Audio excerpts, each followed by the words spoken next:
Dreamscape presents Parish by Lisa Black, narrated by Kirsten Potter.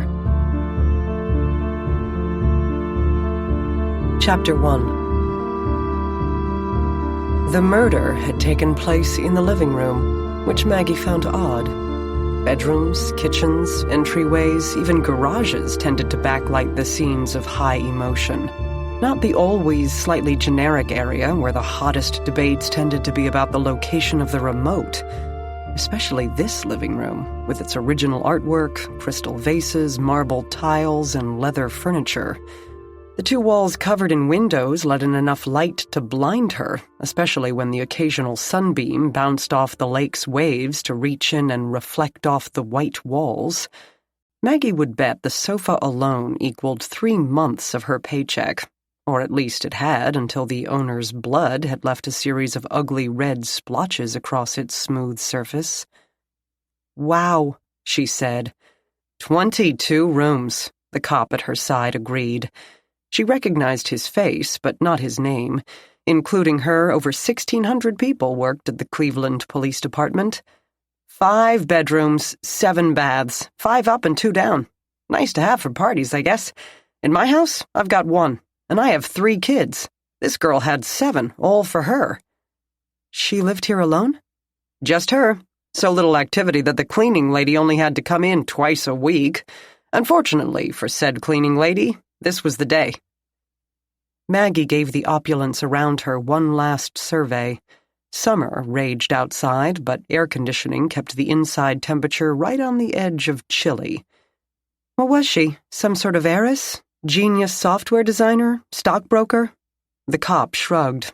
All I know is she wasn't a cop, or she'd have 1 bathroom and no cleaning lady. Maggie transferred her attention to the victim, her condition even more attention-grabbing than her house, but in a very bad way. Not exactly a girl. 28-year-old Joanna Morehouse had silky chestnut hair and long legs.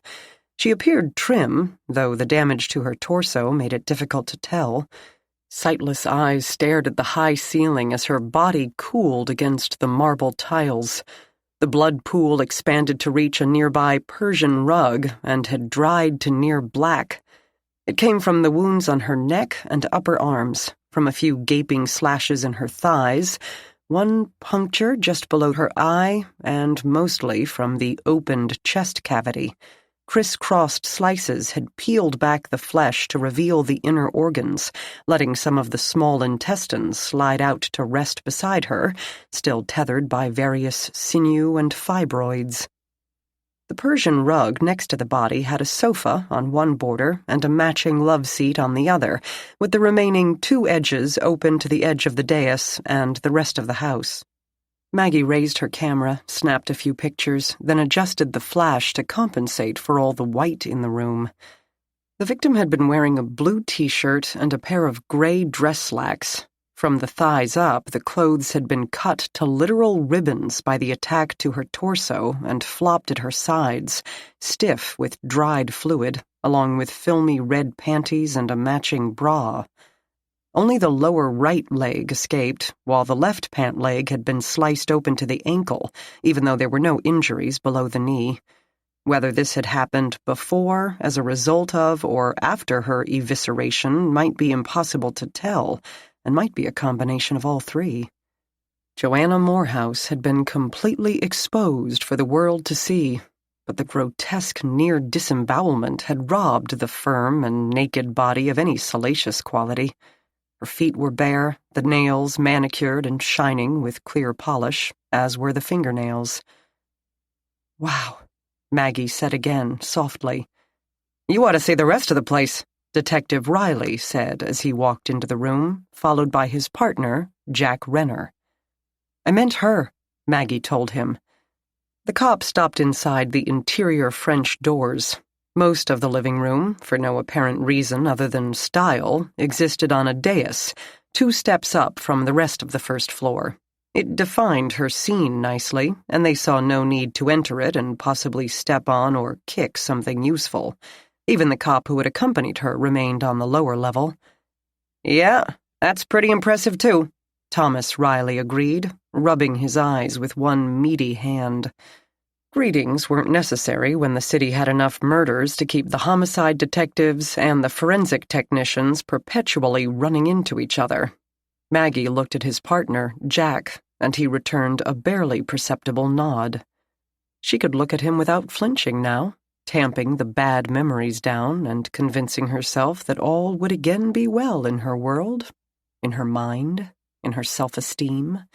They had settled into an uneasy truce, imperfect people in an imperfect world, working together for the greater good. Though in his case, the greater good would be if he just stopped killing people, no matter how much they deserved it. She wished he would gather his belongings and move on, as he had promised, even if it was only to become someone else's worry. More than one of the 6 months they'd agreed upon had elapsed. Maybe then she could finally believe that everything had been a momentary aberration, one bad moment in an otherwise blameless life, one trigger pull that altered her reality. Maybe then she could stop smelling the burnt nitrates and the blood. Maggie turned back to the dead Joanna Morehouse, carefully planting her booty-clad feet to avoid the viscera. She told herself to focus. She had a job to do right here and right now. Focus. Aside from the grievous maceration of the torso, the woman had 2 small cuts to her right index finger and a deep slash in the fleshy area under the thumb. Blood coated the skin of her left hand, but there didn't seem to be any wounds, and both arms were equally covered in the red substance. She had probably been right-handed, put up her hand to block the weapon coming at her, failed to stop it, and then clasped the other hand to the resulting wound. Maggie commented as much to the hovering detectives. She doubted it would help their investigation, but one never knew, and it all went toward justifying her take-home pay. Stud earrings with diamonds the size of healthy peas still twinkled in Joanna Morehouse's earlobes, making robbery an unlikely motive. She also wore rings with equally impressive stones and an elegant gold watch. If she had been wearing a necklace, it had come off in the attack. Maggie peeked under the shoulders, tilting her head toward the blood-covered floor. "Mind your hair," Jack said. She grabbed a swath to keep it out of the dried stains. She didn't move Joanna's body, or even touch it. The medical examiner's office would have some choice words for her if she did. The crime scene and everything in it belonged to the cops, but the body itself came under the ME's jurisdiction. Photographing was fine, but no moving, searching, or otherwise molesting until the ME investigator arrived. "What?" Jack asked. "I don't see a lot of blood underneath her, and she's only got a few defensive wounds. I'm guessing she went down and stayed down." "Giving him room to carve her up," Riley said, "without a drawn-out battle. None of the furniture is even out of place. Of course, in a room this huge, he had plenty of space to work in." Maggie added, "And carve he did. He had a pretty good time playing in the guts." Jack asked what that meant. "When you cut open a body, the contents don't burst out like a spring snake in a can. She's lying on her back, and if I'm right about her not moving around after the worst cuts, there's no real reason for the internal organs to be protruding like this." "So he tried to remove them? Or he was looking for something?" Riley asked. "No idea. We'll see what the ME thinks." Without getting up, she looked around, noting the gleaming marble tiles spinning off in every direction. "Have you found any blood anywhere else?" Jack said, "No, but we haven't done a thorough search yet." "What's Riley groused. "I hate it when you do that." "Where did he go?" She looked down at the body, then back at them. All this blood? All this up close and personal? He had to be covered in gore. So how does he tiptoe away without leaving at least a smudge or two of bloody footprint? He should have left tracks all the way out to the driveway. Both detectives and the patrol officer looked around themselves as if they might have missed a pattern of red outlines leading from the room. They hadn't. Maggie took another look at the dark patterns surrounding the body. Plenty of swirls and streaks had moved through the liquid before it dried, turning the floor into a large, bizarre finger painting. Fabric imprints told the story of an attacker sitting on the victim's hips as he plunged the knife into her chest again and again, then perhaps moving down to work on the abdomen, only to add a few closing slashes to her thighs before this outpouring of passion and hatred sated him. Maggie looked closely but didn't see any suggestion of a shoe print in the dried blood patterns. Where and how had he straightened up and moved away? She could have it reversed, of course. He could have started on the thighs and worked upward, but then Joanna Morehouse probably would have sat up to fight him, resulting in more defensive wounds and more flopping around. Instead, the pool spreading from her shoulders had not been disturbed, but allowed to dry to a smooth, even finish. A triangular pattern shadowed each elbow like a pair of still-folded angel wings, as if Joanna had tried to push off her killer, but had not held out long before her arms flopped open, useless. After that, Maggie guessed, Joanna Morehouse never moved again. Then there was that singular blow to the face, that odd little coup de grace marring an otherwise flawless complexion, a straight slit that formed an underline to her right eye. It had probably been made with the same knife that did the rest of the damage, but hadn't gone as deep, stopped by the cheekbone. The edges of the wound were already drying to a leathery crust, but aside from some traces on those edges, no blood had flowed outward. Joanna Morehouse had already been dead when her killer stabbed her in the face. Wow, indeed. It wasn't that Maggie had never seen such a ferocious attack. In her nearly 10 years in crime scene work, she had seen plenty, but never in such gorgeous and otherwise undisturbed surroundings. This room should be filled with Ravel playing softly from a home theater system, while elegant guests circulated with glasses of champagne. Not the tinny smell of dried body fluids and the desultory small talk of officers who had no idea where to start in finding out how that blood had come to flow over the finely marbled tile. "And she lived here alone?" Maggie asked. Jack's low voice rumbled out the vitals. No signs of anyone else, no clothes in the other bedrooms, no male accoutrements in the bathroom. "He means razors, shaving cream," Riley translated for the uniformed officer, who said he had figured that out. "Drawers, closet, jewelry in perfect order, purse on the kitchen counter, cell phone on its charging station, and the laptop closed. All doors locked except the one leading from the garage to the inside. Home alarm not set." So no interest in robbery, and either Joanna Morehouse had let her killer in or hadn't locked the door behind her when she'd come home. Shoes and socks had been shed, so she hadn't just walked in the door from work. "Last seen?" "Dunno yet. We haven't called the number on her business cards, and the phone and laptop both have passcodes." She gave the detectives a look, wishing it to be as steely as it felt. "You tried them?" "Only the home button," Riley said. Personal electronics came with so many protections now that putting in the wrong code might cause it to lock up and wipe all of its own data. Gone were the days when detectives would try the victim's birth date and open all their photos and texts there at the scene. The forensic IT people, a group who did not include Maggie, schooled the cops over and over to keep their curious fingers to themselves. Though, if it contained anything to implicate the killer, why would he have left it behind? One who could commit such carnage and yet stay cool enough to enter and then exit the scene without a physical trail would have thought of the phone. "They both have fingerprint locks," Riley went on. "After the ME moves the body, we can open them with her cold, dead finger. Sure was easier when people kept written address books. Now, without the electronics, we have no way to find next of kin." Prior contacts? Had the police department ever encountered Joanna Morehouse before? A traffic ticket? A noise complaint? A drunken disorderly? None. Talk about starting from scratch. She again surveyed the room, her thighs beginning to protest from the prolonged squat. The pools emanating from the lower half of the body were still tacky in the deeper spots, the blood not completely dried, with a series of smears, splotches, and swipes where Joanna's feet had kicked and the killer had shifted his position as he'd straddled her. The edges of this amorphous area were not as smooth as around the upper half of the body, but blotted and feathered as if by footsteps. "Anybody step in this?" she asked the cops. They all promised her they hadn't, but couldn't make any promises about the EMT staff. They had entered to pronounce the desecrated corpse officially dead. She eyed their 6 booty-clad feet. Without being asked, each man inspected the bottoms.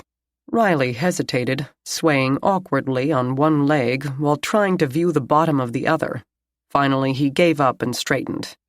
"Anything?" Maggie asked. "Nope."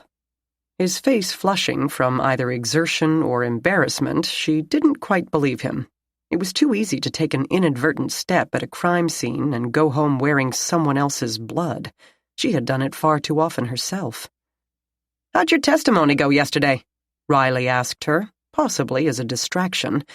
They had all been witnesses for the prosecution in the trial of a gang gunman accused of several drive-by shootings, some for the gang's business and some for his own personal reasons. His name was Jerry Graham, and his victims had included a grandmother napping inside the house and a 4-year-old playing outside on her sidewalk. Fine. Defense tried to pick apart the print identification, but he didn't really know what he was talking about. He'd downloaded a few phrases off the internet. No big deal. Riley said, "Yeah, me too. He tried to say I planted the gun and bribed the witness with a plea deal. I bit his head off." Jack said nothing, though he had worked the case with Riley and must have testified as well. Without moving her feet, Maggie photographed the floor in all directions from the body. Sometimes the camera could pick up something the human eye missed. Another uniformed officer appeared in the French doors, startling them all. "There's a guy at the front door." "Don't let him in," Jack said. "Who is it?" Riley asked.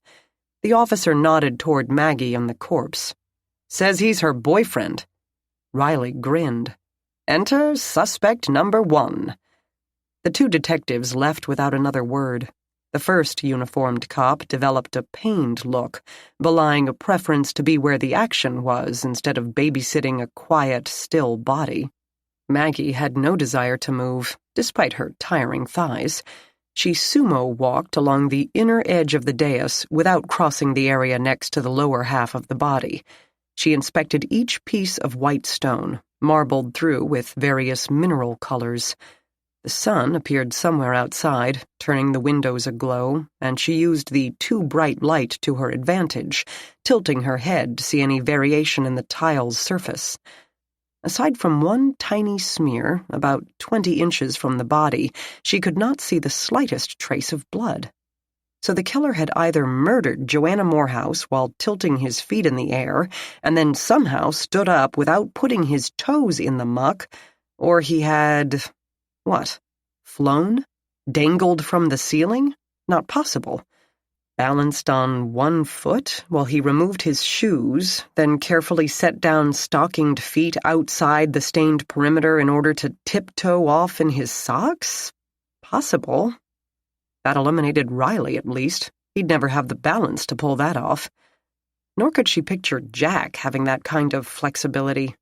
She realized that with a sense of relief that surprised her. She'd only been joking to herself about Riley, but now saw that suspecting Jack of every murder that took place in Cleveland city limits might be a default position for her. Focus. She used her fingerprint kit to brush black powder on the tile floor between the body and the bottom of the dais, including the steps. Bits and pieces of smears, but nothing that even suggested a shoe, much less a size or type. All it did was dirty the perfect marble. This had been a bloodbath. The killer had been up close and personal, and had to have gotten a great deal of the red liquid on himself. If he had worn something absorbent, he might not have dripped, but anyone who had ever had so much as a minor kitchen accident knows that blood tends to fly into unexpected areas, and wiping with pants or shirt could not get every trace. He'd have to leave a smear on a doorknob or a jamb or a windowsill or a floor tile. So where did he go? She stepped off the dais and went to find out. Chapter 2. The uniformed cop remained with the body, and Maggie avoided the faint voices she heard from the front of the house. Dealing with grieving and/or suspicious loved ones was so not her job, and she might break up a flow or a campaign of pressure if she popped into view and interrupted them. If the guy broke down and confessed, she'd hear about it soon enough. Instead, she passed through each room, subjecting each door and window to a methodical examination for smears of dried red color. But the pewter-colored window latches and the doorknobs that gleamed as if they were real gold, and they might be, Maggie thought, and the chrome faucets and raised porcelain bowls of those 2 ground-floor bathrooms the patrol officer envied so much, did not show the slightest hint of having come into contact with those bloodied fingers. She photographed each one of these surfaces, because surely a defense attorney would someday ask her if she had really looked at them all. She used black powder to process every doorknob and light switch for latent prints left in the usual body oils and sweat, without finding a single usable one. This didn't surprise her. Those areas should be obvious places for an intruder to touch, but always proved stubbornly resistant to retaining decent prints. Even those flat, wide types of light switches almost always gave her nothing. Maggie had moved through all the rooms in the rear half of the house, though she couldn't have given any of them a name. Parlor, conservatory, sunroom, library. They lacked furniture or much decor to speak of, remaining generic. A large area connected to the kitchen via a door was probably a dining room, but without a table and chairs, Maggie couldn't tell. Perhaps Joanna Morehouse had been in the process of moving in, or moving out. It certainly made the rooms easier to photograph. Maggie went into people's homes nearly every day and had seen the gamut. Homes that were clean but cluttered, ones that were strictly tidy but layered in grime. The most obsessively clean had belonged to illegal immigrants involved in stolen credit card trafficking, and one of the filthiest to a sweet little family of 4. And overall, when it came to decor, there was definitely no accounting for taste. Perhaps Joanna Morehouse simply didn't care to entertain, and had no interest in furnishing rooms she wouldn't use, because the home office? That room she very definitely furnished. Maggie had only seen a quarter of the living space so far, but would have bet that this is where the victim spent all her time. 2 walls were built-in, floor-to-ceiling bookcases, filled as high as Joanna Morehouse could have reached with file folders, business textbooks, and heavy reference tomes on real estate law, mortgage financing regulations, and corporate accounting. One wall had the gorgeous high windows in keeping with the rest of the architecture, and next to the door on the 4th wall ran a wide credenza with cardboard file boxes obscuring its mahogany finish. In the center sat a massive desk of glossy dark wood, the surface scattered with legal pads, pen cups, and a mug of coffee, its milk curdled. Another laptop sat closed. The tidiness found in the rest of the house did not apply here. Papers overlapped each other from haphazard piles. There were no framed photos, but there was an empty phone charging station and a stress relief squeezy shaped like a house with a logo for Sterling Financial. The desk blotter showed a calendar, which Joanna hadn't used for this pedestrian purpose, but as a doodle pad with stars, loops, and stick figures of horses in black ink. Maggie looked but didn't touch. If this had been an apparent suicide or a probable heart attack, she would have opened drawers and closets to look for relevant medications or recent notes and journals. But in a brutal homicide like this, searching was the detective's job. Still, she thought, no truly personal items, no snapshots with friends or family, no greeting cards or knickknacks, a souvenir from Aruba, or a plastic tchotchke from an office party. No book of matches from a local bar. Again, it appeared that Joanna had been moving in or moving out, or she really had no social life. From the papers scattered on the desk, it became clear that Joanna Morehouse worked at a company called Sterling Financial, which had something to do with mortgage loans. Copies of online articles referred to the current rates of mortgage-backed securities. Stock reports showed the value of Sterling shares. A statement from the Banco Nacional de Panama showed an account in the name of Joanna Morehouse, her address a P.O. box in Cleveland. Numbers, interest rate, deposits, balance. Maggie blinked. Her brain wasn't accustomed to seeing that many zeros.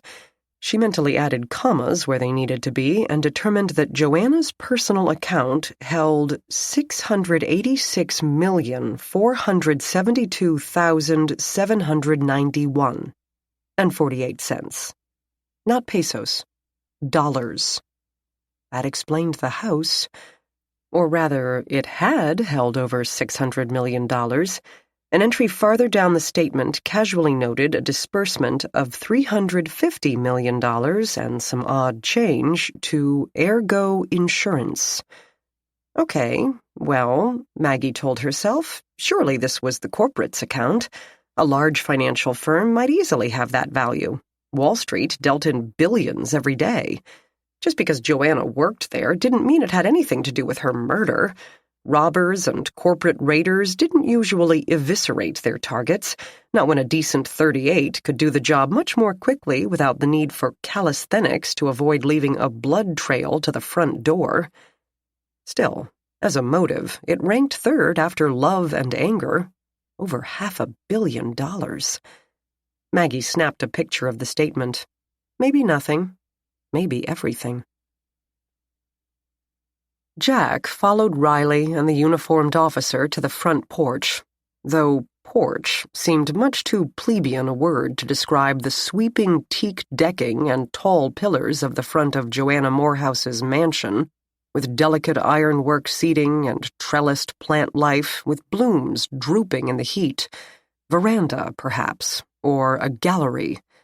Except that this was Cleveland, and people here didn't have verandas. They had porches, even in multi-million-dollar estates on the shores of a great lake. Porches. A young man stood on the structure. He seemed completely at home in this setting, in a tailored gray suit of material that even at 10 feet seemed both soft and rich, a snow-white dress shirt with no tie, and unscuffed shoes. Silky black locks had the exact GQ tussle, and his face had been trimmed to give him a ghost of a 5 o'clock shadow, just enough to keep him from prettiness. The expression on his face combined equal parts rattled, worried, and impatient. "What's going on?" he said immediately. "Where the hell is Joanna?"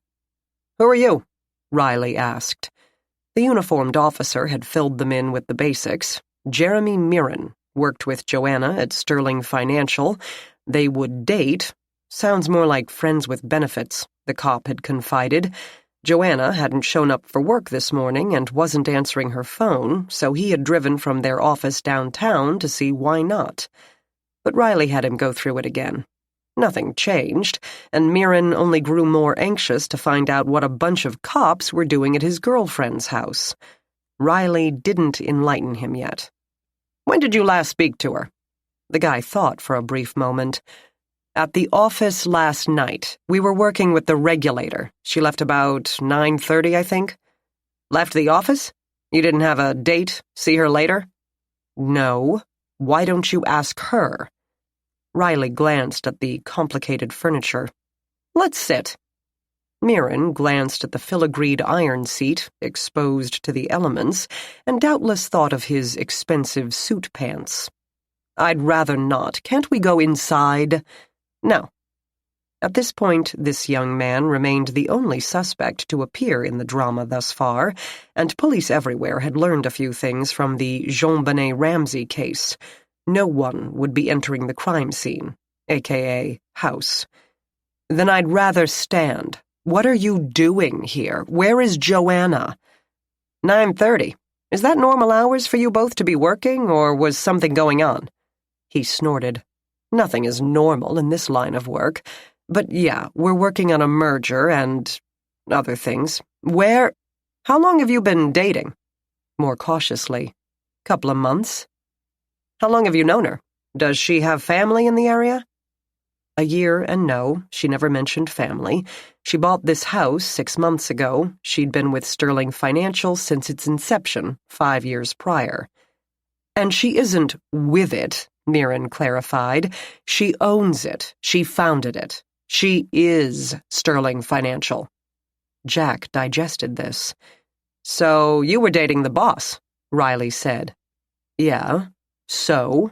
What is going on? Is she even here? Who called you guys?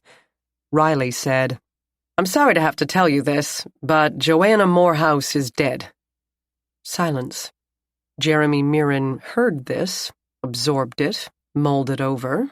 Then he said, Well, that seems a bit extreme. As shocked reactions to news of death went, this was a new one for Jack. Beg pardon? Mirren said, as if speaking to himself, I wouldn't have figured her for the type, to give up so easily. She never gave up anything easily. Not in the gym, not in bed, certainly not in the market.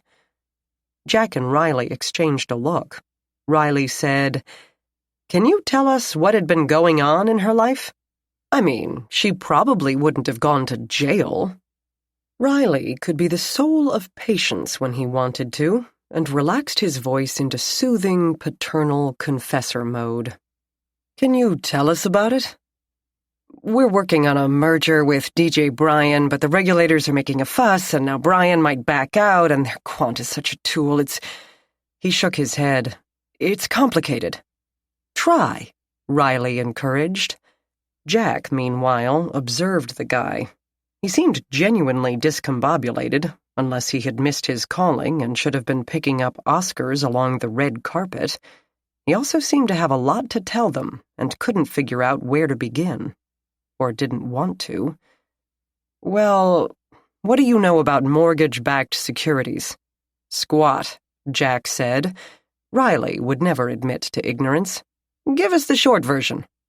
Okay, Sterling is a mortgage originator. We take those loans that we've made and securitize them into CDOs, collateralized debt obligations, which are sold to investors. That's standard. But everyone is still freaky about the subprime market, so the Fed chick is picky about the capital requirements, and the Bryan guy is using her to choke a better price out of us. Riley interrupted. I said the short version? Mirren raised one eyebrow. That is the short version. To get the long version, we'd have to go back to Sieves, Glass-Steagall, and the change in securitization. Riley lost the paternal voice. Where does jail come in? It doesn't. I mean, it won't. The regulator is rattling our cage to justify her GS-12 salary, and the merger will go through. It's all posturing at this point. That's all it ever is. Why would Joanna Morehouse be concerned about going to jail? What for? Mirren was almost visibly squirming now. She wouldn't, really. At worst, we'd get a fine. That's what always happens. I mean, even if... She wouldn't. That's why I can't believe... She didn't even seem worried about it. But then Joanna never worries. His voice trailed off, and Jack and Riley exchanged another glance. Then Riley spoke. You seem to think Joanna might have committed suicide. A pause. She didn't? Then... But she's dead? What happened? An accident? No. Ms. Morehouse's death is clearly a homicide. This flat-out stunned Mirren, so much so that he staggered over and dropped onto the wrought-iron chair, expensive pants be damned, and Jack mentally scratched him off the suspect list. Even A-listers couldn't pull this scene off.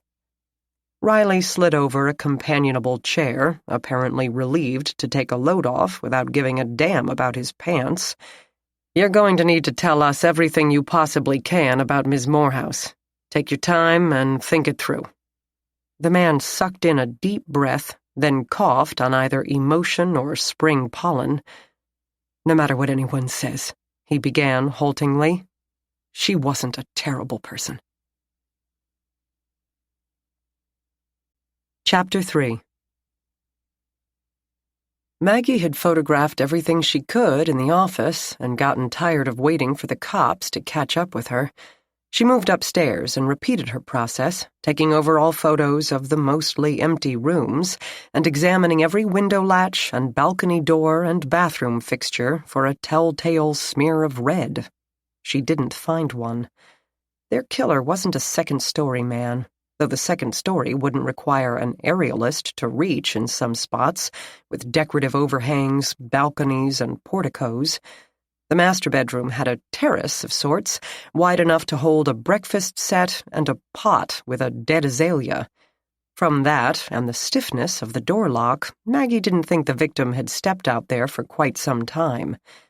The rear of the house looked out on Lake Erie, of course, but from a corner window she could see the distant edge of the lawn of the next mansion, its drapes drawn in each oversized window. Joanna Morehouse had lived in isolation, hermetically sealed into her own little dollhouse. Had that been by design or accident?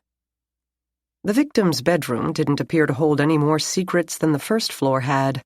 Plenty of gorgeous clothes, a few diamond rings tossed casually into the jewelry box, but still no personal photos, letters, or knickknacks, save for a blue porcelain bunny about 6 inches high. It sat on a shelf, alone, perfectly centered, between a basket of lip colors and another of nail polish. Finally, Maggie thought, something sentimental. It had a number of chips, and one ear had been repaired with glue more than once, and a childish hand had rubbed nearly all the pink paint off its little triangle nose. Definitely not some historic artwork bought as an investment. Maggie felt almost absurdly pleased at this show of humanity and snapped a picture of it, which would no doubt mystify attorneys at some future date. "Why did you take this photo of the victim's knickknacks, Specialist Gardner?" Because it serves as a link to Joanna Morehouse's past, her childhood dreams and goals, and might give us direction as to how those dreams translated into the life that ended in murder. Besides, it was cute. The bathroom held enough cosmetics to stock a Sephora and little else. No drugs, legal or otherwise, beyond the standard analgesics, feminine necessities, and a box of condoms. Plain ones that would get the job done with a minimum of fuss. Maggie began to suspect that Joanna Morehouse appreciated efficiency. Maggie returned downstairs, photographed the remaining rooms there, checked on the body and its guard to see if the medical examiner's office staff had arrived. They hadn't, and finished in the kitchen, where she found an unexpected occupant. A middle-aged woman with dark brown skin and a polyester smock decorated with kittens sat at the table, knocking back a slug of what smelled like Jack Daniels. "Hello," Maggie said. The woman didn't look surprised to see Maggie. She had obviously stopped being surprised by anything else that could happen that day. "Pretty perfect." "I beg your pardon?" "Pretty perfect cleaning services. We don't leave until it's perfect. Or in this case, until Mr. Popo says I can." Ah, the cleaning lady who had found the body, and then apparently helped herself to Ms. Morehouse's liquor cabinet. Maggie couldn't blame her. Anyone would need a stiff one after that sight. Joanna wouldn't miss it anyway. Now the woman hefted the glass. "Be a dear and top me off, would you?" Maggie pulled out a chair at the heavy oak table with her foot and set her fingerprint kit on the seat. "Sorry, we're not supposed to touch anything." "Too late." "Until we finish processing the scene." Maggie explained herself and her job. Talking to witnesses was not part of her duties, and she avoided it. But, on the other hand, perhaps giving the woman an outlet would keep her from drinking herself silly before the detectives had a chance to get her story down. "Grace," the woman said. "Pleased to meet you." A patrol officer Maggie didn't know appeared in the doorway, saw Maggie, gave the woman's glass a sharp look, and retreated, hovering between the kitchen and the front door. Maggie tried to frown at him.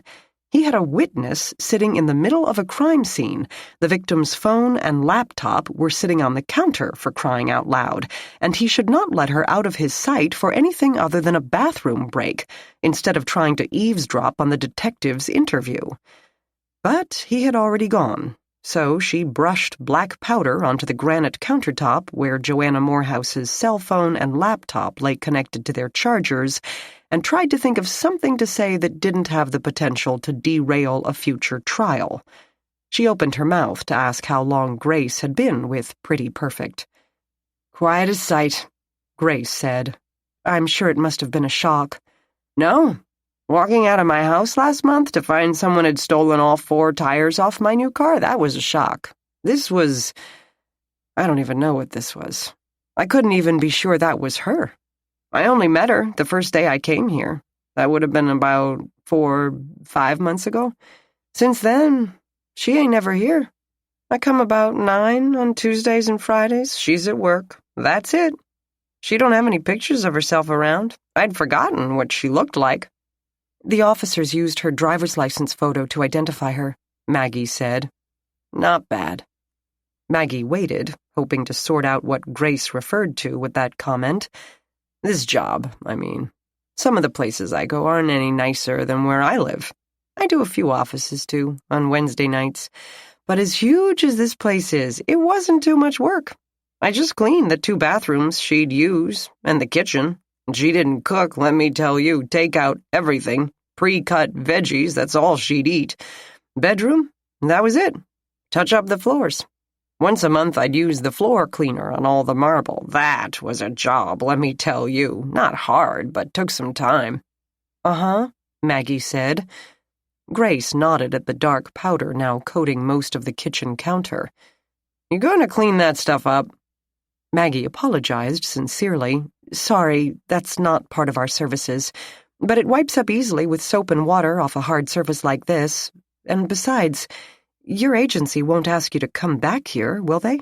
The estate will probably have to get a crime scene cleaning company to deal with the biohazards. The woman considered this, and her face relaxed. Yeah, that's true. 'Cause I'll quit before I'll go back into that room. Funny. This was my best assignment. Until now. Maggie spotted a few decent prints, usually overlapping others, and covered them with wide, transparent tape. Quiet. No kids running around because their mama thinks while I'm there I might as well provide daycare services at the same time, even though she ain't paying for that. Hardly ever any kind of mess to clean up. The floors could tire me out because there's so many of them, but other than that, only place I couldn't go was the office. She kept that locked. Don't want the help stealing her secrets, I guess. Okay by me. One less thing to do. She drained the Jack Daniels. Maggie transferred the transparent tape to a glossy index card and jotted a few notes on its back. Gave me a nice bonus at Easter. I thought that was special of her. Lots of people give bonuses at Christmas, but Easter? And she left it in cash, in an envelope, with my name on it, right here. She patted the tabletop. That way the agency didn't take a cut. Maggie examined the sink, photographed, tried a UV light, and saw no signs of blood. She brushed the stainless fixtures with powder and lifted a few prints. So she paid well? Grace shrugged.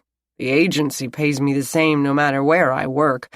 I don't have any idea what they gouged out of her every month. They keep that sort of thing to themselves. She didn't have any pets? This seemed a safe topic and relevant to the work at hand. From the counter, Maggie moved on to the door leading to the garage, where Joanna had parked her car for the last time. Not even a goldfish. The crystal tumbler thumped back onto the oak. Emptiest house I ever saw. Except one time. I'd been coming here, I don't know, about 3 weeks. I walk in, right through that door there, and see a fair-haired boy poking around the refrigerator shelves. I nearly screamed. He looks at me like he knew I'd be around and says, "She got anything to eat in this house?" Who was he? Don't know. Some gigolo, the type you look at and know he'd never had an honest job in his life, oozing germs out his damn pores. After he left, I made sure all the doors were locked. I'd have counted the silver if she had any. And I thought, I am not going to be walking in on your nasty men all the time. I'm going to have a word with my bosses. But it never happened again. She rotated the glass with her fingers, eyeing one of the cabinets thoughtfully. Maggie applied powder to the alarm panel mounted on the wall next to the garage door and kept the conversation going. The doors were locked when you got here today? Alarm on? Yeah. Yes. Grace appeared to think on this. I guess so. I have a remote for it. See, I come through the front door, press the unlock button. If it says anything, I can't hear it out there, so I guess I don't know whether it was armed or not. I used my key. Don't know if the knob was locked or not. Might have been able to tell if I'd been paying attention. But I wasn't. It was just another day, you know? Her eyes abruptly filled with tears. Whether shock, pity for the victim, or pity for herself, Maggie couldn't tell. Probably all three. She was a pretty girl, when I met her that one time. She should have been married, having pretty children. What'd she do to get somebody that mad at her? The alarm panel, that pesky plastic like the light switches, that looked smooth but actually wasn't, gave her nothing. Then Maggie heard a murmur of voices, and Jack and Riley strode into the room. "Emmy's here," Jack said to Maggie. Grace stood. She spoke calmly, though her voice quavered in spots. "You can let me go, or you can pour me another drink," she said. "Those are the two choices." The cops absorbed this. Then Jack clapped his partner on the shoulder and said, "Detective Riley will be happy to finish up with you. Maggie?" As they left, she heard Grace say, "Sure I can't get you a glass, Detective?" "Don't tempt me," Riley grumbled back. Jeremy Mirren's day had been off from the start.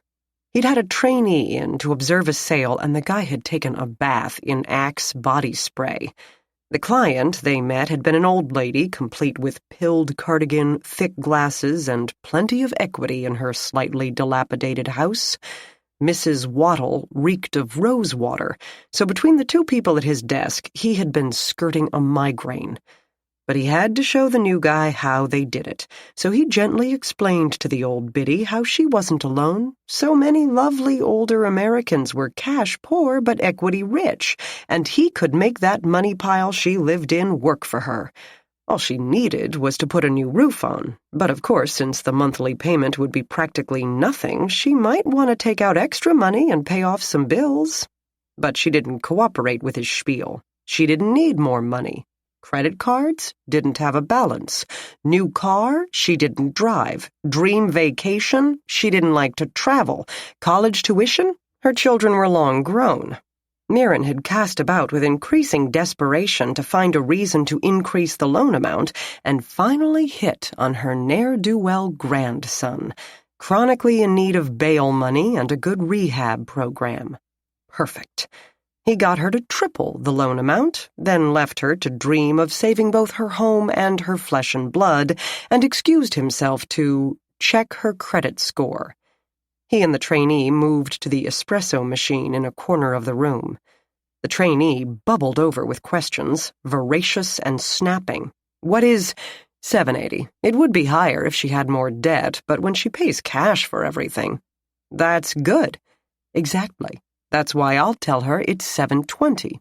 Maybe $700. You can't get too crazy in case they go storming off to a spouse or another family member to see who ruined their credit. But this regretfully pushes her into the next interest rate bracket and increases the upfront points. But, I add, a good appraisal could lower them again. The appraiser works for us. Different name on the letterhead, of course, but they're a trusted firm with whom we've worked for years. That's why we recommend them so highly. 95% of the time, they'll go with the first name on any list you give them. People are lazy. Just tell them what to do, and they'll do it. Instead of appreciating this font of accumulated wisdom, the guy barely listened to Mirren's answers before asking more questions, which weren't even questions, more like check marks on his own invisible worksheet. The trainee came from an auto megastore, a used car lot, in other words, and thought himself to be pretty hot shit. Every other sentence began with the phrase, "At Auto Globe, we..." as if he had owned the damn place. His mouth opened to do it again, but Mirren turned away and returned to the client. He explained how she qualified only for a higher interest rate, but that wouldn't be a problem with an adjustable rate mortgage and its low monthly payments. The rate couldn't go up more than 2% a year and could be locked in at any time. He didn't mention that the lock-in rate was a completely different rate, already at a higher number than if she simply got a fixed rate in the first place. He didn't tell her about the massive prepayment penalty. Sterling loved elderly clients who came from another time when banks didn't lie to their customers. They loved immigrant clients who couldn't get through the wall of fast words thrown at them. They loved minority clients who had been trained not to question authority. They loved clients who lacked the sophistication or experience to crunch the numbers themselves. But again, this widow didn't cooperate. Mrs. Waddle wanted to show the paperwork to her granddaughter, who had made her promise to do exactly that, before signing. Loans available changed by the day, Mirren told her, full of sincere concern for her financial well-being, by the hour. And their appraiser happened to have an opening that afternoon. They could get this taken care of today. Mrs. Waddle chewed her lip. Her granddaughter had given her strict instructions. Mirren understood. What a sweet girl she must be, looking out for her Nana. But the appraiser's schedule stayed packed. If they couldn't get this done now, it might be weeks, and according to an SEC report, the interest rates were about to skyrocket. He would hate to see her miss this opportunity. She sighed. He took his trainee off to the copy machine with a bottle of whiteout. Let Mr. Autoglobe demonstrate his mad skills at fluffing up a client's income. Mirren hated getting white stains on his fingers, and the guy did have a deft hand at it, which only annoyed Mirren more. At least the guy didn't ask if the appraiser really had such a tight schedule, of course not, or how they'd get him to the property that afternoon, if he even bothered. Either way, a bonus hidden in Mrs. Waddle's closing costs would ensure a prompt report in the range they needed. He did ask which of the forms Mrs. Waddle would be taking home. The cover sheet showing her low rate, Mirren told him, and our privacy policy. Nothing else? Are you kidding? If that sweet, loyal granddaughter reads the fine print, screw that. Done deal. The trainee nodded his approval. This irritated Mirren. He didn't need the guy's approval. Our dear Mrs. Waddle is a grown-up, fully capable of researching her options. We're helping her achieve her goals. Yeah, the guy said. Right. At Autoglobe, we don't care, Mirren told him. A completely routine morning, yet somehow everything had felt off, from Mrs. Waddle's deep brown eyes to the presumptuous trainee to the taste of the coffee. Maybe he'd known as soon as he looked through the walls and didn't see Joanna at her desk. Maybe he had a premonition. Dead. How could she be dead? And how long would these idiots keep him here before he could get back to the office? Chapter 4. Maggie walked with Jack to the other end of the building, through the gleaming hallway and past the empty rooms. They didn't speak, didn't make any reference to their shared history. They had no reason to. The situation had been laid out and nothing had changed. It had been 35 days since Maggie had been pushed off the cliff at the edge of her comfort zone, and all she wanted was to claw her way back to the center of that space. Except it didn't seem to be where she had left it, and wouldn't come when called. And the only person on the planet who shared the secret of her turmoil was the man who had created all this chaos in the first place, the man now walking alongside her. But the past could not be rewritten. Not by either of them. She doubted this case would affect their delicate balance. Jack would not be gunning for the killer of Joanna Morehouse, no matter how brutal. Even if he were a budding serial killer, the crazed and blatant monster who had done this would not escape notice for long. Jack targeted the career criminals, the ones who had left a long pattern of mayhem but kept up a human cushion of deniability that enabled them to escape prosecution time and again. Jack always gave the justice system several chances first. The psycho who killed Joanna Morehouse would not have that defensive structure in place. Once found, he would be convicted. Unless she reminded herself as they joined the ME investigator in the room with the body, a killer who could walk away from a decimated corpse without leaving even a wisp of a trail had his own version of a defensive structure in place, one as brilliant as his exit. Then, all bets might be snuffed out. "How's the arm?" Jack asked her. A few weeks before, her right shoulder had been dislocated in order to save his life. Since then, he had studiously avoided her, and she him. "Peachy." Then she thought that could be interpreted as sarcastic, so she added, "It's just fine." The responding ME office investigator was a young man with black skin and a world-weary expression.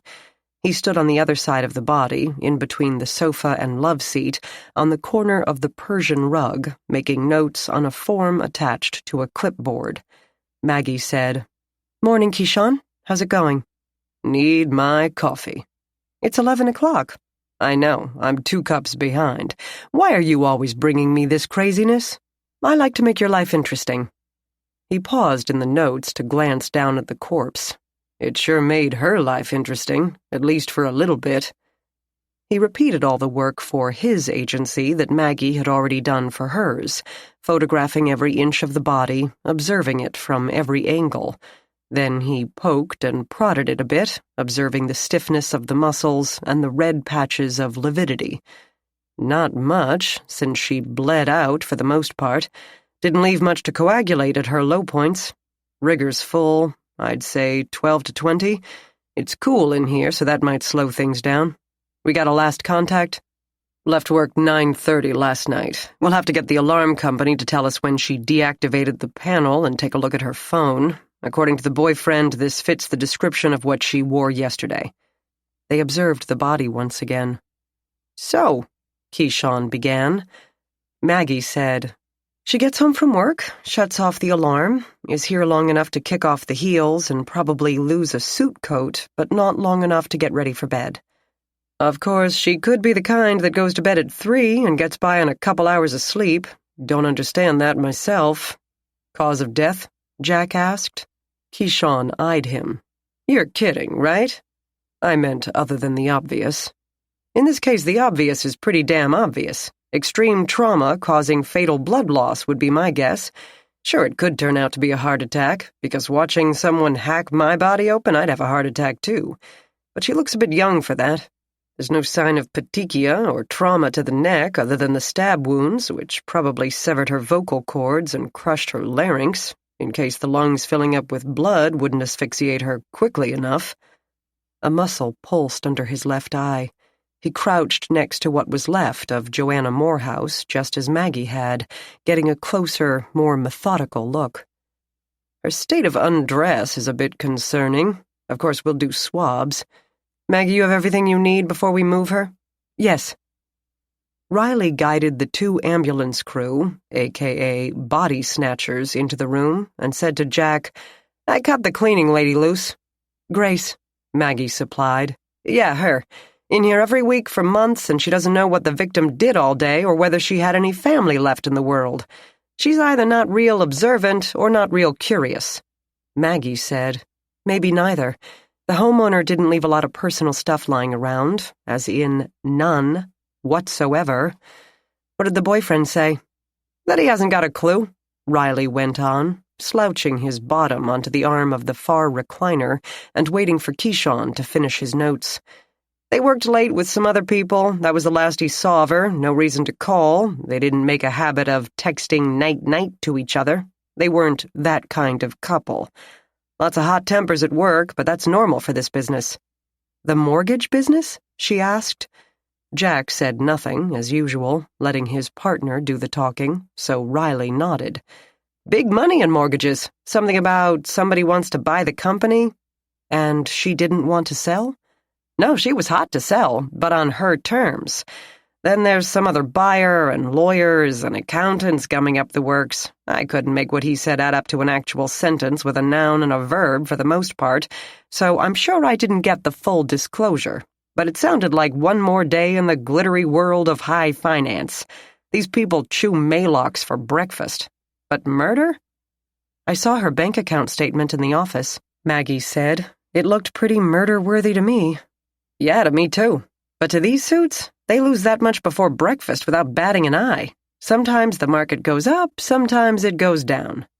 Keyshawn finally spoke. This don't look like corporate espionage to me, anyway.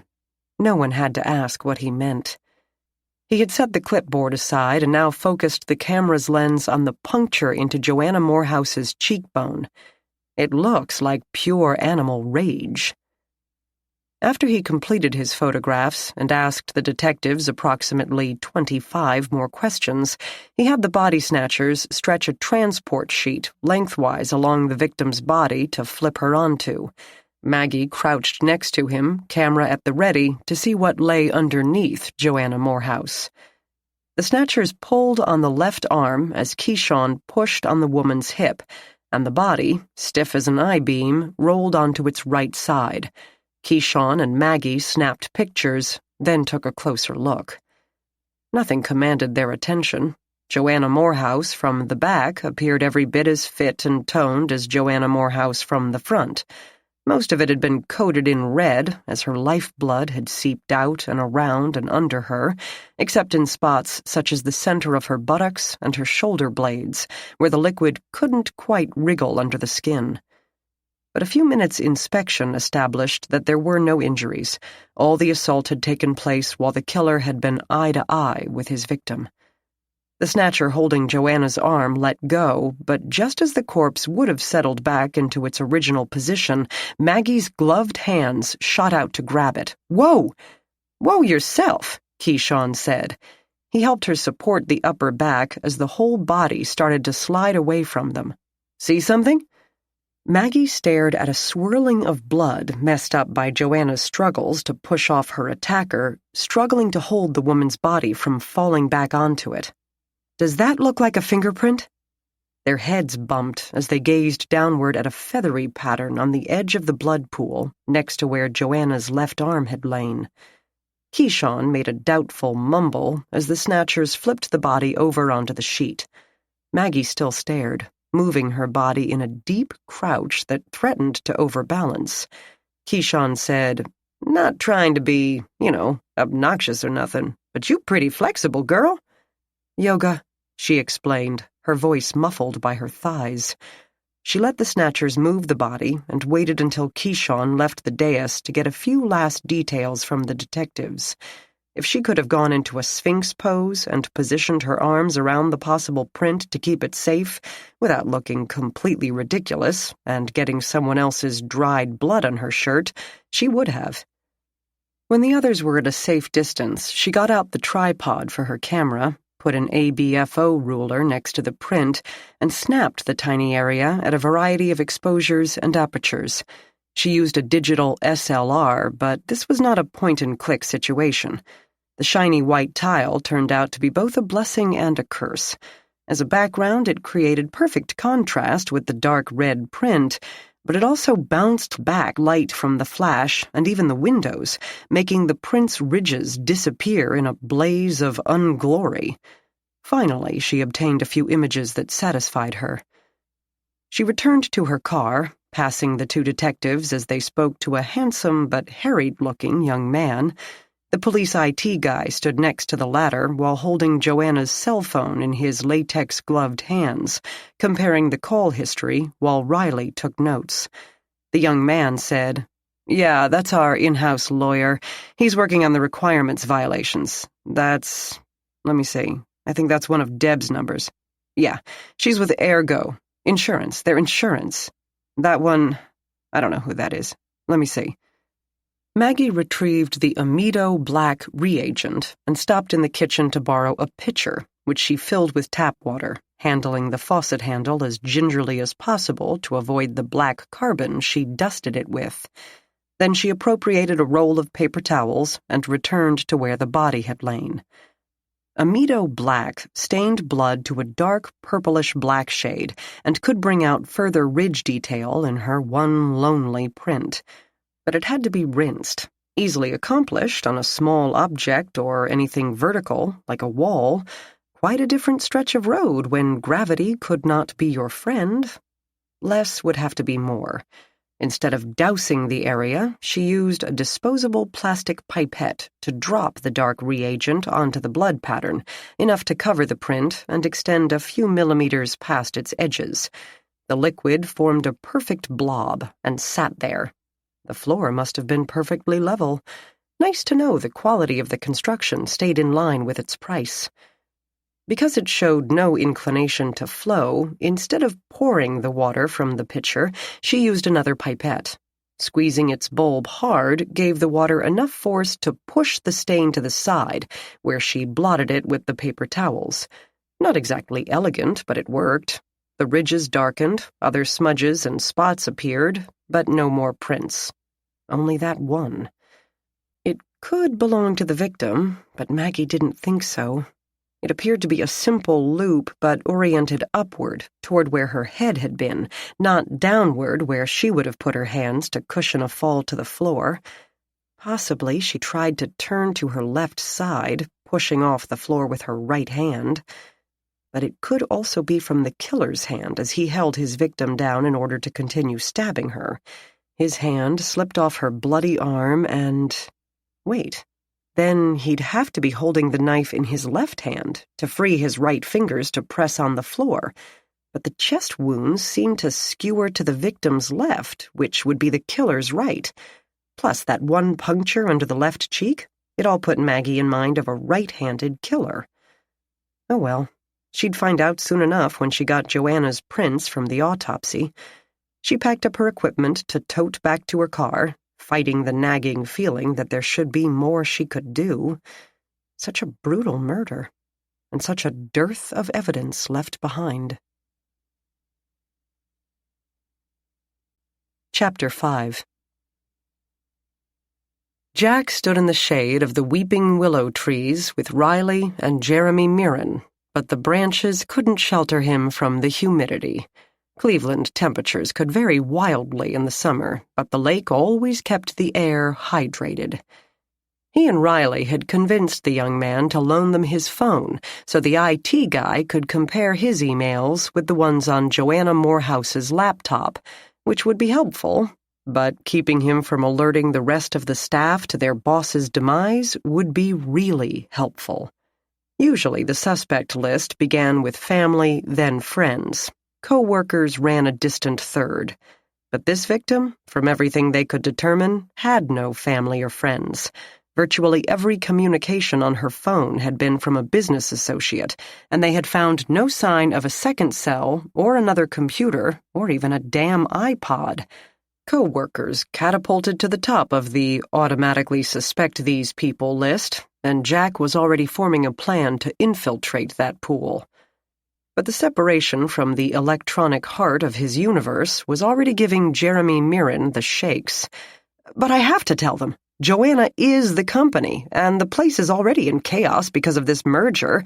They have to know she's not coming back.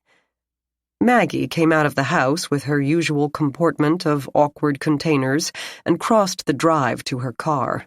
Mirren was not too upset to forego checking out her ass, but kept on point. I want to leave, and I want my phone back. Riley brushed a leaf off his shoulder. Of course, but we're going to need to talk to some of your staff anyway, so it would be better if that could all be done at the same time. Why? What difference does that make? Riley said something conciliatory but untrue, because simply put, it would be better for the investigation to question people before they'd had enough time to compare notes, get stories straight, or resolve to speak no ill of the dead. Usually ill was what got the dead where they were, and exercising restraint in commentary of same often covered up important information. The IT guy came out of the house with a square package in brown paper, certainly the laptop, and stored it in his car. There, Mirren announced. He's done. I've told you all I can, and I want to leave. Before Riley could agree, Jack said, Just give us 5 more minutes and we'll have you on your way. I don't look. Someone took the woman you slept with and sliced her open like gutting a deer. Mirren blanched. Puking seemed a definite possibility. What do you mean, sliced open? You said stabbed, and I thought that meant stabbed. You mean they cut her more than once? Jack ignored this. Do you care? I'm not asking if you loved her, but do you at least care? Yes, I... He seemed to realize that he meant it, and it came as a bit of a surprise to him. I care. Do you want us to find who did this? Still pale, Mirren nodded. Okay, then wait here. He and Riley moved away, out of earshot. Maggie slammed her trunk shut and joined them. Riley asked, "What are you thinking, partner?" "We've got an opportunity here. Given this location, the door's locked, or at least we think they were. This is probably not random. This woman had no life outside her job. We have to assume she knew her killer, and she knew him from work. So we burst into the office, announce that she's dead, and question everybody while they're still in shock? Exactly. Then we ask for DNA and fingerprints." Riley scoffed. "No way they're going to give us that. These sound like high rollers, not Sunday school teachers." Maggie waited between them, her gaze switching back and forth, as absorbed as a spectator at Wimbledon. They will, with all their co-workers around them. Their pals and cubicle mates might wonder if Jake in Cubicle 3 refuses to give up his DNA. They might start to wonder why. That sort of thing makes office parties awkward and promotions iffy. He said we're talking about 25 people, and we don't even know what this place looks like. If they physically scatter, there's nothing we can do. If they want to go home and weep into their hankies or play hooky with a sort of snow day, we can't stop them. It's not the crime scene." "I know," Jack said, "but it's worth a try. And it might come as a shock to little Joanna's flunkies, but the guy who did it, he knows she's dead. He's not going to be shocked at all. He might even have called in sick today, just in case we pull such a stunt. He'll be there. He'll be calm and cooperative. He might even give up his prints if everyone else does.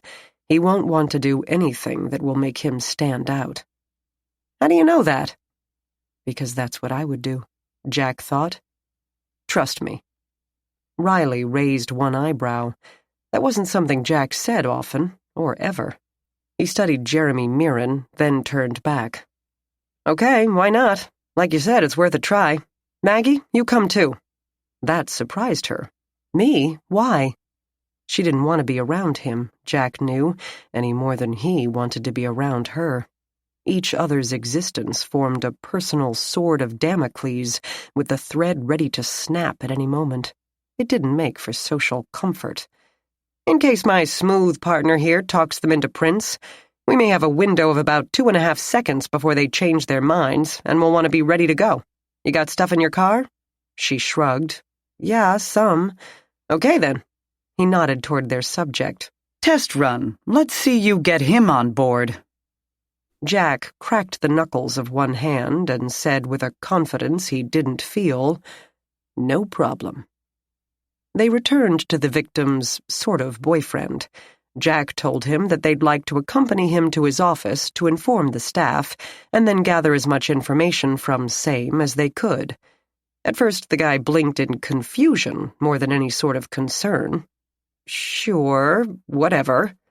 We'd like to be the ones to break the news, so to speak, to tell your co-workers of Joanna's death."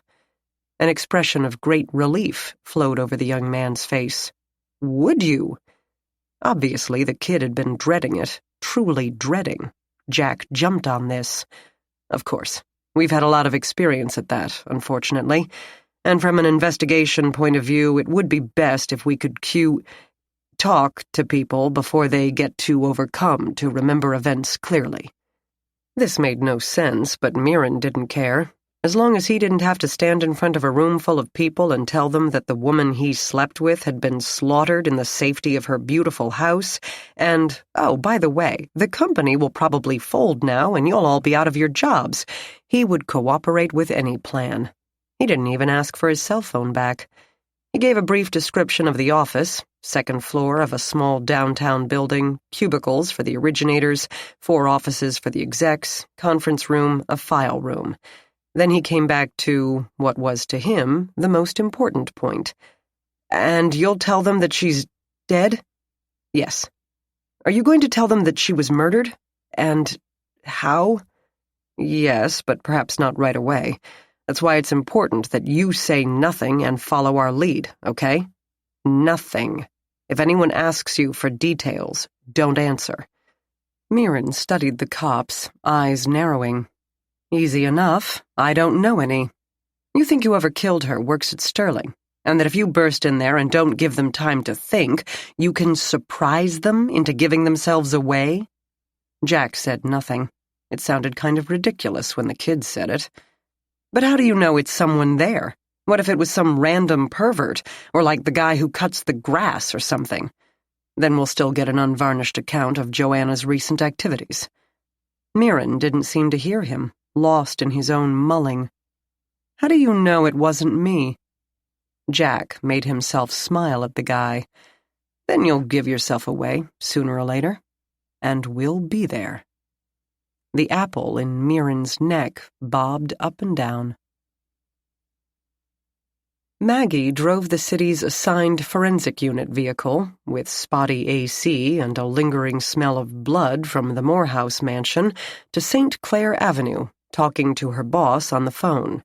She filled him in with every detail she could until he protested, "Okay, stop. I've got it. Incredibly rich, lonely hottie gutted on her living room floor, and the cops are chasing the staff at her company because they've got nobody else to look at?" "Well, yeah, that's where we stand."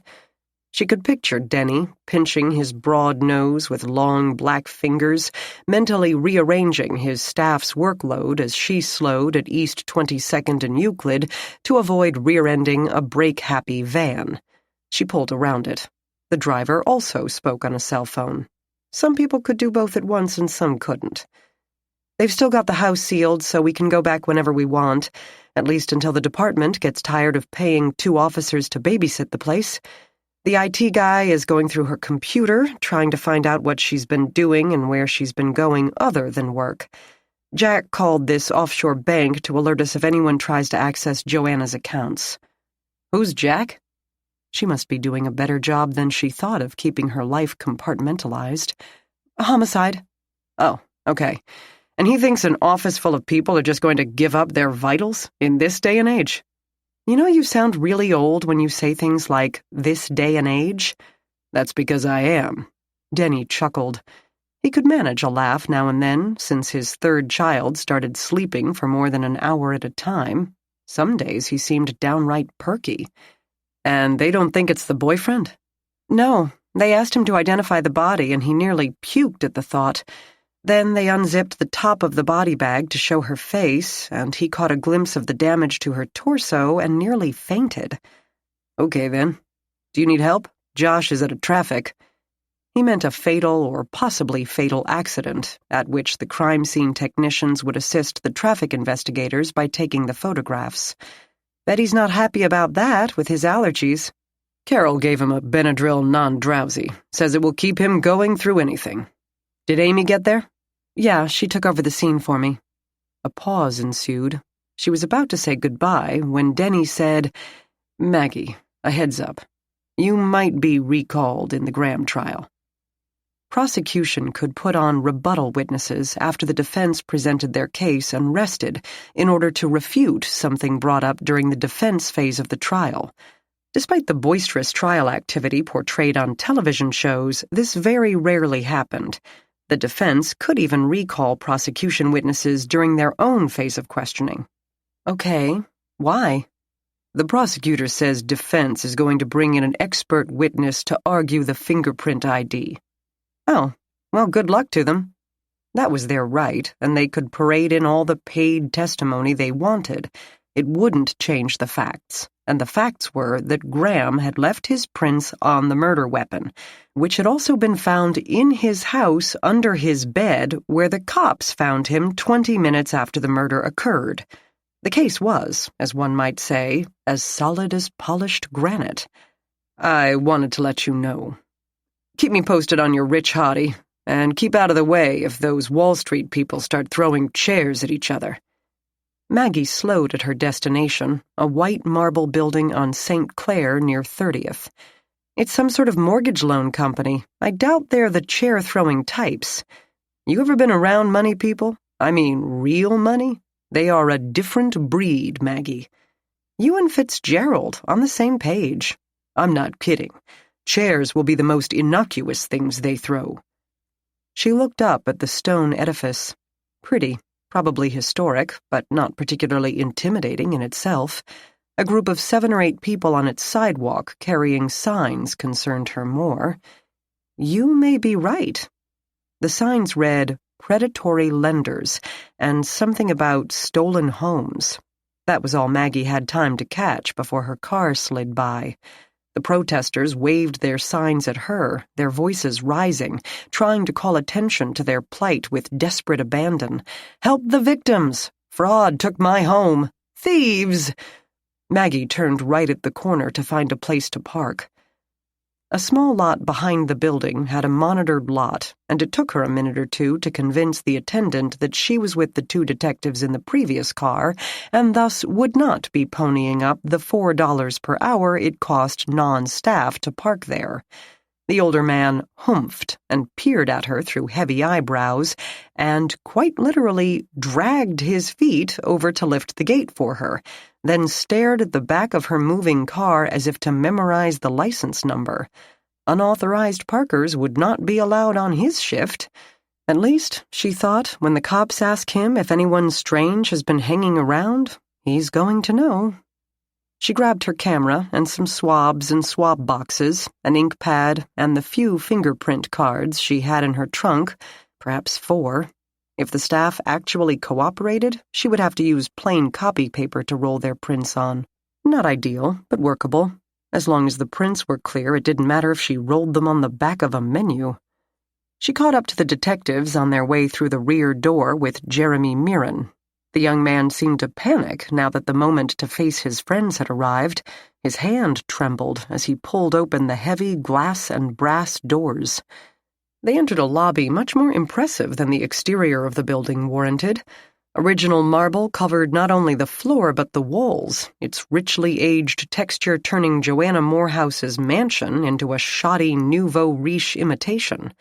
Leather sofas formed a waiting area, and the receptionist's sweeping desk had been carved out of mahogany. A thick carpet runner in deep red muffled their footsteps as they passed through. On the other side of the filmy curtains, she could see the protesters on the front sidewalk milling about. They didn't seem interested in the lobby, more focused on shaking their signs at passing cars. "Is that a piano?" Riley asked. Not that the shiny black full-sized grand in a corner could have been anything else. Mirren didn't bother to answer, just nodded at the receptionist and pressed the button for the elevator.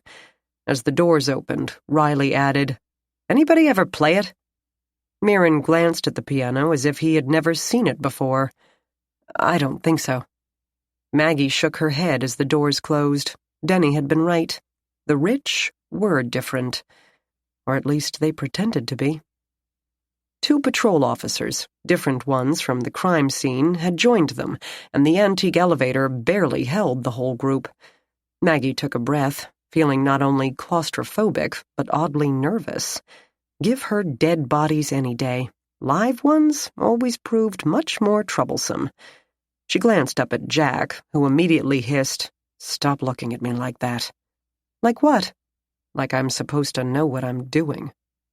Riley chuckled. Chapter 6. The elevator opened into a noisy cauldron of sound and scurrying, despite thick rugs and a waiting area with a heavy antique coffee table and a chocolate-colored couch that Maggie wanted to dive into. The office cubicles weren't cubicles in the traditional sense, but beautiful wood desks separated by live plants and cleverly disguised file cabinets, with ergonomic chairs on silent casters. Not even the stacks of plain buff-colored file folders and giveaway pens could hide their beauty. Natural light streamed in from all the windows, sometimes passing through the glass walls of private offices with even more opulent fixtures. But somehow none of this elegance soothed. Instead, the traditional wood and the modern walls clashed instead of melding. Or that could be the effect of so many combined voices all talking at once, with no one listening. Desk phones, cell phones, speaker phones were all employed. At least 9 people sat at the 12-odd desks in the open area, ringed by 5 of the glass offices. 2 sat empty, perhaps Joanna's, the largest, and Jeremy Mirren's. The other 3 were occupied by 2 men and a woman, respectively, all talking on phones. Through another glass wall sat a long conference table with 2 people at each end, boxes and files unceremoniously piled onto the glossy wood. Even the file room had glass walls. It seemed an unlikely place to plot a murder, or be able to keep any secret at all. On the other hand, since no one seemed to pay any attention to anyone else, the murderer could have done his planning right there and still escaped notice. A woman at one end of the conference table looked up just then and apparently pegged them as out of place. Without turning her head, she stood, moved around the table, and walked toward them. Jeremy Mirren let out an ear-splitting whistle, of which Maggie would not have believed him possible. He didn't seem like he'd had the upbringing for that kind of a talent. Not everyone paused in their speech, but enough did for him to be heard. "Sorry to interrupt, but I need everyone to listen to this right now. Hang up, put the phones away, tell clients you'll get back to them." Most of the men, and they were mostly men, working the phones got a stubborn look, resenting the disruption. But when Mirren added, "I have bad news," in a voice beginning to tremble, even they made quick excuses and clicked off. Of the 3 in the glass offices, an older man rubbed his face and swung his feet off the desk. The woman had hung up anyway, but looked superbly annoyed, either at the interruption or at Mirren being the interrupter. The other man had his door shut and had somehow missed the whistle. Turned toward the window, he continued his conversation until the woman banged on his outer wall as she strode past. As she did, she demanded, "What the hell is going on, Jeremy? Where is Joanna? How could she—" The young man waved a limp hand at the cops.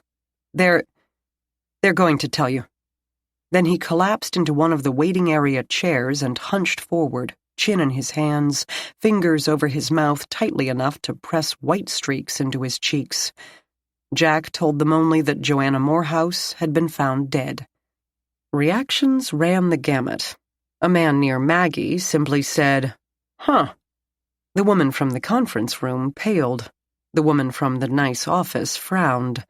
A stocky man in the center of the room asked if Joanna had killed herself. "We're still investigating the circumstances." The man persisted. "Easy question. Did she off herself or not?" Jack barely moved, but somehow straightened into a steel-hard figure with a voice to match and repeated, "We are investigating the circumstances."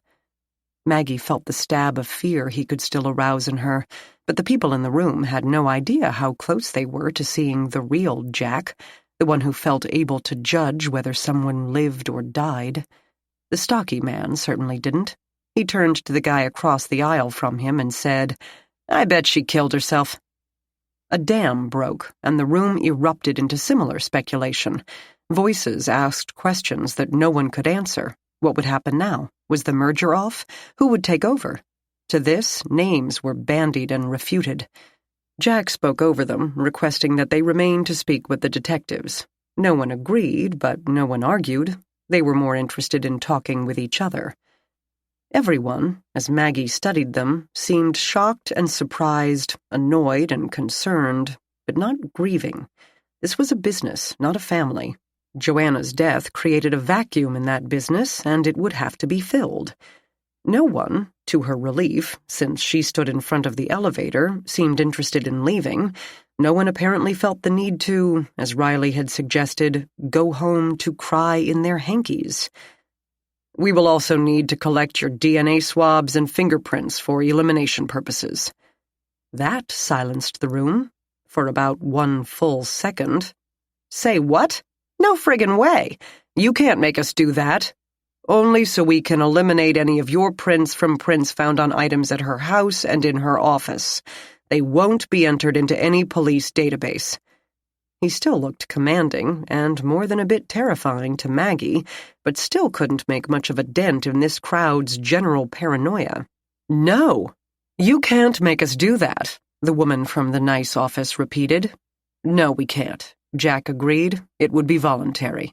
If you don't wish to cooperate with our investigation, that is entirely up to you. The woman glared, seeing the trap.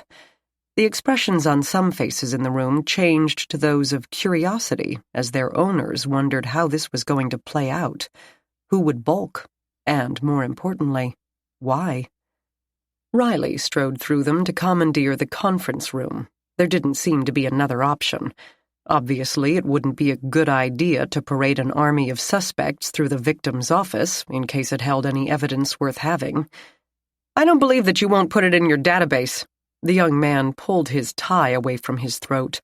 You guys always say that, but you never throw anything out. Jack pointed at Maggie. Maggie handles our APHIS. If she says your prints will be destroyed, they'll be destroyed. Every pair of eyes in the room turned toward her, only for a moment, but long enough to make her want to run screaming for the stairwell. She didn't do this personal confrontation crap.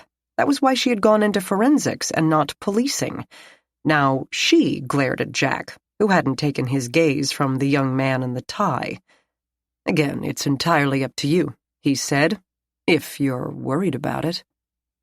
The stares of his co-workers forced the man back into his seat. He said nothing further, but one of the few women at the desks gestured toward the 2 patrol officers flanking the elevator. But we can't leave until they do. Jack said, You can go any time you want. We are asking you to stay and help us investigate the death of your colleague. The office woman said to him, This is the headquarters of a $4 billion national business. We're all very sorry about Joanna, but this is a murder, Jack snapped. The room gasped, and Maggie could see him mentally kicking himself in the form of a vein bulging at his temple. A new wave of shock rounded the room. What the crap? Someone murdered her? Are you sure? Are you sure she's not on a beach in Aruba with last quarter's profits? The woman recovered. Well, that's... One of the older men from the private offices finally spoke. Come off it, Lauren. You're not filling her boots just yet. To Jack, he said, Whatever you need, say the word. You'll have our complete cooperation. A very pretty girl with very dark skin at one of the desks nodded fiercely. We owe it to Joanna. For some reason, this produced some eye-rolling among her co-workers. One muttered, Tyra, with exasperation. The older man said, more curiously, Was it really murder? How'd she die? We're still investigating the circumstances, got it. Help yourself to the conference room, which I see you already have. Okay, folks, tell these guys anything they want to know. Otherwise, get back to work. Lauren said, You're not filling her boots just yet either, Pierce. He ignored her and returned to his desk. Maggie let out a breath she hadn't known she was holding. Lauren marched up to Jack. You might as well start with me. She might as well have added, because I'm the most important person here. It seemed to be so strongly implied. But then again, it could be true. Maggie followed them into the conference room. Because of the glass walls, this interview would be completely visible to the sea of eyes they had passed through. It might encourage all interviewees to stay on their best behavior, or it might stifle any spontaneous admissions. Either way, it made an interesting setting for an interrogation. The man and woman Riley evicted had gathered up their files and briefcases and booklets.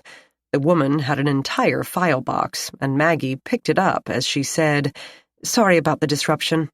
Oh, don't worry, the woman said, and gathered the rest of her items. I wasn't making a lot of progress anyway. They carried their loads out the door. I guess I'll take the waiting area.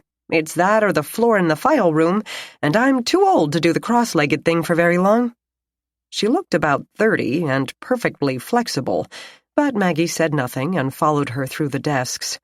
The workers had reverted to their original state, on the phones, talking fast, wireless headsets bobbing as they typed at the same time.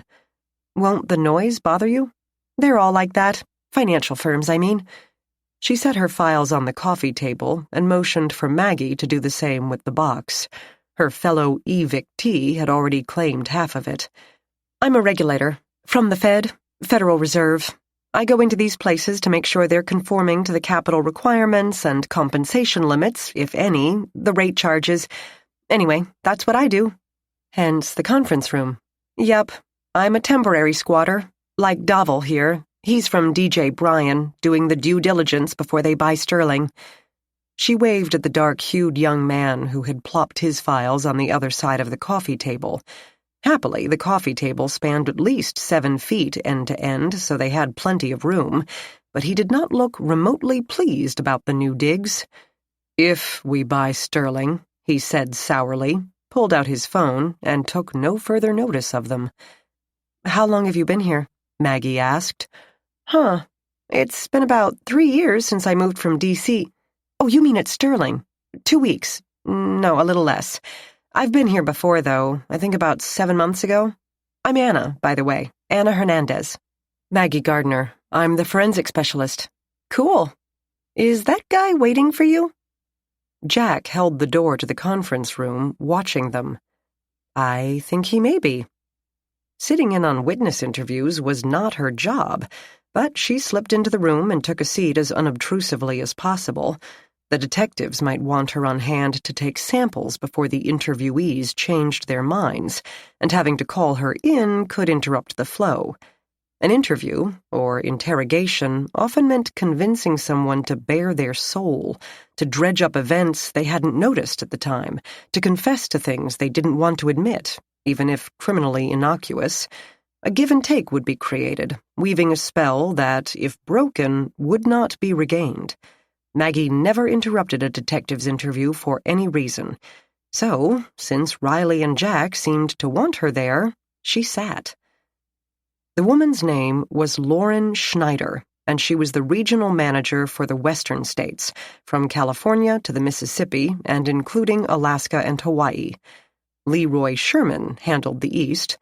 Pierce Bowman was from DJ Bryan, the large investment bank planning to buy them, and from his behavior you would think they already had.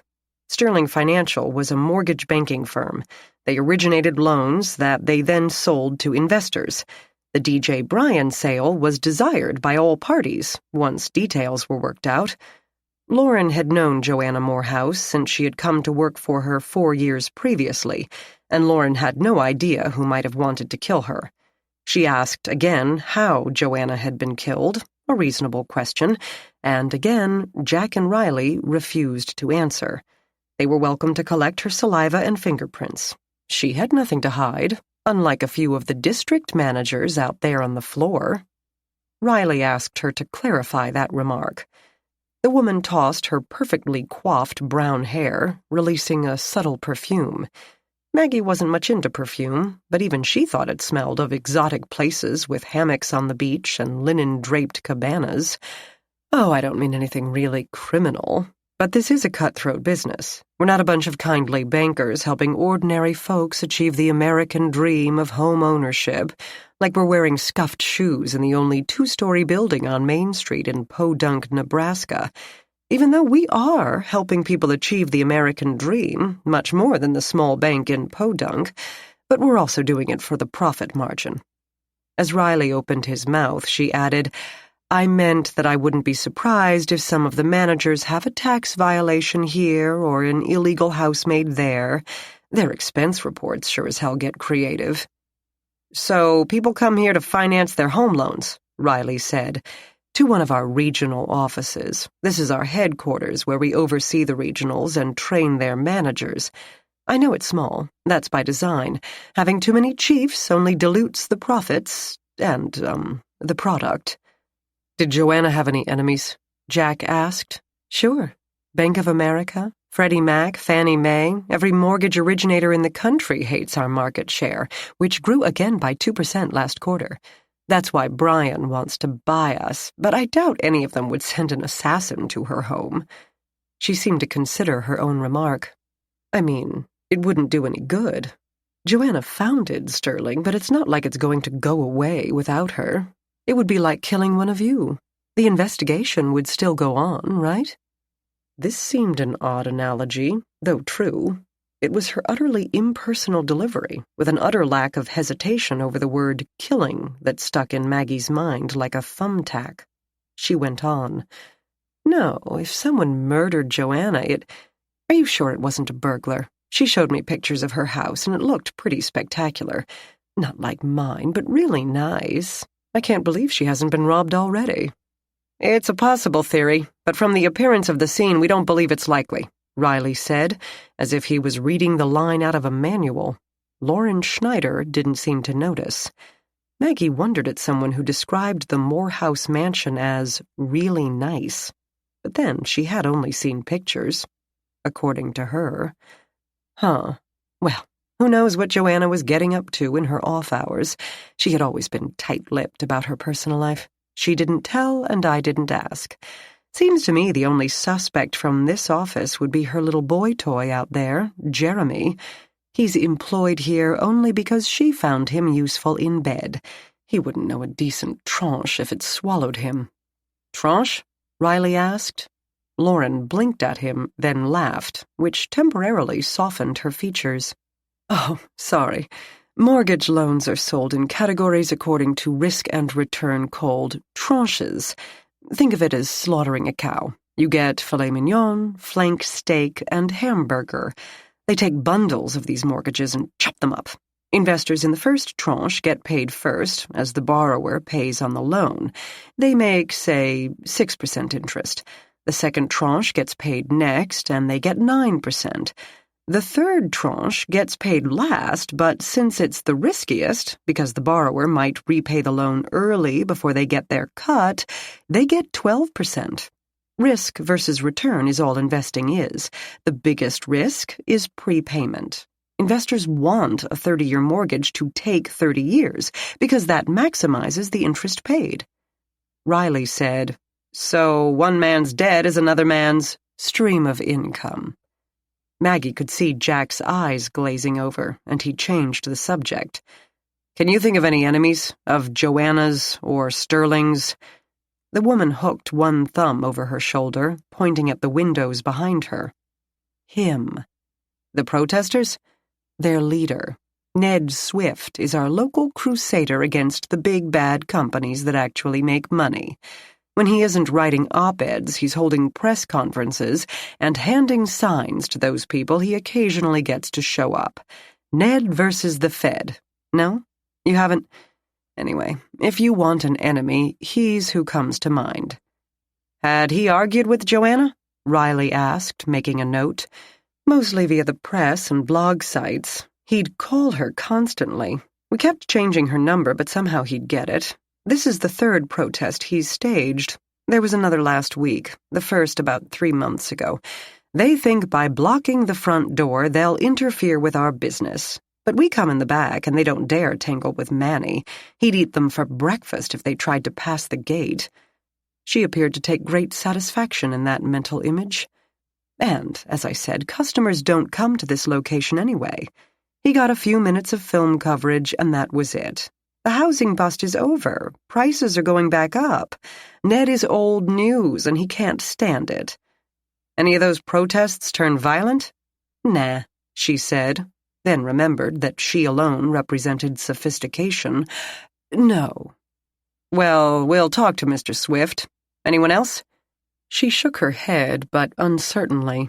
Riley repeated the question, but she had made up her mind and insisted that everyone admired Joanna. There were no serious internal disputes. The constant murmur of noise out in the desk pool ebbed and flowed. Lauren Schneider's gaze darted across that room constantly, looking for what? Moral support? Opposition? That no one slacked off in Joanna's absence? What about this merger? Riley asked. The merger is a great idea. It will open up our system to new markets. DJ Bryan is the largest and best investment bank in the world. We couldn't be more secure than to be part of their umbrella. Don't a lot of people lose their jobs in a merger? Jack asked. Yes, she said without hesitation, but we won't. Loan officers in some of the smaller regionals might become redundant, but no one here will be let go. Brian will need us. We're the ones making Sterling so profitable." She spoke confidently, but there seemed to be the slightest undercurrent, tremulous and worried, and Maggie noticed the woman's perfect manicure bite into one folded forearm. Mergers caused reshuffling. People always lost their jobs, and very often the people at higher levels, not lower. The business world was Machiavellian. Don't keep the old leaders around. They'll only divide loyalties and delay the conversion to the conquering group's way of doing things.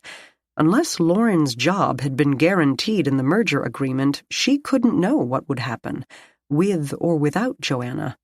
It didn't seem to give her much of a motive to kill her boss, though, unless she believed those boots were hers to fill, and a position for Joanna's with DJ Brian had been guaranteed. "Your coworker, Leroy Sherman, will Brian need him?" Leroy barely knows what the name of this company is. He had been a bigwig at Goldman Sachs, and Joanna hired him just to get his name and his credibility on the letterhead. We don't need him anymore, but he has 6 more months on his contract. When he's not playing golf, he's at his desk scheduling tea times. The detectives finished their questions, and Lauren Schneider gave up her DNA and fingerprints, even though, she insisted, it would do them no good, since she had never been to Joanna's house. She glared at Maggie as she conducted the indignity of swabbing the insides of Lauren's open mouth. Maggie tried to be as pleasant, downright obsequious as she could. To roll someone's complete prints properly, it is important that their fingers be relaxed and pliable. If the donor's body tensed up in an angry knot, it made the process that much more difficult. Lauren Schneider was nothing if not an angry knot. When they were done, she looked at her ink-covered palms and then shot Maggie a skewering glance, as if Maggie had dealt a profound and deeply personal betrayal. Not even Riley's polite thank you thawed her. He held the door for her so she wouldn't have to touch the handle with her darkened fingers. "Would you ask Mr. Bowman to come in?" "I'll do whatever I can to help you catch whoever killed Joanna. That does not make me your secretary." With that, she left the conference room, holding both hands away from her as if they now needed amputation. Chapter 7. "Sweet gal," Riley summarized. "That was a bunch of nothing. Let's get this Pierce guy. What sort of a name is that anyway? Pierce? Sounds like a Hallmark movie." "You watch Hallmark movies?" Jack asked. "Don't start no nasty rumors." Jack said, "And their buddy Ned, too. Sounds like he has a different take on Sterling Financial's assistance in the American dream." "Ned Swift. And what kind of a name is that?" Riley left the room to retrieve the distinguished gentleman from DJ Brian. Maggie, now on the other side of the table where she had stood to fingerprint Lauren Schneider, studied the hubbub of the office. The pretty girl, Tyra, watched them, worrying one long fingernail between her teeth. 3 other men huddled over a mahogany cabinet and shot glances at the conference room, obviously discussing the situation. No one else seemed to be paying any attention at all, back to constructing spreadsheets on their computers with a phone tucked under one ear, their fingers flying over the number pad on their keyboards faster than the wings on a hummingbird. In the waiting area, Davil stayed absorbed in his paperwork, but Anna Hernandez, chin propped on one fist, elbow on crossed knee, gazed back at Maggie. "What do you think?" Jack asked her. Startled, she said, "About the murder? I don't know. It seems like a mess, frankly. Like we've either got no logical suspects or way too many. I'll say, give me a plain drug dealer drive-by any day." Yeah. But he moved closer to say, "This killing certainly seemed more personal than eliminating a business rival or stopping a merger. And if the guy staged it to look personal when it wasn't, he would have done a better job. Left out wine glasses or something like that. Not disappear like a ghost. But someone who had lost their house? People get very emotional about their homes. Or had lost their life savings in a fund backed by bad mortgage loans. His cologne or aftershave or whatever replaced Lauren Schneider's expensive scent. Maggie found that she preferred it. True. Riley opened the door and ushered Pierce Bowman in, who promptly announced, "Let me guess. Lauren said she was Joanna's right arm, and everything at Sterling Financial was hunky-dory." Riley and Jack exchanged a look. Riley said, "Won't you sit down, Mr. Bowman, and tell us all about it?" Inside police headquarters in the Justice Center on Ontario Avenue, Maggie's ex-husband, Rick, sat at his desk typing up his final reports on the vigilante killer who had offed 3 of Cleveland's worst. One of the worst had killed a young girl, too, so that made the whole investigation a mess. Most of it was Patty Wildwood's case, but the star of the department had moved on to other things. It fell to Rick to continue the search for the vigilante, who had disappeared like a wraith, blown out over the lake to other lands, which left Rick scrambling to look busy in order to justify his paycheck.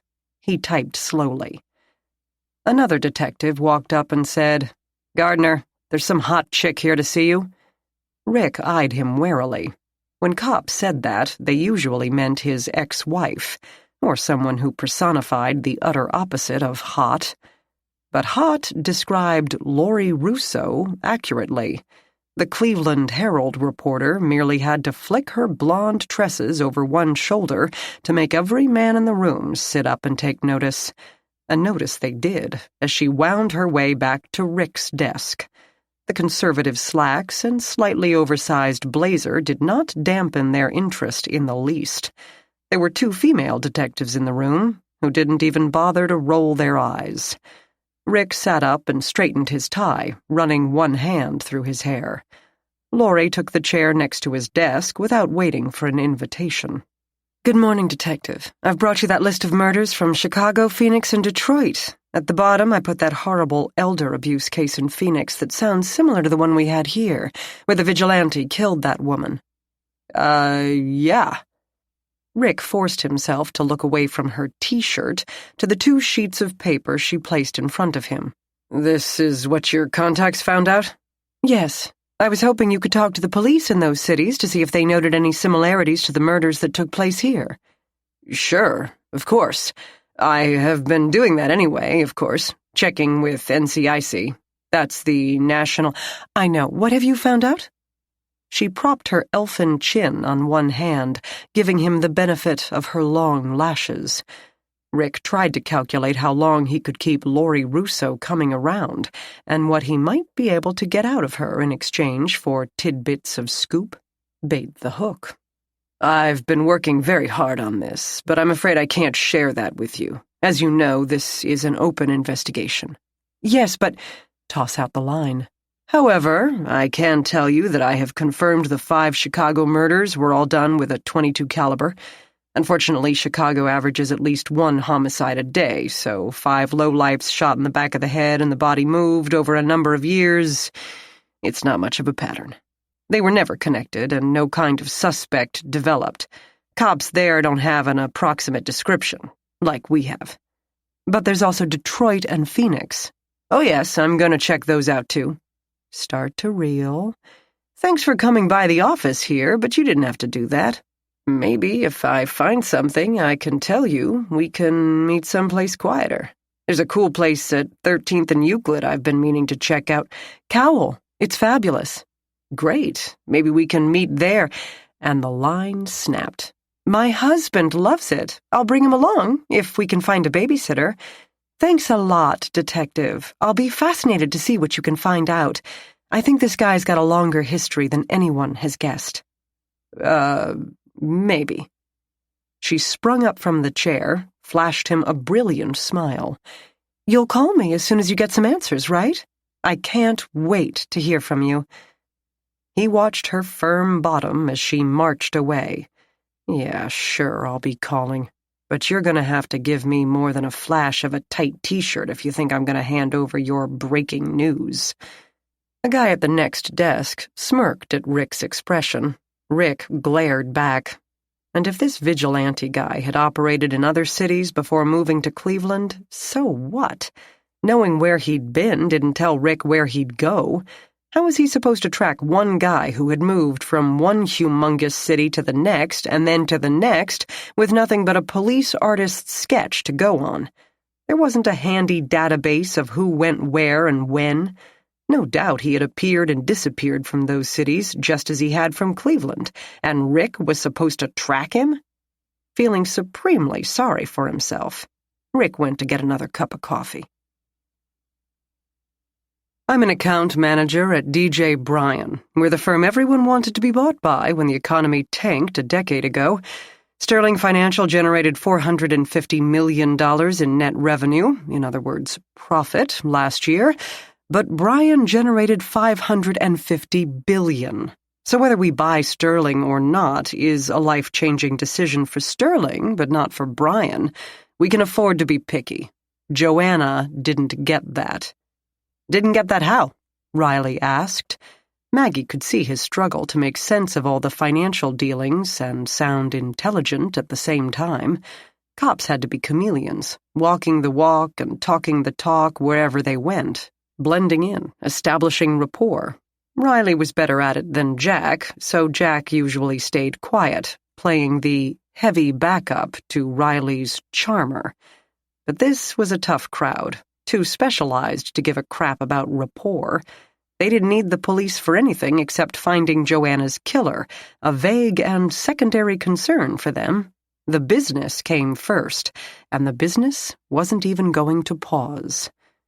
Remember way back when banks used to issue mortgages, knew who they were lending to, and had incentive to make good loans? Then came computerized credit scores, so consumers could shop around and get better rates. Then Lou Ranieri took these assets that weren't liquid, mortgages take a long time to pay back and you can't cash them out quickly, and turned it into something that could be bought and traded in the short term. Securitization, Maggie said. The two detectives sent her funny looks, but Bowman hardly paused. Exactly. This wasn't a bad idea. Even if housing prices fell in one city, they wouldn't fall in all cities. Until they did. But instead of spreading the risk, it dispersed the disease. Bowman leaned back in the swivel chair, one ankle across one knee, then partially turned so he could look at the detectives, the sky outside, and the managers at their desks with only the slightest shift. They based everything on the assumption that at the absolute worst, defaults would hit 6%. They had historically been 1%. People get very attached to their homes. You think? Riley said. So that even if the entire bottom tranche, say 20%, defaults, the top two tranches are 100% safe. Except that housing had never seen the leaping increases that occurred in the first 10 years of the new century, so historical data might not have been the best indicator, but no one wanted to think about that. People took out home equity loans or bought houses on spec based on the assumption that the value would keep shooting up. Construction workers and waitresses were trying to become real estate moguls. But every market eventually saturates, and defaulting on an investment is not as wrenching as suddenly being out on the street. So banks finally realized their mistake, and a bunch of mortgage lenders went out of business or got bought by other banks, and they all tightened up their lending practices. Well, when the dust settled, people still wanted mortgages. They still wanted refis and home equity loans. They looked around for lenders and found a vacuum. And you know what they say about a vacuum. Jack glanced at Maggie, as if expecting her to jump in, which for some reason made her smile. It sucks up the dirt? Riley suggested. Pierce Bowman laughed. I was going to say nature abhors one, but yours is probably more apropos in this case. Jack said, and this has to do with Sterling because... Enter Joanna Morehouse, who goes right back into the subprime mortgage business that everyone else had just gotten out of. In no time at all, she's trading into the billions with some decent tranches. But of course, she also has a number that completely suck. I'm interested in buying her good stuff, not the crap. And Joanna said it was all or nothing. She's ready. She was ready to move into the big tree in the Big Apple, but I wasn't biting. And Lauren and Leroy Sherman? They were all for splitting the company, if that's what it took to shake the dust of Sterling Financial off their feet. But Joanna didn't agree. Vociferously. Sherman is one of those who keeps his head down and lets everyone else get shot first, but Lauren would get into it with Joanna. These glass walls look nice and fancy, and aren't we all so honest? But they don't block sound all that well. No secrets here. Riley spelled it out. So you think Lauren killed Joanna to get the merger done? Bowman laughed. No. Sorry, I didn't mean to imply that. Lauren talks a good game, but she's no Lucretia Borgia. She's not even a Joanna. Now, if Lauren had been killed... Riley said, So you don't work for Sterling, but you have an office. Just temporary. I evicted the in-house counsel, poor kid. How long have you been at this location, then? In Cleveland? 2.5 weeks. It should only take another few days. Then Duvall and I will be done and out of here. He glanced out the window at Cleveland's downtown. Thank God. And when you say done? After due diligence, we'll have a finalized proposal of what portion of Sterling we're willing to buy and what they're going to have to dump. Then Joanna could take it or leave it. He grew pensive and added, I hope this doesn't delay things. I'm not sure exactly how their charter... I assume Leroy and Lauren take over, which will be good for me. They're on board and the deal will go through. His face cleared. Maggie could imagine him thinking, win-win for everybody. Except, of course, Joanna. Chapter 8. Beyond that, Pierce Bowman had nothing to add. He hadn't known Joanna Morehouse or anyone else at Sterling longer than the few weeks he'd been there, had no personal relationship with any of them, had never been to Joanna's house, and had no idea if she had any enemies other than the protesters outside. Even they did not rise above small-town antics to him. You should have seen Wall Street during the Occupy movement days. I went to work every day waiting for someone to toss a grenade into our lobby or coat all our journals in anthrax powder. Bastards. To Maggie's surprise, he gave up buckle swabs and fingerprints without complaint. Perhaps he simply didn't want Lauren Schneider to show him up. As he elbowed the conference room door open, he threw a challenging glance toward her office. Then he continued to the men's room with his hands balled into fists to keep the ink from brushing any part of his suit. Riley leaned over the radiator cover, stretching out his back and watching the people on the sidewalk. I think they're breaking for lunch. Speaking of which, you're hungry, Jack finished for him, as if this were a foregone conclusion. I was thinking that if our day traders out there get the munchies, we can't stop them. Our guy could go out for burgers and never come back. Yeah, Jack said, but that officer standing at the elevator doors? With his required body cam, we will have nice close-up shots of anyone who leaves. Thank you, ACLU, Riley muttered. Those body cams work both ways. They were tense, Maggie saw, and thought she could understand why. Being here at all was a gamble. These were the early hours of an investigation into a brutal murder, and if Joanna Morehouse had been slaughtered by an ex-boyfriend or a long-lost child looking to inherit, then these hours would have been a complete waste of time. And looking at the people at their desks, so focused on interest rates and market shares, it was hard to believe any one of them could have plunged a knife into a human being again and again with the same intense drive. The elevator dinged, and a delivery boy, man, laden with a stack of white boxes, emerged. Everyone looked, without pausing in their phone conversations, their gazes following the tower of sustenance as the delivery guy moved over to a large table in the corner and set them down with an assurance born of practice. Riley said, There, munchies averted. The very pretty young woman Maggie had noticed earlier finished a call, went over and paid the man.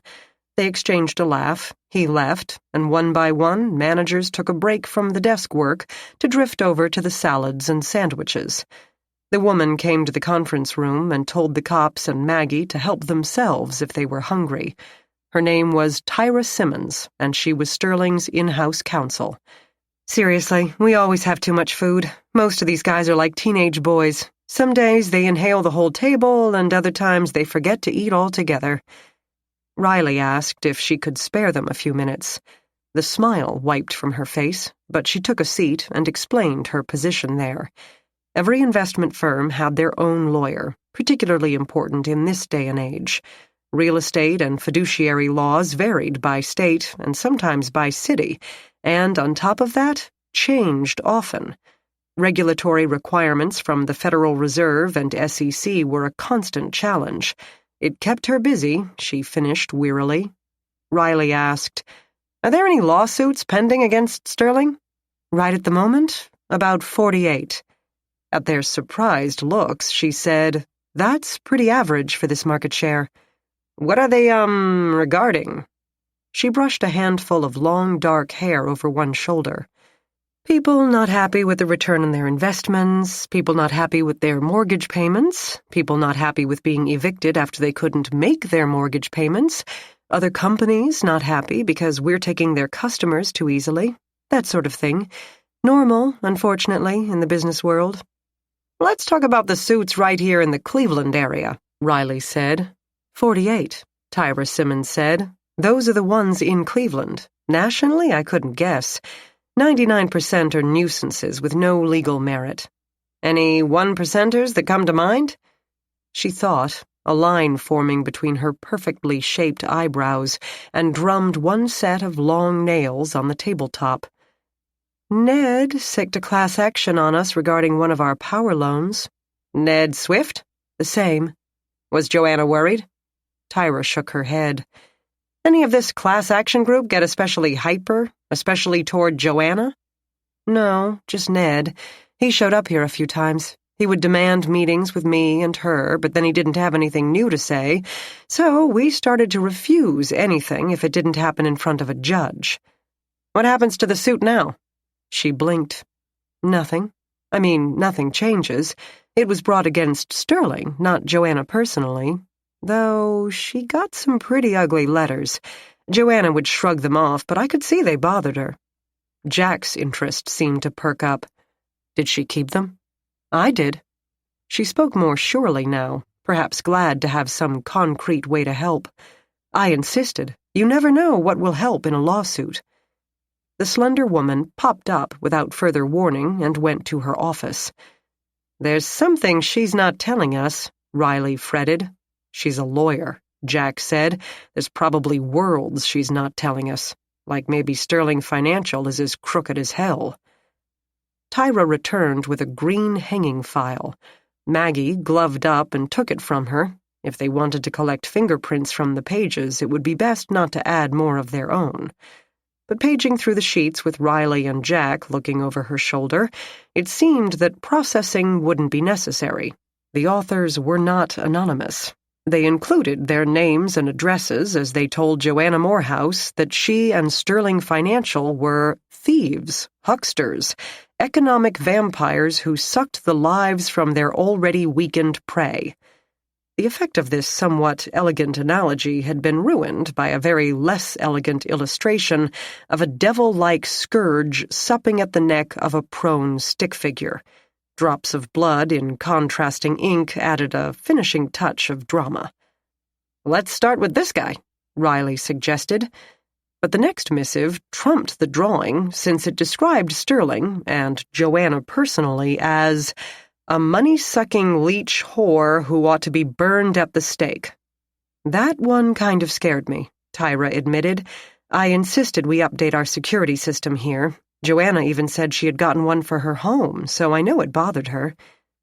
The low murmur of voices and activity outside suddenly bounced higher into an excited waterfall. Riley crossed to the window and looked out. "Miss Simmons, is that Ned Swift?" She moved to his side, lithe as a cat, and took one quick peek. "Oh yeah, that's him." Riley and Jack exchanged a look, then mobilized without a word. They were stepping into the elevator before Jack noticed Maggie behind them. "You stay here," he ordered as he punched a button. What was she supposed to do there? Why? Can never be sure about a mob. The doors closed. She stood there, stupidly watching the light move down the crack in the middle as the car descended. What did that mean? Were the irate customers going to attack the detectives with pitchforks and hand-lettered signs when they took away the group's leader? Would a riot ensue? What should she do? She returned to the window, pressing her forehead against the hot glass in order to see the sidewalk below. From that angle, the half closest to the building was lost, but she caught a glimpse of Jack's shoulders and Riley's thinning red strands as they approached a middle-aged man with curly hair and a lightweight plaid jacket. The cops spoke, the group of protesters hovered like agitated bees, Maggie watched, and then Jack moved toward the building and out of her sight. Ned Swift turned out to be a wiry man with sandy blonde hair, almost as tall as Jack, with round glasses and a few ancient acne scars marring an otherwise cherubic face. When the detectives emerged from the building, he said only, "Did they call the cops on us again? We have a permit." Riley straddled, tough and friendly with this guy, telling him that they had no problem with the protest, but would appreciate a few moments of his time, his words reassuring, but his tone firm. Swift didn't mind. He agreed instantly and entered the cool lobby with a cheery wave to his acolytes, who, after a few worried looks, carried on wending through the sweltering morning without him. The detective settled on the leather furniture next to the piano. The stone and glass of the walls nearly soundproofed the room, and it was nicely quiet, save for the clicking of the receptionist's keyboard and the tinkling hush of a tiny Zen waterfall on the end table. Riley flipped open his notebook. "Can you summarize for us exactly what your problem is with Joanna Morehouse?" "Certainly." Swift settled more comfortably into the soft armchair and straightened his jacket, releasing a puff of Axe body spray into the atmosphere. "If you remember the housing bust, 2008, 30% of Slavic village homes went into foreclosure. Cleveland led the country in vacant homes, etc., etc." This time Riley said only, "Yes." Because mortgage originators like Sterling made loans to people they knew bloody well could never pay them. They set it up, collect their fees for doing a little paperwork, the investors get monthly payments, borrowers begin paying off their house, everybody's happy. So what's the problem? You know how that Greek guy said everything had to be in moderation? Yeah? When there's money being made, moderation goes out the window. Even people with bad credit don't want to pay high rates and, obviously, don't have the money to pay high payments, so creative math. Adjustable rates that you can lock in, except the rate you're locking in is a completely different rate. Prime plus whatever the bank feels like tacking on. So from day one, this will already be higher than a 30-year fixed.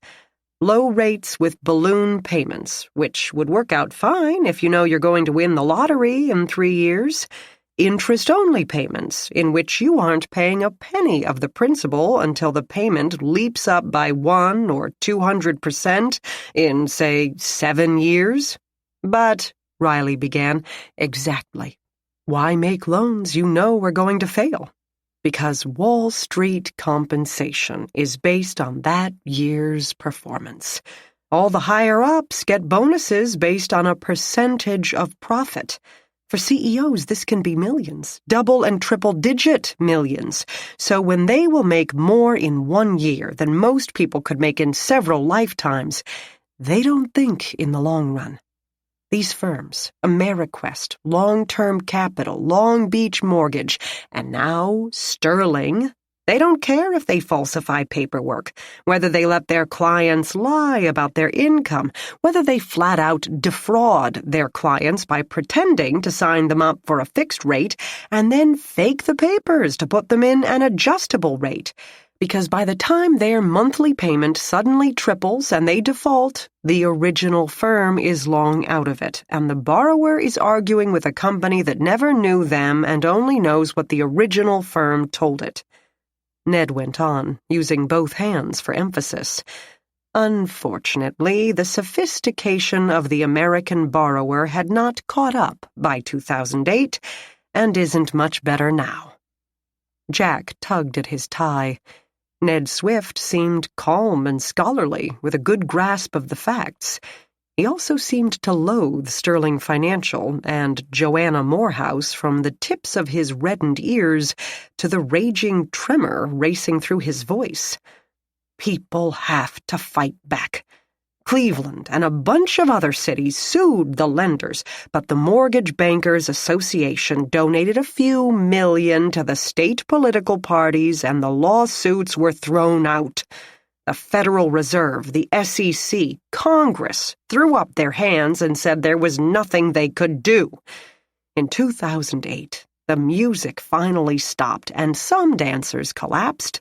The government bailed out the rest, and our lawmakers were supposed to make laws so this couldn't happen again. Jack's legs twitched, aching to move, to do something.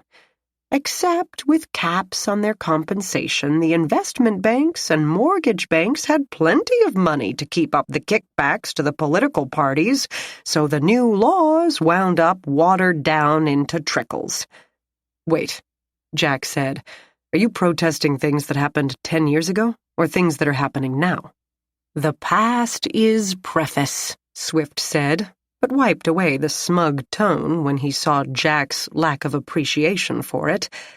The behavior I protested in 2008 slunk away for a while, laid low but never went away. Mortgage securities were a cash cow, and just because we slaughtered the cow doesn't mean people lost their taste for milk. The big firms reined it in because no one, not even them, wants to go through that again, but little places like Joanna's saw opportunity. Have you noticed commercials for instant credit and cold calls from barely legal sharks offering anyone who answers a no-collateral pick-a-payment loan? They're back, doing all the bad things they did before, but this time having the sense to get out before someone blows too hard on their house of cards. Why do you think Joanna's selling to DJ Bryan? So you're saying Sterling knowingly made bad loans?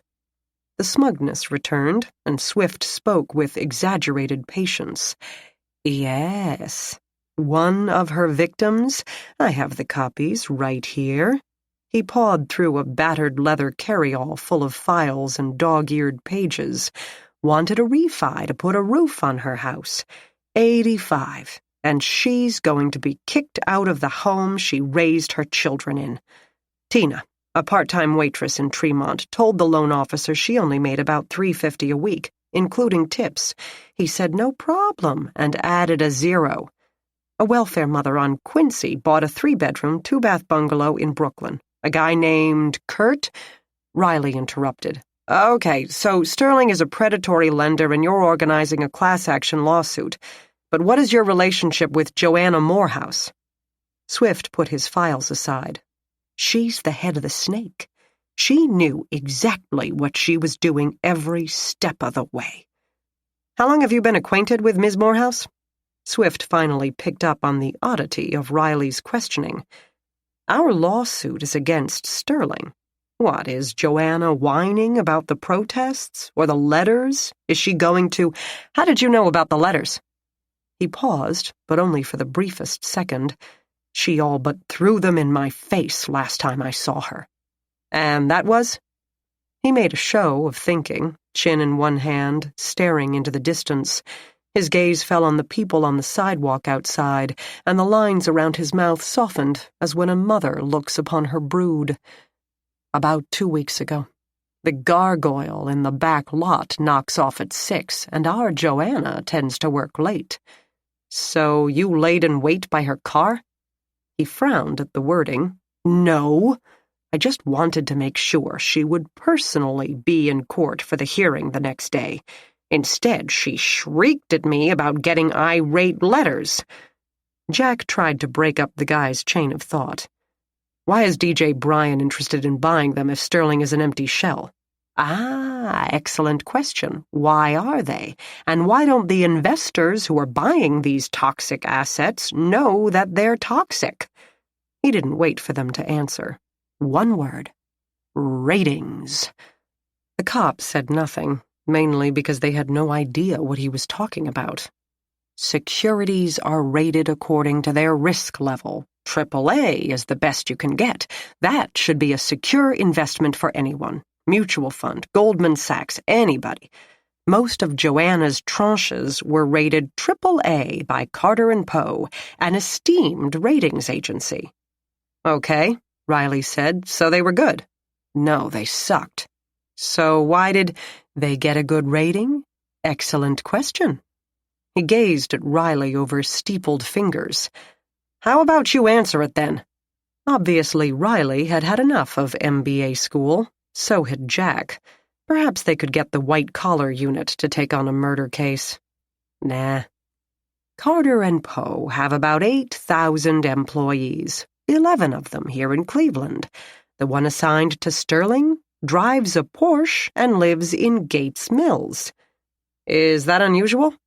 A little bit, Swift said, as if he found this amusing. Their staff makes good money.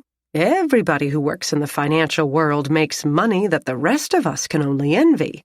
But I have a friend at the IRS who says he doesn't make that much. Does your friend often violate privacy laws? Every chance he gets. Actually, I'm exaggerating. I don't know what Mr. Fortner's paycheck totals, but he's either very bad at his job to screw up a rating that badly, or he's very good at getting side work. Riley said, You think Joanna paid him off? I do indeed. Riley switched tacks again. When did you go to her house? Swift frowned again. I never went to her house. I don't even know where she lives. Why all the questions all of a sudden? I've been trying to get someone to pay attention to Sterling's thievery for months now. Where were you last night? I left the law center about 7, met friends for dinner, went home to my wife. Why? Someone key her car? She's dead. Swift looked surprised, or gave a good imitation of looking surprised. Dead? How? Last night, Riley answered, without answering. Who were the friends at this dinner? The man remained silent, running through the implications of this question. She was murdered? We're still determining the circumstances. What makes you assume that? I don't think you'd be asking me for an alibi if she got in a car accident. Was it suicide? Are you sure she's even dead? This deal with Bryan is dragging. If they're actually doing due diligence for a change, maybe they found that Joanna is in bed with that nice boy from Carter & Poe. Bryan is too big to fall into that trap again. It would be every bit Joanna Morehouse to cut and run. She's probably on a yacht in Malaysia. I can assure you she's not on a yacht in Malaysia. Huh. Well, that's interesting. Doesn't really change anything as far as the lawsuit goes, but Joanna would have been great to put a face on the company. Any jury in the world would hate her on sight, though Lauren's nearly as unlikable. He gazed again at the protesters on the sidewalk, now worried for their future. For Joanna Morehouse's lack of same, no worry at all. But then, they'd hardly been friends. Not at all. Can we have the name of the restaurant? Riley went on. What? You mean you're actually going to check? Like I'm a suspect? We're actually going to check. This still seemed to amuse him more than anything, and he gladly gave up the location, the names of his friends, the name of his wife, and their home phone number. But fingerprints and cheek swab? No, not a chance. Of course, they had no grounds to insist, so the cops and the rabble-rouser parted ways amicably enough, at least on his part. "What do you think?" Riley asked as they stepped into the elevator. "He talks a good game. People who spend their time suing other people usually do, but I'm not ready to count him out." "Me neither," Jack agreed. Chapter 9.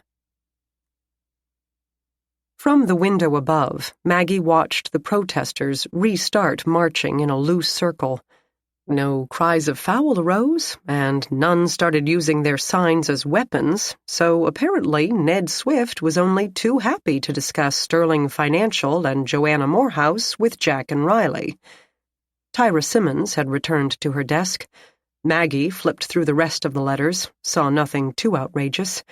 Her stomach growled, but she was stuck. She couldn't leave as long as the detectives might need her, for more prints, or in case Ned Swift turned out to have a knife injury on his hand where his fingers slid down the bloody hilt as he stabbed Joanna Morehouse. If Denny needed her, he would call, so she had no reason to insist on leaving, but she also had no reason to starve herself. The lunch break had wound down, and, as Tyra promised, a number of containers remained on the table in the corner. Maggie left the conference room, padding silently past the absorbed managers. The containers were labeled, a variety of salads and sandwiches, all with the logo, "Totally Fresh," in swirls of green. "Help yourself." Anna Hernandez appeared at her elbow. "They always overorder. I've taken leftovers home for dinner practically every night this week. Believe it or not, for alpha types like these guys, it's pretty healthy stuff. Maybe they think the antioxidants counteract sitting at a phone all day." "Thanks." Maggie selected a salad topped with grilled chicken. "You're on a break?" Anna snagged a sandwich and a can of iced tea. "Sort of. The detectives are downstairs talking to Ned Swift." "That jerk? I hope they arrest him." "Why?" They wandered back to the sitting area, Anna shoving her binders aside so they could set their drinks on the coffee table. Maggie didn't normally lunch with murder suspects, or witnesses, or family friends, but if she went back to the conference room, she would eat with her face plastered to the window to make sure Jack and Riley weren't being lynched from a light pole. And large chunks of forensic work involved waiting. Waiting for search warrants, waiting on ME investigators, waiting for firemen to douse the flames, waiting for EMS to extract a driver from their T-boned car. She was used to waiting. The young man from DJ Bryan had earbuds and seemed to be listening to music as he worked.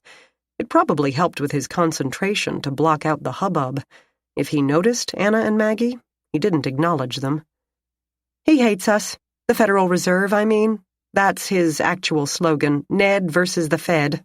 Ridiculous. Like the whole audit the Fed movement. We're already audited by the General Accounting Office, always have been." She chewed thoughtfully. "But he can get traction because most citizens don't understand what the Federal Reserve does. It's probably like how people react to you at the police department, because you can't stop all crime. Everyone believes the government is this omnipotent, consistent block of law, when it's really a conglomeration of stuff that has grown up over time. The too-big-to-fail banks that got the bailouts, only half were overseen by the Federal Reserve. J.P. Morgan, Wells Fargo, Bank of New York Mellon, Bank of America. And half of those didn't even need the bailout, but they had to go along to avoid stigmatizing and causing a run on the ones that did. Okay, BOA and Citigroup did, mostly because BOA had bought the disaster known as Countrywide. Sorry, I'm losing you. No, go on. I find this interesting, Maggie assured her. What the heck? She had time to kill, and dwelling on 10-year-old events kept Anna from asking her questions she couldn't let herself answer, such as how Joanna Morehouse's intestines looked while spread across her marble floor. My point is, the others, Merrill Lynch, Goldman Sachs, Morgan Stanley, were regulated by the SEC. AIG was an insurance company. Lehman, which of course didn't get a bailout, was SEC. Fannie Mae and Freddie Mac were under the Office of Federal Housing Enterprise Oversight, which Fannie and Freddie kept gutted of any real power because they had a take-no-prisoners stranglehold on Congress. All those subprime mortgages, only about 20% were from banks under Fed regulation. Okay, I have a plastic Ben Bernanke on my dashboard, and I think Janet Yellen is the bee's knees, so yes, I'm biased. But prior to the crash, no one had heard the term bubble. Only 13% of mortgages were subprime, and the fixed-rate subprime was doing fine. Not one bank failed in 2005, for the first time since the institution of the FDIC in 1933. And of subprime mortgages, only 20% were at banks regulated by the Fed. All the others were SEC, Office of the Comptroller of the Currency, Federal Housing Oversight, which was part of the problem, of course. Maggie curled herself into the leather couch and dug into the salad. It had some kind of dressing, to her initial dismay, as she avoided dressings of any kind. Then she took a tentative bite. Oh my gosh, this is good. Told you. It tastes like they just picked it out of a garden. Yeah, they're right up the street. You've never been there? You're in the Justice Center, right? Yes. Keep the conversation away from you. So, what went wrong with the securities? The young woman tucked her feet up under her legs, making herself comfortable on the leather sofa. Wall Street is like the mafia when it comes to skimming. Every time a financial product changes hands, someone takes a cut. The money is in the fees. Kind of like airlines these days, or medicine. That's why doctors order a boatload of tests that you probably don't need. Maybe they're being safe, and maybe they're purposely racking up the hospital system's bill. It's a volume business. Suddenly, there was a price war in the mortgage business. Adjustable rates, teaser rates, balloon payments, any way they could get those first few payments, sometimes only the first payment, as low as possible to get people to sign on the dotted line, they'd do it.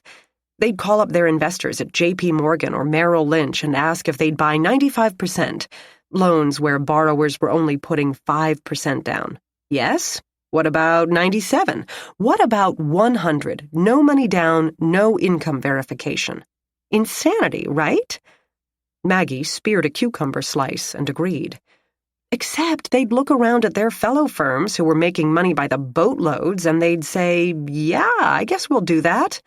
They weren't stupid. These are really smart, really tough moneymakers. But risk assessment is all about history, and subprime mortgages didn't have much of a history. As a significant section of the loan market, they hadn't been around that long. Anyway, back to the Fed. Computer trading and statistical models made trading so fast and so complicated that no one knew how bad their exposure was. So when some banks finally got nervous about their subprime exposure and tried to pull it in a little, that was a pinhole in a very weak dike. Banks started dumping their subprime securities.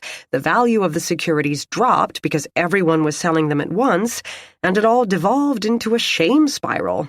Banks who had been loaning money to everyone and their brother stopped loaning it to anyone, even each other.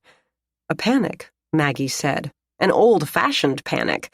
That doesn't happen at regular old depository banks anymore because the FDIC insures our deposits. But investment banks, bank holding companies, insurance companies aren't regular old depository banks. Their investments can only be insured using other investments. And when they all went down the tubes, crash. Every economy in the world came to a screeching halt in September 2008. And many other countries don't have comprehensive deposit insurance like the FDIC. Cats and dogs living together, mass hysteria. She finished with the quote from Ghostbusters and drained the last of her iced tea. And according to Ned, it's all our fault. I shouldn't joke. I'm not joking. It was decidedly not funny. D.C. was like the land of the walking dead, only not the slow-moving, out-of-it zombies, the super-fast man-eating kind. If I had ever thought I had any genuine friends there, I quickly got disabused of that notion. You spent a lot of time there? I lived there for 12 years, Anna said. Just a little girl from Kansas. I thought I'd made the big time. Bright lights and monuments. One year I even got to go to the Jackson Hole Conference. But fortunes eventually shifted, and I got exiled here.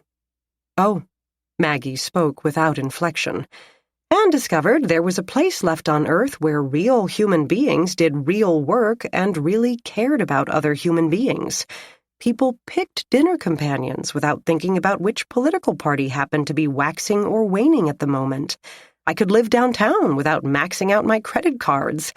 I found a boyfriend who actually seems to have a soul. Hell. Anna slumped until the back of her neck rested on the top of the sofa. I'm never going back. I'm glad to hear that, Maggie said. Cleveland has a little bit of a self-esteem problem. Ha! Try being from D.C. Everyone else in the country hates you on principle. Maggie set her empty container on the coffee table. Riley and Jack had not reappeared. She didn't want to break her don't interrupt police interviews rule in case they were getting somewhere with Ned Swift, but she still might be able to make herself useful. And this week you're here with Sterling Financial. What did you think of Joanna Morehouse? A cold-hearted snake, Anna said promptly, then sat up in surprise. Oh, that's terrible. I shouldn't talk about someone dead that way. It's okay. She won't hear you. And the truth is more important than platitudes right now. Anna nodded, but took some time to think over her next words. Of course, I never saw her anywhere but here, and never discussed anything but which records I needed to review and how long it should take me.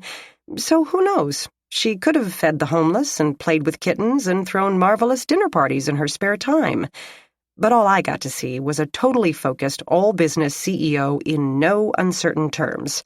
She made decisions instantly and unilaterally. Never any comments about needing to discuss something with her staff. She would give me only what I needed and exactly that. Needed by her terms, not mine. Maggie steered back to the murder at hand. But Joanna wanted this merger to go through. Oh yeah, she seemed excited. It's the only time I've seen any animation out of her. A sort of humming tension to her body is the only way I can describe it. But a happy tension. That's what passed for emotion, I guess, for a cold-hearted snake. Yeah, that is mean. I know nobody likes seeing regulators on their doorstep. We disrupt, interrupt, take up space. But most places at least pretend to be friendly. Joanna never pretended anything. What about the other people here? Anyone against the merger? Anna gazed out at the floor. Don't seem to be. I've heard some of the more junior managers griping about it, worried that jobs will be cut and those jobs will be theirs, which is probably true, but certainly no one sounded upset enough to kill over it. How was she killed, anyway? Maggie coughed. Oh, you can't tell me that, can you? No, sorry. That's okay, I get it. Are you sure it wasn't some crime of passion thing? I can't see little Jeremy offing anybody, but who knows what other kind of people... Joanna must have had some personal life, didn't she? Doesn't everybody? You'd think so. But if Joanna Morehouse had had secrets, lies, and passionate entanglements in her life, she had kept them very well hidden, so well buried that she may have helped to cover up her own murder. Your friends are back, Anna pointed out, as Jack and Riley emerged from the elevator. They interviewed everyone else in the office. Most conversations went quickly. The managers simply worked there. They weren't personal friends of Joanna, and she didn't talk to them much, except to tell them they were doing something wrong. But the job paid well, and only that mattered to them. They didn't need pats on the back. A few argued with Lauren frequently over this deal or that, but conflicts were purely business, and murdering Joanna wouldn't have resolved any of them. 3 young men, the same 3 Maggie had seen huddling over their desks, banded together and refused to give up either DNA or fingerprints. If they'd hoped for a dramatic stand on civil rights, they were disappointed. The detectives merely shrugged and said that was entirely up to them. They did, however, make careful note of their names and general description. Still photos could be seized later from the patrol officer's body cam.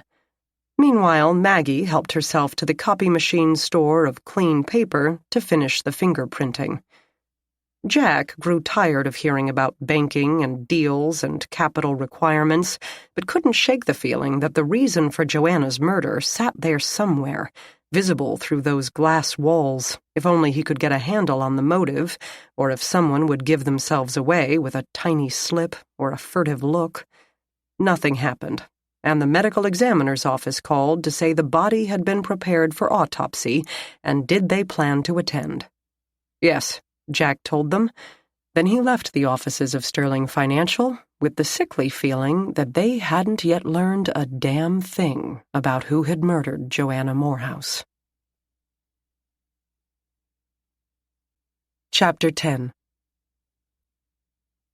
The autopsy suite smelled as it always did, like a very clean slaughterhouse, wafts of disinfectant swirling around the stench of blood and offal. It was not bad, relatively speaking. Post-mortems on the day's other victims had been completed, and Joanna's corpse had the room to itself.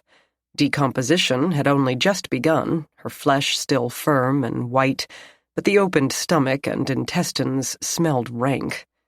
The air conditioning was functioning properly today, so all in all, not the worst visit to the morgue Maggie had ever experienced, relatively speaking. She had come hoping to collect some hairs and fibers from the victim's clothing. Obviously, this crime had been up close and personal, and she hoped for some transfer from the suspect, but that idea had been quickly dashed.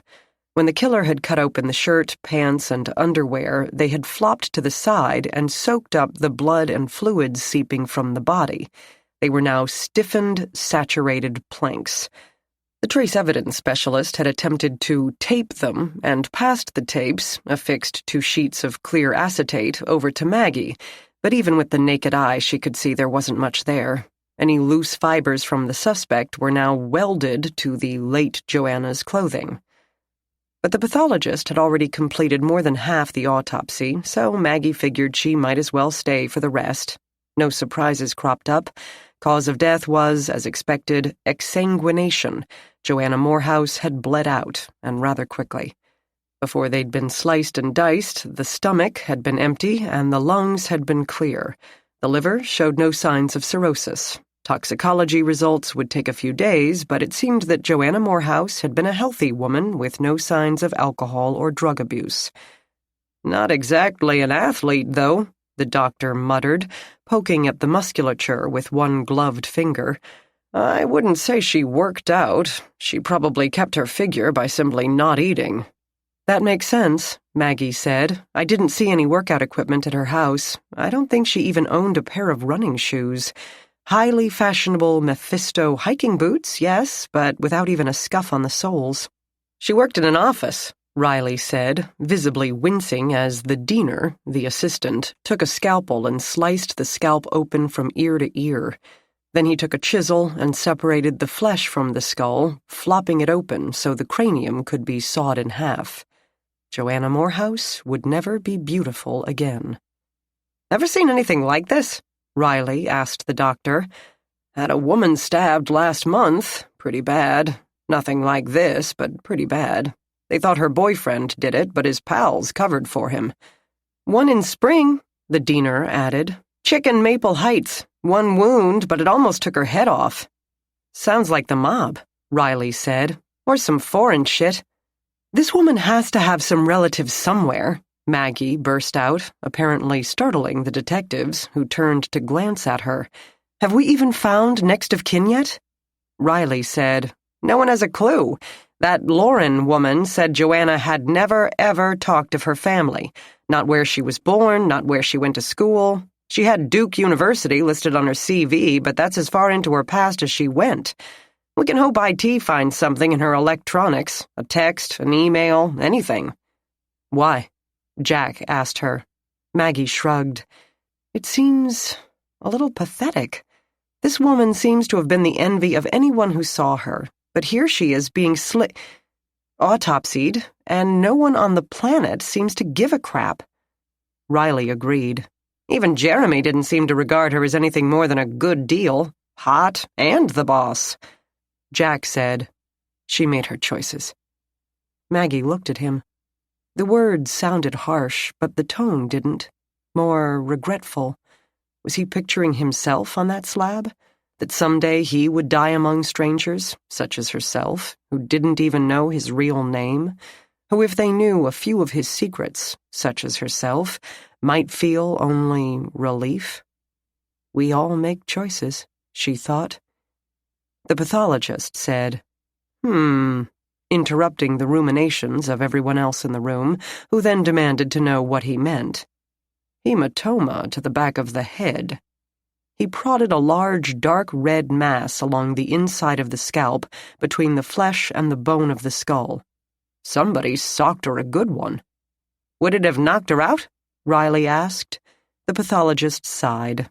Why do you always ask me that? There's no way to tell. It wouldn't have killed her, I can tell you that. It didn't get a chance to swell enough to endanger anything, and it didn't crack the skull. He peered at the bone, running bloody but gloved fingers over the rounded surface. I don't think so, maybe a little tiny one, a hairline crack. Maybe not. So he hit her with something, Jack interrupted. Dunno. It seems pretty unformed, no defined edges. A very blunt object. Maggie pictured the gleaming living room. What about the floor? Marble tile? Yeah. If he had smacked her backward good and hard, or maybe she slipped. Feet went out from under her. It could be that simple. I had a grandmother slip on a ceramic tile floor, was mopping it in her bare feet. He murmured on, but Maggie stopped listening. Joanna Morehouse could have been running away from her attacker. The house had so little furniture or other decor that someone could have chased her through those rooms without disturbing anything. Or the victim could have been in the living room backing away from him and tripped over the dais steps. Or they could have been having a quiet conversation until he abruptly shoved her backward onto the marble tiles. The blow might not have knocked her out, but she could have been dazed, seen stars, or simply reacted to the pain, and in that split second he was on her, stabbing and slicing. Any sign of sexual assault? She asked. Don't see any. We took swabs, of course. No apparent motive, no apparent beneficiaries, no apparent suspects. Very strange, Maggie thought. Very, very strange. The next morning, Maggie felt refreshed. She had gone to bed at a reasonable hour after a short conversation with her brother Alex, currently playing in the San Antonio area. He and Daisy had taken the kids to see the Alamo and bought them cowboy hats. That, he had assured his sister, did not mean his musical genre would be taking a turn toward the cornfields. Maybe you should consider it, she had told him. You might get to meet Taylor Swift. That is incentive, he had agreed. Did you get the bowl I sent you? I did. Thank you so much. I put it on the table next to my door. She smiled as she said it, to inject some enthusiasm into the statement as she glanced at the large item on her tiny table, an overbalance waiting to happen. Do you like it? She glanced at it again, her gaze automatically moving to the door to be sure she had locked it, which she hadn't. A shadow moved along the crack at its bottom, one of her neighbors returning home. It's heavy. It's basalt, he said proudly. Densest stone there is. The girls are learning about density. Cost me $30 just to ship it, so now they know something about postal rates, too. That's really cool, bro. I'm not sure how it goes with my decor. You have decor? Very funny. The shadow hadn't moved, oddly. The hallway doors were staggered, so it couldn't be someone waiting to enter the apartment across the hall. Maggie stood up from the couch. But you like it? Love it, totally. Because it came from Alex. If anyone else had given it to her, she'd think it a monstrosity of angles and a complete impracticality of houseware. She snicked the deadbolt into place, then, feeling silly, put her eye to the peephole. But the sliver of hallway within its range stood empty. Meanwhile, a satisfied Alex rang off to help his elder daughter with her math homework. Daisy homeschooled the kids on the road, darned her husband's stage outfits, and kept them all healthy. Maggie thought her sister-in-law had the patience of several saints melded together. The touring kept Alex too busy to notice how Maggie spoke less and less of her job. She was afraid to let something slip in an unguarded moment with her lifelong confidant. She had to think in two worlds now, the one she shared with other people, and her inner one, where only she knew exactly what she had done. Well, she and Jack. But Jack would be gone soon, and nothing bad had happened. No unexplainable homicides had turned up, no one shot in an alley, or some new and equally untraceable method of killing surfaced. Jack had kept his end of their bargain. Murders in Cleveland had continued, of course, but even the current unsolveds had strong suspects, with none of them a mysterious vigilante.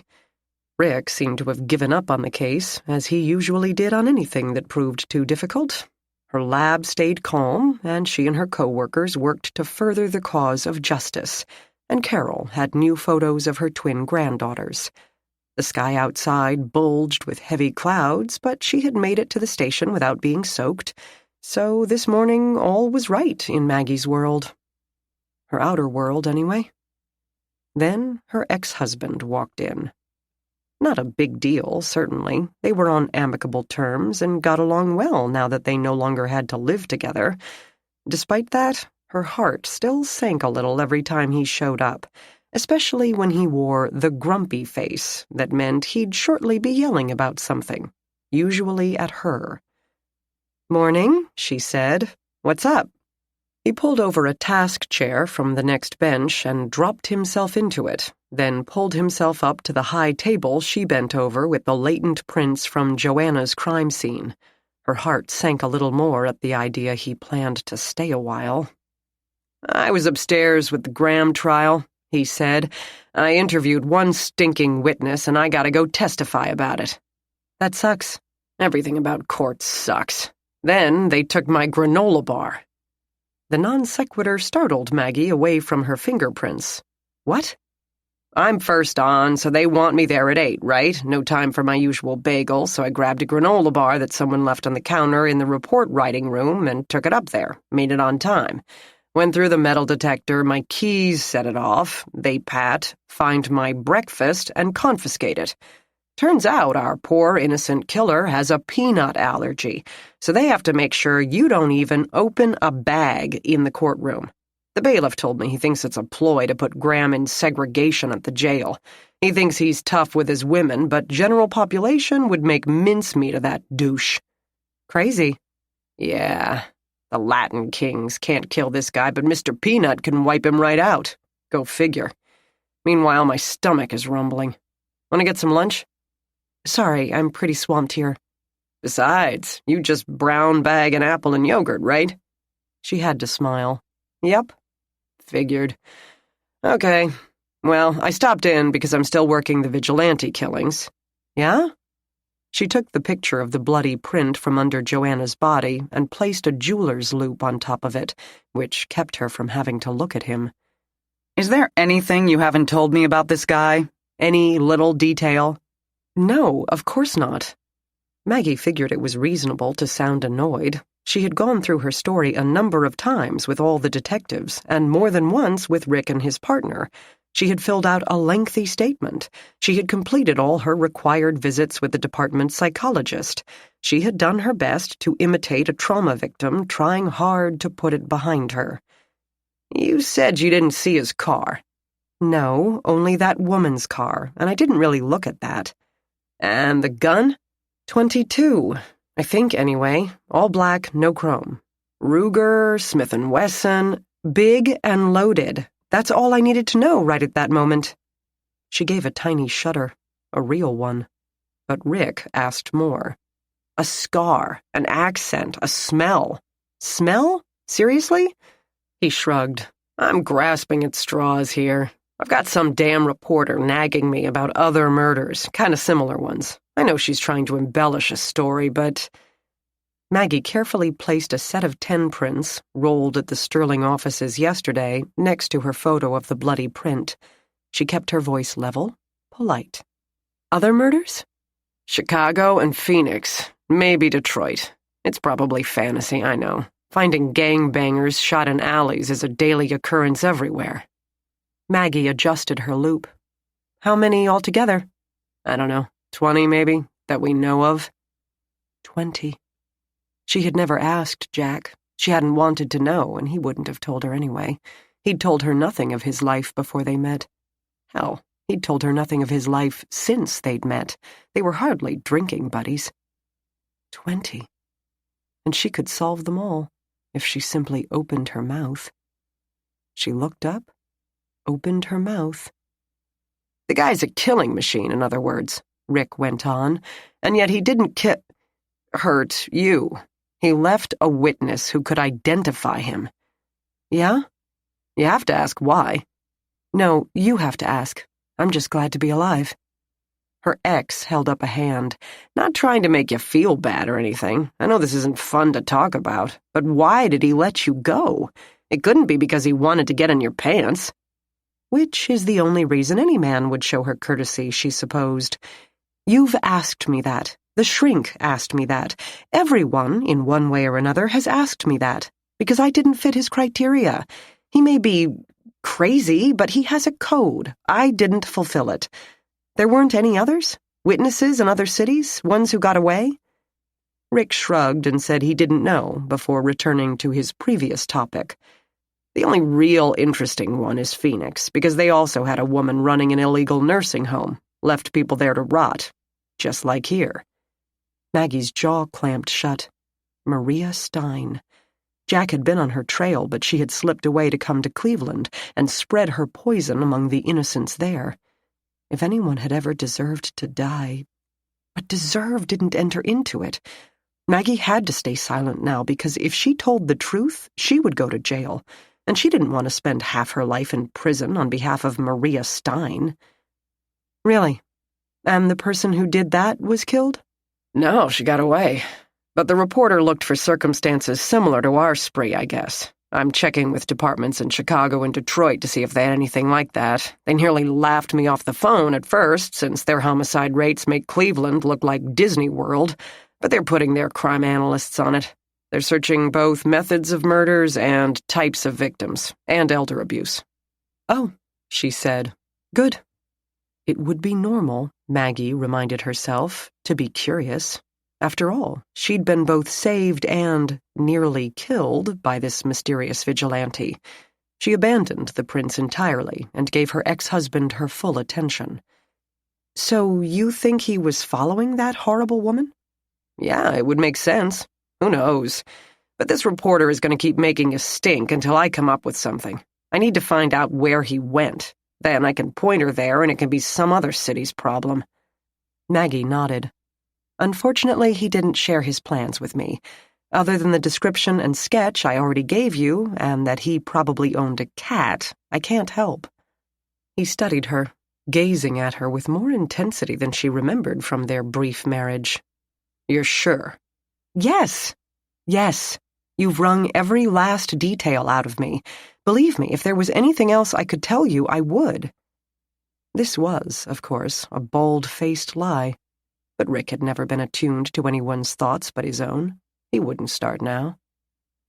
Would he? She didn't like the coolly appraising stare. Rick didn't do cool appraisal. He did noise, force, bombast. Okay, he said at last, and she had to physically restrain herself from puffing out a held breath. Let me know what you find out, she said. What? Oh, okay. He got up to leave, but then turned back. In that murder room, the one on Johnson Court. I remember. She wasn't bloody likely to forget. Did you see his car outside when you went in? She plunged her face back into her matching loops, staring at the prince as if the dark, flowing lines would give her a picture of what to say. She tried to remember the details of her original statement. She had a copy in her drawer for that exact reason. What I said before. Dark sedan with one busted taillight. It was parked farther up the alley, so I didn't pay a lot of attention to it. Huh, Rick said. Okay. She kept her eyes glued to the small lenses until she heard his steps leaving the room, then let her forehead rest on them for a brief moment. Lying was hard. No wonder detectives simply kept asking the same questions until their targets slipped up. It would happen eventually. It always did. She couldn't change the past, couldn't take back her decision. She told herself to focus on what she could do, such as find Joanna Morehouse's killer. The bloody print would not be easy to compare. The ridges were clear but generic, probably from the upper part of the finger, where the pattern settles out into simple lines coming from one side and exiting the other. The middle to lower parts of a finger usually contained the more distinctive patterns, loops, whorls, arches, and the attendant deltas where the ridges diverged in a roughly triangular shape. Absent all that activity, the bloody print lacked a particular starting point, a close-knit combination of, say, a bifurcating ridge and a short ridge. That could give her something to look for in the sets of 10 prints, an anchor from which to efficiently eliminate possible matches. The generic quality of the print made comparing or searching it very difficult.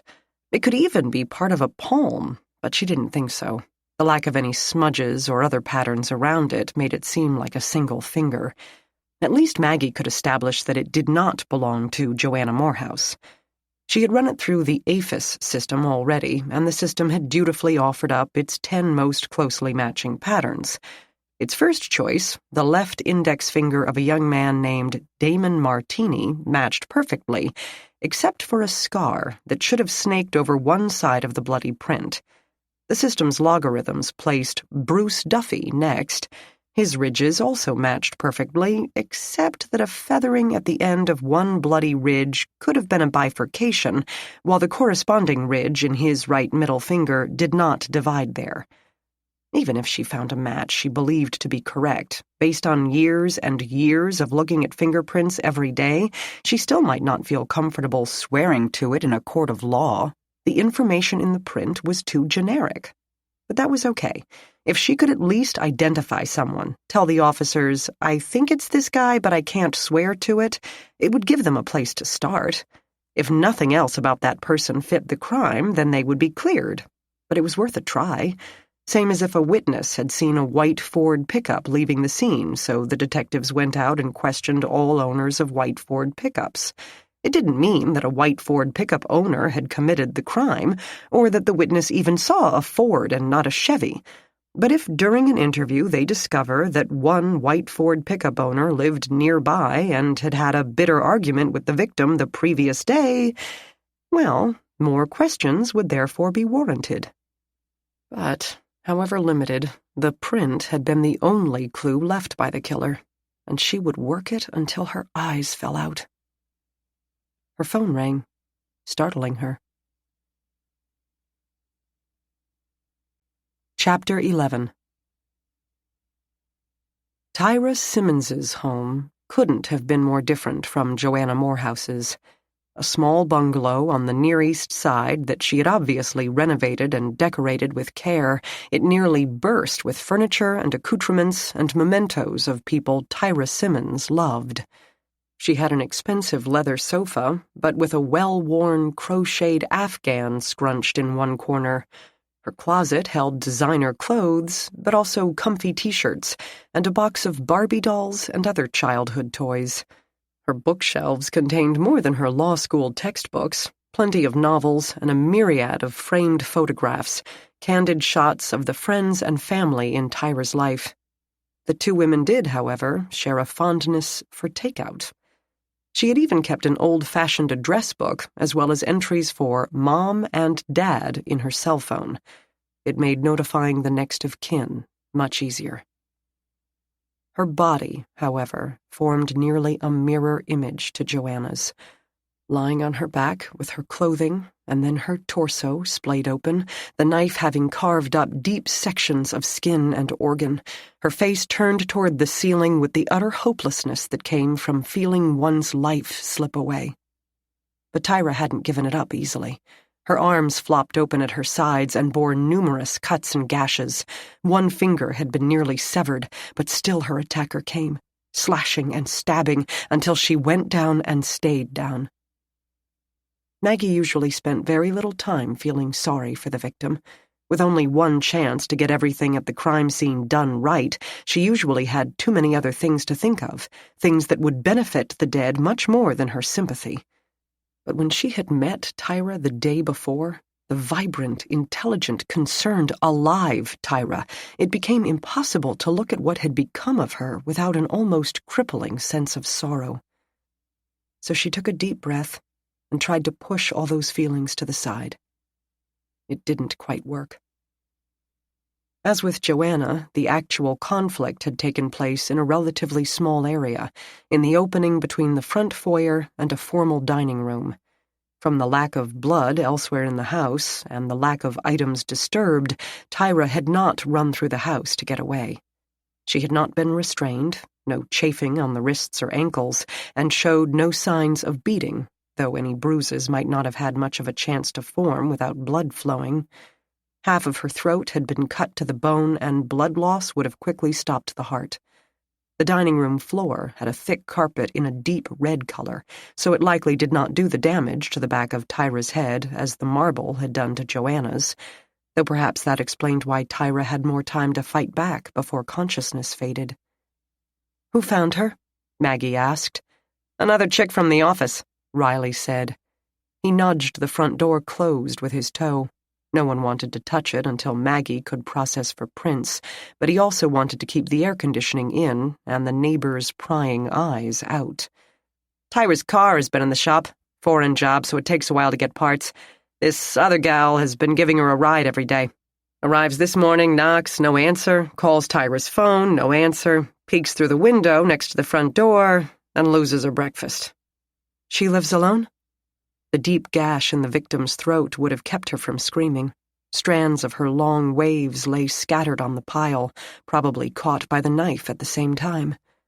"Nobody but one of those little frou-frou dogs."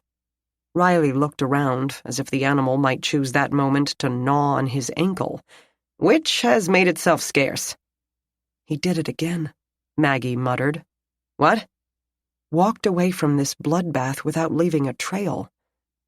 The color of the carpeting did not make it easy to see blood, but still, with a flashlight and close inspection, she should be able to see something. There were plenty of impressions from heavy feet between the body and the front door, but those would be from EMTs, cops, and herself, as well as the killer. Jack spoke. "He wouldn't necessarily have a lot of blood on the bottoms of his shoes. They'd be pointed away from the activity while he was straddling her." Maggie agreed that the carpet made the situation different from Joanna's house. It would have brushed off the soles of the killer's shoes as soon as he stood, unlike marble tile with no absorbency. There were a few small smears around the body, which could be the edges of his shoes, or, more likely, his hands as he wiped them or simply pushed himself up. He might have been shaky after the ferocious attack, but not shaky enough to leave blood on the doorknobs as he exited the property. Maggie had already checked the 3 ground-floor doors. Shoes aside, this guy has to be covered in blood. He walks outside and gets into his car? Not worried that neighbors or joggers might notice a man walking around stained in red? "Late at night?" Riley guessed. "No one out of doors?" It wasn't that late. Tyra had changed into comfy clothes, yoga pants and a worn t-shirt, athletic bra and cotton panties. Yellow ankle socks seemed to sum her up, Maggie thought. Young, bright, alive. Not quite PJs, though I doubt this is what she'd wear for a date. I'm guessing quiet weeknight at home. So why did she let the guy in? Or did she not lock her door after returning home and he just walked in? There were no signs of forced entry. Tyra had a home alarm system, but it used only motion sensors. She wouldn't have it on while home. Jack said, "Maybe one of these 2 women forgot to lock their doors, but both?" "They knew him," Riley agreed. "Maybe he wore a Tyvek suit. That's why there's no blood. He stands up, takes it off, he can tuck it under his arm and stroll out of the house all spankin' clean." Maggie argued, "And she lets a guy wearing a Tyvek suit into her house? Or stands here and watches him put it on? She doesn't let him in. He gets in somehow, surprises her."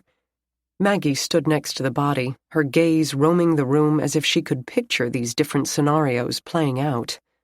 but gets close enough to stab her without her running away, bumping into things, snatching up an object to use as a weapon. Maybe she started to run, and he struck her in the back. We'll know more when we can turn her over. But Joanna didn't have any injuries there. She knew him, Jack echoed. Riley had a thought. Maybe it's the alarm company guy. Different systems.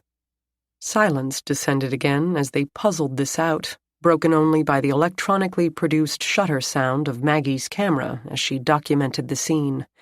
The garish light of the flash illuminated every inch of Tyra Simmons's broken body. Riley, in particular, didn't seem able to tear his gaze from the corpse. Finally, he said, "Do you think my girls would object if I told them they could never live alone?" "Probably," Jack said. Maggie frowned at him, then said to Riley, "As long as they don't work for Sterling Financial, I'm sure they'll be fine." This did nothing to reassure the concerned dad. "At least not without a security system. Infrared cameras, a gun taped to the bottom of a table in every room, and a Rottweiler." Jack said, "Natalie's only 13. I think she'll be living with her mother for a while yet. Don't know. She wants to start dating." He made it sound as if the little girl had decided to join a cult in Timbuktu. Maggie cast about for something to distract him from envisioning one of his own daughters slaughtered on her own floor, and something he had said came back to Maggie. Having become more acquainted with the victim's circle than usual, she asked, "Which other woman at the office found the body?" Riley fumbled for his notebook, then decided not to bother. "Hasn't been there that long, but says she's the regulator, whatever that means. Good-looking girl. She's out of my car." Maggie stopped taking photographs. "Anna Hernandez?" Yeah, that was it. Why?" Maggie explained that they had spoken the day before. "I'm going to see how she's doing." She finished her photos of the living room, then set the camera down on an end table. She left the detectives to continue their canvass of the house and went out the front door. Pieces of cobalt sky peeked out between clouds that lowered the temperature, but also fostered the humidity. Birds sang along with the low hum of traffic on nearby Chester. Everywhere else in the city, it was a nice day. Not so much for Tyra Simmons.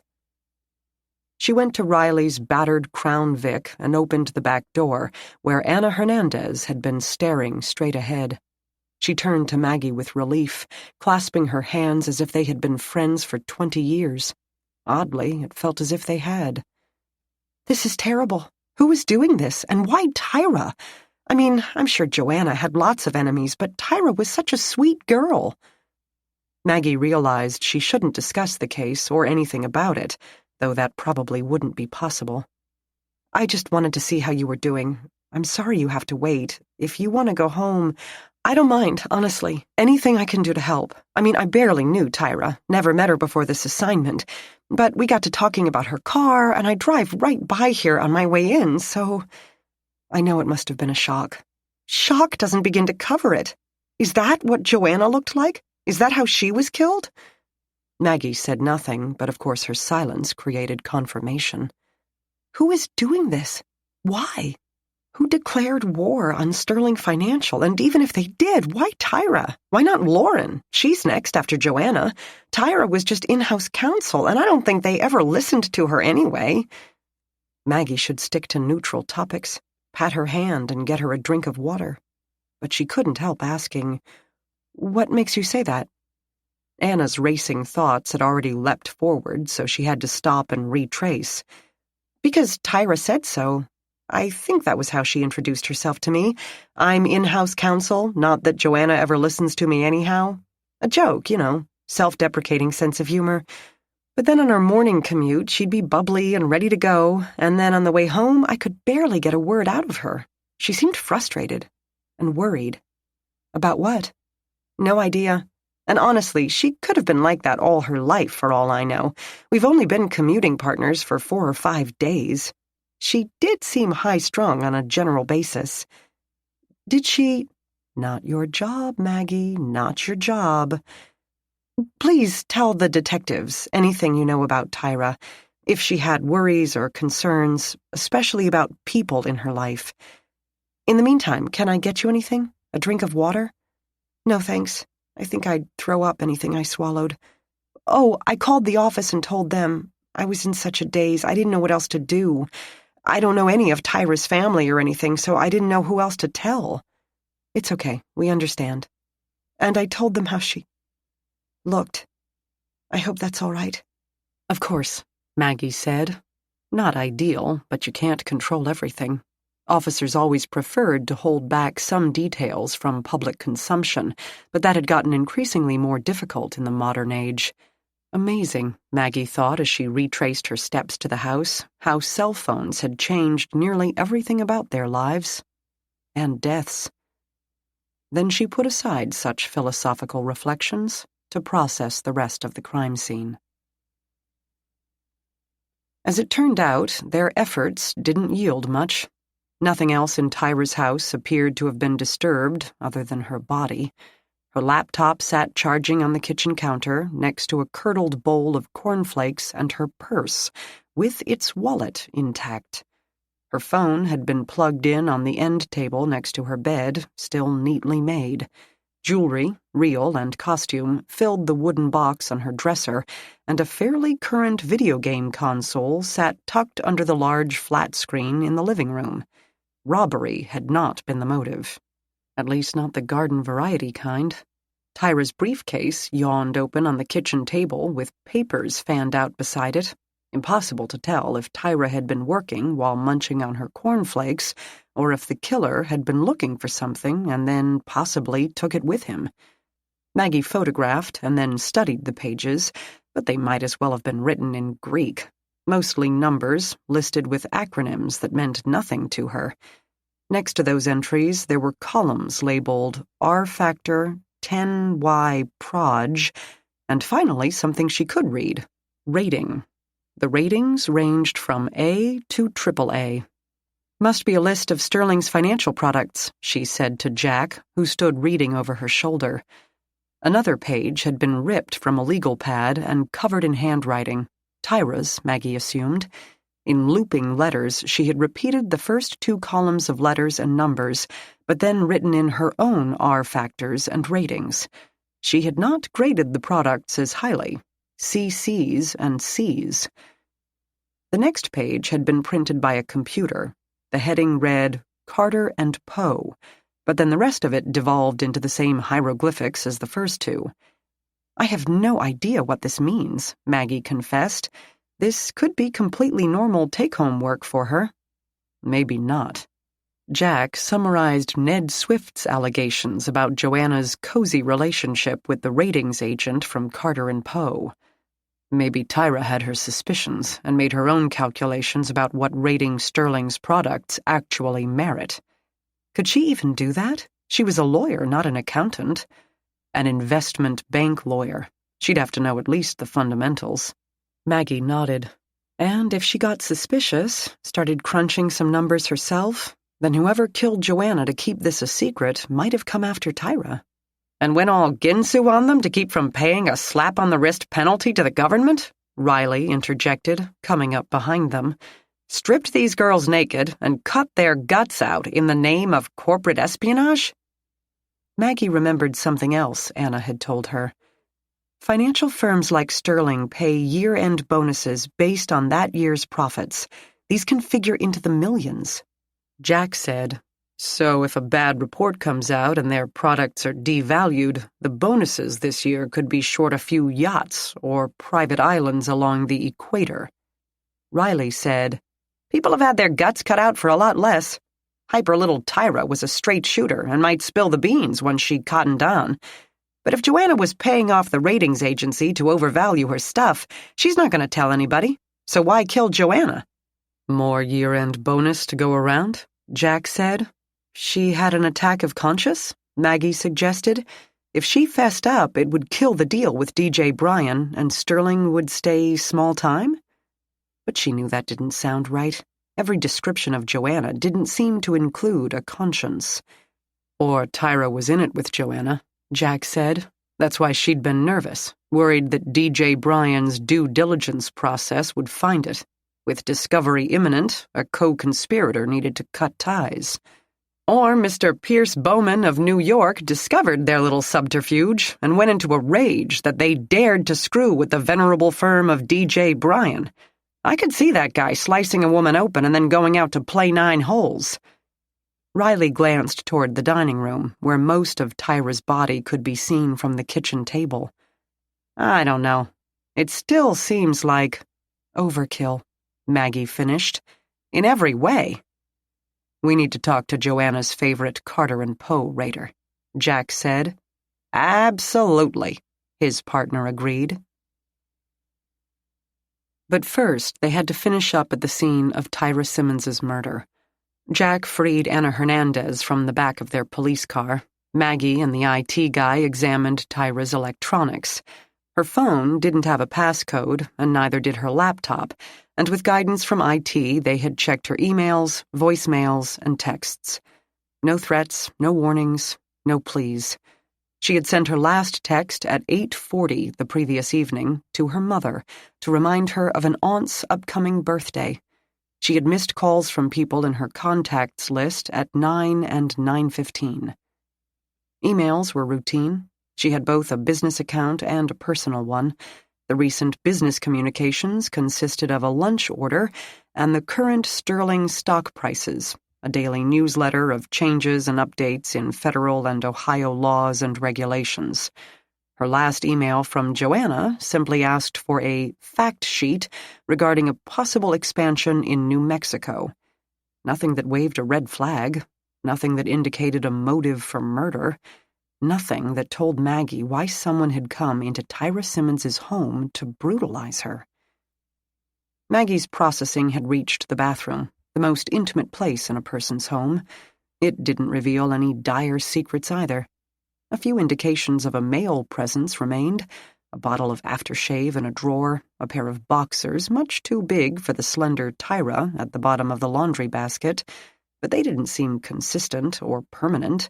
A boyfriend, but definitely not one up to live-in status yet. Tyra's only prescription meds were birth control pills. Otherwise, her medicine cabinet held Advil, cough drops, and Band-Aids. Maggie shut the mirrored door to see Jack's reflection staring back at her. "Geez!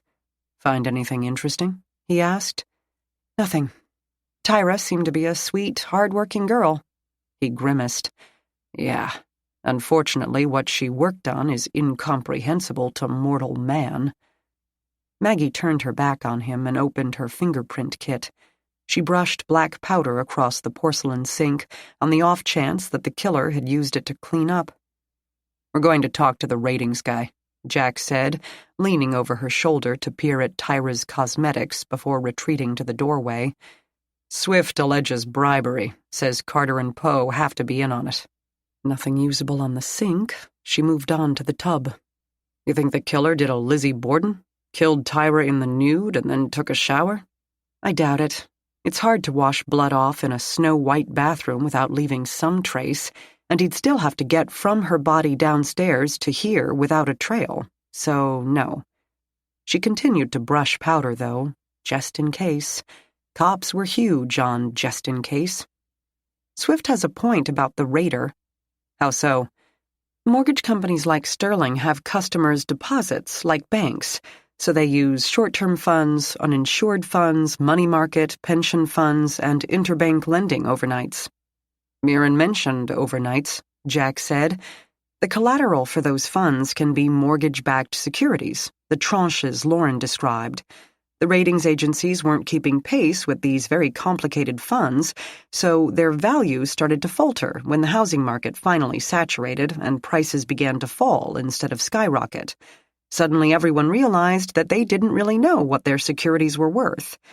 If you know something is worth zero, you know what to do, but if you don't know what it's worth, you're paralyzed. If the economy is an engine, credit is the gas. The banks began to refuse credit to other banks, and the investment banks were stuck with money going out but none coming in. They tried to sell the collateral, the mortgage-backed securities, but when everyone was trying to unload them, the value fell even further. It was like realizing there's a bee in your car. All you can do is bail out, so everyone bailed out. And the world fell apart," Jack finished. But if credit is the gasoline, liquidity, that is, cash, is the oil. Without it, the engine seizes. That's why banks have to keep a certain amount of cash on hand for just such emergencies. But because of categories of certain funds, I won't even get into all that, about every institution in the country didn't have the cash reserves they should have had. Everything froze. The economy can handle inflation, it can handle deflation, it can handle stock crashes, but it can't just stop. People lost jobs, retirement accounts, and homes. She lifted a palm print from the edge of the tub. It probably belonged to Tyra, unless their killer had small, delicate hands like his victim. Houses are extremely illiquid assets. Unlike crashed stocks, they take a long time to clean up. They can't sit there until the value comes back up, like your share of Apple.com. They have to be maintained, cleaned, the grass cut, etc. So kicking all the loan defaulters out of them only created new problems. Banks still had no payments, and now they had a chunk of real estate that no one wanted. She smoothed out the wide tape with the print on a glossy white card. The scary thing is, at the start, house values had only lost 4%. But when investors withdrew from risk and lenders from lending, they forced up costs and rates for entities that were perfectly stable with good credit, like auto and credit card loans, the good prime mortgages, and so on. It became a big downward spiral so that by 2009, we'd lost 6.2 million jobs. No stopping the spiral then. We're still recovering over 10 years later. My point is, I was wondering that a good rating on a security isn't a bonus, like getting a gold star from your teacher for extra credit. They are a globally accepted measure of a bond's value. They're important, and when they can't be trusted, bad things happen. She could feel his gaze boring into her back as she finished powdering the white porcelain. How do you know all that? I read the papers, she said gently. Cops had very tricky egos. One verbal misstep could make her working life difficult, which, where Jack was concerned, was already difficult enough. Jack said nothing while she gathered her equipment and closed up her fingerprint kit. Then he asked, Maggie, who played in the Super Bowl this year? She blinked at him in bewilderment. I don't know. Why? Just checking. A corner of his mouth flicked upward, which, in Jack, passed for a smile. But a moment later, a sudden wail made them both start.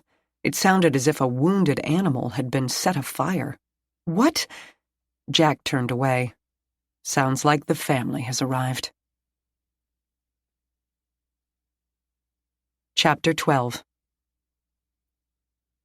Someone at Sterling had been close enough to Tyra to alert her parents, who had rushed to her home with various siblings on their heels.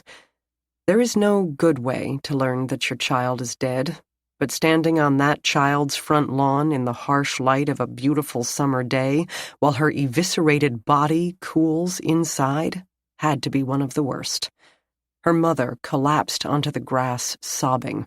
Her husband slumped more gradually but joined her there. Two sisters did their best to physically envelop their parents, while one of the brothers made a dash for the house, only to be caught by the emerging Jack. He restrained the strong young man without apparent effort, and Maggie could suddenly understand how he had dumped all those dead bodies single-handedly. She watched from the high window of Tyra's bedroom, feeling like the coward she knew she was when it came to grieving family. Tyra had opened the window to the cool night air, and now Maggie heard Jack say, "Do you want us to catch who did this? Then you have to let us do this right." He guided the brother back to his family, now and forever -1. Watching the sobbing group, Maggie couldn't help but feel that between Tyra and Joanna, Tyra had been the lucky one. At least Tyra had had people in her life who cared deeply for her. Joanna's circle hadn't shed a single tear. Maggie turned away and went back to work, feeling not only guilty but ineffective. As at Joanna's, although at Joanna's it had been more difficult to tell because of the sheer lack of items present, nothing indicated that the killer had even entered the second floor. At both locations, it appeared that the killer had entered the house without needing to break in, killed its occupant, and left again without either cleaning up or leaving a trail of blood out the door. How? Maggie returned to the body.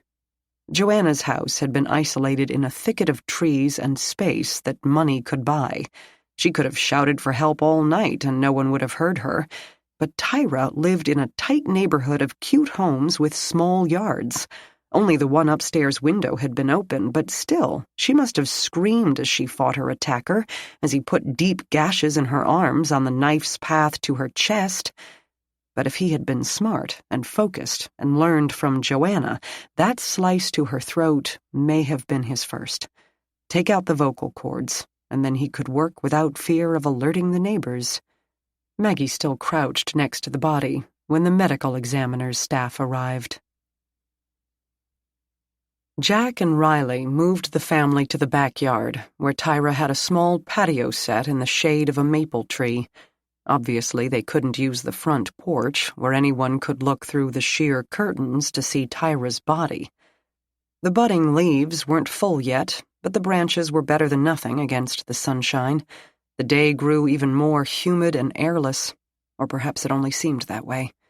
The dazed parents were settled in chairs, their children flanking them like overprotective Secret Service operatives. Riley opened his notebook and plunged in with the standard questions.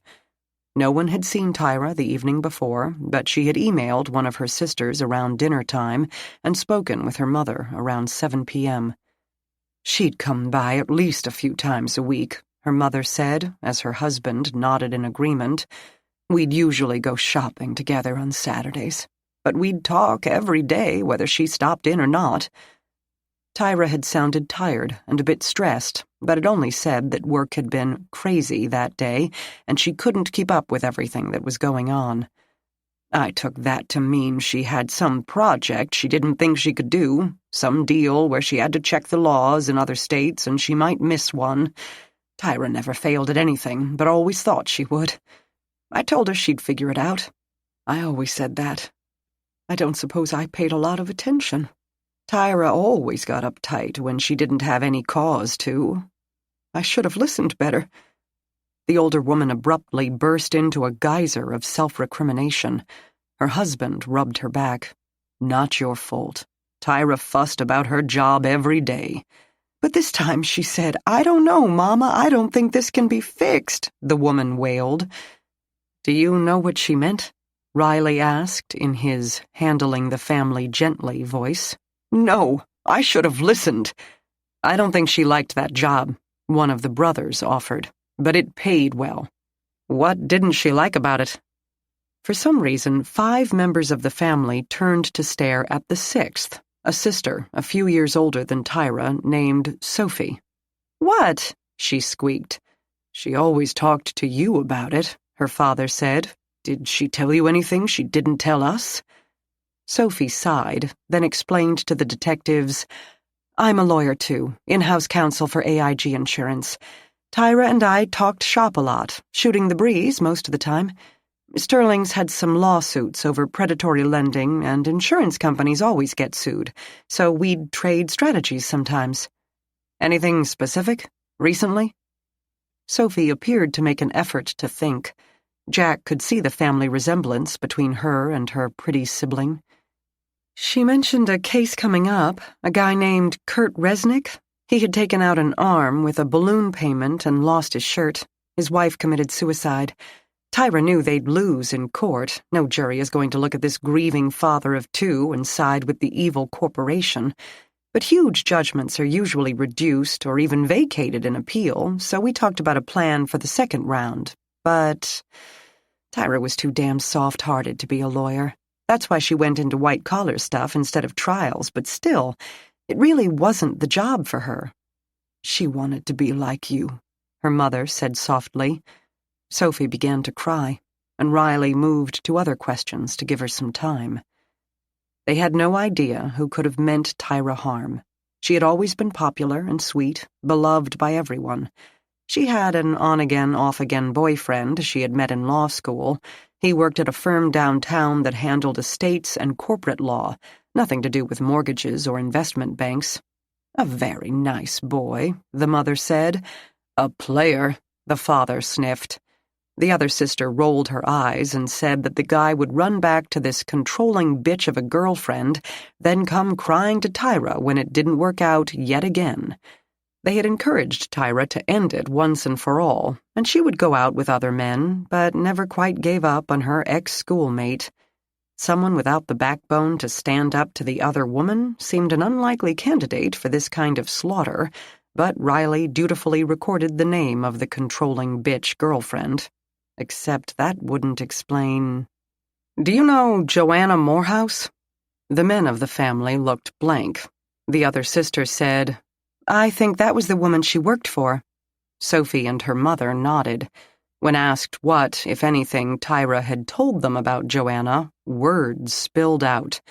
"She'd gotten filthy rich," the mother said. "She was the opposite of soft-hearted," Sophie said. "She told Tyra that people make their own decisions in life, and intelligent adults should do their homework before they agree to the largest purchase they'll ever make." "She's shady," the mother said. "Tyra had a party once, when she bought this house, right? Maybe about a year and a half ago. And she invited people from work, too, and introduced me around. And I remember asking if her boss lady was there, and she said she hadn't asked her. 'We're not friends,' she told me. 'We get along okay, but she doesn't have friends.' I said then maybe she should invite her, this poor woman with no friends. Me being a mama and all, I'm picturing this lonely little girl. But Tyra said something like, 'That woman is as shady as the day is long, and I don't want to get any closer to her than I have to.'" Riley asked, "Did Tyra ever explain what she meant by that?" "No." He looked at Sophie, who had calmed enough to explain. "She thought Sterling had a lot of unethical practices. Lots. But they were all legal, and she felt it her job to keep it that way and prove that in court when necessary. Every company does scummy things. That's just life." "Tyra wouldn't have let her do anything wrong," her mother asserted. "Tyra would never help someone break the law." "Of course not," Riley soothed. "But maybe that's why Tyra worried so much about work, because she thought Joanna was doing something wrong." "Maybe," Sophie said, "but honestly, probably not. Tyra took things too seriously. She always did." This did not seem to be getting them anywhere. Jack said, "Can you remember anything else she said or did about Joanna Morehouse, specifically?" They all shook their heads. "Did she tell you Joanna has also been murdered? Yesterday?" This news stunned them. All 6 family members stared at Jack as if he had been dancing on the tabletop. "What? Murdered like Tyra? The same way? How was she killed? Shot? Stabbed? Wait a minute, you think Tyra was killed over work? What she did at work? Why didn't I talk to her more last night?" her mother wailed again. "I should have asked more questions. She sounded upset." This latest shock had pushed the family over the edge into complete bewilderment. What could Tyra's death have to do with a boss she didn't socialize with and didn't even particularly like? The boss had never set foot in Tyra's house, and it didn't sound as if Tyra had ever been to hers. Beleaguered, Sophie explained again that Tyra had not confided anything more about Joanna or Sterling than she had already told them. Sterling's legal troubles were routine for the industry, and unlikely to cause it any real difficulty. The merger with DJ Bryan would almost certainly go through, and Tyra looked forward to it, thinking it would be just as well if her position was eliminated or the entire office moved to New York. It would force her to quit a job she didn't really like that much anyway, and perhaps find a client more suited to her sensibilities, maybe even someone in the public sector, a charity or an NGO. Riley wrote down the names of Tyra's close friends, while Jack played waiter and brought them bottles of water from Tyra's fridge. Riley needed to keep them talking until the victim's advocate arrived to walk them through the process of what happened next, and to help them make arrangements for Tyra's funeral. This would also keep them out of the way and blocked from view while the ME staff removed their very much loved Tyra's body from where she had been slaughtered on her dining room floor. Jack and Riley returned to the bustling offices of Sterling Financial, which didn't seem any more affected by Tyra's death than they had been by Joanna Morehouse's. Managers fidgeted at their chairs, phones glued to their ears as they pecked at their keyboards. Perhaps, Jack wondered, they were trying to impress their possible new boss from D.J. Bryan with their industriousness in times of stress, but Pierce Bowman didn't appear to notice. With his chair swiveled toward the window, feet propped on the desk borrowed from Tyra, he had his nose buried in that day's Wall Street Journal. Jack entered his office without knocking, while Riley took a phone call in the lobby. Bowman glanced up. "Yeah, I heard." "Heard?" The guy finally swung his feet down and faced him. "About the in-house counsel. Too bad, sweet kid, not to mention gorgeous. Her and Joanna both. You got anybody in mind? Never mind, can't tell me, right?" Jack said, "One theory is that Joanna might have been engaging in illegal activity and Tyra knew or found out about it. You've been looking at this company pretty closely because of this merger." "Purchase," Bowman corrected. "Have you found any red flags?" Bowman sighed. "Have a seat, detective. You don't have to loom over me like some sort of avenging angel." Jack resisted for a moment, purely because he really didn't like this guy, but then he told himself not to be stupid. If the guy was willing to talk, let him talk. He sat. "Dovell, my quantitative analyst, has gone over their books thoroughly, verified accounts, even called in favors in other cities. What Sterling says it has, it has. They even meet their capital requirements, which is where most places fail their stress tests. There's nothing wrong with Sterling. No red flags. If Joanna and Tyra were keeping some dark secret that some third party murdered them over, I don't know what it could be. Believe me, I would have no problem with killing this deal and heading back to New York if I found something I didn't like." Unless it made money, Jack thought to himself. What about an ethical problem rather than a financial one? Ethics? He didn't appear to know the word. What do you mean? If Joanna engaged in tactics that were not actually illegal but shady.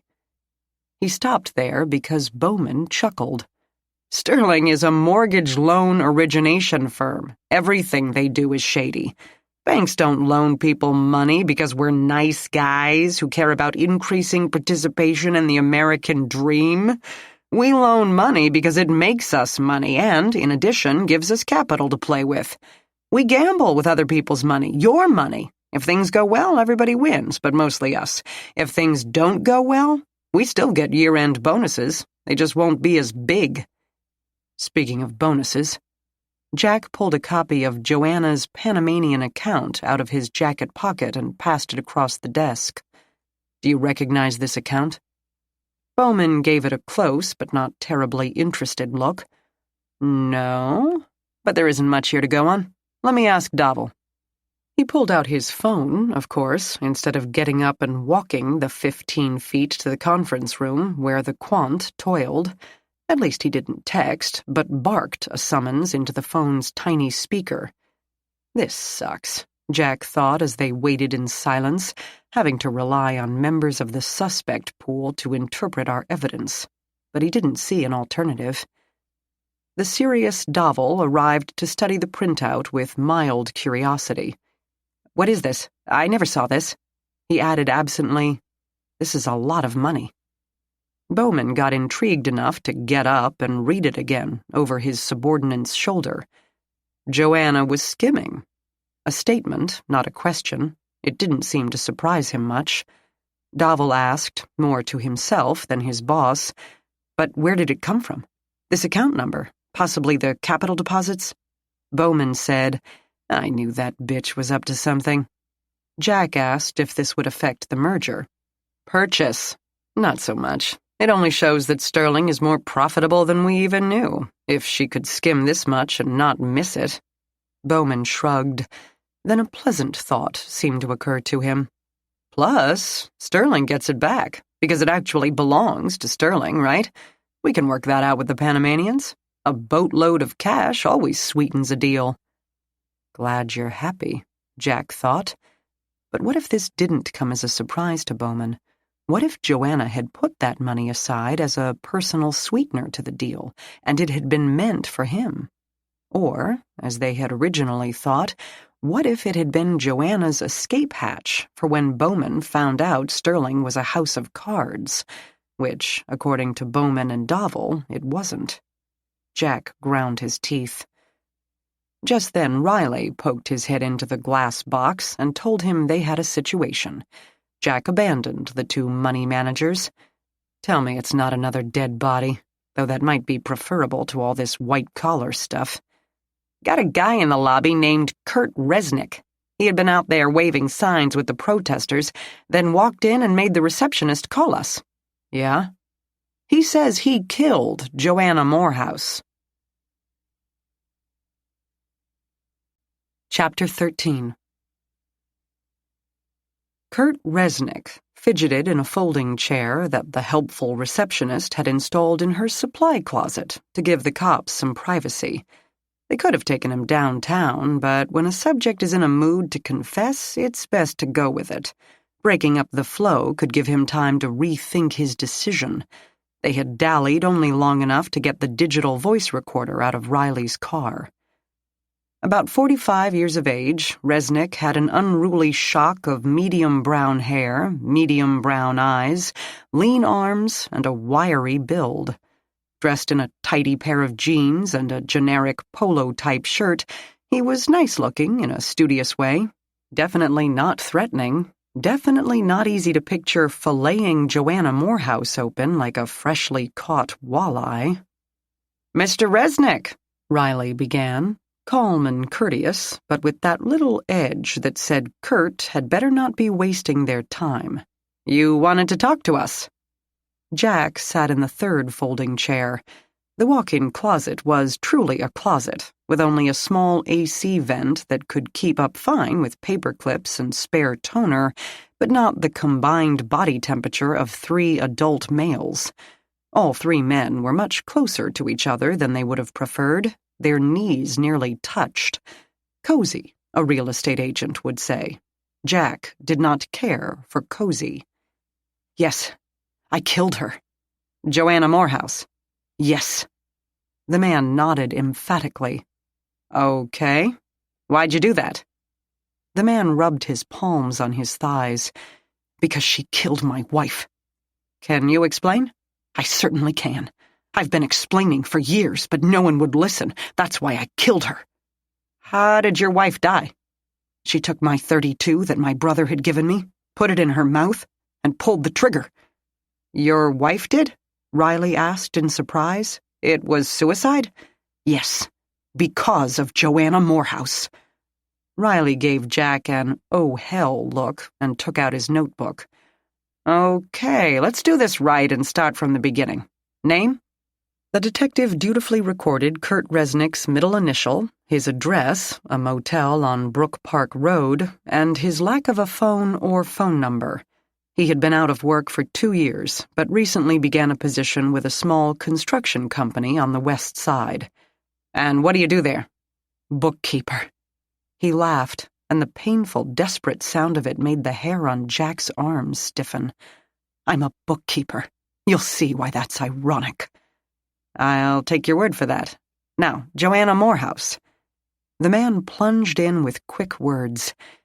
"It was 4 years ago. I needed a mortgage. I had good credit.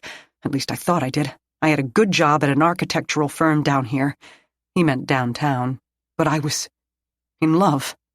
"With Joanna Morehouse?" "No. God, no. With my wife. Okay. My first wife and I did nothing but argue. Things were not good. The boys were getting into their teens and old enough to handle it. I took a vacation to Los Angeles to visit my sister and think things over, planning to start divorce proceedings as soon as I got home. I went to high school there, and they had an alumni function one night, and my sister kept asking me about my marriage, so I went in order to avoid talking to her. Ran into Rose.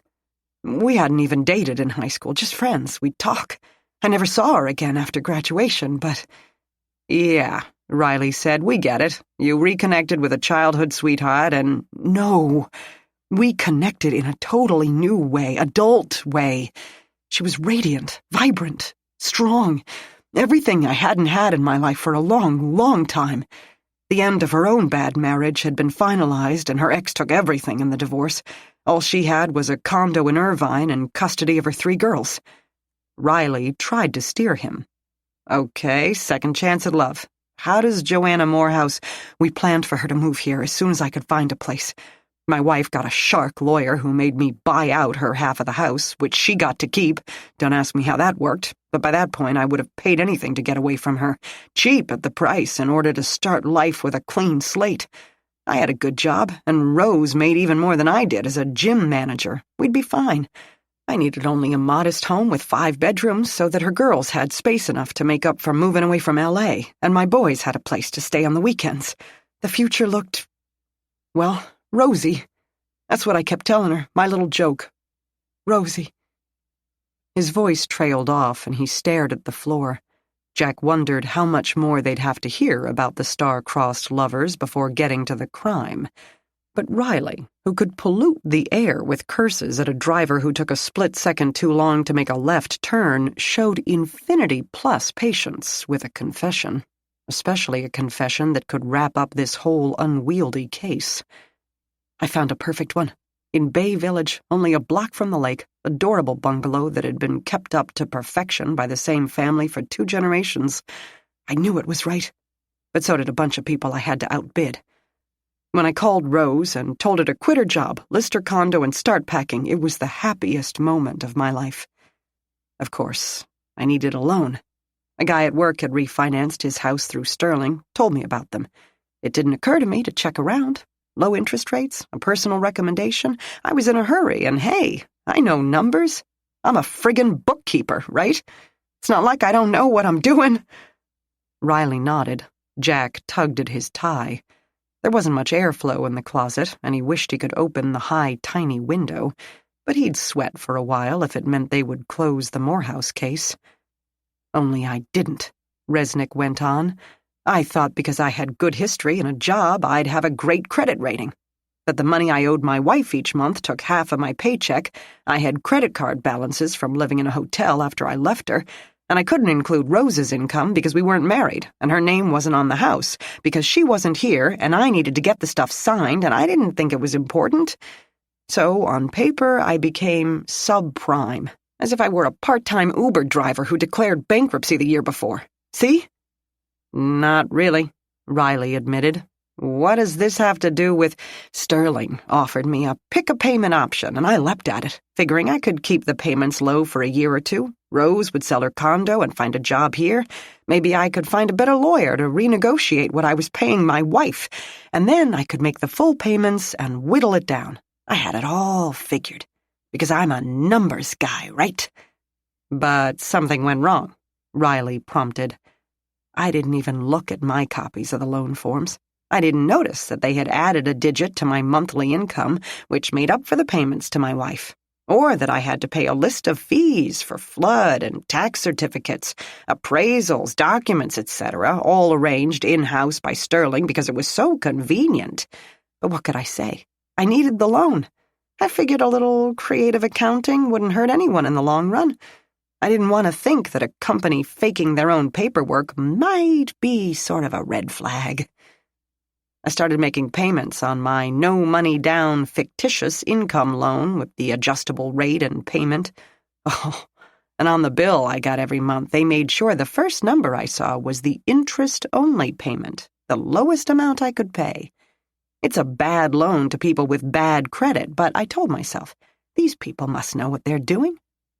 He paused to swallow hard, as if his mouth was dry. Jack felt the same, as if he might suffocate before they reached Joanna Morehouse's part of the story. He wished for a bottle of water. Then he wished for a glass of bourbon, lots of ice. Meanwhile, housing is still a buyer's market, and Rose couldn't find a buyer for her condo. She left it on the market and moved here with the girls. We moved into our 5-bedroom honeymoon cottage and planned a wedding. My boys came over on weekends. The girls weren't happy about leaving the glamorous West Coast, so we tried to soften them up with smartphones and the new iPads for Christmas.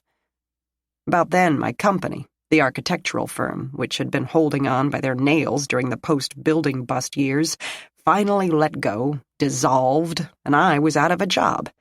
Rose, who could have managed Dulles International given the opportunity and had overseen the largest chain of gyms in Southern California, couldn't find a job. At any salary, certainly not one that would support our finances. Gyms aren't quite as numerous in Cleveland as they are in California, and the clients aren't as well-heeled as the Hollywood crowd. You went broke. We weren't merely broke.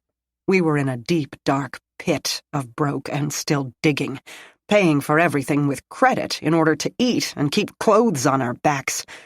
A friend of mine took me out for beers one night and let me cry on his shoulder for an hour or two. Then he suggested refinancing. We're money guys, remember? Moving around dollars is a hobby to us, only usually it's other people's dollars. He said I could refinance for enough to pay off my credit cards and my ex-wife. A higher payment, of course, but it'd only be for about 3 months. Without those debts, my credit score would improve and I could get a reasonable mortgage with a lower payment and start fresh. The key was to get all the debt paid off and make sure the refi didn't have a prepayment penalty. Sterling called it a power loan. I thought this office didn't deal with customers, Jack said. Now it was all done over the phone, as with the first loan. They emailed me the documents and I brought them here because, well, I couldn't afford a FedEx envelope. We paid everything off. My credit score improved, and I came back to Sterling for the second refi, the third loan. Up to this point, I didn't blame Sterling for anything. I blamed myself. But when I asked to refinance, Sterling balked because, of course, they hadn't made enough money on the second loan. They didn't want to give up that sweet interest. So the guy on the phone said he'd crunch the numbers and email me the documents. He did, except the monthly payment came out way too high. By this point in time, and largely out of sheer desperation, I had learned to read everything, so I knew what the payment should be. I protested. Next, they got the payment down, but added all sorts of nonsense fees and premiums, kind of like dealer prep and restocking charge. They mean nothing, but companies charge them because they can. They added a prepayment penalty. I protested again, emailed a copy of my copy of the second loan's paperwork that clearly stated no prepayment penalty. They emailed back their copy, which made no such notation, and showed that the extra interest I paid was for some sort of mortgage insurance. In other words, fraud. They must have thought I wouldn't say anything since I hadn't argued when they adjusted my income on the first loan. Sterling doctored your loan paperwork. Yes. I'm making these crushing payments. We're eating by virtue of the credit cards again, and Sterling keeps dancing around and around. I complained to the Better Business Bureau. I complained to the SEC. I complained to HUD, Fannie Mae, anyone I could find an address for. Most didn't even respond. Finally, I sued Sterling, and Joanna Morehouse in particular. Until then, I'd never heard her name. Finally, Jack thought, maybe Riley is right. Patience pays off. Rose was making minimum plus commissions selling clothes at the Galleria. Her girls went back to live with their father, and she felt miserable without them, worried about them partying in L.A. with no supervision. I had to discourage my boys from coming on weekends because we couldn't afford to feed them, and my ex made noises about getting sole custody if I couldn't even handle occasional visits.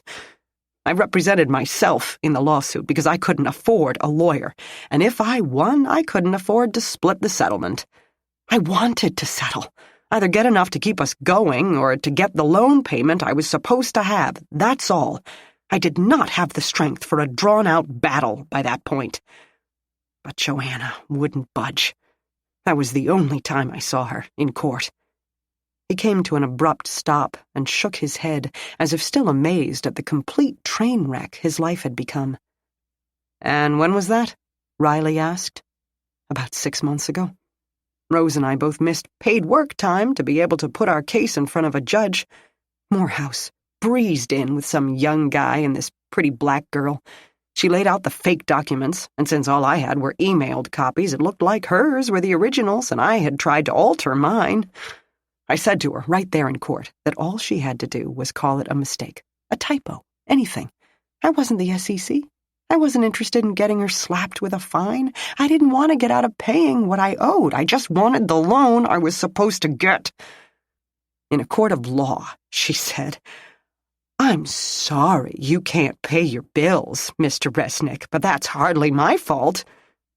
Rose burst out crying.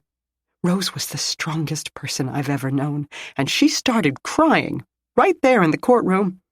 She didn't care about being strong anymore. When we got home, she locked herself in our bedroom, and I heard the shot. His eyes filled with tears, but they didn't spill over. He didn't have enough left for that. We had never even gotten married. Couldn't afford a place, a dress, or even flowers. Nothing. They waited for him to continue, but he kept staring at the floor until Riley prompted, "So then you decided to kill her. Joanna Morehouse." What the hell? I had already lost Rose and my kids, and every penny I had or would have for the next 20 years. He leaned forward, elbows on knees, and ran his hands over his face and through his hair. The two cops leaned back as far as possible to give him room. "And how did you do that?" Jack asked. Something about Kurt Resnick didn't seem right. "What? Decide? It wasn't difficult. How did you kill her?" Resnick gave him an odd look. "You were there. You saw." "We need you to tell us." "Oh, right. I stabbed her. Again and again." That had not been released to the press. "Where?" Riley asked. "All over." "No, I mean, where geologically?" "Geographically," Jack corrected quietly. "Oh, at her house." That had been in the paper. "Where in her house?" Riley persisted. I don't know. I didn't care. I stuck the knife into her a number of times. I can't be more exact than that because it's all sort of a blur. I couldn't believe I was doing it. There was blood everywhere." "How did you get in?" "I rang the bell. I said I wanted to talk about my lawsuit, and she laughed and turned away. I guess she wasn't afraid of me.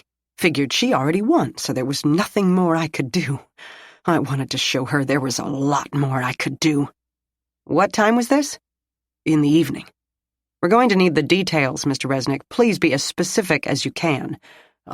Okay. I went over to her house." "How did you get there?" "Bus." Jack pictured the narrow, elegant street and took a guess. Buses don't go anywhere near her house. "I took the 55 and got off at Clifton and 117th. "Oh," Riley said. "Okay. What time?" "About 8:30. "The 55 stops running at 7. Now Resnick gave Riley an odd look. "No, it doesn't." "Sorry, my mistake then." If he could see that the cops were trying to poke holes in his confession, it didn't bother him. "I rang the bell, and in a minute or two she opened the door. She didn't even remember me at first, but then she did. I told her Rose had killed herself." He choked on these last words. "And then what happened?" Riley asked. "She said, 'Who's Rose?' And then I stabbed her." "Right there in the doorway?" "No, she got scared when I pulled out the knife. She turned and ran." Now his gaze switched from one detective to the other, no more staring at the floor, as when he recounted his near marriage. Judging his effect, Jack wondered, or looking for cues. Riley pressed. "So where did you stab her?" "I told you I'm not sure. I wasn't looking at the house." "Where on her body did you stab her?" "All over." "All over where?" "All over. I don't remember.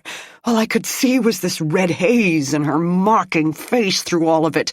Nothing mattered except making sure she could never do this to anyone else. Ever." "So she died." "Yeah," he said, puffing out as if he had been sprinting. "She died. And I was glad." "Then what?" "Then I left. Went back and took the bus back home to the hotel where I live now." "And the other people on the bus didn't notice you were covered in blood?" This suggestion surprised him. "I wasn't." Riley pointed out, "You said there was blood everywhere." "On her. There wasn't much on me." That didn't seem likely. Yet the killer had left the house without either cleaning up or leaving traces of red anywhere, so it could be true. Blood did funny things. Plus, I had an outer shirt, a flannel shirt that caught most of the spatters. I took that off, used it to wipe my hands. Do you still have it? No. I stuffed it in a garbage can on the way back to the bus stop. The next day was garbage pickup. Everyone had their cans out. Jack remembered swerving around a garbage truck on their way to the crime scene and felt his reservations soften. The specific bus line, the trash pickup day, the time of death, they all fit the facts. Which address? I have no idea. Harborview Drive, that's all I remember. Then how did you find the right house? Again, he seemed surprised at the question, as if it should be obvious. I'd been there before. I'd followed her home a few times, trying to get up the courage to confront her, back when I still had a car. And you'll sign a statement attesting to all this information when we write it up? Riley said. Yes, of course. It's true. All of it. One more thing, Mr. Resnick, Jack said. What about Tyra Simmons? Kurt Resnick blinked. Who? Chapter 14. What do you think?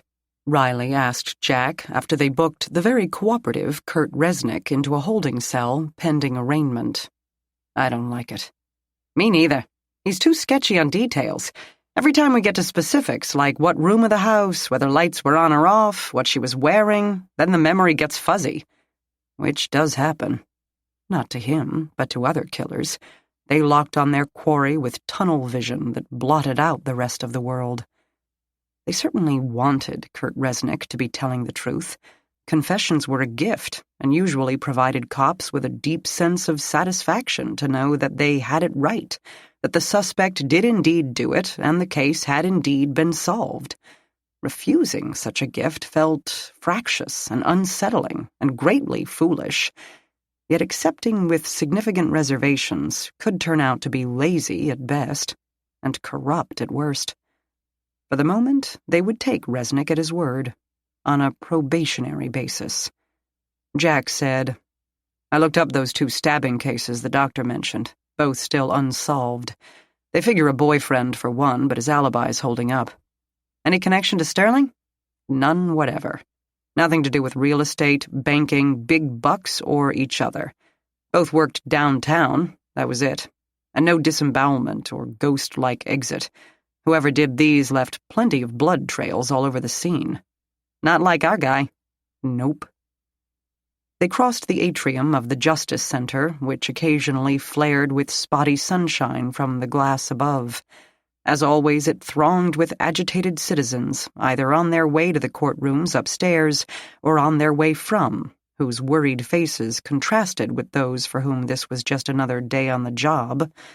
The combined voices of the people milling about bounced off the soaring ceilings and glass windows, so Riley and Jack kept their tones low.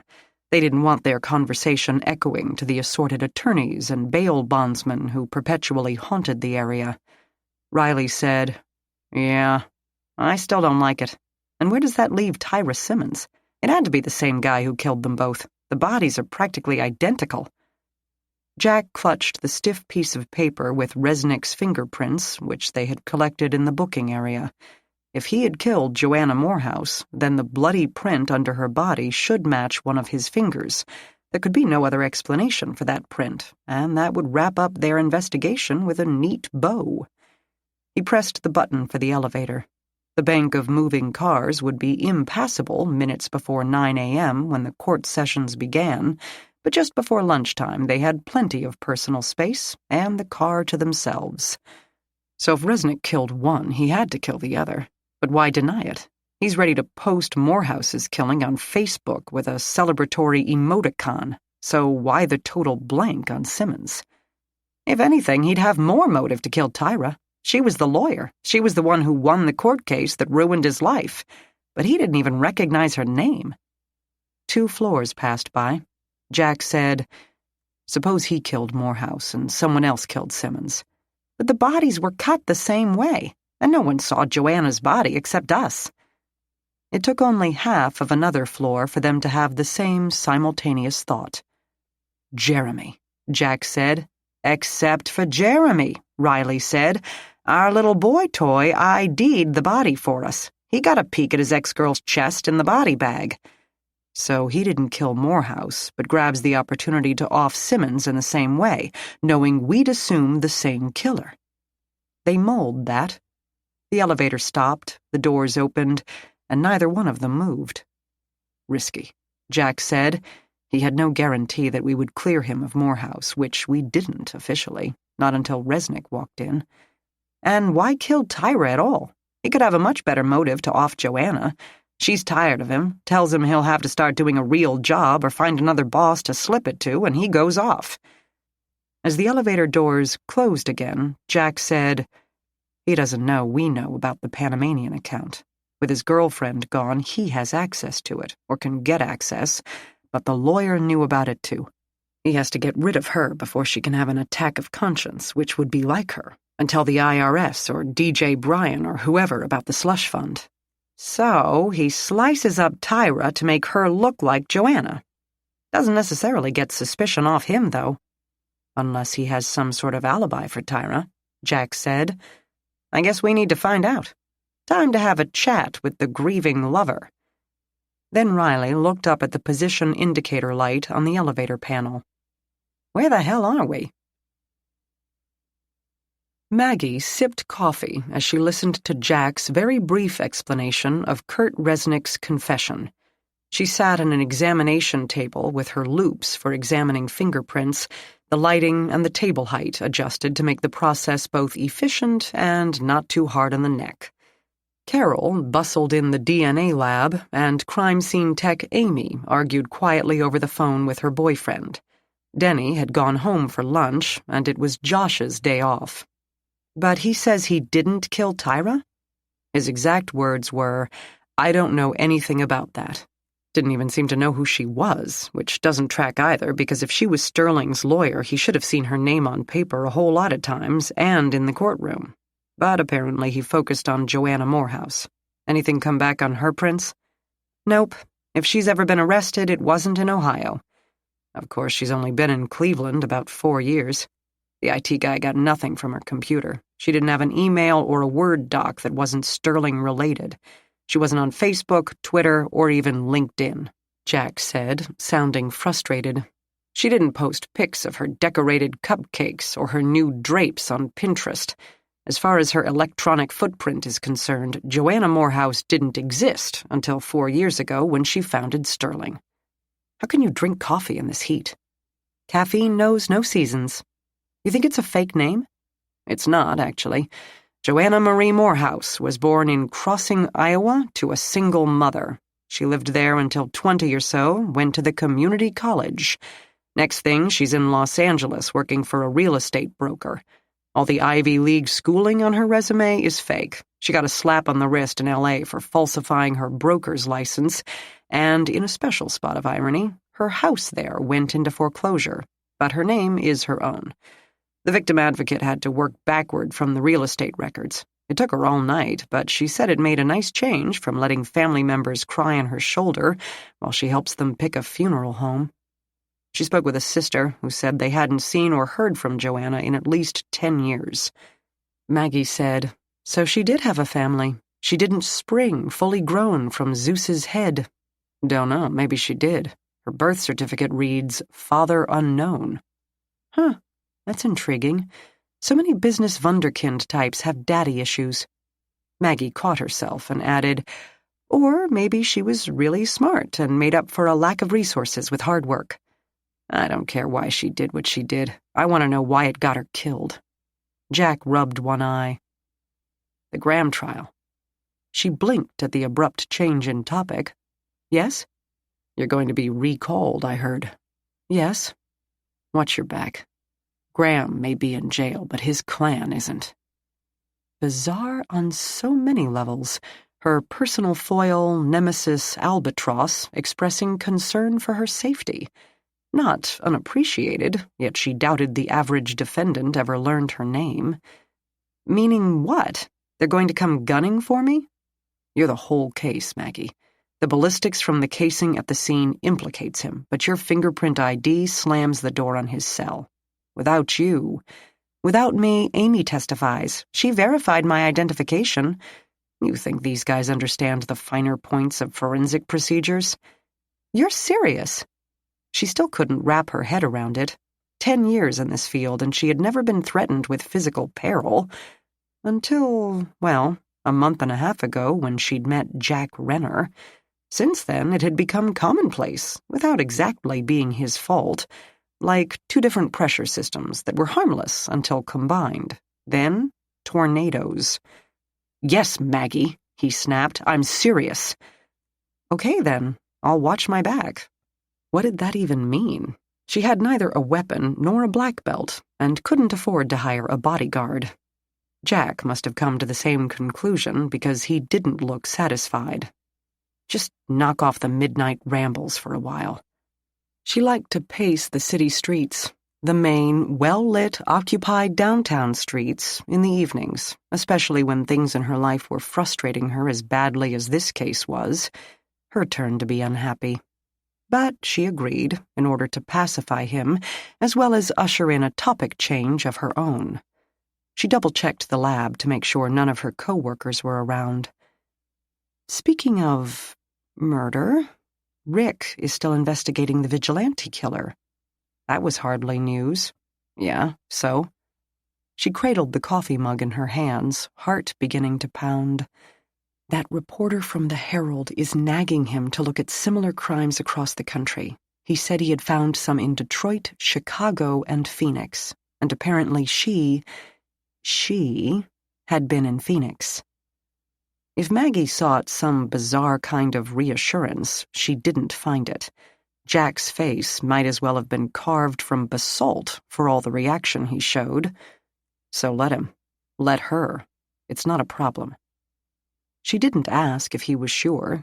He ought to know what kind of trail he had left or not left in those places, and there had not yet been the slightest suspicion that the killer could be a cop. There would be no reason for Rick to think in that direction, but Maggie couldn't quite let it go. 20. Jack raised one eyebrow. He said there were at least 20 victims. Jack didn't respond, and the scalding cup of liquid did nothing to warm her. Are there 20, Jack? 30? 40? He didn't look away. Do you really want to know? This was not a rhetorical question, and it didn't take her long to answer. Her heartbeat slowed. No, I don't want to know. Then why? Because I felt I should admit that I don't want to know. Anything less would be cowardly. Jack leaned forward as if to impart a confidence, and she automatically came closer as well, an odd reaction when she thought about it later. But he only said, "Stop feeling compelled to admit things, Maggie." They stayed frozen like that for a moment longer, his face only inches from hers. Then she withdrew with a sigh, annoyed without knowing at what. She set down the coffee and turned back to Resnick's inked fingerprints. By their side, she put the photo of the bloody print from under Joanna's body underneath one magnifying loupe and refamiliarized herself with its ridges and pattern, or rather lack of same. She went through all 10 of Resnick's fingers, explaining to Jack how the simplicity of the pattern in the bloody print made it extremely difficult to compare, and that she may only be able to identify a possible suspect, not convict him. But the computer made matches? Jack asked. The computer brings up its 10 best. Only human beings decide if they match. You know that. Yeah, but... His voice trailed off before she had to remind him that there was no but. Computers did not match fingerprints, or DNA, or bullet casings. Only human beings could make those decisions. So this human being went through the prints again, examined the tips of each finger, examined the assorted curving areas of the palms in case she'd been way off, and the print under Joanna actually came from a tiny patch of palm rather than a finger. "Maggie," Jack complained. She ignored him. This could not be rushed. She went through them all again. Deciding a latent print matched a set of known prints was actually much easier than deciding one didn't match. One felt peacefully content when every ridge lined up. But when they didn't, you could never feel quite sure. Were they completely different, or were you just not looking in the right place? Jack shifted his weight again. "I don't think so," she said. "What? It's not his print?" She sat up, distinctly unhappy. But this was her job, to establish the facts, and everything she could see established one single fact. The bloody print by Joanna's body had not been made by Kurt Resnick. Jack's shoulders sank a little. Shit. He didn't sound surprised. "So we're back to square one," Riley moaned. "Then how come Resnick knew she was stabbed? And how did he know the exact bus route to her house and that it was garbage day? And why did he friggin' confess to it if he didn't do it?" "I don't know." They were on their way back to the Sterling offices, the streets busy as lucky people who had time for lunch got to go eat theirs. Maybe he's been stalking her, trying to get her to talk to him. Maybe he had an accomplice, and the print belongs to said accomplice. Riley brightened. Maybe the wife didn't really commit suicide. She's actually alive, and she killed Joanna, and Kurt is taking the blame so she can escape to Aruba. Jack stopped for a red light and glanced at his partner. "You do watch a lot of TV, don't you? You, on the other hand, probably don't even own one. Am I right?" "Do too." He didn't add that it had a 19-inch screen and spotty color. Never underestimate what a man will do for a woman. Jack glanced again. He didn't often hear such a grim tone in his partner's voice. He wondered briefly what had caused the man's marriage to break up, and wondered if he would ever loosen up enough to ask. Maybe, but not today. If Riley noticed this scrutiny, he ignored it. "Let's say our little Kurt did have an accomplice who actually did the murder, told him about the bus and the garbage cans. Kurt confesses, uses the trial to showcase Sterling's predatory lending practices, then at the last minute, with a Perry Mason flourish, pulls this unshakable alibi out of his ass and gets off. Not guilty." Jack refused to say so, but that would not be the craziest thing he had seen in his long career as a cop. It had a ruthless logic to it. He pulled into the Sterling parking lot under the piercing glare of the attendant.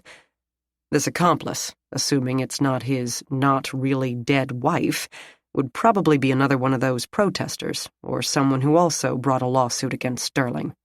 How about Ned Swift? It would explain Tyra, too. The Predator's lawyer would definitely be on the chief rabble-rousers list. Resnick's blank on her could be faked, another block in his not-guilty platform. Riley pulled himself wearily out of the passenger seat. "We've got some hot leads now, boy. But first let's see what the office gigolo has to say." Chapter 15. Jeremy Mirren had managed to hang on to his private office, even without his boss/girlfriend's protection. Perhaps he was more than just a pretty face. Or perhaps Lauren Schneider had more important things to do in the wake of Joanna's death than play musical chairs. Joanna's office remained untouched as well. Davil and Anna Hernandez had moved back into the conference room, taking up positions at opposite ends of the vast table. Davil's dark head bent over various folders, but Anna ignored the ones in front of her. She stared out the window at the blue Ohio sky. Jack wondered if she saw Tyra's ravaged body. The rest of the office workers plied their phones and keyboards in a sort of unchanging block. Jack could probably fire a round into the ceiling, and everyone would pause, look up, and then go right back to what they were doing. Mirren seemed busy as well, his desk a sea of folders and printouts. Whoever thought we'd evolve into a paperless society, Jack thought, had jumped the gun by a couple of centuries. He and Riley opened the office door and entered without knocking, which didn't seem to surprise the kid or even annoy him. From what Jack knew of Wall Street types, politeness did not concern them overmuch. Indeed, he seemed relieved to see them. "Hell of a thing about Tyra, huh? So the same person killed both of them?"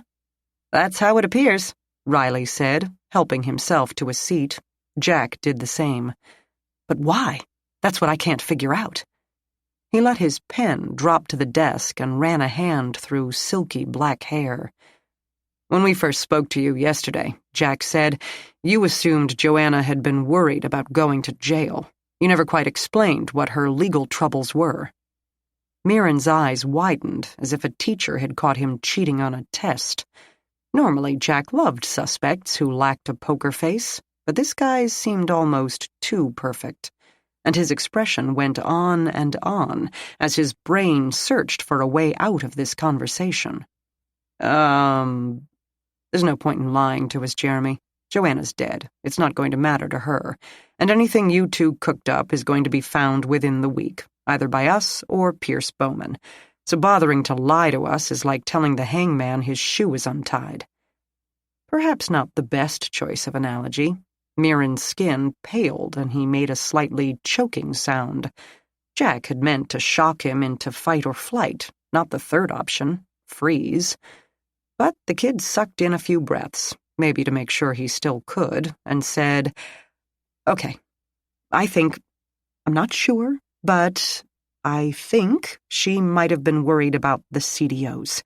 There might be a problem with the CDOs. Uh-huh. Jack fervently hoped this explanation would be conducted in English. Those are collateralized debt obligations, right? Financial products? It's our mortgages, which we chop up into tranches. We know tranches, Riley said, with a slight touch of pride. The default rate on the mortgages goes into making up the CDO's rating. Rating is what makes investors buy them. He paused. And, Jack prompted, defaults were rising. To what percentage? Riley asked, and Jack had to face the slightly bruising admission that his partner seemed a lot more savvy on this topic than he was himself. But then he took the same advice he'd given Maggie. Stop feeling compelled to admit things. It never helped the situation. Mirren pulled at his collar, even though, as usual, he didn't wear a tie. 35%? Now Riley did the wide-eyed thing. 35? Apparently that was a lot, Jack thought. That's a worst-case scenario estimate, Mirren immediately backpedaled.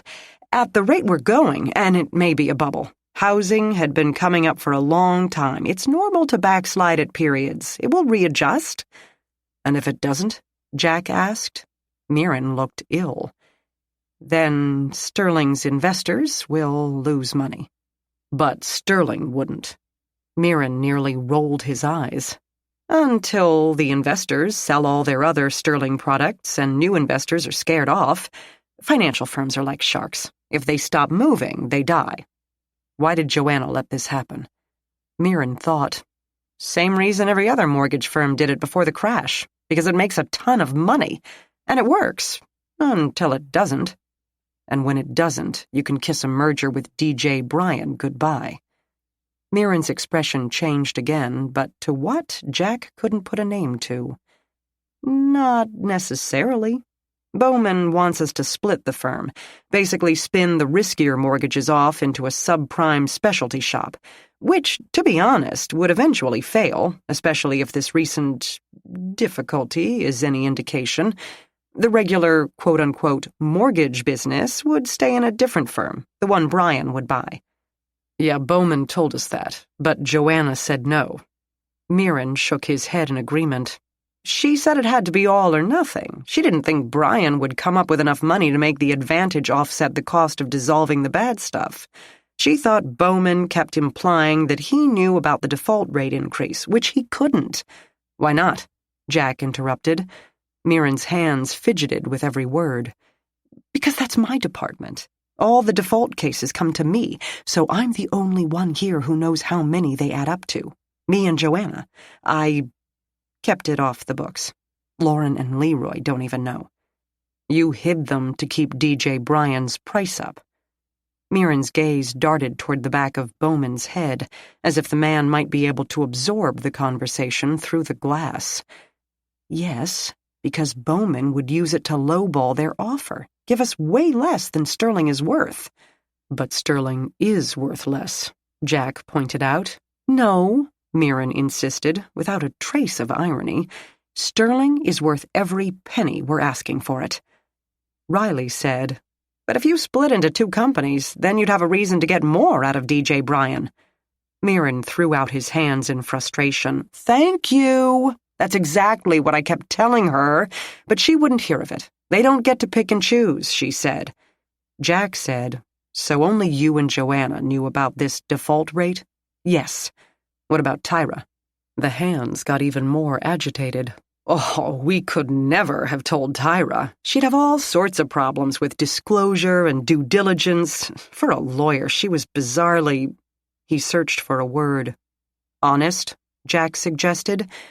"Impractical." The detective said nothing.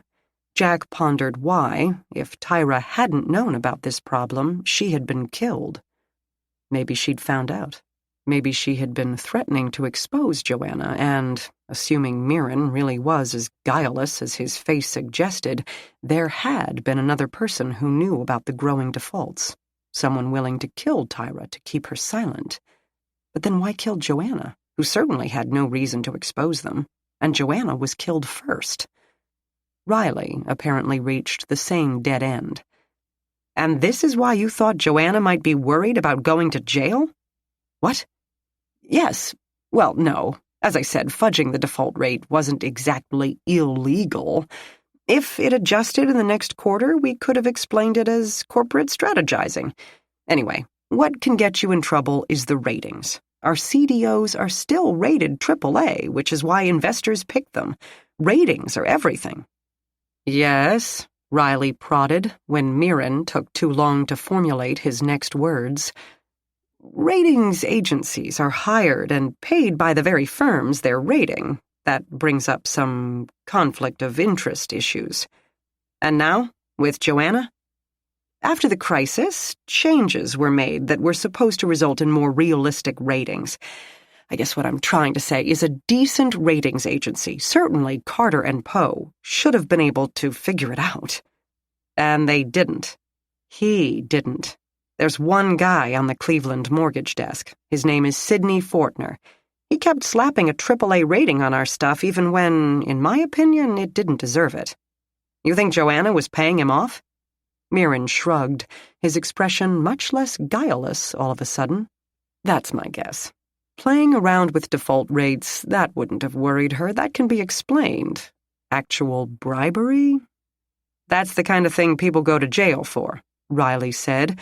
"Or at least they would in a well-run criminal justice system. Out here in the real world, she'd probably get a fine or a few months at Club Fed. So you're suggesting we look at Mr. Fortner?" Mirren shrugged again, in an unconvincing show of nonchalance. "You asked why I assumed Joanna would have been worried, and that's what I had assumed. I have no idea if I'm correct or not. She never told me. Maybe Mr. Fortner is incompetent." Jack wondered. Mirren had every reason to shift their attention away from himself. Of course, that didn't necessarily make him a liar. "There's another question we have, about Joanna's Panamanian account." "Huh?"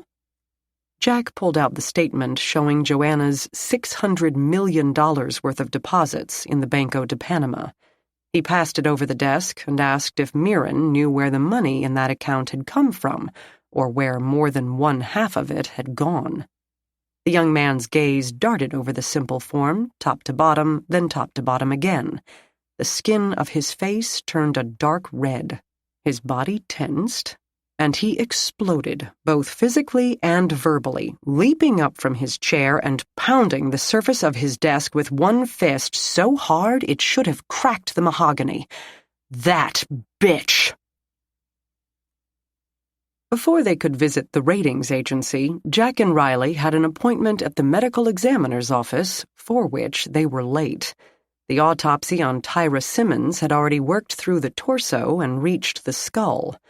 The detectives had requested the same pathologist, all the better to note similarities and differences between the two Sterling victims, but that had not been possible.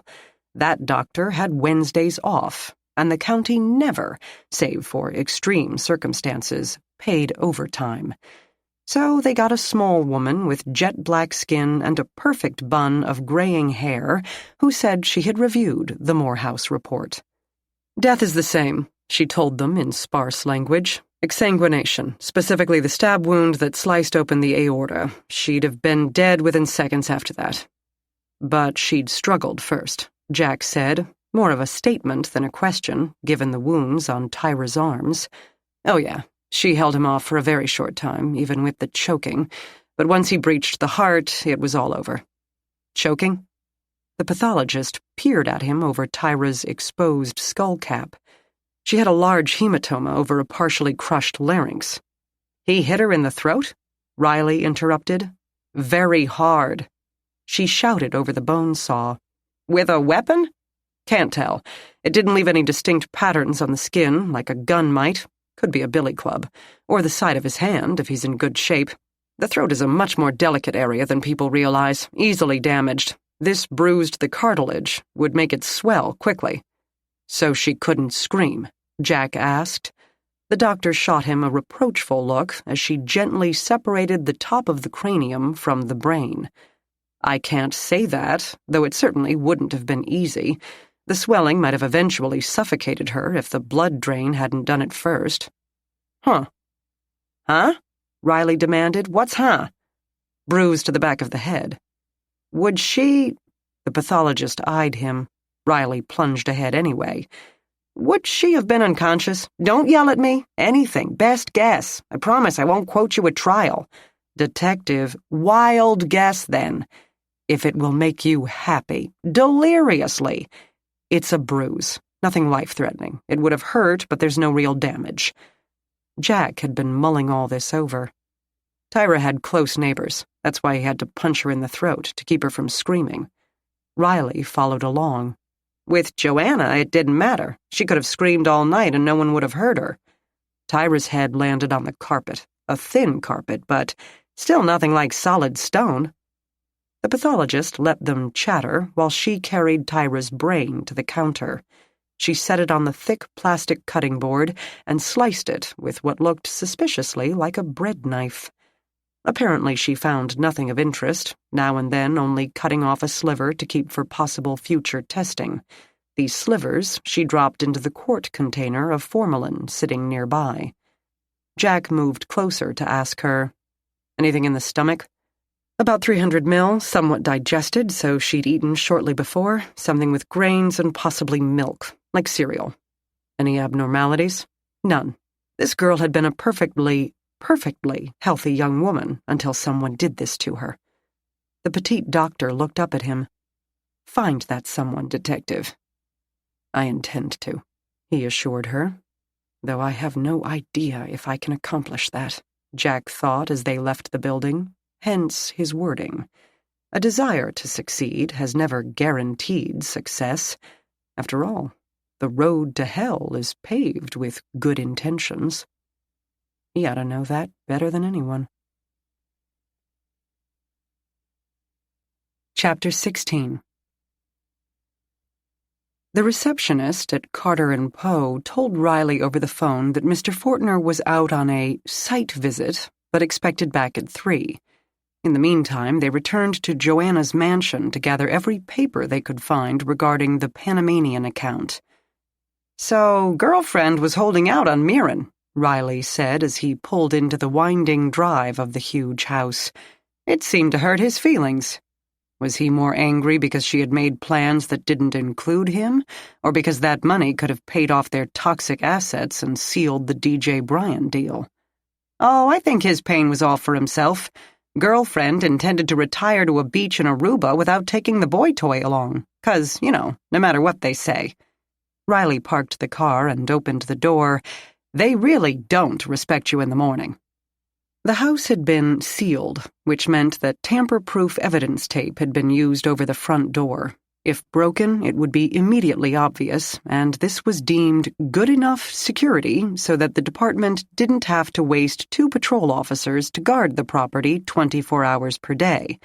Of course, anyone could simply enter by another door or window. With such a huge estate, the officers hadn't sealed every single opening, even on only the ground floor, More out of concern for the heirs than from laziness. The tape was hell to clean off.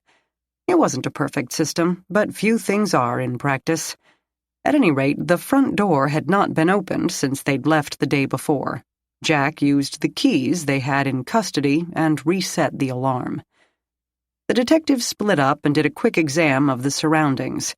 Joanna's blood still marred the white marble floor of the living room, and the air had grown a bit rank, but there were no pry marks on any windows or doors.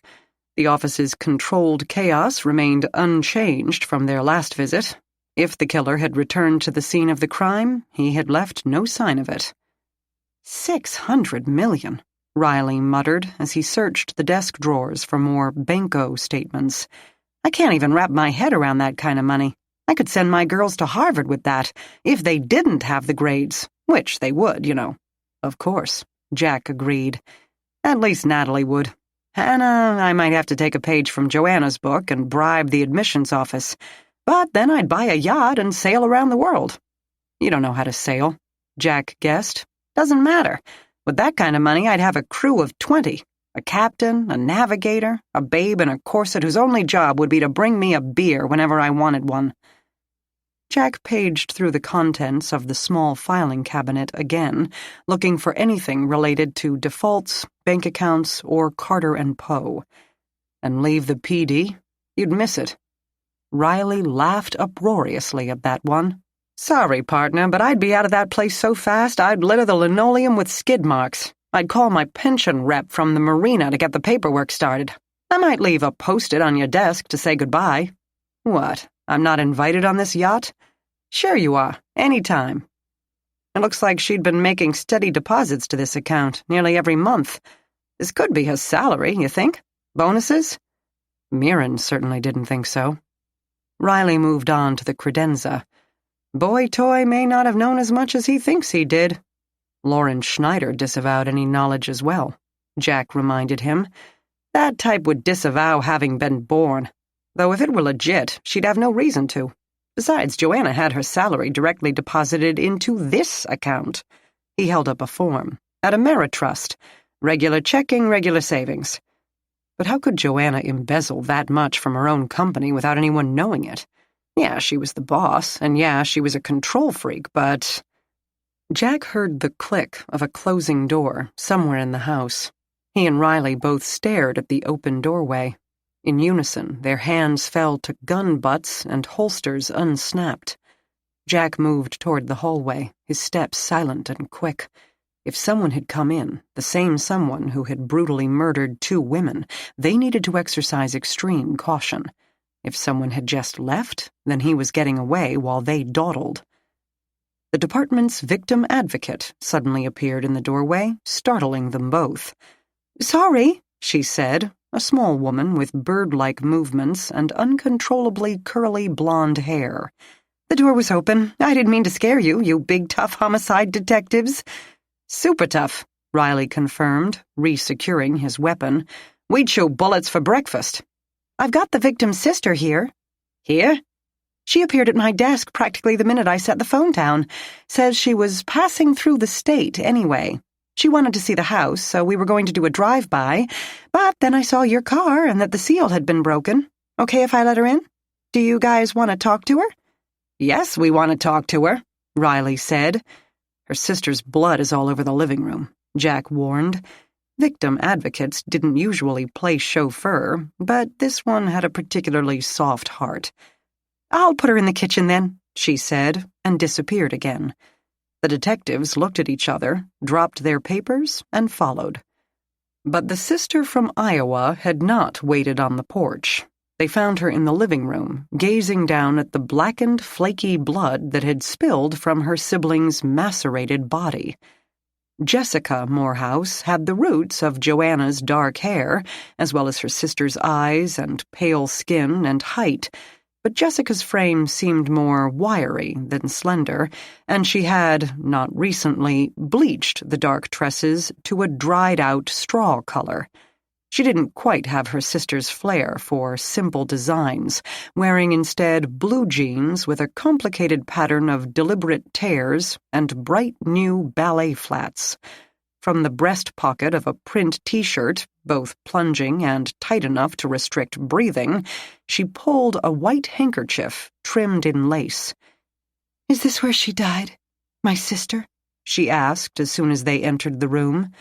"Yes," Riley said. "We're sorry for your loss." She pressed the handkerchief to her nose. "If you're feeling up to it, we'd like to ask you some questions about Joanna." "Have you arrested anybody?" "No, not yet." She glanced at the floor again, then around the room. Abruptly, she moved away from the bloodstains and circled around the leather sofa, eyeing the areas that hadn't been stained. Next, she moved over to the vast windows and their view of the shore. "How does that work with lakes? Does she own all the way to the Canadian border?" The victim advocate exchanged a look with the cops. "Just the waterfront, I believe." "And this is Joanna's outright? No mortgage?" The VA said, "No, she paid cash, somewhat ironically for a woman who founded a home mortgage business." Jessica Morehouse turned from the window with a deep breath. "Well, Joanna always said real estate was the best investment a body could make. I'll be happy to tell you anything I can, officers. I want you to find who killed my big sister." They settled her in the kitchen, on the other side of the house. The VA got her a glass of water and then went out to her car to return some phone calls. Jessica Morehouse sat at the head of the large table, showing a brave face to the detectives, but unable to keep her gaze on them. Instead, it darted to every inch of the kitchen, as if memorizing the space, from the granite countertops to the intricate light fixture. "Thank you for getting here so quickly," Jack said. "Oh, no prob. As I said, I was passing through anyway, on my way to visit a cousin in Maine. I'd been thinking of dropping in on Joanna, since I hadn't seen her in a while, but I didn't have this new address." Looking down and giving a little sniff, she added, "I guess I was too late." "The VA said it had been 10 years since you'd heard from Joanna?" Riley asked. "I'm sure it hadn't been that long. Maybe 5, probably less. We'd call each other once in a while, but we hadn't visited in a number of years, no. We're not a very good family for keeping in touch. Too busy, I guess." "When was the last time you spoke to her?" "I really couldn't say." "Ballpark, 1 year, 4 years?" "I really couldn't say," she repeated, and pressed the handkerchief to a pair of eyes that, Jack now realized, were utterly dry. "Okay. Whenever it was, what was going on in her life? Did she express concern about any aspect of it?"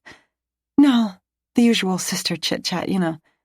She seemed fascinated with the stainless steel side-by-side with the sub-zero drawer. "Did she talk about her boyfriend?" Joanna was never the kiss-and-tell type. "What about Sterling?" She drummed the chewed fingernails of one hand on the tabletop. "Who's Sterling?" "Her company?" Riley said through gritted teeth. "Oh, of course. Sorry, my brain was still on boyfriends.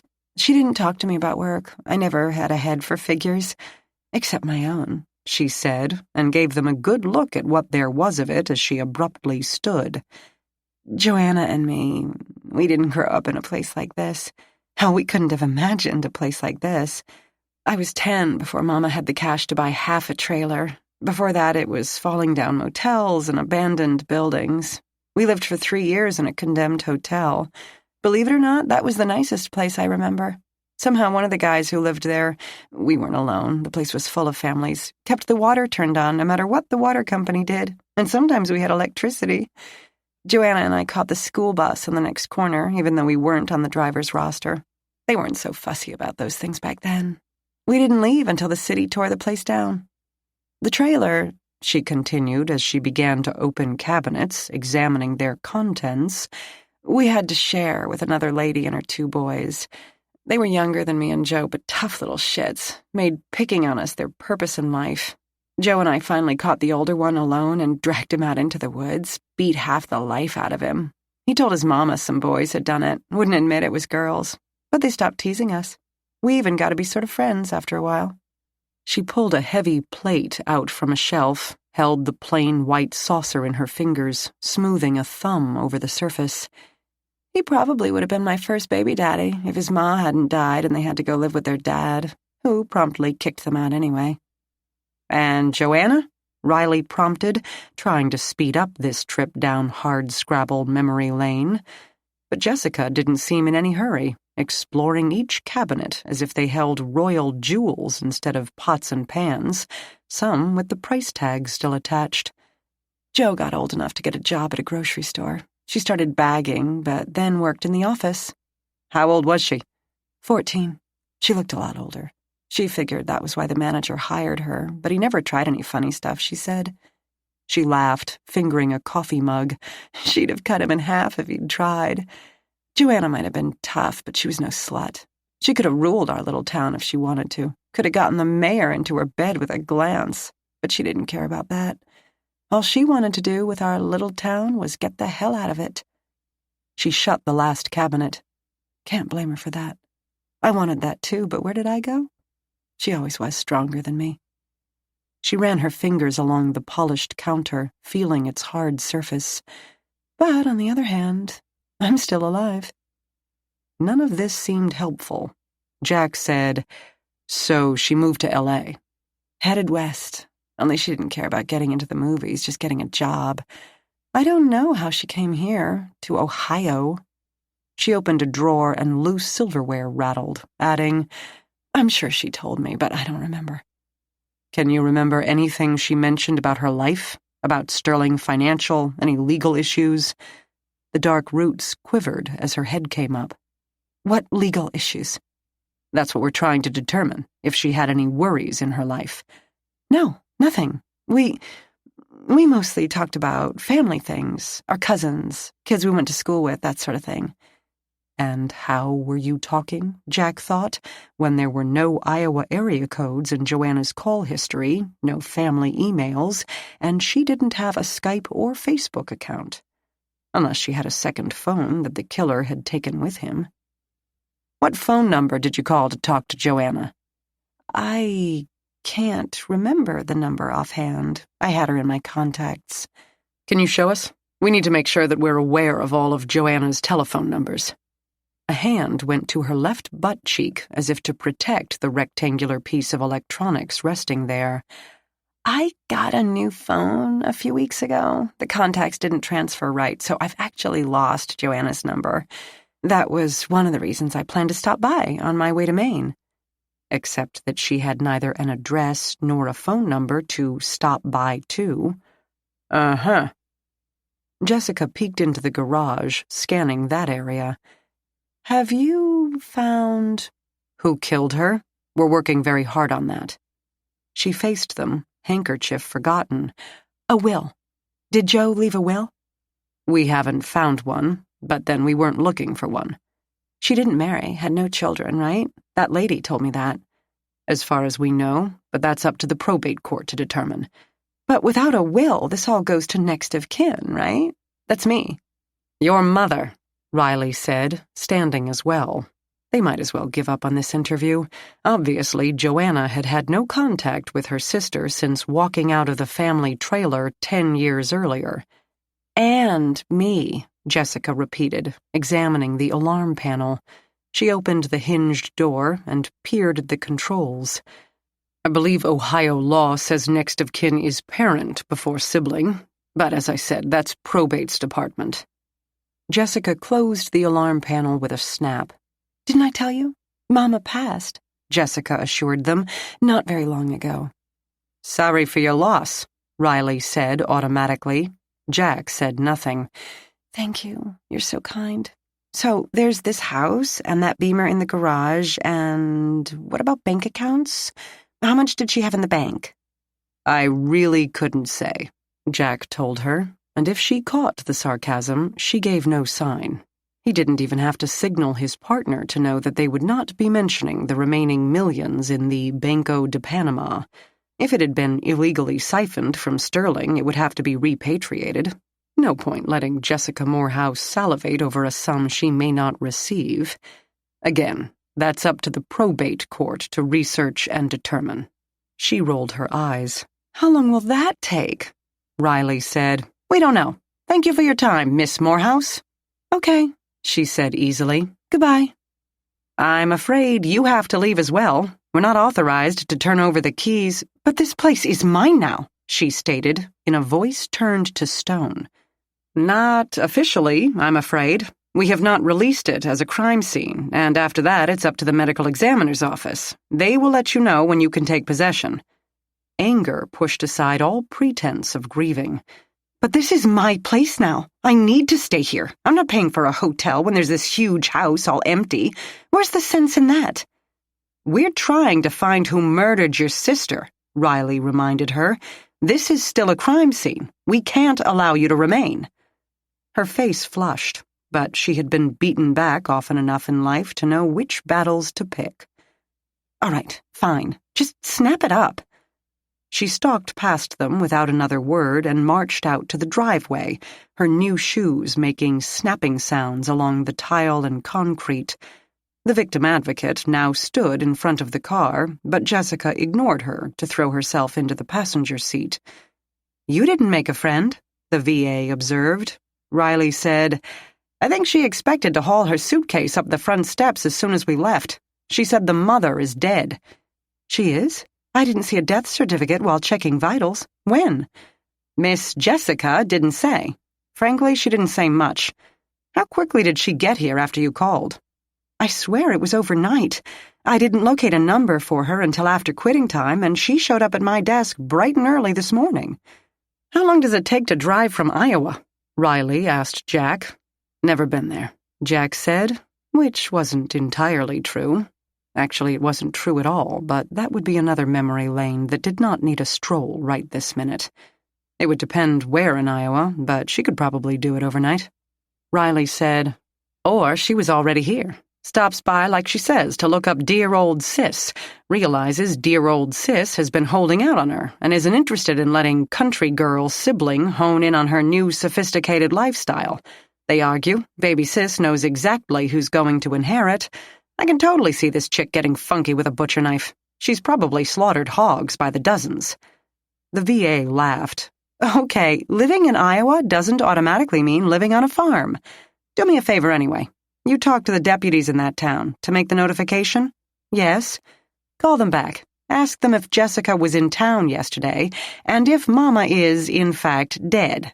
If she's still breathing, then they need to seriously consider protection before Ma has an accidental fall or eats some bad toadstools. That's a bit imaginative. Riley threw a dark glance toward the car's occupant. Hog slaughterer. And, Jack said, still reasoning out the homicides, how would she even know Tyra, or have any motive to kill her? To cover the motive. Make it look like it's all about Sterling and that missing $600 million. How many million? The VA asked. Never mind, just make sure we know exactly where baby sister is staying, her current address, everything. Please, I don't want her disappearing. The VA nodded toward the mansion's facade. She thinks she's going to inherit that. Take my word for it, we couldn't budge that girl out of Cleveland with a crowbar and baby oil. Chapter 17. Maggie drove back from the medical examiner's office, where she had picked up Tyra Simmons's fingernail scrapings and clothing tapings.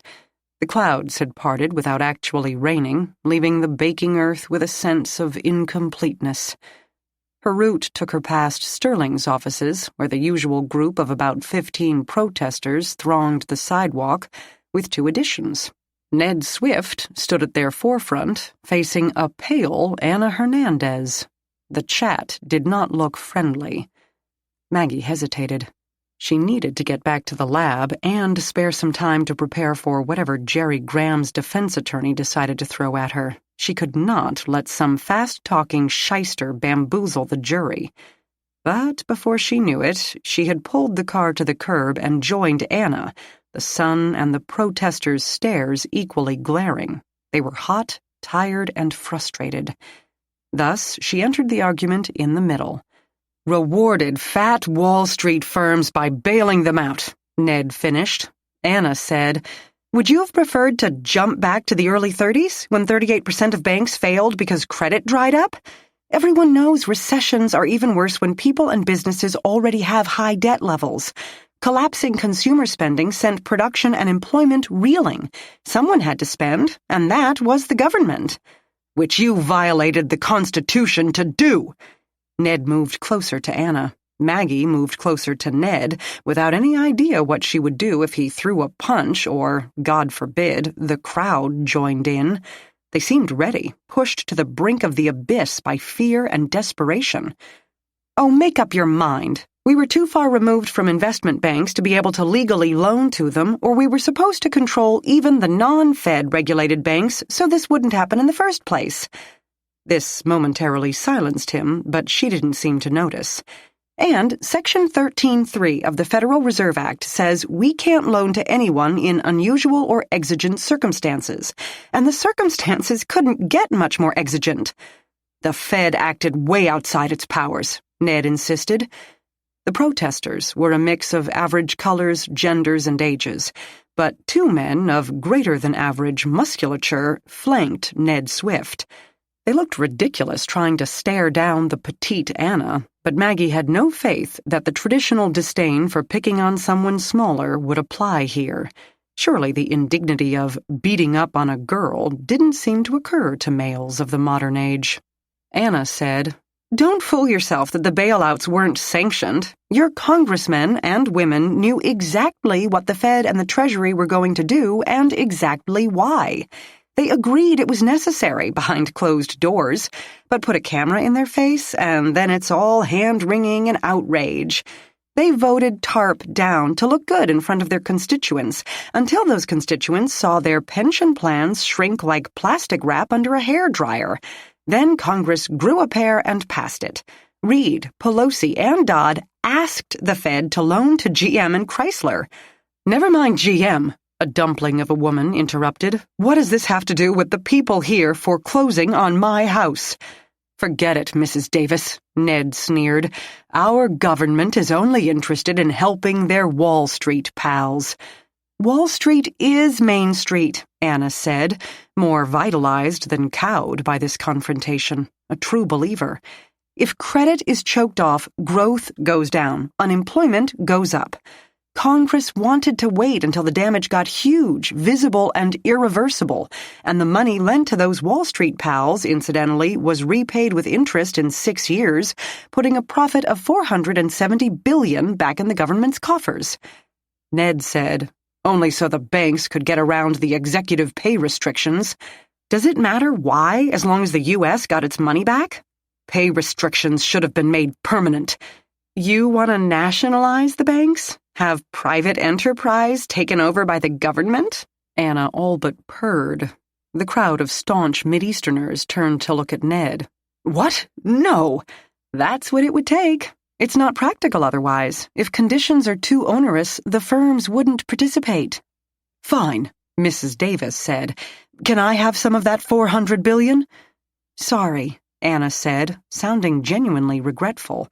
Her color had not returned, the shock of Tyra's death obviously still with her, and having to talk a mob out of a riot wouldn't help, Maggie thought.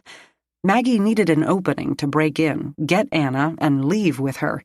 She felt 95% sure that this incident represented only posturing by Ned Swift, but also 95% positive that his motives wouldn't matter if the crowd decided to act. But Anna kept talking. The profit we make on loans like that and T-bills, once our operating expenses are deducted, goes to the Treasury to reduce the deficit. I need my deficit reduced. But the woman's voice had calmed. I'm sorry the Fed couldn't save the economy, and your economy entirely. This wasn't just the worst financial crisis since the Great Depression, it was the worst ever. We kept a recession from turning into a depression. It was the best we could do. Mrs. Davis patted the young woman's arm, commiserating over a suddenly shared sorrow, and Ned Swift's face reddened. Maggie calculated how many steps lay between her and her car, between her and Anna and her car. Sweat trickled down her back, not entirely from the humidity. Maggie said, Anna? A young man popped up with a sarcastic tone. One more time. Why are we talking about what happened 10 years ago when this year Sterling lied to me about my loan? Ask Ned, Anna said. He brought it up. Swift opened his mouth as if his next words would be at ear-splitting decibels, but nothing came out. He had exhausted his diatribe and gotten nowhere, and it made him angry. Angry men could turn violent within a nanosecond, something Maggie knew only too well. "This isn't helping," Maggie said to the crowd. "She can't help you. The woman you should be haranguing is already dead. Come on, Anna." She laid a hand on the young woman's rock-hard bicep and tugged, hoping the person she tried to rescue wouldn't turn against her. That could happen, too. But Anna slowly moved. "Good luck with your lawsuit," Maggie told the crowd, which seemed to soften enough of them that she got herself and Anna across the street and into the car without any epithets or thrown missiles. As she started the engine, she watched Ned Swift on the opposite curb, his eyes narrowed against more than the sun. In front of his own people, he had failed to skewer the enemy in a battle of wits, and now he looked as if he wanted to skewer Anna with a set of sharp knives.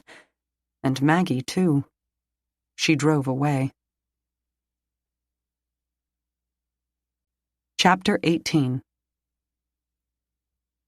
Anna finally spoke. "Thanks for the ride, and thanks." "No problem. Where were you going?" "Lunch, I guess. I had to get out of the office. I couldn't sit still and crunch numbers. No one there gives a crap about Joanna, and even less about Tyra, and I keep seeing her lying there. I should have gone out the back way, but I didn't think. Why did you stop?" "I thought they were going to lynch you." "So did I." "Have they ever gotten violent against people at Sterling?" "Not that I know of. Ned seemed to be all talk. Until today." Maggie squinted. She had forgotten her sunglasses. "Where should I drop you?" "Right here," Anna pointed, and Maggie pulled into Totally Fresh's small parking lot. "Would you join me?" She needed to prep for the Graham trial. She had evidence in the car. But Anna, despite the resolve she'd shown the mob, trembled from hairline to ankle. And Maggie felt hungry. Starving, actually. Maggie left the scrapings and tapings in the car. She locked the vehicle. Only she had the keys. The items were to be stored at room temperature anyway, and the odds of the killer or some random vehicle burglar breaking into the car to steal what had been found under Tyra Simmons's nails had to be astronomical. Besides, the diner had only a small lot, and she could see the car from the window.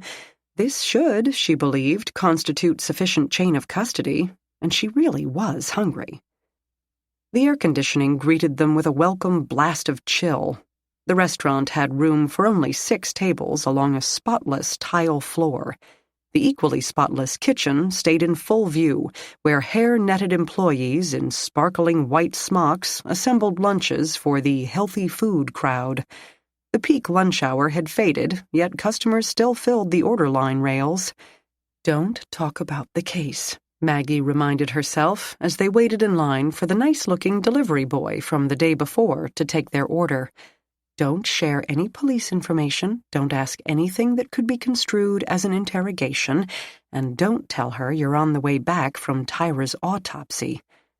"I had to get out of there," Anna said again when they sat. 2 people dead in 2 days, and all they care about is market share. The surrealism got to me, and so I decided that nothing counteracts surrealism like chicken and almonds with rice noodles. "Absolutely," Maggie said, just to say something. Although I think mac and cheese would be even more anti-surreal. Maybe a good bloody hamburger with bacon and cheddar. Comfort food. Yeah. It didn't seem any amount of food could comfort Anna. She picked at her noodles. "Say something," Maggie ordered herself. "Something that's not about dead bodies of sweet girls." "Why does Ned blame Sterling's habits on the Federal Reserve?" Anna gave this some thought before answering.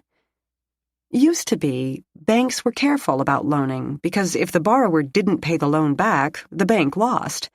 Problem was, sometimes banks assumed people were bad risks because they were the wrong color or gender or had had a period of low earnings. Plus, they were the only place to go for a long-term loan, so they could afford to be picky. Credit needed some democratization, and one White House after another, regardless of party, wanted to up homeownership in the United States. Homeownership makes citizens more stable, contributes to overall economic stability, etc. America's always been more sentimental about homeownership than other countries. So, presidents encouraged financial firms, and especially their own Fannie and Freddie, to make more loans. There's nothing wrong with legitimate subprime lending, and investors got hooked on mortgage-backed securities. Meanwhile, the internet and computerized credit scores made it easier to examine and approve borrowers, regardless of whether you had a branch in their city or not. Good for borrowers. Now they could be picky and go for better rates than the snooty bank. They could go to mortgage loan originators, like Sterling and other firms that only did loans. I know what you're thinking. Maggie had been thinking that she should have stuck to a more general topic, like the weather. But at least Anna now ate her noodles instead of pushing them around on her recycled paper plate. Why aren't I in Ned's corner, wanting to publicly crucify Sterling? Practicality. The whole financial crisis started with Bear Stearns. They had a lot of mortgages, too much uncollateralized paper, and they tried to fix it. But once a run on them began, no one would lend to them even with T-bills, totally safe as collateral. Maggie remembered to check on her, or rather the city's, car, but the Taurus with the faded paint rested comfortably in the parking space, windows and doors intact, Tyra Simmons's fingernail scrapings undisturbed. Bear wasn't too big to fail. It was too interconnected, like a chain-link fence. Each wire is only one wire, but pull on it, and the whole fence wobbles. It's been 10 years, but still this country can't afford another wobble, Anna said in deadly earnest. I want the Sterling problem to be quietly and discreetly dealt with by merging with Brian. That is my top priority here. Not, unfortunately, helping those poor people whom Sterling cheated. You think Sterling did? Maggie asked, before she could stop herself. Anna finished the last of her noodles. I can't prove it. Here's the life of a regulator. Firms are supposed to open their books to us, so we can check that they're meeting their capital requirements and that their reported incomes and outgoes are on track with what they're reporting. Simple, right? Except we're getting the information from the very people we're regulating. I guess it's like a criminal investigation. You can't open up a suspect's head and look inside. You can only find out what they're willing to tell you. And if it's like, oh yeah, I stole that car, they're sure as hell not going to tell you. Lauren has a habit of waving away my requests as confidential, and Joanna simply ignored me. Jeremy continually gave me printouts that were outdated. The guy who had them before me, not a bad guy, but he had short-timers syndrome, ready to retire, and his brain had already chartered a fishing boat in the Keys. Definitely not about to challenge anything or anyone in any real way. You think he let stuff go? I think he let a lot go. Their capital requirements had been underserved for years before I got there. So you're hamstrung. All we can hope is that the firm is either sloppy, so that you find the important stuff anyway, or that they're actually honest and aren't doing anything bad. And a little courtesy is great, too. Most firms do a great job of faking their complete cooperation, but some are stupid enough to be dismissive or hostile.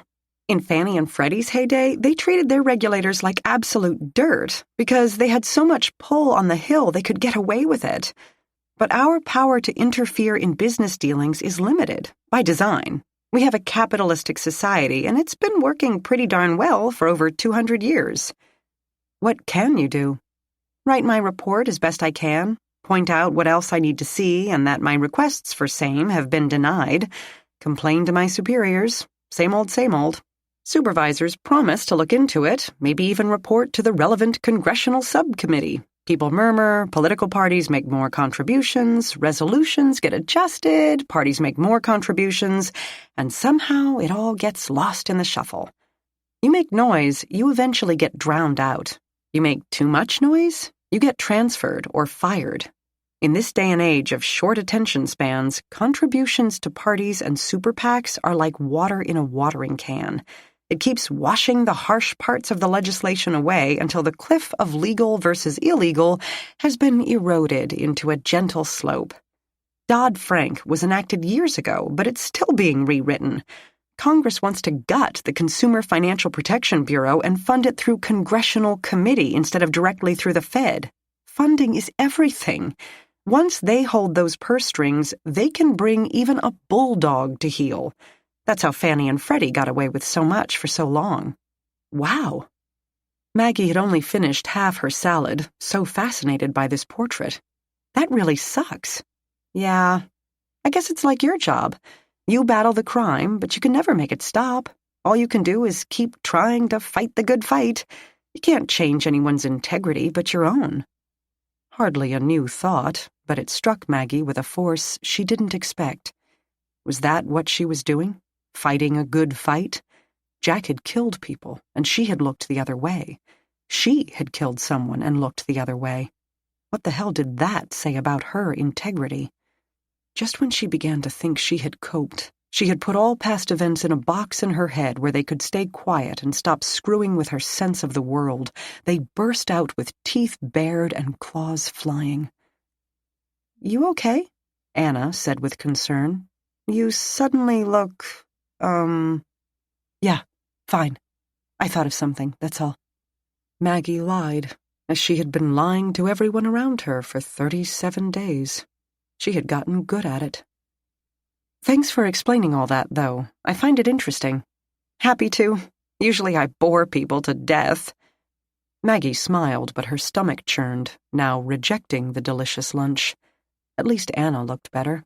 Her color had returned, and the trembling was gone. Standing, Anna said, "Thanks for the physical and mental rescue, too.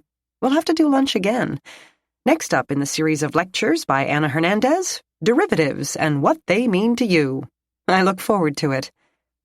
They emerged into the hottest part of the day, reflected sunbeams wafting up from the city's asphalt. Despite the temperature, Anna wanted to walk back to the office, and Maggie didn't argue. She knew how a brisk stride with no company save your own could help to clear one's head. But as she unlocked the driver's door, Anna, standing only a foot away, the rear driver's side window exploded into 1,000 tiny shards of glass. For a split second, Maggie could only stare, her mind dumbly wondering why a pane of glass would suddenly decide to self-destruct, and hope that none of the shards now piercing her forearms would find their way into her eyes, or Anna's. Then she let go of her keys, grabbed Ana Hernandez, and shuffled them both into a crouch behind the rear bumper before she even registered the tuft of stuffing coming from the rear driver's side headrest inside the shattered window. The shot had come from the car's 10 o'clock. She needed to get the bulky metal object in between her and Anna and the shooter. Elsewhere on the street, excited voices raised, brakes squealed, other tires accelerated in fear or escape. The two women clutched each other. No more shots came, but Maggie didn't intend to take any chances. She dialed 911 with one trembling thumb and kept Anna huddled behind the car until the cavalry arrived. Chapter 19. "Not even a make?" Riley asked her in disbelief. "I didn't even turn and look," Maggie said, embarrassed and miserable. She sat in the back of an ambulance in the totally fresh parking lot, more for protective cover than out of medical need. "I grabbed Anna and ducked behind the bumper. It could be anything from a pickup to a bicycle for all I know. He might have been on foot, though that sounds awfully risky." The detective said, "All right, don't beat yourself up about it." But it sounded like a suggestion to beat herself up about it, at least a little. Jack hadn't said a word yet. He watched the EMT pick the last sliver of glass out of her left elbow and gazed pointedly at the small pile of bloody gauze accumulating in the biohazard trash can. None of the cuts were deep, but they were legion and included a few in her chin. Clothing had protected the rest of her body. Anna had fared only slightly better, as if the poor girl hadn't already been through enough for one day, Maggie thought.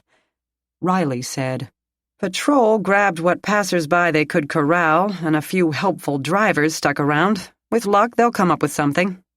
Jack interrupted, as if he had held it back as long as he could. I told you to be careful. What?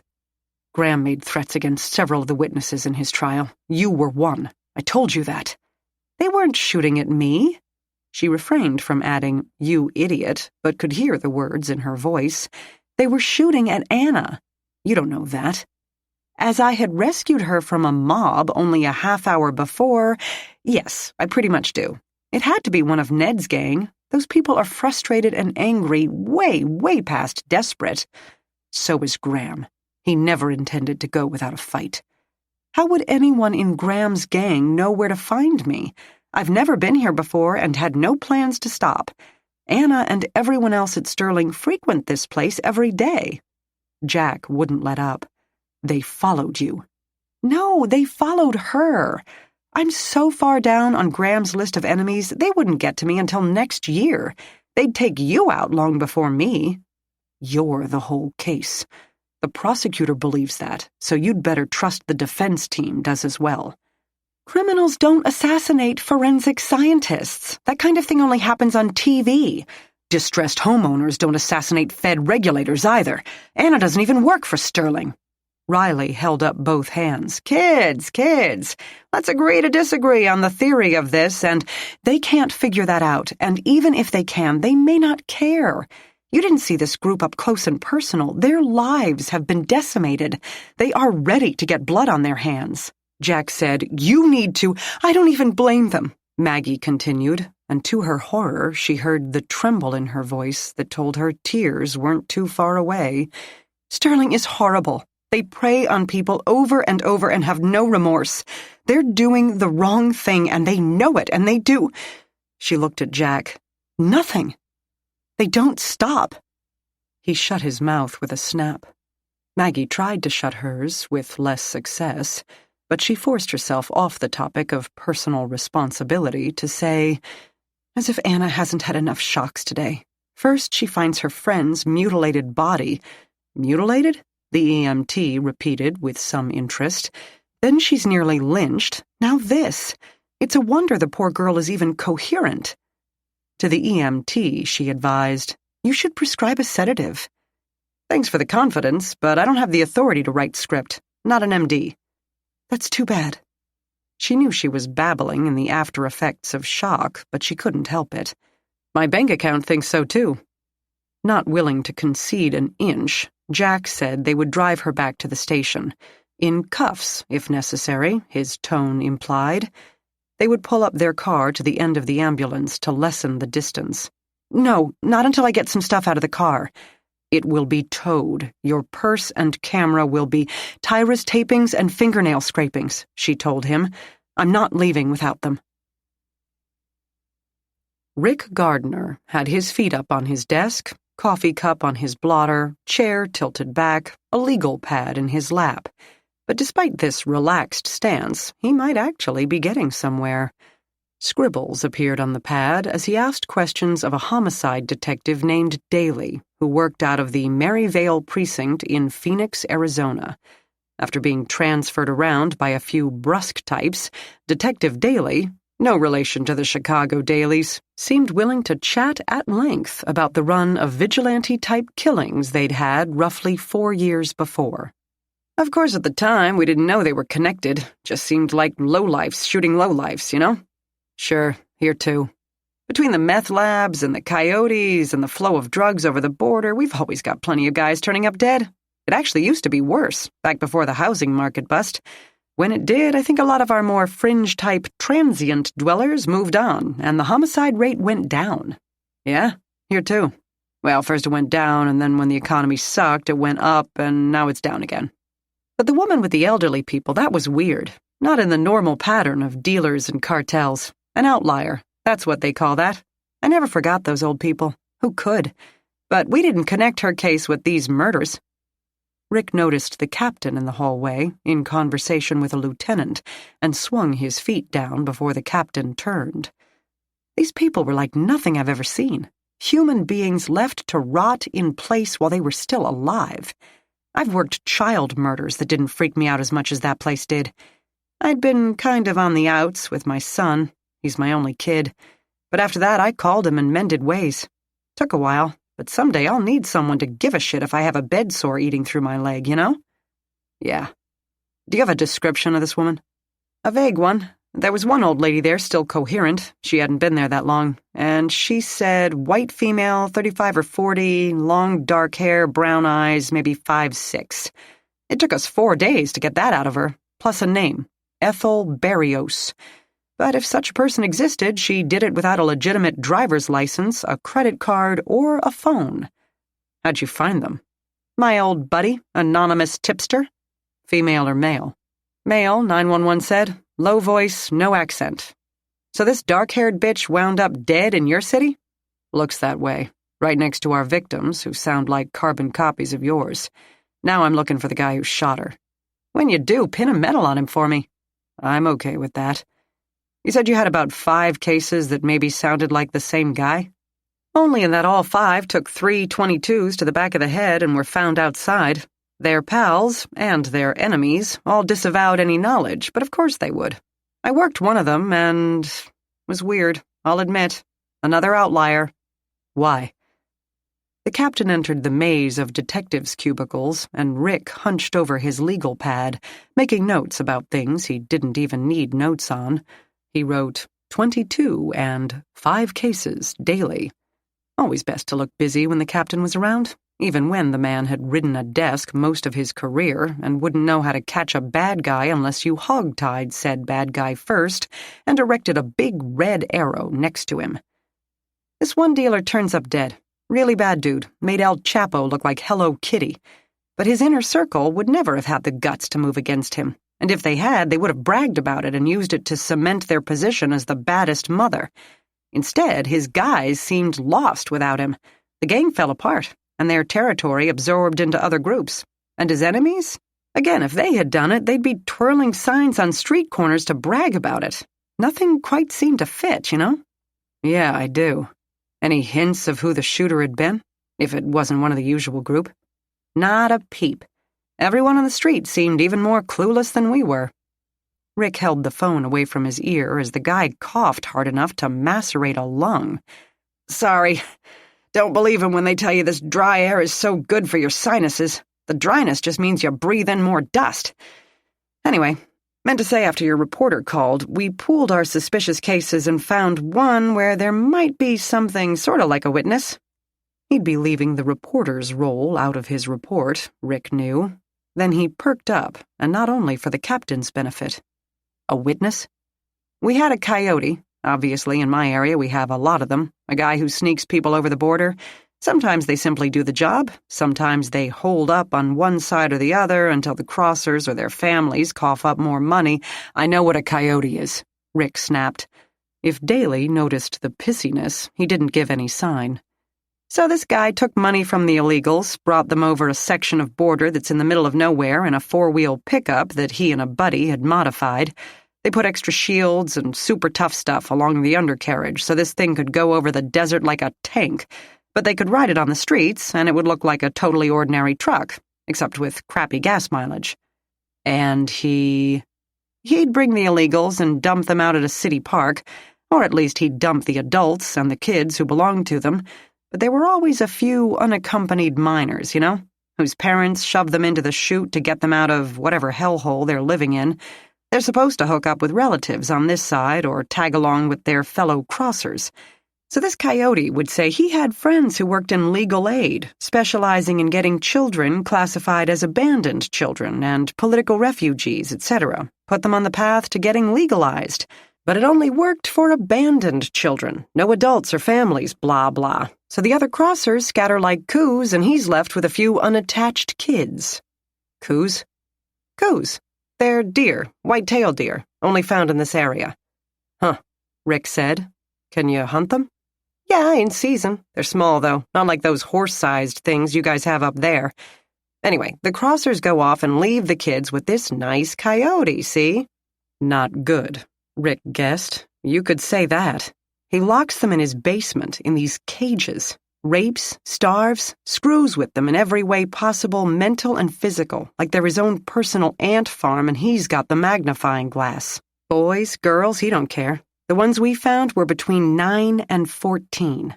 The people they crossed with? They'd be off trying to make their own lives, not hanging out with this coyote, who might come to the attention of authorities at any moment. If family members in Mexico asked questions, he'd say the other crossers found a family to take them in, but he didn't know where. Even when the kids' families got suspicious, what could they do? Call the police and tell them they were having trouble with their personal smuggler? We figured one of them took care of him themselves. It would hardly be the first time. That sounds more logical than... Except all the cages were full. If a family member had offed the guy, surely they would have come back to spring the kids and skip a 911 call to the PD. Did the children give you anything? Not much. Most of them wouldn't say a word in any language, but one did. Not right away. Department of Child Safety took the ones who couldn't or wouldn't give us someone to contact in either country, and this one little girl got comfy enough with her caseworker to tell her about a man who had come to the house and taken the coyote away. She said the coyote showed him the cages, sort of bragging about them, all friendly-like, but then the man pulled a gun on the guy and they went away. Next thing she knows, the cops are breaking in the doors and she never sees the coyote again. Rick said, "That's our guy. Kills the coyote and calls 911 for the kids. A real humanitarian." This girl got a look at him. They came right up to her cage, but she was only about 7 then, without a word of English. She said he was a big guy, white, with brown hair. That was it. And since she barely weighed 40 pounds, I'm pretty sure every man in the universe would be big to her. Rick thought fast. Can you get in touch with her, this girl? No idea. I can check with DCS, see if they know where she went, but it's been 5 years. She's probably bounced between 10 different relatives by now. Might even be back in Mexico. Rick didn't give him more time to talk himself out of it. I'd really appreciate that. If you do find her, I can email a sketch. You've got a sketch? Yeah. He didn't bother to explain it came from his ex-wife. If this girl could take a look at it, confirm or deny that it's the same guy, it would help a lot. That's a long shot. She'd be 12 or 13 by now, might not remember much. Long shots are all I've got at this point, Rick grumbled before ringing off. He left his hand on the phone, drumming the fingers of the other on his face, realizing that even if he could confirm that this guy had been in Phoenix, it didn't necessarily help him find where the guy was now. But it would justify his salary, and therefore, and most importantly, would be good for Rick. "Getting somewhere, Gardner?" his captain asked. The guy had stopped next to his desk. Rick had been so involved he hadn't even noticed. "Maybe so, Cap," he told the idiot ass-kissing social climber with no little amount of satisfaction. "Maybe so."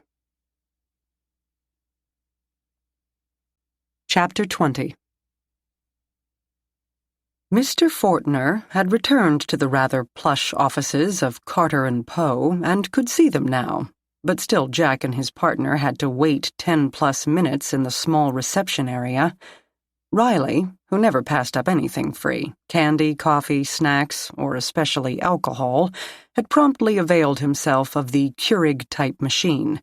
He chose the most exotic-sounding dark roast and opted for the heavy porcelain mug instead of the to-go paper.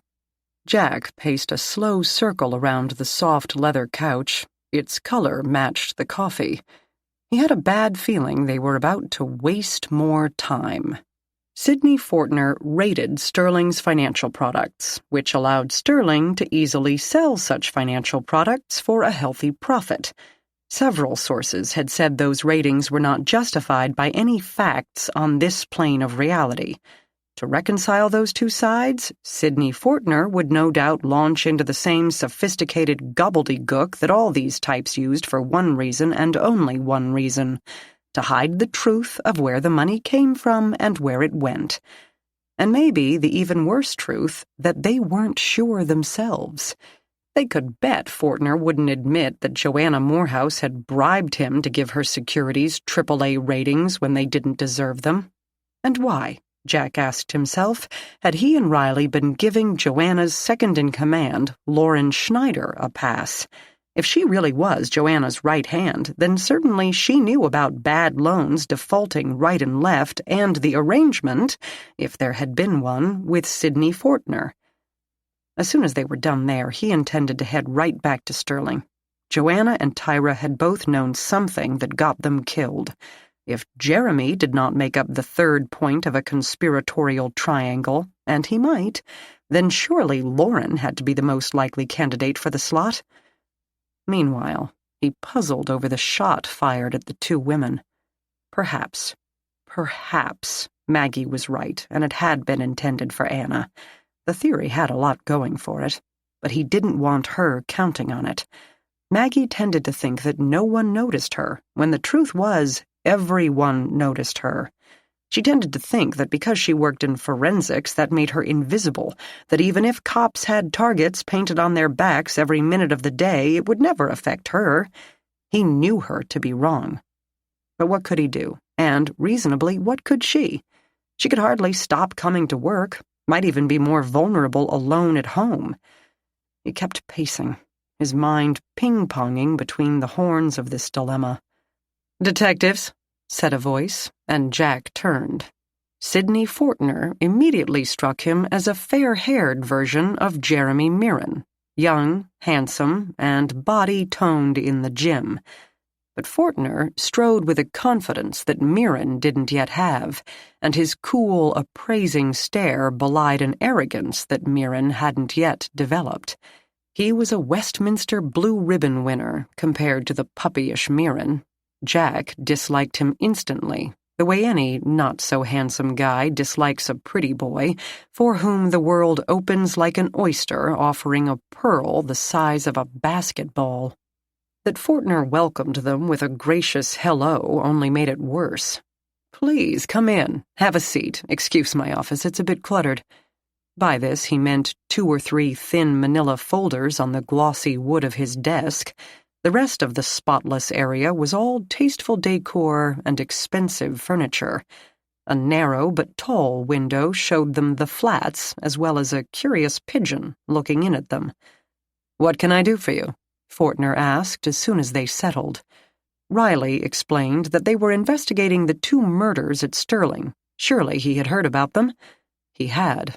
Terrible and bizarre. Women to be attacked in their homes like that. "Do you think it's a serial killer?" "It's highly unlikely that he would randomly pick 2 women from the same company." "No, I wouldn't expect that to be random at all. But it could still be a serial killer, some psycho who works at Sterling." "Do you have anyone particular in mind?" Jack asked, to see what he would say. "No, I rate their financial products. I don't spend a lot of time in their office." Riley said, "Or with Joanna Morehouse?" He didn't blink, didn't hesitate. Joanna was more than a client. She was a friend. I'll miss her. "Is that allowed? To be friends with the head of a company you have to rate?" Fortner smiled, with a touch of what seemed to be real sadness. It only made him more handsome. Jack wondered if money hadn't been the only thing swaying him to Joanna's wishes. In a perfect world, no. But this is a relatively rarefied field, especially in a smaller city like this one. Everybody knows everybody. You can't help it. So, yes, Joanna and I were friends. "Or more than friends," Jack suggested. "Did we date?" "Yes, occasionally, not recently." "Did you have a falling out?" "No, not at all. Joanna—" That touch of sadness again. Either the guy was really good, or somewhere in there he actually felt an emotion or two.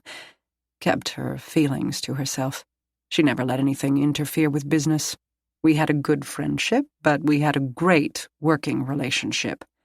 "So we heard." Fortner raised one eyebrow, but didn't take the bait. Riley pulled out his notebook. "When was the last time you saw Joanna Morehouse, either personally or professionally?" "I hadn't seen her personally in months. I stopped in at Sterling last week to pick up the April stats." "You spoke to her?" "Yes, sat in her office. You've seen their offices?" The detectives nodded. "A fishbowl."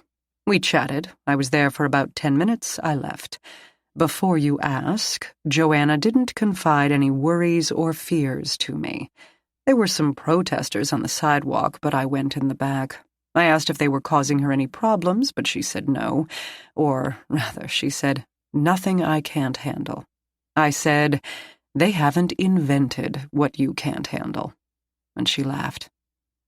That was the last time I saw her. His face grew cold, giving Jack a preview of what he would look like as an old man. Who killed her?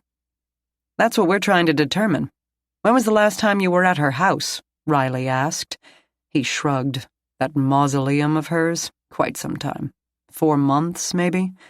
Do you know the alarm code? I don't remember her having an alarm. Spare key? He shook his head, dislodging a blonde lock so that it swept one eyebrow, which simply reinforced the GQ look.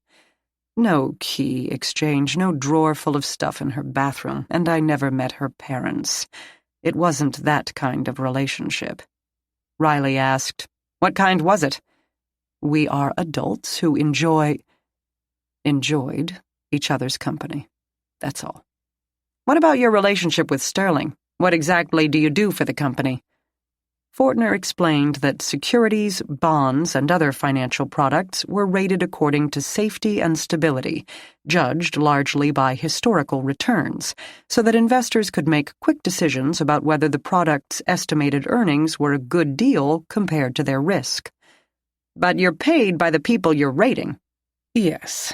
Is that a conflict of interest that's gotten the system into trouble in the past? Yes. That's why there's all sorts of requirements and hoops we jump through today to make sure that our assessments are impartial. But we provide a business service for business investors. There's no reason to make the taxpayers pay for it. He said this last in a pious tone. Tell us about Sterling's ratings, Riley said. Jack mentally chafed as Fortner launched into another round of explanations regarding subprime mortgages, tranches, and CDOs. He decided to cut to the chase. We know there's a problem with the CDOs. This did not seem to concern Fortner, or even startle him. And that problem is? They're derivative products based on Sterling's mortgage loans. The default rate of those loans is 10% and rising. Riley stared. Fortner fiddled with the corner of his desk blotter. For one of the high-tech generation, he seemed to actually use the calendar printed on the blotter pad, with appointments and reminders jotted in every square, save for the weekends. All work and no play. Some fraction of loans will always default, even under ideal circumstances, and the circumstances of the economy are much improved, but hardly ideal. What we used to consider standard is now abnormal, and the abnormals are now standard. Jack didn't believe a word of it. It sounded like pure BS, and not even highly rated stuff. And yet you say all their bonds are AAA. I mean, you personally rate them that way. Yet the Sterling regulator is taking a closer look. She can look all she likes.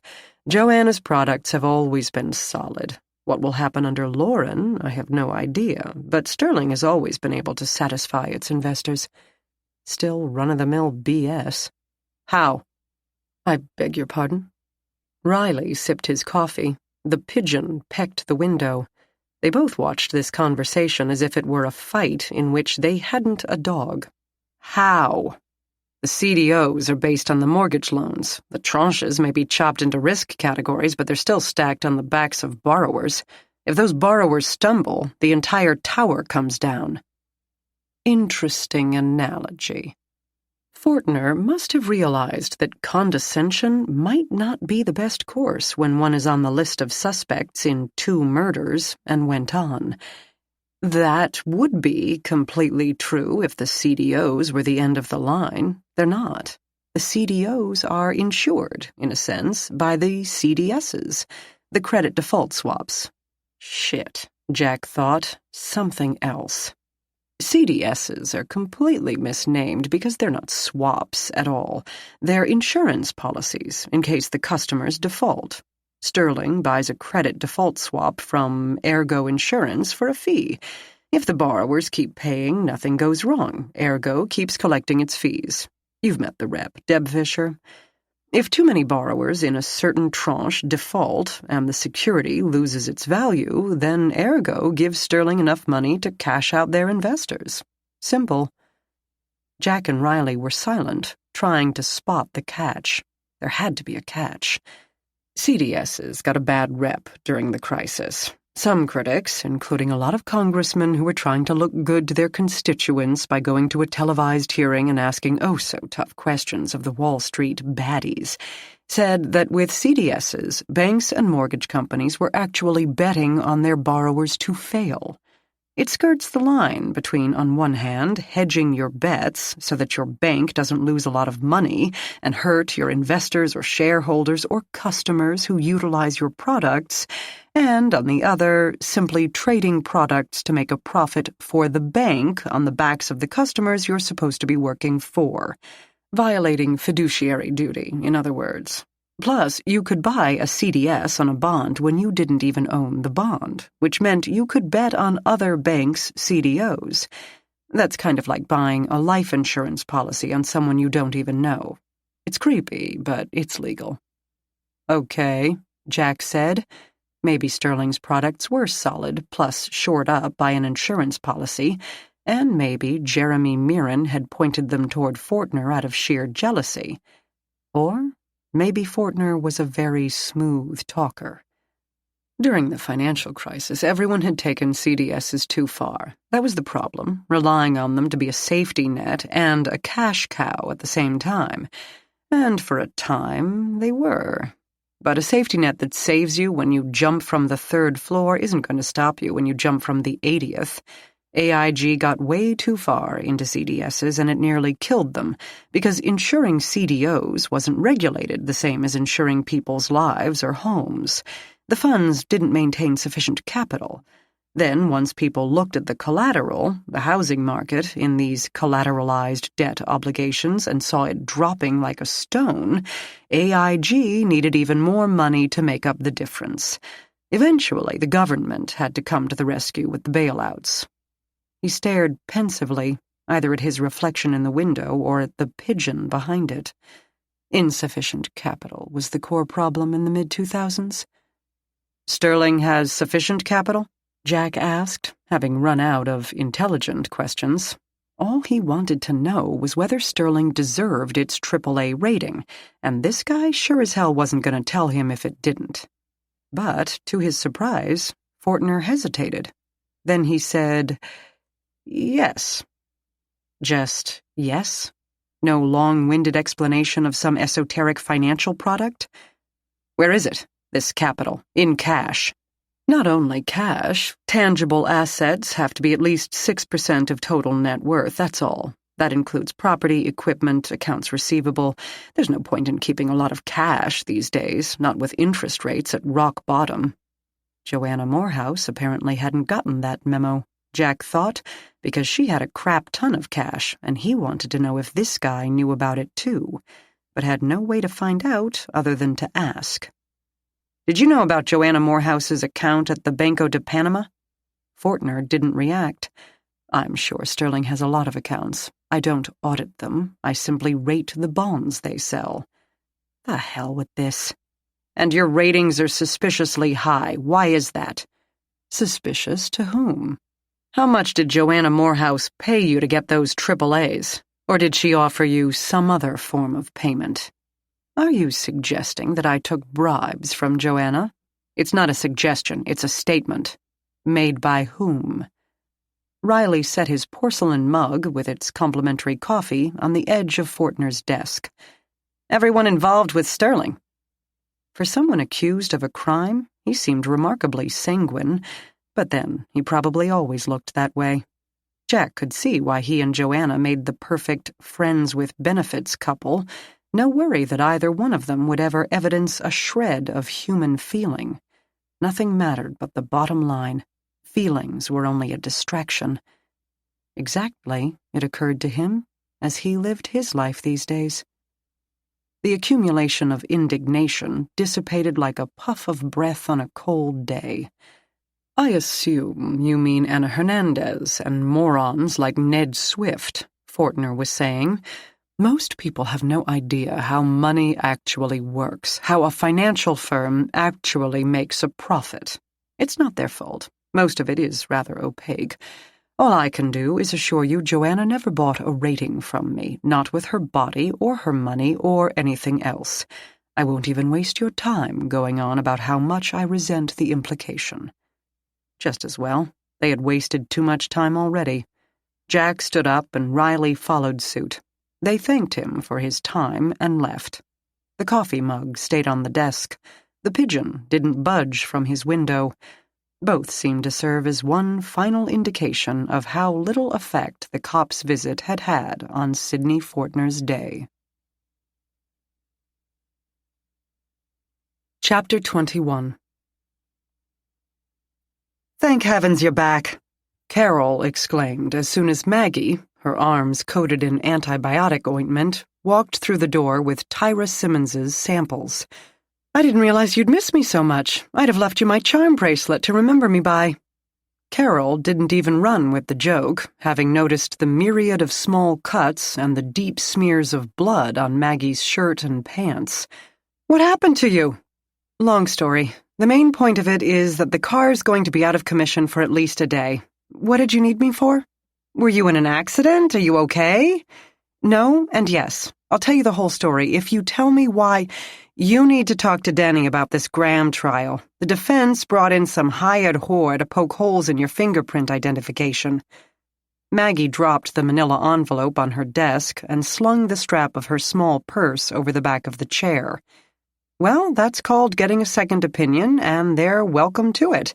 We have to trust the jury to know a hired gun when they see one, and to know a guy who shot his girlfriend to death, just like he shot his last girlfriend to death and probably the one before her, when they see him." "Yeah, well, talk to Denny. He's worried." "Of course I will. But when isn't Denny worried? I think it's in his job description." She took a step in that direction, but the middle-aged Carol lifted a hand, palm out. "Wait. What? You have a charm bracelet?" Denny did indeed appear worried, and even more so when she gave him the briefest possible rundown of the incident. Wait. Someone shot at you?" "No, at Anna. I happened to be standing there." "How do you know they were aiming at her? I'm not trying to freak you out, but do I look freaked out?" Denny, always honest, said, "Yeah, a little. Sorry, but there it is. Anyone would be, especially with this Graham trial and talk of a hit list." Maggie rubbed her forehead. Every movement of her arms made the skin feel tight and creaky. She had gotten the right shoulder healed from its dislocation, and now the arms, especially her left, felt skinned. "Not you two." "It doesn't help that the entire sum of evidence is this one print on this one gun, which was found under his bed and whose bullets match the slug found in the victim. The slug hit bone. It got pretty mashed up. The general characteristics match. That's evidence. Circumstantial. And a witness. Her 5-year-old daughter. She did great on the stand, but the jury is going to remember their own kids and judge accordingly. At 5, my son insisted that the neighbor had a robot that drove his car and that our dog could talk. Are you sure it couldn't?" Maggie couldn't resist asking. "I'm just saying." "Yes, children aren't always reliable, but they're also amazingly observant. Plus, there are statements from his very grown-up cronies and her friends about how much they fought, and that he had pistol-whipped her the day before and how she had been planning to leave him. Most of which have already been recanted since each one of those witnesses has a criminal record that dates back to their teens, and they know how snitches fare in jail when they find themselves back inside for violating probation. It's been child's play for the defense to skewer them." He settled back into his chair, hand to chin. Maggie sat back as well. At least her back didn't hurt. A defense challenge didn't worry her. The facts were what they were. But she hated the idea of being recalled to court. She hated the idea of going to court in the first place. Few tortures more nerve-wracking were permitted on U.S. soil. confined to a chair while someone did their best to make you look either incompetent at best or corrupt at worst for as long as they chose to continue. Only a pure masochist, or perhaps an adrenaline junkie, could enjoy that. She was neither. Who's the expert witness? Some guy from Idaho. The prosecutor says he wrote a statement that the ridges don't line up and your report lacks all detail, and fingerprint science can't satisfy all the Dobert requirements. Wow, everything but the kitchen sink. The prosecutor is bouncing off the walls. If this case is lost, it's going to look bad for the city and worse for the department. Graham has killed at least 3 women, and his last right-hand man vanished into thin air a few years ago, all for fun, and at least twice that many on gang business. It's not as if he tried hard to cover his tracks. He practically posts the news on Facebook with a smiley emoticon. That wouldn't surprise me. She had glanced at him once or twice in the courtroom, with having to divide her attention among the prosecutor, the defense attorney, the judge, and the jury. She could very often leave the stand with no recollection of what the defendant looked like. But Graham, she remembered. A very ordinary-looking man, white skin, light brown hair, a trimmed goatee, heavy biceps under his dress-for-court shirt. The kind of guy you could picture grilling burgers over a backyard pit, the kind who might curse at the pull string on his mower and make every pee-wee ball game his kid played. Until he smiled, which he did often. Then the crooked tilt to his lips seemed to reflect an unholy glow into his eyes, and his brows would knit with an intensity that made one wish, beg, plead to the heavens, "He's not looking at me, is he?" But he had been, watching her every breath from the time she had approached the witness stand until she passed through the audience pews to the door at the back of the room. As she had pulled it open, she had noticed him still watching, turned completely around in his seat and ignoring the prosecutor as he called the next witness. He had caught her eye in that instant before she gratefully slipped from the courtroom, hoping never to return. It got under her skin. She didn't like what she'd seen there, a salaciousness, a freedom, a promise, of what she didn't want to imagine. Maggie had encountered plenty of killers before Graham and usually found them subdued and dull. Not him.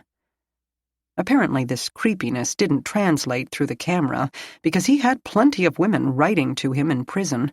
His attorney seemed fond of pointing out how many marriage proposals he had received since his incarceration. Graham liked to read them to the reporters during breaks in the trial. It mystified Maggie to know there were some human beings who, when everything told them that something was X, they would insist it was Y. Maybe it made them feel smart or special in that, like a conspiracy theorist, they could see what no one else could. Maybe they had been so wronged in life that they automatically mistrusted everything told to them. Or maybe, she thought, they were really stupid. "All I can suggest," Denny was saying, "is bone up. On current studies, statistics, Dobert points, your resume, proficiency testing, everything. Who knows what this guy will pull out to throw at you?" "Sounds like fun," she said wearily. "I'll do my best." "You always do." "So what is up with these 2 women? We haven't seen a case that violent since they found that little foreign girl in the cemetery. And even she wasn't, disemboweled." "I don't have any idea. There's a mind-boggling amount of money involved, but it goes in all different directions, and these corporate types aren't going to confess to anything shady. Doesn't sound like a business thing anyway. Nobody disembowels over money, unless that money is in the form of 50 kilos of Colombian snow. Then, maybe." "I don't know," Maggie said. "Did I mention this is a lot of money?" "Don't they have someone in jail anyway? He killed the women because they repossessed his house or something?" "He only confessed to the first victim, and his story isn't exactly hanging together." "Still, if you're looking for something more personal, home is as personal as it gets." "I know." She stood wearily. "That's why Anna almost got shot an hour ago." That was a waste of time, Riley muttered, stepping too hard on the brake for the light at Euclid. That guy could lie until the end of time without batting an eye. I think Joanna bribed him with everything she had, and he knows we can't prove it. Money people know how to hide a money trail. Absolutely, Jack agreed, but it doesn't give him any motive. Why kill the golden goose? It gives both he and Joanna a reason to off Tyra, if Tyra found out and had too much conscience to ignore it. But with both Joanna and Tyra gone, he's doubly safe. And I could picture that guy carving up a human being like a Christmas turkey and then walking away without a hair out of place. He and Joanna must have made quite a team, like something out of those puppet porno movies. I don't even want to know why you're familiar with those. And why are you familiar with CDOs and derivative products? You've been holding out on me, partner. Here, I totally bought your glassy-eyed act. It's not an act, but just because this stuff bores me silly doesn't mean I wasn't listening. You make me nervous when you do that, Riley said without inflection, glancing over at Jack as he stopped at another light. Makes me wonder what else you're holding out. Only a Katy Perry fetish. Riley raised an eyebrow. Light screen. Riley drove on toward the Sterling building. They had called Ergo Insurance looking for Deb Fisher, only to be told she was at Sterling. 2 birds, 1 stone, since they wanted to do a follow-up with Lauren Schneider as well. Jack kept his hands balled into fists to keep himself from drumming his fingernails on the dashboard. They had 2 extremely dead women and no real leads, and now bullets flying, and he couldn't even be sure at whom. He felt like everything they had done since Joanna's death had gotten them exactly nowhere. The answer had to be at the Sterling office, but Riley was right. Experts in a field were also experts at hiding their path through that field. They would never find it without help, or a whole lot of luck. Deb Fisher now shared the conference table with Anna Hernandez. Davil and Pierce Bowman had returned to New York temporarily to formulate the final offer for the purchase of Sterling. Technically, this meant that 2 of their suspects had left the state without so much as a goodbye, but Jack didn't feel either to be a flight risk. With his lengthy resume, Bowman had certainly weathered more intense investigations than this one, and Davil merely crunched numbers with no personal stake in whether DJ Bryan bought Sterling or not. Of course, if the sale could be considered a done deal with Joanna out of the way, that provided a motive for Bowman, Schneider, and Mirren. Anna Hernandez began to gather her papers, willing to voluntarily exile herself to the waiting area again, but Deborah Fisher could not contain her curiosity and demanded to know what they wanted. A short, somewhat portly woman with a head of unruly curls, she didn't look like Sidney Fortner's type, but agreed with him completely. Sterling has plenty of insurance in CDSs. Is that normal? Jack asked, wondering why banks would buy insurance in case their loans turned out to be bad decisions. Wouldn't it be more effective to not make the bad loans in the first place? Oh, sure. CDSs have been around for decades. Went from $12 billion in 2000 to $62 trillion in 2007.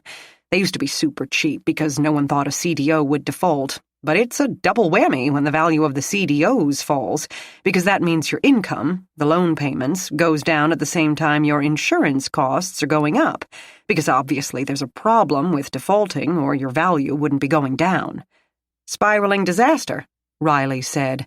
That's why Ergo is much more careful post-crisis.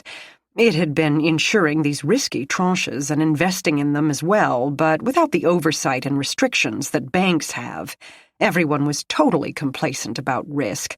Things had been too good for too long, but guidelines are tighter now, and the ratings agencies have been straightened out, so we can make a more accurate assessment. Speaking of which, Jack began, if anything, Joanna had over-insured, but hey, I work for Ergo, so of course I'm not going to complain. She bought another batch of CDSs from me 2 weeks ago. Jack pulled out his copy of the Panamanian account, showing the $350 million disbursement to Ergo. You mean this? She checked it out. Yep. Jack had forgotten Anna Hernandez's presence until she dropped her files back onto the glossy table. Wait, that's not what I've been finding. Riley asked what she meant. According to the books Joanna gave me, Sterling was woefully underinsured. Somehow it hadn't concerned my predecessor, but then it seemed not much did. It's a recent purchase, Deb said. Maybe she hadn't updated you yet. Why didn't you tell us that? Riley asked Anna. Because it's not a crime, technically. It's a regulatory requirement. I'm preparing a report for my supervisor, and he will have to decide whether sanctions are taken. At the cop's skeptical look, she tried to explain further. The laws are in a state of flux about CDSs. In one way, it's betting on a firm's own loan clients to fail. The Senate hearings raked Lloyd Blankfein over the coals for doing exactly that at Goldman Sachs. It's a very gray area right at the moment. Jack tried to put some pieces together. Except that Sterling's AAA ratings are based in part on having the CDSs to be able to counteract any defaults. Anna saw his point. Somehow, Carter & Poe issued ratings based on CDSs that didn't exist. But they did exist. I sold them to her, Deb said. Her, Jack repeated, not Sterling. But Joanna, Deb began, then stopped, obviously replaying events in her mind. She opened a binder she had brought and frantically flipped pages. The application page. You're right. It reads Joanna Morehouse. I didn't think about it, if I even looked at it. These purchases are so routine. Riley made a choking sound. 350 million is routine? At these levels, yes. But all companies have various accounts, so it still could be legit. You'd better confirm with Lauren that Sterling truly doesn't have these CDSs on its books. And if they don't? Deb Fisher said, then Joanna was betting on her own customers to fail. Betting heavily. Jack asked, did you tell Pierce Bowman this, or anyone from DJ Bryan? Heck no, I don't work for DJ Bryan. Whether they buy Sterling or not has nothing to do with me. It wouldn't be bad for me if they did, though. They're more conservative. They'll be more likely to stock up on the CDSs. Oh, I see what you mean. Jack hadn't been aware they'd meant anything. He threw out questions like multiple fishing lines, hoping that one would accidentally snag something he could use. And, in order to sound as if he knew what the hell he was talking about, Riley must have been wondering as well. What we mean? Why didn't this person kill me? If Joanna was underinsured, playing fast and loose with the company's assets, and had some falling out with whoever had been in on the plot, that person killed her. Then Tyra found out about it, so she had to die too. I might have wound up in their sights. Shit, what a thought! But I have a husband and a big dog, so no one's going to be sneaking into my house to stab me to death. The dog would scare any killer away. The husband, okay, not so much. A thought occurred to her before she went any further with this theory, however. Of course, it wouldn't make much sense to kill me. All the CDSs are on our books at Ergo. If I died, any replacement of mine could simply look them up. There's nothing hidden at my office. Unlike Sterling, Riley said. My thoughts exactly, Jack thought. Chapter 22. Lauren Schneider looked up in annoyance as they entered her office. What now? Are you getting anywhere? 2 of our people slaughtered in 2 days, and... Jack had planned to hit her with the Panama account, hoping Mirren hadn't already told her, and the information they'd gotten from Deb Fisher. But instead, Riley asked if the merger had progressed.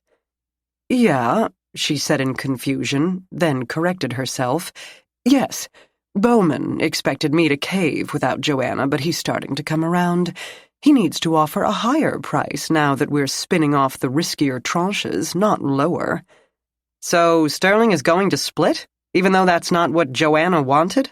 Riley asked. Joanna is dead, she said without hesitation, and without much regret either. It's the best plan for Sterling, our investors, and our employees. But Bowman is still lowballing you? That's what he was doing in New York, apparently, trying to talk Hernandez's supervisor at the Fed into an extra discount if Bryan buys Sterling. But Sterling, while we've done incredibly well for our size, is hardly in the too-big-to-fail category, and the Fed is out of the bailout business. According to Hernandez, they told him to hoist his own petards. No, Brian gives us a fair price, we pay off the lower tranches, and we're good." She gave a very human-like sigh and rested her head on the back of her ergonomically designed leather desk chair. "And we don't have to do the whole going public thing. I hate IPOs. Total chaos. Why are you asking?" "We want to ask you about the account at the Banco de Panama." A slow blink of her long lashes. "Which account is that?" "It's an account of Joanna's, a personal account, apparently, in her name alone." She promptly lost interest. "I wouldn't know then. If it's a personal account, then it's her personal business. Her executor will have to help you." Jack doubted she could fake the indifference, which meant that Jeremy Mirren hadn't shared his information yet. He probably hoped to find a way to get his own hands on it and didn't need any competition. Lauren said, "Does she have an executor? Who gets that house? I'm just curious." Another trait of fallible humans. Lauren Schneider seemed to be letting her guard down. Perhaps getting out of Joanna's shadow would be good for her. "Probably her family," Riley said. "Miss Schneider, what family? Joanna never mentioned family." "Miss Schneider, Mrs., actually. Unlike Joanna, I do have a family, a husband, and even a set of daughters." Superior again to Joanna Morehouse. Not quite out of that shadow yet. Riley said, "We spoke with Deb Fisher and Anna Hernandez about Sterling's CDSs. What about them?" "Anna seems to think your CDOs are underinsured." "Well, she's a regulator. It's her job to find something wrong." "You weren't concerned?" "I'm sure Joanna had an appropriate level." "She did, but they paled in comparison to the boatload she'd bought for herself." Jack showed her the Banco de Panama statement. Lauren Schneider glanced at the paper, then pored over it. Her face grew cold. "Excuse me, I'm going to get Deb in here." She stalked off to the conference room. "So we're thinking Joanna used the cash in her Panama account to bet against her own company," Riley said to Jack, which she was about to sell. "But the CDSs were for the CDOs. Whose name is on the masthead wouldn't change that." Jack said, "Look at you, using the lingo and stuff." "So she hides the default rate until Bowman buys Sterling, makes money from the sale. Maybe she resigns. Then the truth about the defaults comes to light, the CDOs crash, she cashes in the CDSs, and makes even more money. Or even starts another company, since the crash will happen on Brian's watch. Maybe that's why she opposed splitting the company. She screws her own customers and employees, and still keeps her reputation as a money-maker extraordinaire," Riley said as he watched the action in the conference room, where Lauren, Anna, and Deb Fisher had an animated three-way discussion that none seemed to enjoy. "No wonder somebody wanted to kill this woman." Jack's phone rang. The voice of a harried dispatcher told him, "You'd better get out to the victim's house. More houses." "Why?" "Apparently there's some sort of riot going on, and they're threatening to break into the house. Our sealing tape isn't going to keep them out." Maggie held her breath as she unfolded the white piece of paper containing Tyra Simmons's fingernail scrapings, not out of any psychological anticipation, but to keep from blowing any tiny fibers or broken hairs away with her expelling breath. Fingernail scrapings were one of those exams that seemed as if it should be done much more scientifically than it actually was. The underside of the nail was scraped. Gently, they didn't want to pick up more of the victim's own skin cells than could be helped, with a plastic pick, and the contents were dropped or wiped onto a piece of sterile filter paper. All fingers of the right hand in one paper, the left in another. The papers were then folded into druggist's folds so that nothing could escape and sealed in a clean envelope. Then, people like Maggie would unfold the paper under a stereo microscope, which functioned as a large and powerful magnifying glass, in the hopes that something useful would be present, such as blood or skin that didn't turn out to be the victim's, or some terribly distinctive fiber that would inexorably point to the killer. But people like Maggie usually found only blood and skin and fibers that belonged to the victim, or generic, uninteresting fibers that didn't point to anyone in particular, or dirt. She heard a rustling at her elbow as Carol settled into a task chair at the nearby counter, and the clink of her coffee cup as she set it down. This meant that, elsewhere in the lab, DNA samples were replicating themselves in tiny plastic tubes, and Carol had until her timer went off to relax and chat. "Are we having fun yet?" "Doing fibers?" Maggie tilted the paper downward to herd the tiny shreds of evidence inside it into a drop of water on a glass slide. Then she covered the drop with the razor-thin cover slip and breathed normally. A wet mount remained delicate. The cover could slide off at the slightest provocation, but it would also be much easier than sticky, viscous mounting medium to remove if she saw something in the scrapings that needed chemical testing, and she could breathe without blowing her evidence away. "I had my time on the sunny rock with the snake representing the other snake," Carol said, and after a moment Maggie sorted this out to mean that she had testified in the Graham trial. "Has the state rested?" Maggie asked, adjusting her microscope lens. Her skin ached a bit from the tiny cuts, but in simple discomfort, not pain. They would heal quickly. Meanwhile, Carol and Denny had avoided the topic, letting her be the one to bring it up, which she hadn't. "Uh-huh. I was supposed to be the grand finale, more like a sparkler that won't stay lit. I'm sure you were totally grand. My firework personality can't make up for getting only a partial profile off the trigger. Sure, the alleles are consistent with Graham, but they'd be consistent with a lot of people. I said that. Defense kept asking if I was saying that this DNA conclusively matched Graham. No, I said, I'm not saying that. A few more questions, and he'd come back to, so you're saying this proves my client, and on, ad nauseum. It certainly gave me nauseum. Got anything good there? Nothing on the tapings from the clothes. Under the nails, I've got a pink fiber that looks like the same color as her t-shirt, and a bundle of fibers, white, thin. Cotton? Fab. Nothing better than white cotton, which was so ubiquitous as to be useless. Sarcasm is not becoming in a woman of your stature. Besides, it's not cotton, or not all cotton. Carol went back to the Graham trial. But for you, by the way, he's calling in an expert. Denny told me. I think he thinks there's no way he's going to convince this jury that not only did someone else use the gun, but that he did so without leaving his own fingerprints and without smudging Graham's. This jury is dying to convict. You can see it in their faces. Scumbag's lawyer is going to have to try everything. Huh. The bundle of fibers seemed like a clump of clear and dirty white tendrils of varying diameter and cross-sections. A hot mess, frankly, but somehow familiar. She switched to the polarized light microscope. Wear your big girl panties. I'll be sure to. Maggie pulled a long plastic box out of a drawer. It held part of her reference library of synthetic fibers. What are you doing? Carol asked. These fibers are weird. Please don't say that in court, especially in front of Graham's attorney. But I think I've seen them before. With the slide of Tyra's fingernail scrapings on one stage of the double microscope, she began to put slides of the known synthetic fibers she had mounted over the years on the other. It's not polyester or nylon, I can tell that from the polarization, but... Carol's timer beeped in her pocket. Gotta go, my microtubes are calling me.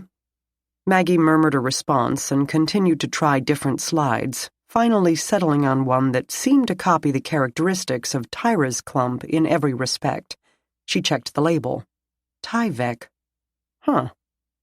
Tyvek made a lightweight but not terribly breathable wrap used to protect houses under construction and make envelopes for overnight express mailings. It also formed booties, lab coats, aprons, sleeves, and full body suits for forensic or medical personnel, to keep them from contaminating the scene and keep the scene from contaminating them. Riley had joked that the killer may have worn a Tyvek suit in order to get away without leaving a trail of blood, and Maggie had responded that either woman would not have opened her door to someone suited up like a CDC member responding to a mass epidemic. Maggie still believed that, especially in Tyra's case. After Joanna's murder, the young lawyer would have been on edge.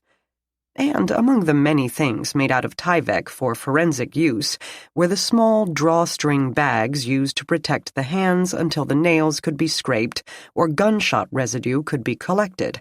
They were slid over the hands and the strings pulled and tied around the wrists and were much easier to use than paper lunch bags. One of Tyra's long nails had probably caught on the inside of the bag during this process. That must be it. She moved on to the other minuscule items on the wet mount. Aside from the Tyvek and the pink fiber, a clump of something green appeared to be vegetation and a small piece of animal hair. It lacked a root and had a very thin diameter. The medulla, the central channel in the hair, separated into a distinct series of rounded boxes, the string of pearls look characteristic of animal fur. These were the soft, fuzzy hairs that provided warmth and softness and, unfortunately, often looked alike in cats, dogs, rabbits, and many other mammals.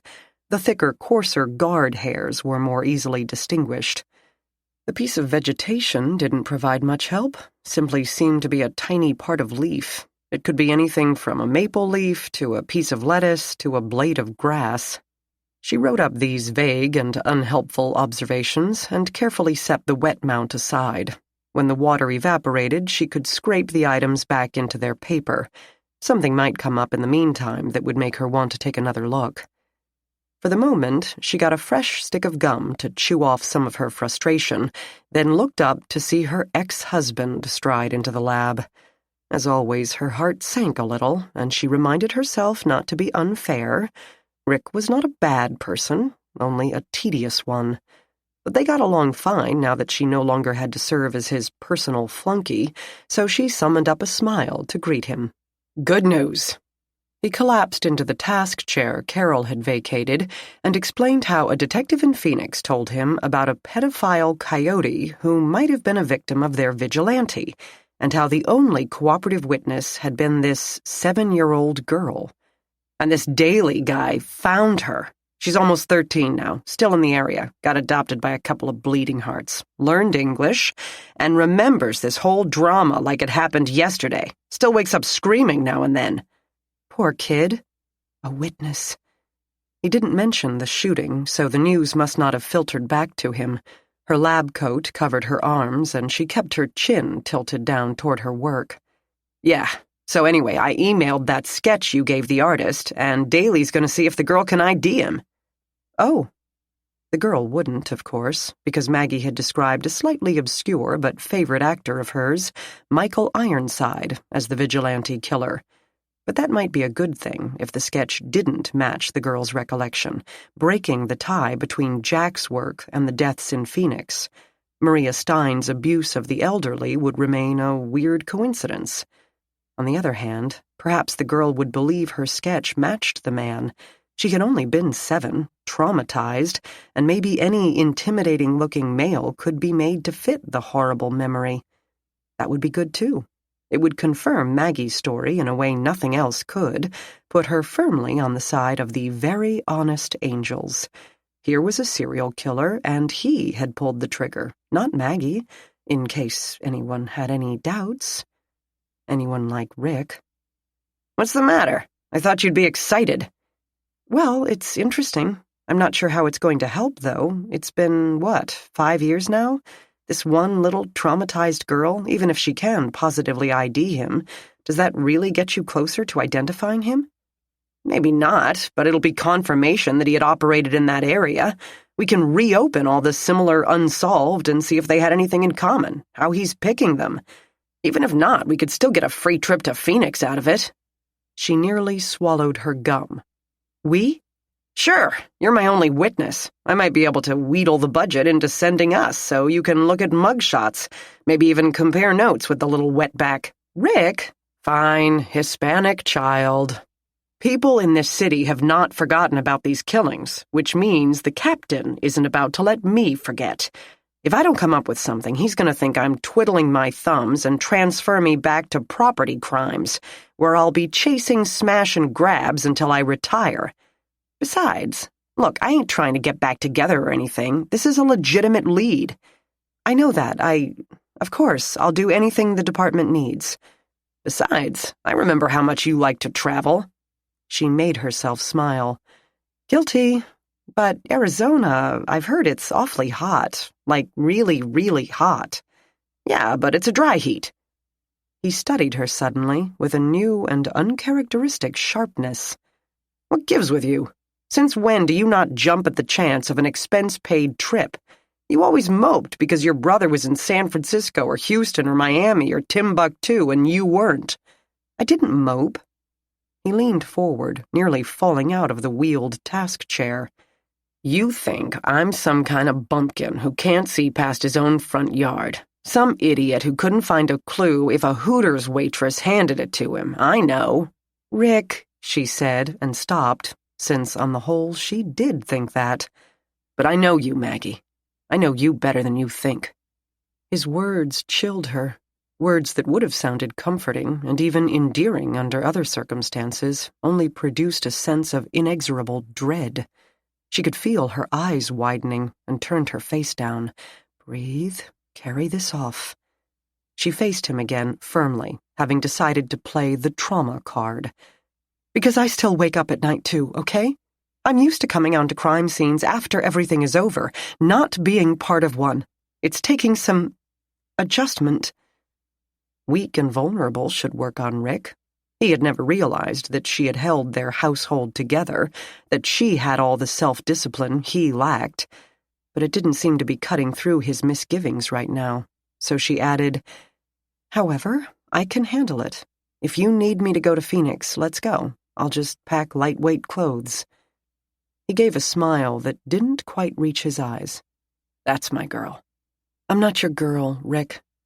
She went back to her microscope, gazing through the lens at nothing, adjusting knobs that didn't need to be adjusted. Keep me posted. She listened to his footsteps leave the room. Chapter 23. Jack and Riley pulled up behind a knot of cars parked willy-nilly in the wide drive of Joanna's mansion and stepped onto the grass. Most of the vehicles had seen better days, some with plastic taped up in lieu of windows, and in the midst of them sat the Channel 15 mobile news team van. Off to the side, a perky female reporter faced the camera, her back to the 20 or 25 protesters milling about the drive that curved along the porch. One pounded on the front door when the mood struck him. The entire assembly seemed oblivious to the gathering rain clouds overhead. Jack had seen most of the same protesters in front of the Sterling building on previous days, but now they moved with more agitation. A few signs read, Kurt Resnick, Martyr to Predators, and Free Kurt, and Morehouse was the real murderer. In the midst of them stirred Ned Swift. The reporter stopped Riley as they circled toward the crowd, her black skin glowing with the hum of energy all reporters possess. Underneath her trim dress, she wore Reeboks. Feet don't appear on the camera, after all. Hey, detective, how about an interview about what's happening here? Good morning, Shanti. How about you tell me what's up? I just arrived. She obligingly turned and waved at the crowd. Newsworthy Ned called and told us about the guy you arrested for Joanna Morehouse's murder. The victims of Sterling are here to support him. Let me guess, they say he's innocent. No, they told me he did it, but it's justifiable homicide. Seriously, Riley said. It wasn't a question. I don't make the news, she told him with a shrug. I just report it, and it's been a slow week. Ned's plan is to petition the court for the money from Joanna Morehouse's estate to use for Kurt Resnick's defense, and also to pay all these people back for losing their homes. Good luck with that, Riley said. Why are they knocking on the door? Do they expect her ghost to answer it? Oh, someone's home. A woman poked her head out once and yelled at them to go away. Ned says, anyway. That was before I got here. Riley exchanged a look with Jack. There were only 2 women likely to be in the house, and they doubted Grace the cleaning lady would set foot on the property for any amount of overtime. They moved toward the steps. "Be careful, detectives," Shanti called after them. "These people aren't in a reasonable mood. Why do you think I'm standing over here?" She was right. The crowd had seen them pull up and were now waiting for them, a tight cordon between them and the front door. Ned Swift waited on the steps, supervising from the lofts. The 2 cops went to walk around them, but as a group they shuffled to the side like a single awkward organism. It was almost comical. Almost. Riley held up a hand and announced that he and Jack were not there to deal with their protest, but simply to continue the murder investigation. "Let Kurt Resnick go," a middle-aged woman said. "The bitch deserved to die," a younger man said. "He didn't do it," said a voice from the back. "But if he did, then we all did," said a man off to the side. "I only wanted a second mortgage to put a new roof on my house. I had perfect credit. But Sterling got a hold of my wife and me and gave us a line of crap about how the interest rate didn't matter, only the payment. Except the payment doubled, and they never told us that." "You're arresting the wrong people," a young woman cried. Jack could feel the adrenaline running through the crowd, infecting anyone who breathed it in. He hated mobs, he hated crowds, and he wasn't even that crazy about people one-on-one. They were too unpredictable in groups, using the support and implied anonymity to put their brains on hiatus and meld into a mindless hive. "We're not here to arrest anyone," Riley pointed out. He sounded calm, but Jack could see sweat gather on his neck, even though the large trees protected them from the sun. The second most dangerous types of police calls, after domestics, were crowds. "We're trying to do our jobs." A 50-ish black man said, "Sterling talked my mother into refinancing. She only had a monthly pittance from Social Security left over from my dad, and when the payment went up, it took all of that. She starved to death because she didn't want to ask me for help." "They're animals." "Then you want us to continue investigating, right?" Riley reasoned. "You don't care about us. You're trying to hang Kurt Resnick," a 30-ish soccer mom type insisted. Behind her, a short but powerfully built man spooned her back until he forced both of them into Jack's personal space.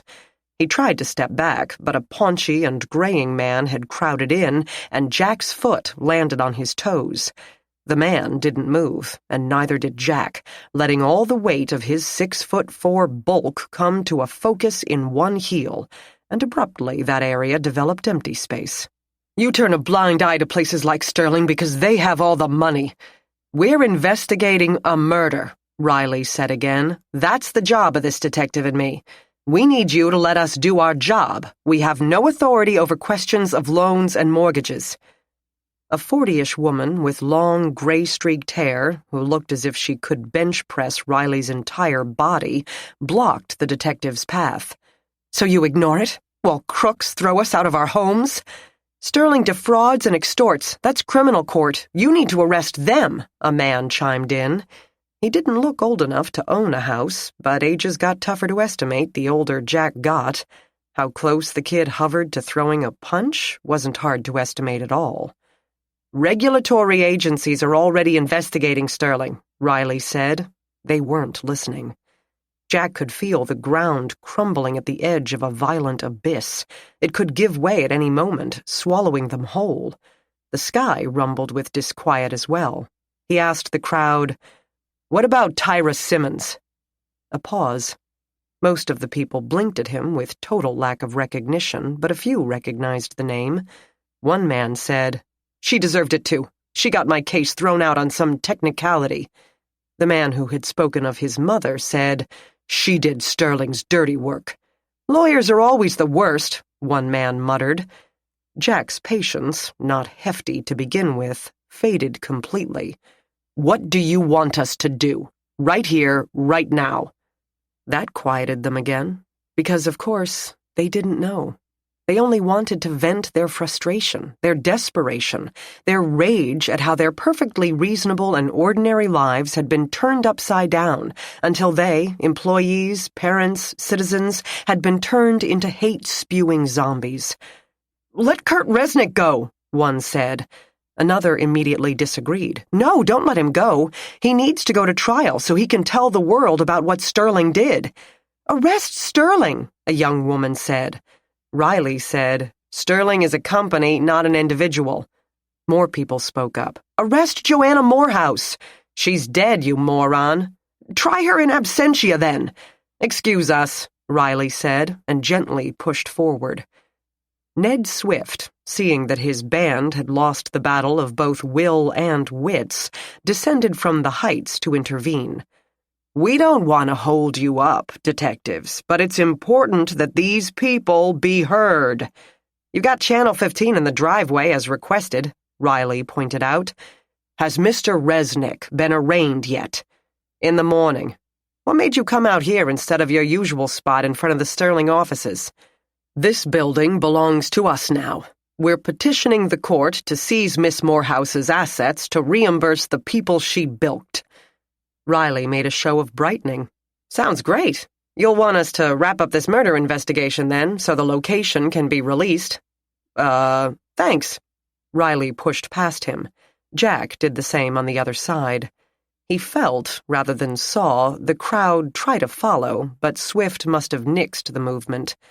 When they reached the front door, he glanced back. The cordon remained, but Ned now selected a few members to approach the pretty reporter. The seal on the door had been broken.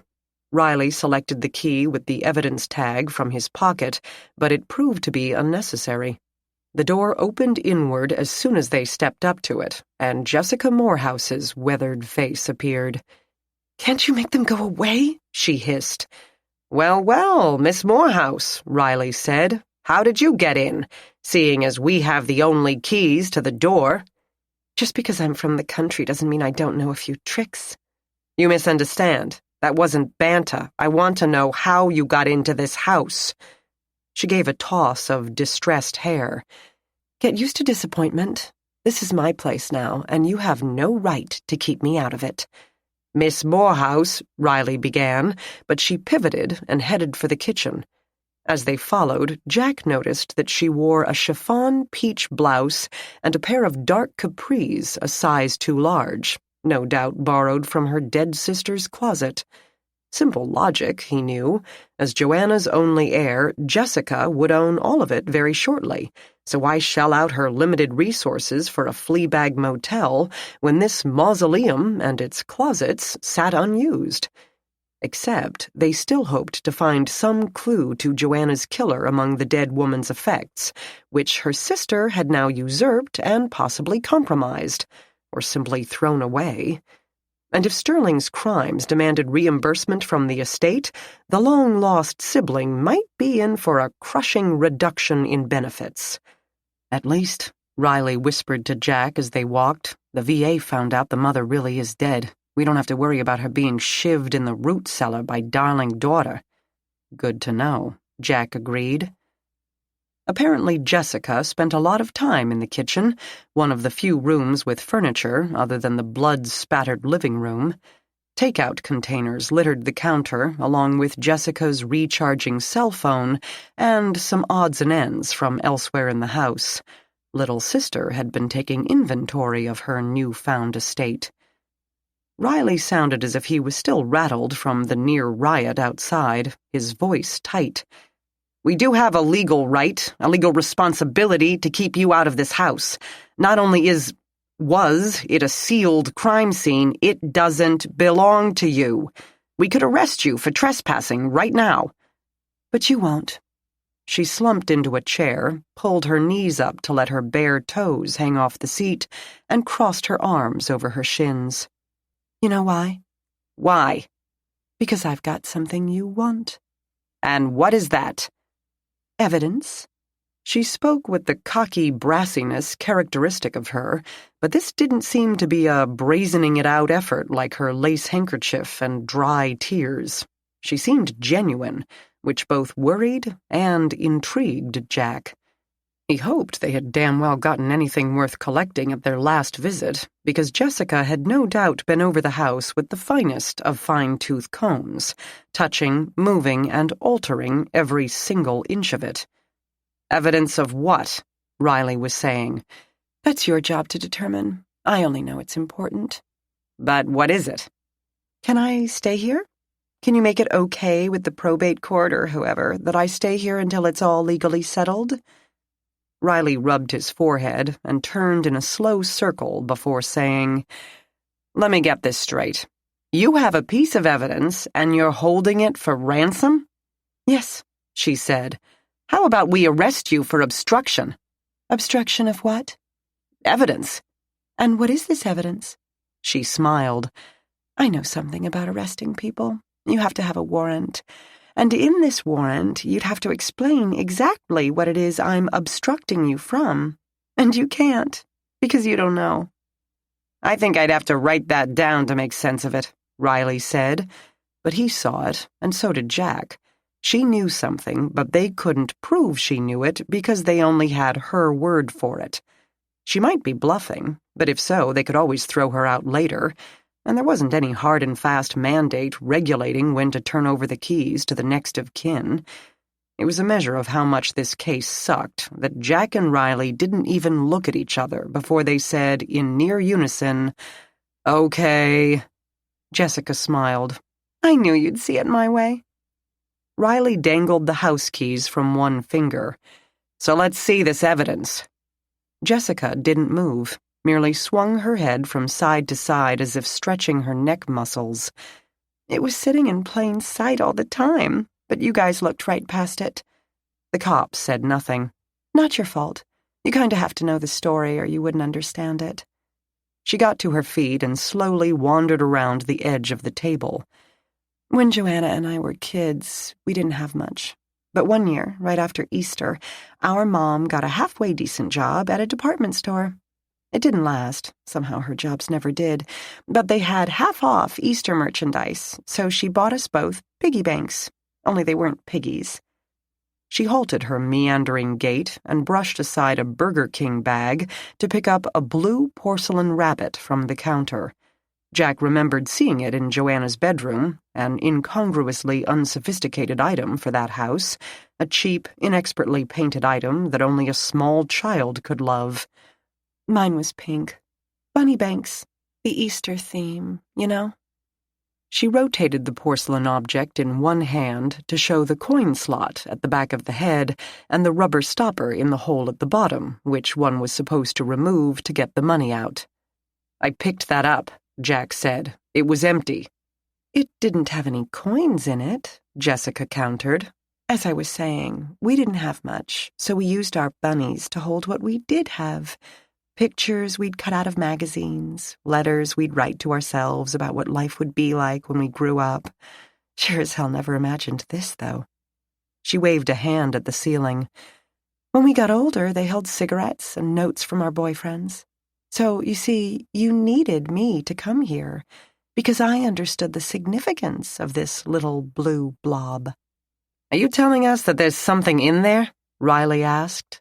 "That," she said, pulling the rubber stopper off the bottom, drawing out both her words and the drama, "is what I'm telling you." Jack found himself holding his breath to watch this bleached trailer park resident pull a wad of something white from the violated bottom of a chipped porcelain rodent, and berated himself for doing so. Jessica stepped to the kitchen table and spread out the tissue that had been in the rabbit. Nestled inside the tissue sat a black SD media card, its gold teeth grinning up at them. "What is that? What's on it?" Riley asked of her. Media cards were usually popped out of cameras, and a card reader was used to transfer the photos to one's computer, but increasingly they could be used as tiny USB drives, holding everything from videos to documents. "I have no idea," she confessed cheerily. "I don't have a camera, and apparently neither did Joe, and you took her laptop, so I had no way to view it. But I can tell you one thing. If she kept it in there, It was important. Like, really important. The most important thing she had. Because of the bunny, Jack said. Because, she assured them solemnly, of the bunny. Riley handed her the house keys. Chapter 24. So you told her she could stay? The captain demanded. Riley said, Who's going to complain? As far as we've been able to determine, aside from one work flunky with benefits, there is no one else in this woman's life. The victim paid cash, so even if Sister trashes the place, there's no bank to lose money on it. And her theory about the importance of this SD card makes sense. Because you found it in a bunny. Exactly.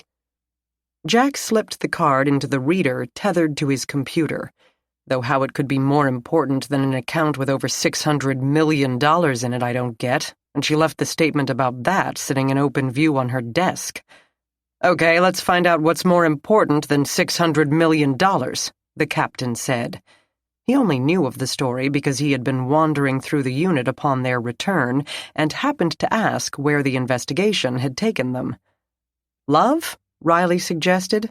You are such a softy, the captain laughed. We're going to have to start calling you Care Bear or something. Riley scowled at the prospect. I'm guessing what the victim may have thought important. Love was the only thing she didn't have, and supposedly you can't buy it. I beg to differ. We have a whole unit that deals with people selling it. Jack ignored them both and clicked his mouse a few times. A video began to play. That's Joanna's office, Riley said after peering at the screen. Are those walls clear? The captain asked. Joanna sat at her desk beneath the high-resolution, though slightly fish-eyed camera lens, which must have been perched on one of her bookcase shelves. They had searched her office, but of course hadn't pulled down every financial tome and reference book on the higher shelves, and one of them must have housed the camera. Its view covered nearly all of her office space and reached a short way into the center pit, where the brokers and managers usually sat. As they watched, Joanna brushed a wave of black hair over one shoulder and shoved 2 manila folders out of the way with a quiet swish of sound. Girlfriend bugged her own office, Riley breathed. Jack asked of no one, When did she film this? When is that place ever empty? Those brokers gave me the impression they never sleep. Like sharks, Riley agreed, in more ways than one. On the screen, Joanna looked up from her laptop as her office door swung open. Pierce Bowman came in and sat across from her without a greeting. He leaned back, crossed one ankle over the opposite knee, and said, So, what do you have? Joanna leaned her arms on her desk, one hand draped over the other. She sounded utterly calm, her voice low and unaccented. Jack listened to the dead woman speak, Joanna Morehouse sounding exactly as he had expected, cool, steady, focused, and completely unemotional. I have $10 million for you to be transferred to any account of your choosing. Once the sale is finalized, the other $10 million will be yours. Bowman hardly jumped at the offer. In fact, he scoffed. 20? I made that in bonuses last year. But you won't this year. You've been slacking, spending too much time on the golf course, while the young lions took your market share. It's understandable. You're ready for retirement. So am I. You mean I won't make a bonus after Brian figures out what a ton of crap Sterling is? Joanna didn't bite. There's nothing wrong with Sterling, but I'm not willing to risk another run like Lehman and Bear suffered. It'll happen once your default rate comes to light. This new Fed girl isn't going to sleep at the wheel like the last guy they sent. There won't be a run if Sterling is under the Brian umbrella. That will be enough to reassure investors. Bowman hesitated, then spoke clearly. You'll have to step down as CEO. One of our own guys will run it. I know. She spoke without regret, and that seemed to confuse Bowman. Jack figured in Bowman's experience people didn't give up power that easily, but then Bowman didn't know about Joanna's Panamanian nest egg. On the screen, Bowman studied her, determined to make her squirm a bit before he agreed to the deal. "You won't admit it, will you? You still won't admit that you ran the company into the ground, and now you're going to pawn off the empty husk, grab the payoff, and disappear." "As are you," she pointed out. "Let's face it, we're both biting the hand that fed us. Now, do you want the 20 million or not?" He hesitated, still waiting for that squirm. It didn't come. Joanna met his gaze with her own steady one. He could walk away, tell his employer not to touch Sterling with a cattle prod, and still have his very lucrative position. 20 million seemed to be pocket change in his world. But Joanna had summed him up, growing older and tired of the financial brawling that came with the territory, ready to get out and give his own higher-ups one last finger while he did so. "Okay," he said. She did not waste even a second on gloating or an I-told-you-so smirk. "Do you have your account numbers?" Silently, he pulled a small piece of paper out of a breast pocket and slid it across the desk to her. She tapped the sequence into her laptop and, a moment later, said, "First 10 million is in. You can confirm at your leisure. Would you like an email confirmation?" She asked this with a smile that made Jack see why she had young bucks like Fortner and Mirren locking horns for her attention. Joanna Morehouse had been exciting, enticing, mysterious, and flat-out hot. She wasn't classically beautiful in life, her nose too prominent, cheekbones not very high, sharp chin. It was her inner stillness, her complete mastery over her own mind and body that captivated. "Very funny," Bowman said, and pulled out his cell phone. Apparently he used an online app to check his balances in whatever offshore account he had given her. He nodded in satisfaction, stood up, and walked to the door. There, he half-turned, as if trying to think of a zinger for an exit line. Couldn't, gave up, and left. Joanna watched him go. She kept smiling, only for herself now, and lounged back in her chair, rocking a little. She didn't get long to enjoy the afterglow, since her door opened again and Jeremy Mirren walked in. He flopped into the chair that Bowman had evacuated and asked, "So, where it go?" "The sale is assured. He could still screw us, but I don't think he will." "I truly don't," she emphasized, enjoying her private joke. "I wouldn't count on it," Mirren grumbled. Apparently he didn't know about the camera any more than he had known about Joanna's slush fund. "Tyra better not find out about this." "She won't."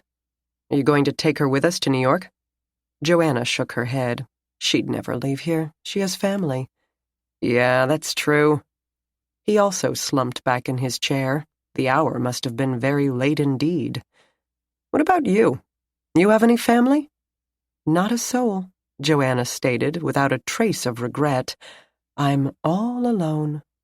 "That's not true." Jeremy Mirren stood and slid off his suit coat. Then he moved around to her side of the desk, unbuttoning his shirt and sliding his belt out of its loops. "You have me."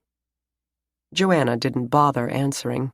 Perhaps she preferred to keep her lies to a minimum. But she swiveled her chair to face him, leaving her back to the camera. The three cops watched Mirren's passionate but somewhat clumsy seduction and Joanna's vague response for another few seconds until Jack hit the stop icon. He said, "So she recorded this to be able to keep Bowman in line in case he tried to take her payment and then back out. But if she intended to take her money and run, why did she care what happened to Sterling?" Riley said, "It was her baby, in every sense of the word. The company seemed to be the only thing in the world she cared about. She wanted it to have a good home. Besides, if she ran off, we might, or DJ Bryan might, look closely enough to find the missing funds. If she simply resigns with a fare thee well, the business only looks forward and not back." "We'd better watch the rest of this video," the captain said. "There might be more, admissions made." Jack said, "What if Bowman came back from his HQ and said, 'It's no good. New York knows about the default rate and they're not going to buy at any price'? She either wants her money back or tells him to try harder because she has him on video accepting a bribe to screw over his own employer. So he kills her to get the tape, SD card, whatever, Riley said. But that didn't make sense either. If he had, he would have torn that house apart to search for it, and we would have known. Unless he was really, really good and left the place looking as if it hadn't been touched. Nobody's that good. Then the place hadn't been touched. No one killed her and then searched for that card. Besides, Riley added, if he'd have found that statement from her Panama account, I bet he'd figure out a way to get the money from it. I think all you need is the account number. If he were willing to screw his bosses for $20 million, I can't imagine what he'd do for $600 million. $250, Jack reminded him, after the disbursement to Ergo. Still 10 times more than her offer. We need to start the video back up. Maybe there are, more people involved, the captain suggested. Without a damn timestamp, we have no idea when she recorded this, Jack said. It could have been the night of her murder. It could have been a month before. Riley said, a lot could happen during a gap. Somehow Tyra got involved, or at least someone thought she was involved. Why would anyone assume that, though? Joanna's hardly going to tell her lawyer she committed bribery. Tyra could have stumbled on half a dozen red flags. In addition to this bribery, there's fraud, keeping the default rate under wraps, and Joanna's nest egg. People have killed over much less. Jack said, what we do know is that Mirren knew, and he's still alive. Grab your coat and hat, Riley said. Time to have another talk with the lad. I could watch the rest of this video for you, the captain offered. See if they say anything else that implicates, Jack knew, as every working stiff knows, to throw your boss a bone as often as possible. Would you, Cap? That would be a big help. No problem, the captain said with an expansive wave, and settled himself at Jack's desk. The two detectives headed for the elevator. As the doors closed, Riley said, you might want to disinfect your chair when we get back. Jack said, ew. Chapter 25. Maggie entered the courtroom, not at all happy about being in that place and at that time. She had been taking another look at Joanna's fingernail scrapings, as blood-caked as they were, and trying to send the bloody fingerprint from under her body to the FBI database. Doable, but complicated. Unlike forensic units on television, she couldn't just hit a button and search the warehouse of 10-print cards the Bureau had accumulated for the past century. It required online forms and protocols and queuing. Plus, she had Rick and his Phoenix trip on her mind, with nightmares of Rick strolling past a unit photo and catching sight of Jack in the back row, Rick declaring, "Hey, I know that guy. He's at our department now." The Phoenix cop saying, "Oh yeah, that's so-and-so." Rick saying, "No, it's not. It's Jack Renner. No, his name is Bill, or Jerry, or Oswald, or whatever he'd been going by then. Maybe even his real name." She hoped it wasn't Oswald. "Raise your right hand," the court reporter said loudly, startling Maggie out of her reverie. She'd nearly walked by the woman without stopping. She swore herself in, her healing arm under cover of her suit jacket, and then stepped up onto the dais with the witness chair. Plus, she hadn't had nearly enough time to prepare for whatever Graham's attorney decided to throw at her. Maggie had worked with fingerprints long enough to feel completely comfortable with her conclusions, but she couldn't keep up with every study, research project, and court decision regarding fingerprint science, and she found it very difficult to explain in words what was essentially a picture. Gerald Graham sat at the defense table, staring at her as before. She told herself that she was part of the process of putting him in jail for the rest of his natural life, so one could hardly fault him for taking an interest in the proceedings. That his stare seemed abnormally intense and his smile downright creepy changed nothing. She straightened her back. And even though she truly believed Anna had been the target, she tried to telegraph, "Shoot at me, will you?" His attorney came out swinging with a tricky and entirely reasonable question. "Ms. Gardner, how do you know when a fingerprint matches another fingerprint?" She gave the pattest answer she had. When they have a sufficient amount of information in common, and I would not expect to see that amount of correspondence in prints from two different sources. What information are we talking about? The attorney, a rather nice-looking middle-aged man with a tiny coffee stain on his power tie, spoke from the podium. This particular judge didn't hold with attorneys prancing all over the courtroom like Lipizzaner stallions. As I explained last week, information in the ridges themselves, what patterns they make, where they end and divide, other things like scars, incipient ridges, and pores. We take notes of all these characteristics and their spatial relationship to each other and compare them to the corresponding characteristics in the questioned print. A fancy way of saying we look at them and see if they match. And where are these notes? I beg your pardon? Graham continued to stare, now licking his lips at her. His attorney's co-chair, a bear of a man, neatly blocked him from the jury's view so they could not witness this behavior. But right now, Graham could play all the mind games he wanted. The fear of looking like an idiot in front of the jury kept her focused on the attorney asking the questions. Your report is a few mere sentences. You compared these prints, found them to be the same. Where are the contemporaneous notes, the checklists, the descriptions of each print? You have our worksheet. I believe it's exhibit number. The worksheet doesn't have much more than the report. Columns with the numbers of the latents and a single space with some symbols about the quality of the print. My client's freedom may depend upon the quality of this print, this single little partial print that you say matches his. And you try to hang him with a single sentence? She had heard this before, too.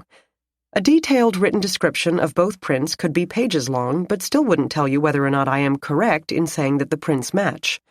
So a long report would be pointless, is that what you're saying? Yes. This brief answer temporarily stopped him, and she went on. Graham had gotten bored with trying to freak her, and now paged through a notebook on the table in front of him. Maggie said, You have blown-up photographs of his fingerprint and the print from the gun. If you like, we can put that back on the projector but your conclusion is subjective, correct? The attorney interrupted. He might be able to convince the jury that she had erred if they didn't spend too much time looking at the fingerprint themselves. It's only your opinion that these prints match. An opinion based on the evidence and confirmed by a second examiner. But comparing fingerprints isn't really a science, is it? It's just you looking at pictures of things and deciding that they match. While his attorney made contemptuous air quotes around the word, Graham pulled a pink envelope from his notebook and seemed to smell it, peeking at Maggie over its top edge. Fingerprint conclusions are repeatable and reproducible and have been so for about 200 years. The national database contains fingerprint sets from over 100 million people, and latent prints are searched against it all day, every day. Errors by human beings, when divided into these numbers, average in the 0.01%. If that's not science, she added boldly, I'd like to know what is. She wondered when he would get around to his hired expert and assert that his expert had declared the latent print from the gun a non-match to Graham. Perhaps, she thought hopefully, the expert had refused to act as a hired whore and was not challenging her identification. The thought buoyed her. Graham slipped a finger into the pink envelope and ripped the top open. The attorney switched tracks again. Let's get back to how this print got on the gun. Even assuming that the print does match my client, it doesn't prove that he shot the victim, does it? No, Maggie agreed. Again, this short answer seemed to surprise the attorney. So, it's completely possible that someone else stole the gun from my client, shot the victim. He didn't name the dead woman, keeping the image of her as a human being as far from the jury's mind as possible, and then put the gun under my client's bed. He had to stick with this scenario since Graham had stupidly told the police more than once that he hadn't touched the gun in weeks. He should have said that he discovered it in his room before they arrived with the search warrant. Then the print would, or at least could, have been meaningless. As Graham began to read his pink letter, after sniffing it again, Maggie summed up, "So you're asking if your client could have touched the gun, then someone took it, shot the victim without disturbing your client's fingerprint that was already on the gun, and then brought it back to his apartment and left it under his bed." The attorney paused. It did sound pretty ridiculous when she put it like that. Everyone knew what a gun looked like and how it was held in order to shoot. Using it without touching the front of the grip would be pretty damn impossible. But he had no other avenues. "Yes." His client smirked at Maggie from between two pink sheets of paper, as if even he found the mental picture hilarious, of the real shooter holding the gun with a very light touch in order to preserve a fingerprint he couldn't have known was there, and still managing to pull the trigger accurately enough to kill. "I have no idea," Maggie said. "So it's perfectly possible," the attorney insisted. "I have no idea." Graham began to cough and wheeze in between the coughs. "You can't say that didn't happen because fingerprints can't be dated, can they? You can't tell us when my client's print was deposited on that gun, can you?" "No," Maggie said. Fingerprints could last for years if left undisturbed in cool, not-too-dry conditions, though she doubted that applied to the underside of Graham's bed. Now, as you are surely aware, Ohio requires the Dobert standard for allowing testimony in court. The testimony of my fingerprint match has already been entered into the court, but go ahead, she couldn't resist saying. Not a good idea. I am a forensic scientist, not a lawyer, she told herself. Don't try to out-lawyer talk him. You will not win. Then tell us about why there is no error rate associated with... The attorney finally gave up trying to talk over his client's coughing and apparently decided to use the moment to perhaps garner a shred of empathy from the jury. He moved behind Graham and put a fatherly hand on his client's shoulder, despite the fact that his client was several years older than himself. But Graham kept coughing, nearly doubling over. He tried to shove his chair back with such force that the table nearly overturned, and the large co-counsel had to grab it. Graham's face had turned red and now faded to gray pallor as the coughing subsided to a strangled gasping. The attorney, who had jumped out of the way as if his client might have the plague, called for a doctor, a medic, anyone. "My client is having a medical episode. We need help." Maggie stayed right where she was. Neither a doctor nor a medic, she knew it would not help the situation, or the security in the courtroom, for everyone to crowd the defense table. She would do the bailiffs a favor and stay out of the way. The prosecutors did the same. The spectators in the pews, however, did not feel so compelled. The entire audience rose as one and strained for a better look. The jury fidgeted, dying to do the same as long as it would not violate the dignity of the jury box. The judge told one of the bailiffs to get the jail doctor on duty from the building next door. He did not seem overly concerned, no doubt having seen a number of medical episodes inside his courtroom. He did order the jury removed. As they were leaving, the defense attorney had a thought. "The EpiPen!" he cried to his co-counsel over Graham's twitching form. "This must be anaphylactic shock." "It's probably a heart attack," the prosecutor said. "He's choking on something," someone in the galley sounded. "Let him die," a man intoned. Maggie had seen him before and felt fairly certain he was the father of the victim, grandfather to the orphaned 5-year-old. Two print reporters immediately leaned in from a back pew and asked him for a statement. The defense attorney's voice cut through the hubbub. "Where's the EpiPen?" he screeched with such desperation that Maggie felt sorry for him, a man she would have happily speared only a minute before.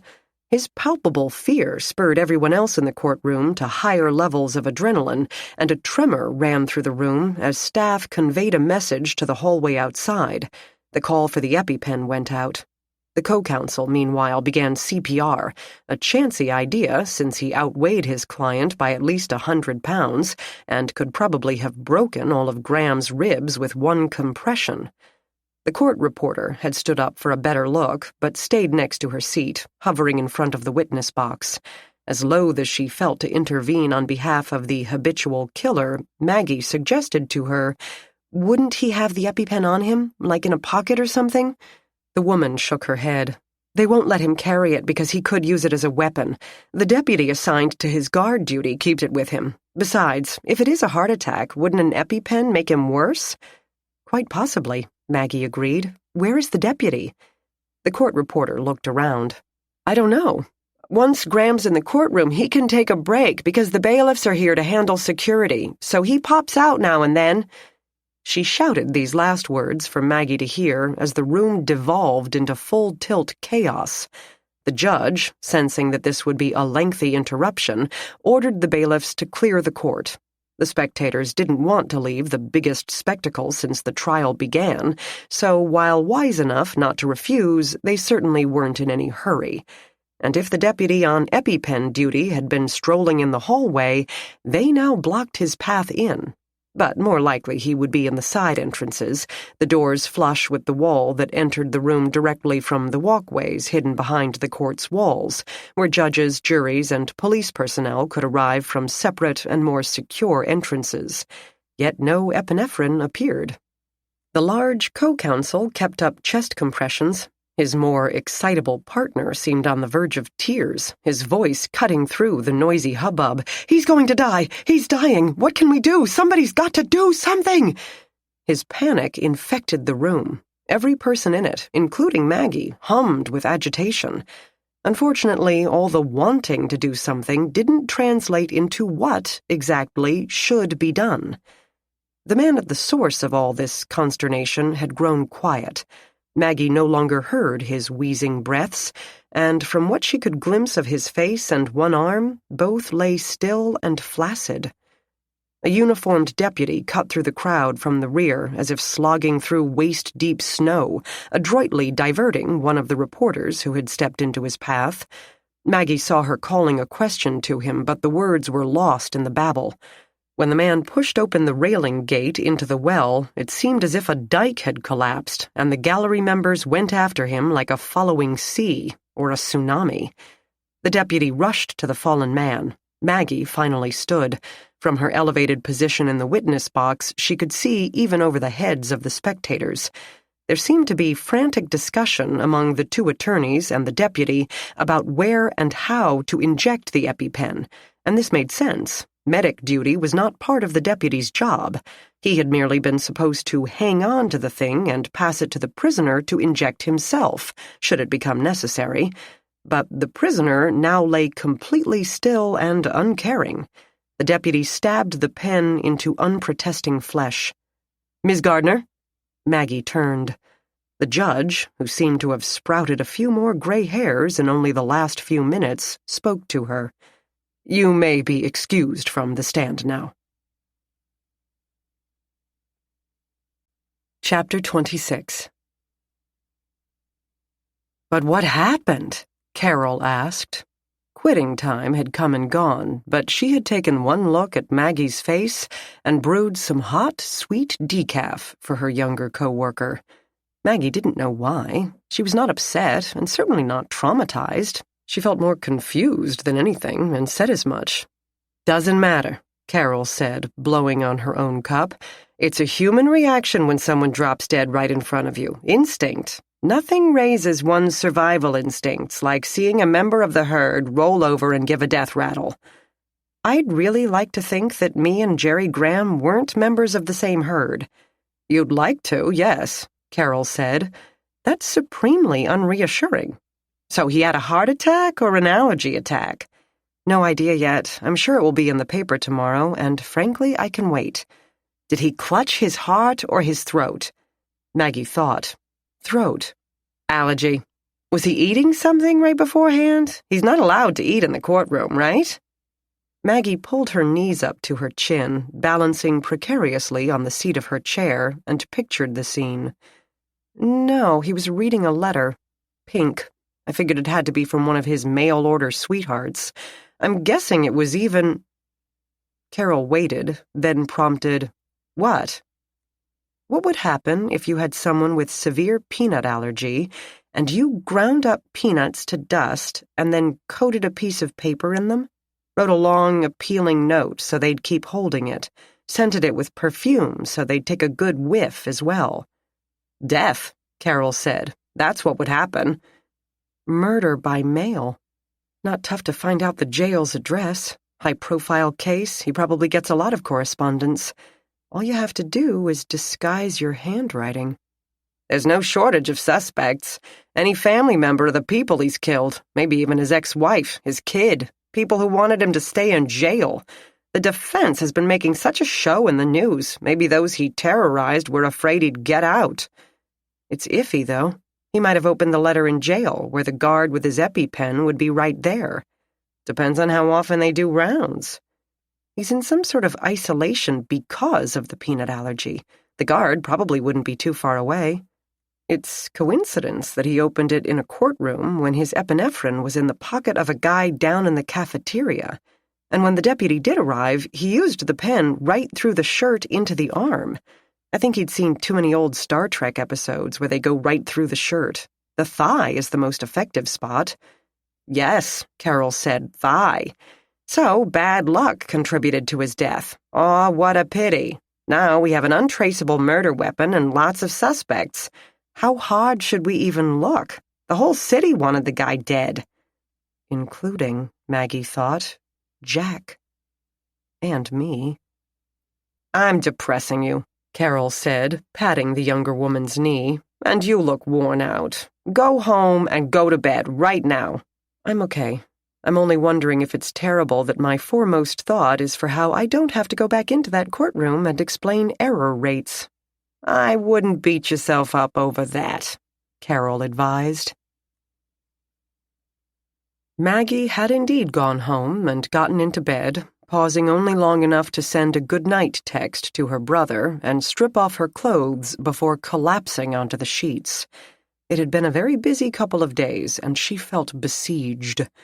Tomorrow, she had thought, my brain will sort out all the facts it has accumulated, and the murders of the two women will make sense.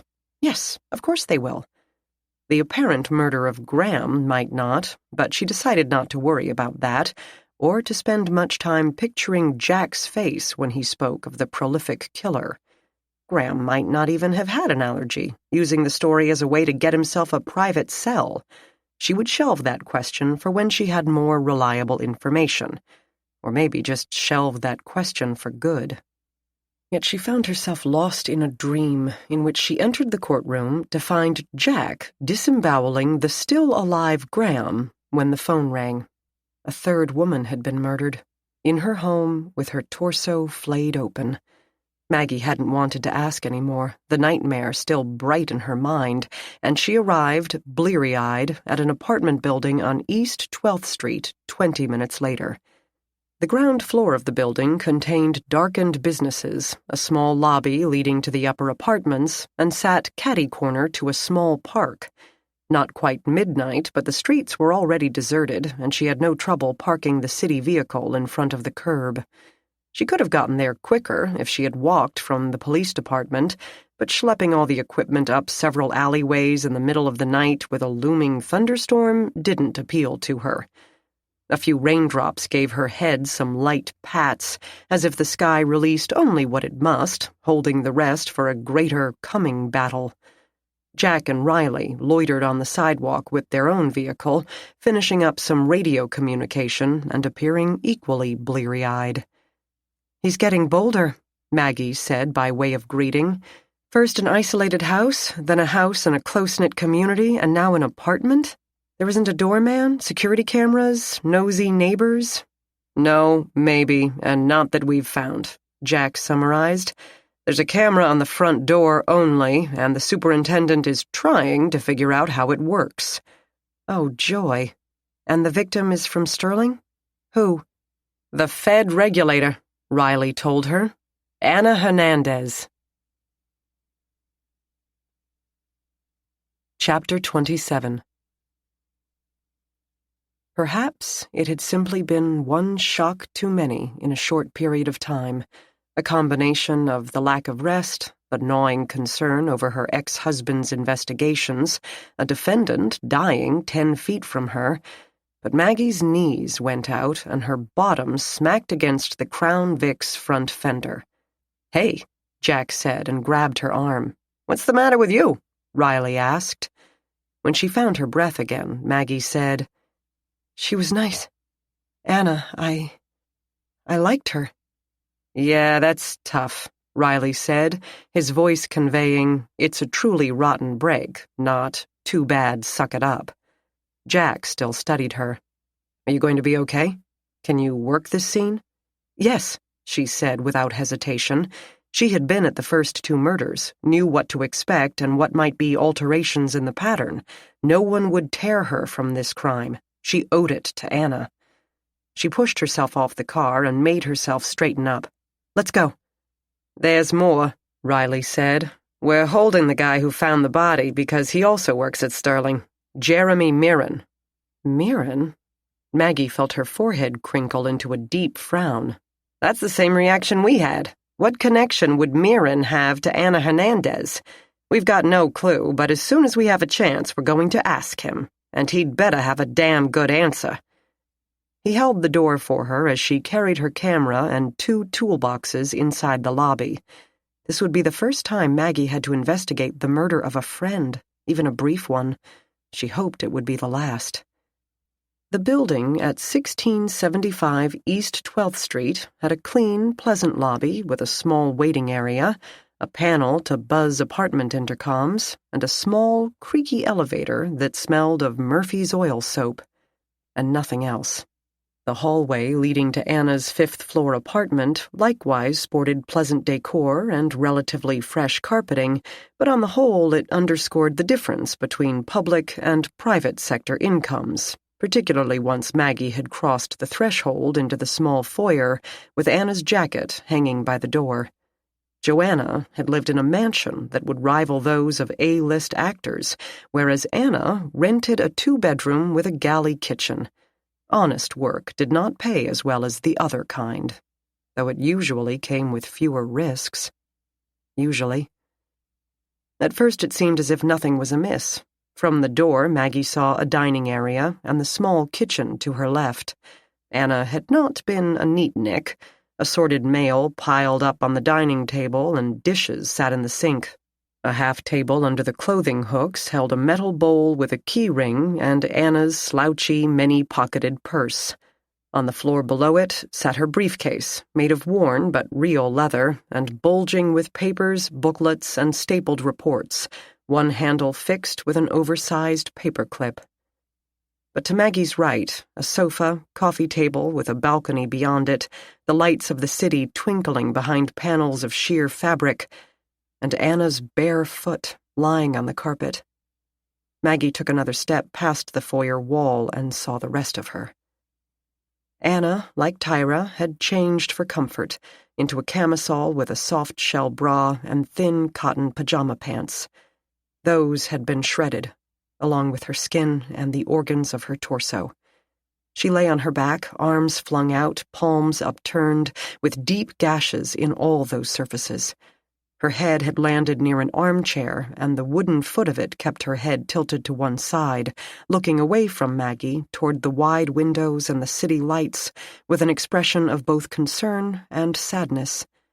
No fear, no agony, only a mild perplexity and a deep disappointment.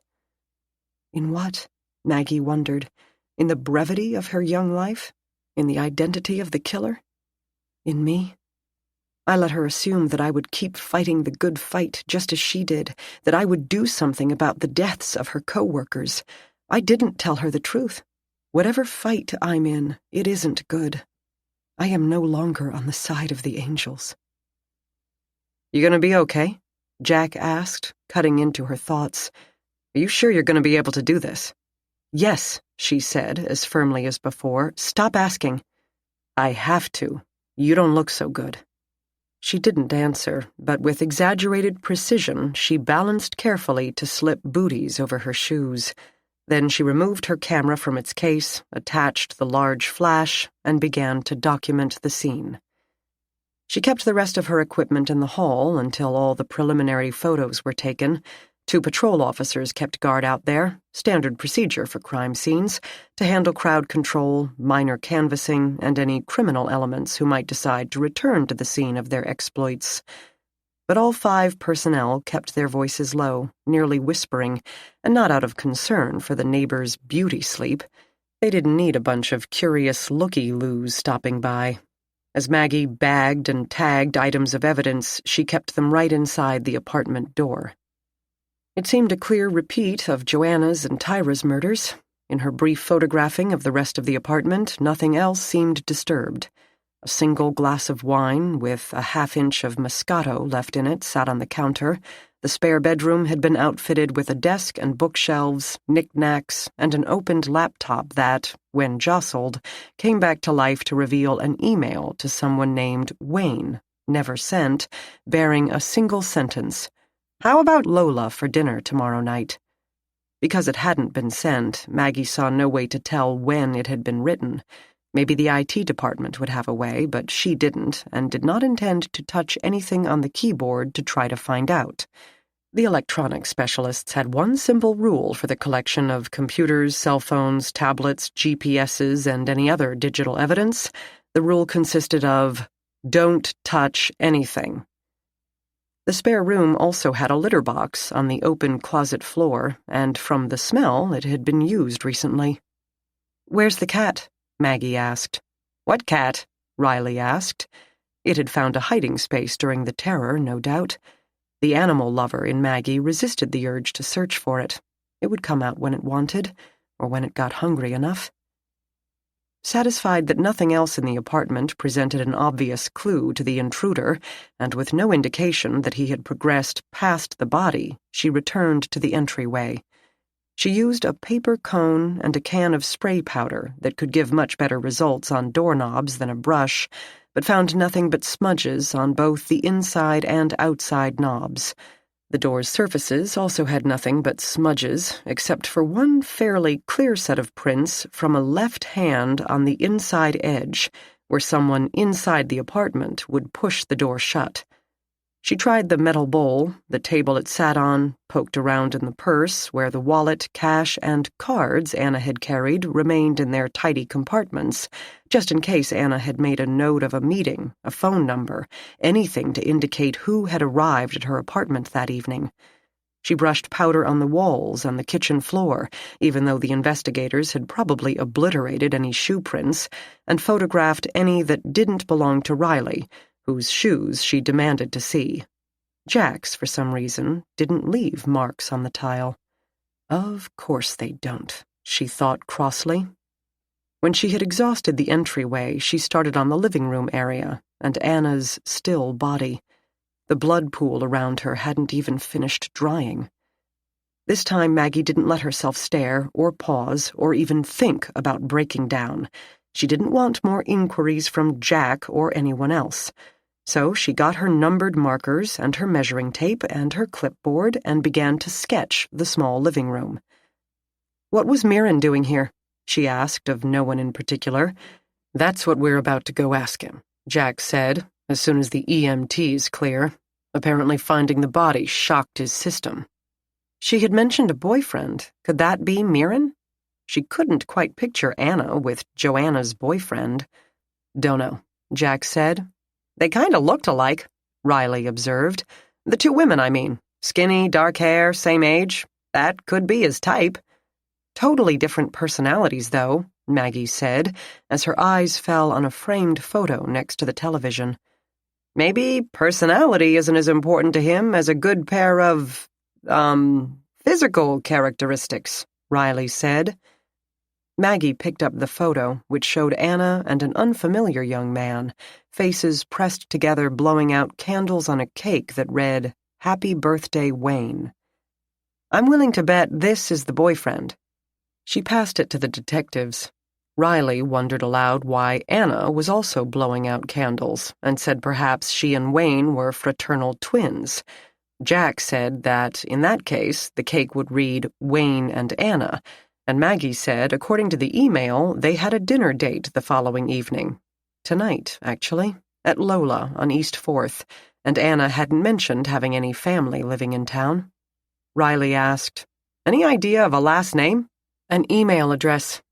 "Wayne will be in her phone," Jack said. "IT can get it for us. We'll check him out, but my money is still on Mirren. Maggie, you need anything else from us before we go downstairs for a chat?" She shook her head. "Call if the ME investigator turns up something earth-shattering. Otherwise, we'll be back sooner or later, depending on what the boy toy tells us." They left, and she turned to the unpleasant task of doing what she could with Anna's decimated body. She took more close-up photos of the torso, the hands, the area around her. The clothing, as before, had been ripped from neck to ankle with something very sharp and then flung open. Both hands had wounds, a deep stab in the center of the right palm, and a slicing cut along 3 of the left fingers. Her left bicep and right forearm had slashes. One, from the position, seemed to have been post-mortem, in line with a stab to the outside of one breast. The knife must have slid down a rib and continued into the arm. Anna's breasts had taken a great deal of abuse. Her chest was now a mass of torn skin and blood. Once the rib cage ended, it got worse. The stomach had been pierced, and the contents filled the air with a smell that the neighbors would be complaining about once they started leaving for work. Colon, small intestines, all had been breached, and a sickly brownish fluid mingled with the darkening blood in the peritoneal cavity and on the floor. The liver glistened with a dark red color. It was such a mess, Maggie thought with unwelcome despair. She could see no way to determine what came first or second or last, and what did it matter anyway? Someone had come in and stabbed Anna to death before she could do anything beyond throwing up her hands in self-defense. The blood loss came too fast and too severe. Her life force flowed away before she could... what? Grab a phone? Scream? How had he managed to completely and quickly overpower a healthy young woman in a populated apartment building? It happened in the evening, obviously. People were home. These were nice apartments, but not luxury condos, and couldn't be that well soundproofed. Maggie gazed at Anna's throat and thought she could detect a slight bruising in the parts that weren't smeared with blood. She would need the pathologist to tell her more, but it wouldn't surprise her to learn that he had silenced Anna with a blow to the throat, as he had done with Tyra. It seemed an iffy way to keep someone quiet, hugely risky in a busy building. Maggie took copious photographs of Anna's throat and used her super-bright flashlight to examine it, her face coming way too close to her new friend's drying bodily fluids. But she did not see finger marks or prints in the blood on Anna's neck. It seemed to have been dabbed on here and there by contact with bloody clothing, either the suspect's or her own, not by his hands as he choked her. Her face had stayed clean, except for a few drops of red spray. Perhaps he had choked her into unconsciousness before the carnage began. Maggie would like to think so. But then, why were her eyes open? More likely he had managed to damage the larynx enough to keep her from crying out, from shouting for help to the people to the sides, above and below, while her killer plunged a knife into her body again and again. Why? What could someone gain by killing these 3 women? Joanna and Anna had been on opposite sides of the business. It had been Anna's job to force Sterling to toe the regulatory line, and Joanna evidently felt it had been her job to move that line to her own advantage whenever possible. Tyra had been in the middle, an honorable girl working for a less-than-honorable client. Who could be working against all 3 simultaneously? She got out her handheld crime scene light, a flashlight with a vaguely gun-like shape. The combination of wavelengths emitted would cause a number of things to fluoresce and glow: fibers with certain optical properties, luminescent paints, bodily fluids such as semen, and, to a lesser extent, saliva. She didn't expect to find much. Swabs from Joanna and Tyra had not shown any sign of sexual contact. Or rather, Maggie corrected her thought, they had shown no reaction for semen, which was not the same thing. Wearing a pair of orange goggles, she warned the 2 patrol officers outside that she would be dousing the lights in the apartment. She would leave the apartment door open, however, to give her just enough illumination to keep from stumbling around. "You're going to work in a dark room with a dead body?" one of them asked her. "It will hardly be the first time." She hit the switch. Blood did not fluoresce by itself. It had to be treated with a product such as luminol or Blue Star first, and then it did not need a light source to glow. Instead, it absorbed the ultraviolet rays from her light and turned even darker, so that parts of Anna's body seemed to disappear into a vast background. Other parts, like the few sections of unstained skin, appeared quite ordinary. There were a few spots of fluorescent light, some errant fibers, the tag inside her pants, the elastic in her underwear all glowed, as well as a spot about the size of a dime on the thin carpet next to Anna's right thigh. That it might be from the killer seemed too much to hope. It could be a cleaning product, or, if it was semen, it could be from a boisterous but past encounter with the absent Wayne. Still, Maggie wasted no time in getting a sterile scalpel from her kit and cutting a square that included the stain from the carpet. She dropped it into a manila envelope, sealed it, and then used a fresh scalpel to cut another square a few inches away and unstained from the carpet as well. That would be their reference sample, to show that whatever the glowing stain turned out to be, it could not be intrinsic to the carpeting itself. She still worked in the dark. She hadn't wanted to take a chance on losing the spot or getting too close to it with a Sharpie, and the hallway lights gave her enough illumination to work. About to stand up and flick the switch, she caught a brief glance of two small glowing orbs watching her from the kitchen. "Well, hello, Kitty," she said. Chapter 28. Jeremy Mirren sat in an empty apartment on the second floor that the building manager had donated to the cause of American justice. Mostly, Jack figured, to avoid loaning them his office, with its precisely ordered desk accessories and vintage Indian memorabilia. The vacated efficiency, however, still had coffee rings on the laminate counter from the former tenant, and said tenant's parakeet had let a pile of down accumulate in one corner. No furniture remained, but the manager, determined to make the space workable, had scrounged up 3 folding chairs of varying condition. Jack's wobbled. So did Jeremy Mirren's, but he didn't seem to notice. In his current state, he wouldn't notice if the ceiling were abruptly removed by alien life forms. He sat with his face in his hands, straightening only when Riley shut the door behind them with an audible clack. He still appeared to have stepped from the pages of a magazine, but in an ad for more casual clothes, with his faded jeans, clean T-shirt, and perfect 5 o'clock shadow, but without the poise and sense of entitlement models radiate in those posed photos. The 2 cops took their places across from Mirren. Riley read him his rights and had him sign the Miranda card. "What were you doing at Ana Hernandez's apartment?" Riley asked. Mirren kept one fist propped against his chin, as if his head were too heavy to keep upright otherwise. He wore an expression and spoke in a tone of utter hopelessness.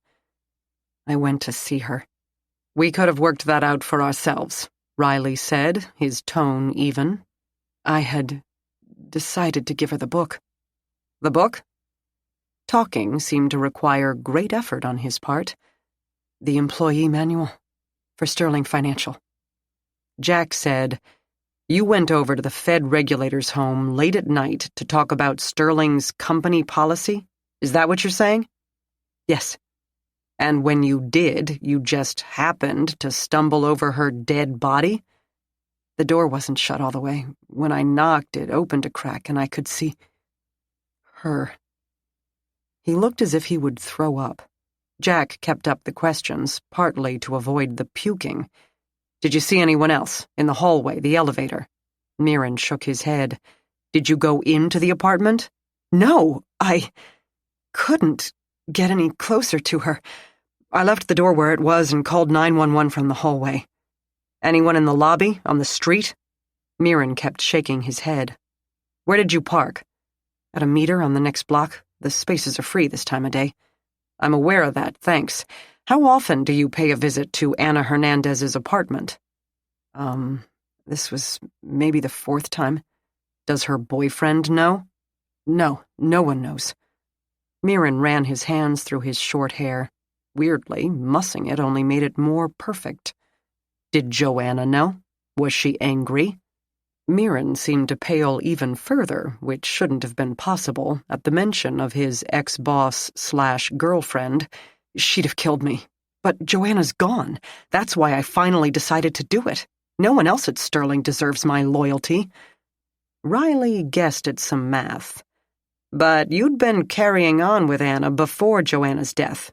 Did she know or suspect? Is that why you killed her? Mirren seemed to need a minute to work through those 2 questions before arriving at bafflement. Kill who? Joanna. I didn't kill Joanna. He seemed stunned at the very idea. I loved her. That's why I couldn't give Anna what she wanted. Until now. Because it didn't matter anymore. Without Joanna, there's no point. Anna, then. Riley moved on. Why did you kill Anna? What? Jack said, wait. What did Anna Hernandez want? The manual, Mirren said. The employee manual. Yes.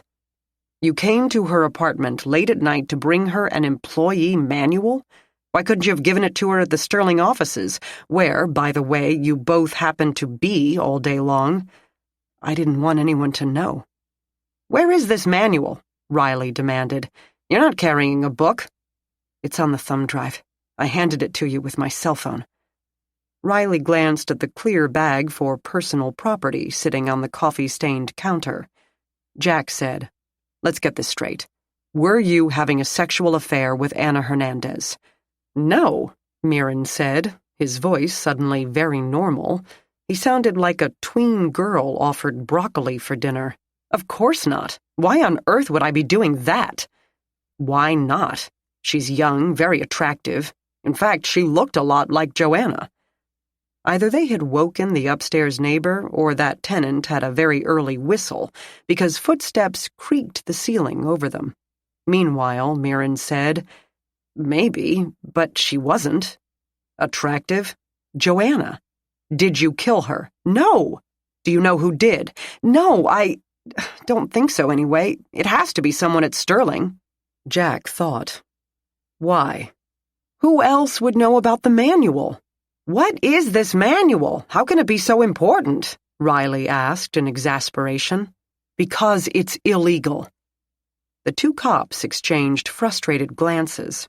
Jack said, through partly gritted teeth, Start from the beginning and explain your relationship with Anna Hernandez.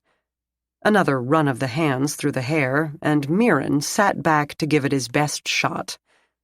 When Anna first started as our regulator, she told us to feel free to pass on any concerns we had, and she would respect our privacy, a polite way to say that if we wanted to do any whistleblowing, the Fed would protect our identities. I ignored her. I think everyone did. But on her second visit, I had just been attacked in the parking lot by a guy I had put into an arm a few months before.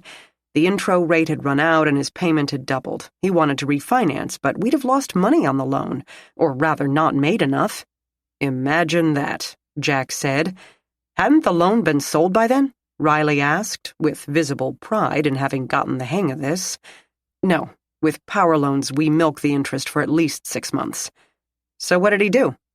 He waited on the sidewalk outside the lot and reamed me out, swung at me, but I jumped inside the building and locked the door. I felt pretty shaken up. I immediately went to Joanna, but she basically told me to suck it up and shoved me out of her office. I mean, I respected Joanna's focus, but I couldn't even pour myself a coffee because my hands were shaking. It freaked me out, this guy. His face got so red. I don't know who I felt more scared for, me or him. In fact, it was that guy, that Resnick guy. Kurt Resnick? Yeah, him. The current face of mob violence against Sterling? And you didn't think to mention that before? Riley demanded. Mirren blinked at him. Jack got it. Because his experience is commonplace, isn't it? Sterling has screwed so many people that they all melt together, right? Mirren considered this question as if it were a piece of modern art. You tell yourself that they can afford it, that they deserve what they get for not doing their own due diligence, that they're poor anyway, and this won't make their lives a lot different, but that's not really true. You don't say, Jack drawled. We steal. We rip people off right and left. We make up fees, charge them much higher interest than they could have gotten elsewhere, and tell them that's the best they can do. We encourage them to lie on their income verification, and when they don't, we do it for them. We tell them they're getting a fixed rate and then change the paperwork to make it adjustable. We do exactly what AmeriQuest and Famco were doing in the early 2000s. We are crooks, he said wearily. We are beyond crooks. And suddenly I couldn't do the mental gymnastics to hide that fact from myself anymore, all because Joanna didn't want to listen to me whine. If she hadn't shoved me out of her office, she could have talked me down. That woman could talk me into anything. And Ana Hernandez? Riley prompted. Did she listen to you whine? Exactly. She noticed my hands, poured the coffee for me. I couldn't help telling her what had happened. So another dark-haired beauty. Not like that, Mirren immediately corrected. There was never anything between me and Anna except her investigation.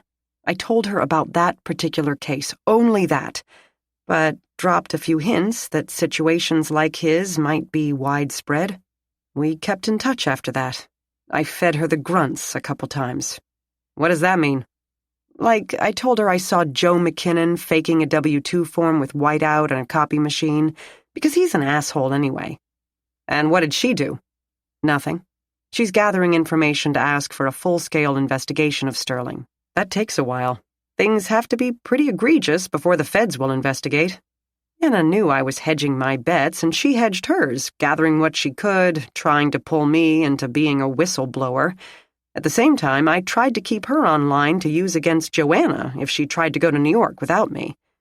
You do have a way with the ladies, Jack said before he could help it. I'm a shit, okay? Mirren snapped. You think I don't know that? Riley pulled them back on track. How many times had you been to Ana Hernandez's apartment before? A couple of times.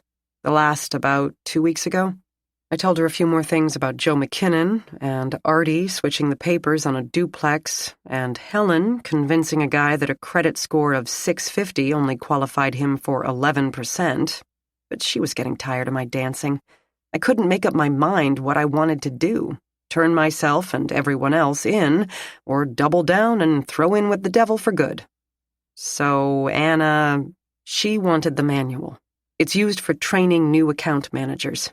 We have a week-long orientation at a conference center in their area. The newbies usually have a sales background, cars, insurance, not usually real estate, so they don't have much to unlearn before they can learn our way of doing things. The shady way, Jack said, just to clarify. Exactly. It's a little insane to have stuff like that written down, okay, but it creates consistency. Our people move around a lot, especially at the managerial level, so we need to have everyone on the same page. And if this manual fell into the wrong hands, such as Ana Hernandez's and the feds, it could be used against you, Riley said. It would sink us. It's predatory lending written in stone. And Joanna knew about this manual? Mirren snorted. Joanna wrote it. Of course, she copied most of it from the AmeriQuest one. It's amazing what you can find online these days. Does Lauren know?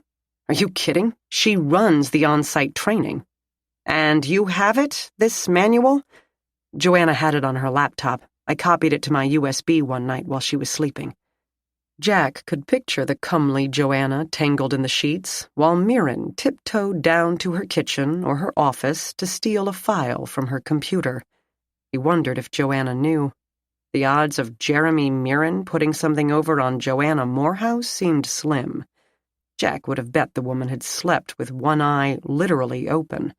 She might have let Mirren have his little intrigue, knowing all the while that it didn't matter what he did. A merger, a clingy boyfriend, a federal investigation.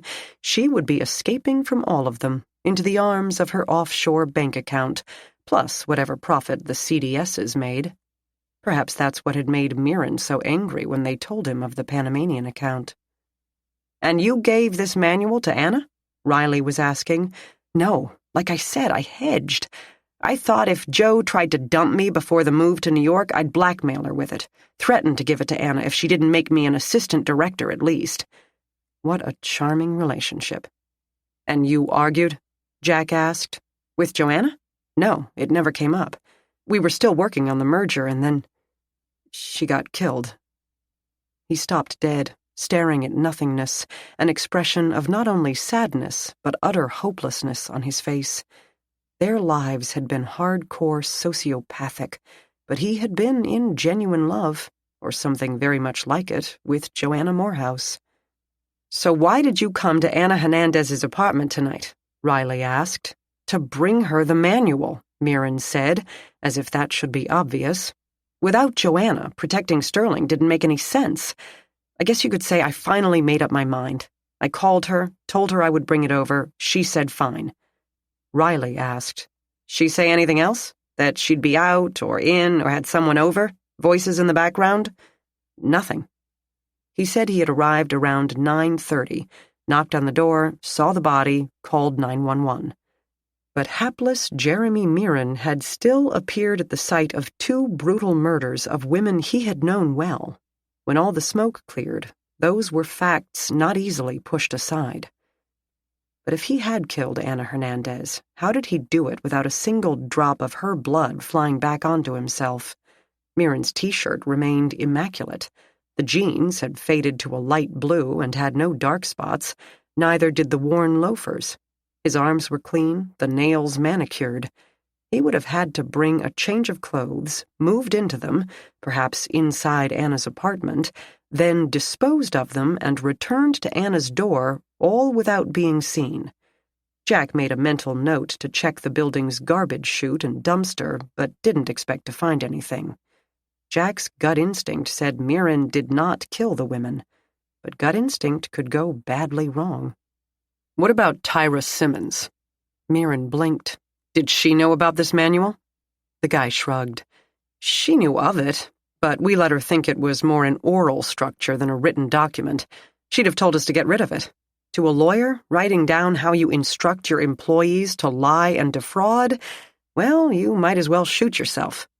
"So why is she dead?" Jack asked. Mirren blinked harder.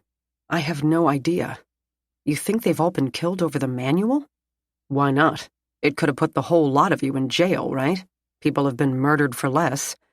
"But the manual has been around for years. It's not that big of a deal." "Wholesale fraud is not a big deal?" "In this line of work," Mirren assured Jack wearily, "it's nothing that hasn't been seen before." "So then why are they dead?" "I don't know." Mirren leaned forward, letting his face fall into his hands again. His muffled voice escaped, both hopeless and desperate for hope. "I just don't know. And it's killing me." Chapter 29. Jack returned to the apartment in time to see the body snatchers zipping up a body bag with what remained of Anna Hernandez inside. They had to strip off their bloody gloves and don new ones to do so. There had been no way to neatly remove her from the pool of bodily fluid surrounding her form like a sick aura. The ME investigator stood making notes on a clipboard. 2 plastic crates full of brown paper bags, numbered but not sealed, she would do that at the lab, had been stacked neatly on the dining room table, and all the furniture now sat slightly out of place, evidence of Maggie's obsessive searching for something, anything that the killer might have left behind. Maggie herself waited next to the coffee table, her gaze on the body bag being hefted onto the gurney. She held a mottled brown tabby cat in her arms and cried. Jack looked again. Yes, Maggie was crying.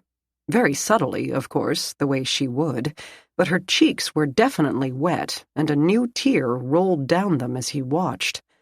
He hoped for a moment that it could be sweat, but the temperature had fallen with the sun, and a clammy breeze rolled through an open window. This irritated him greatly. Maggie remained a threat to him. Their uneasy truce had held so far, but it could dissolve at any moment. It only required Maggie to have one wrong moment of remorse or conscience or too much to drink with too close of a confidant or melancholia like that had obviously struck her now, and his carefully constructed world could blow up. And he had no way to predict that. No method of monitoring her in order to have an early warning, no time to pack up and get out. He was the fool, he suddenly realized. If Maggie posed such a threat, and she did, the only thing for him to do was to leave town, to resign, say his goodbyes, invent a girlfriend who lived in Wyoming or something, and get out while the getting was good.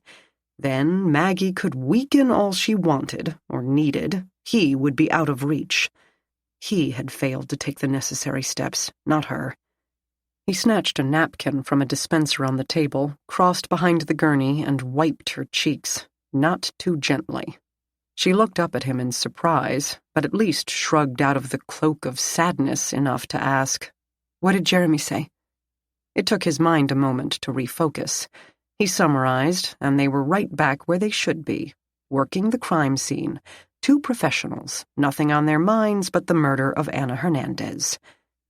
She could have been killed over this manual, but Mirren swears no one had any idea he planned to turn it over. It would make more sense for someone to have killed Mirren. "I see you made a new friend." She glanced down at the cat, now getting a little bored with being held. "I'll take him home until we see if the boyfriend wants him. Patrol made contact. He's in Atlanta on an overnight trip. Animal Services can hold him." "No," was all she said, in a tone that advised him not to argue.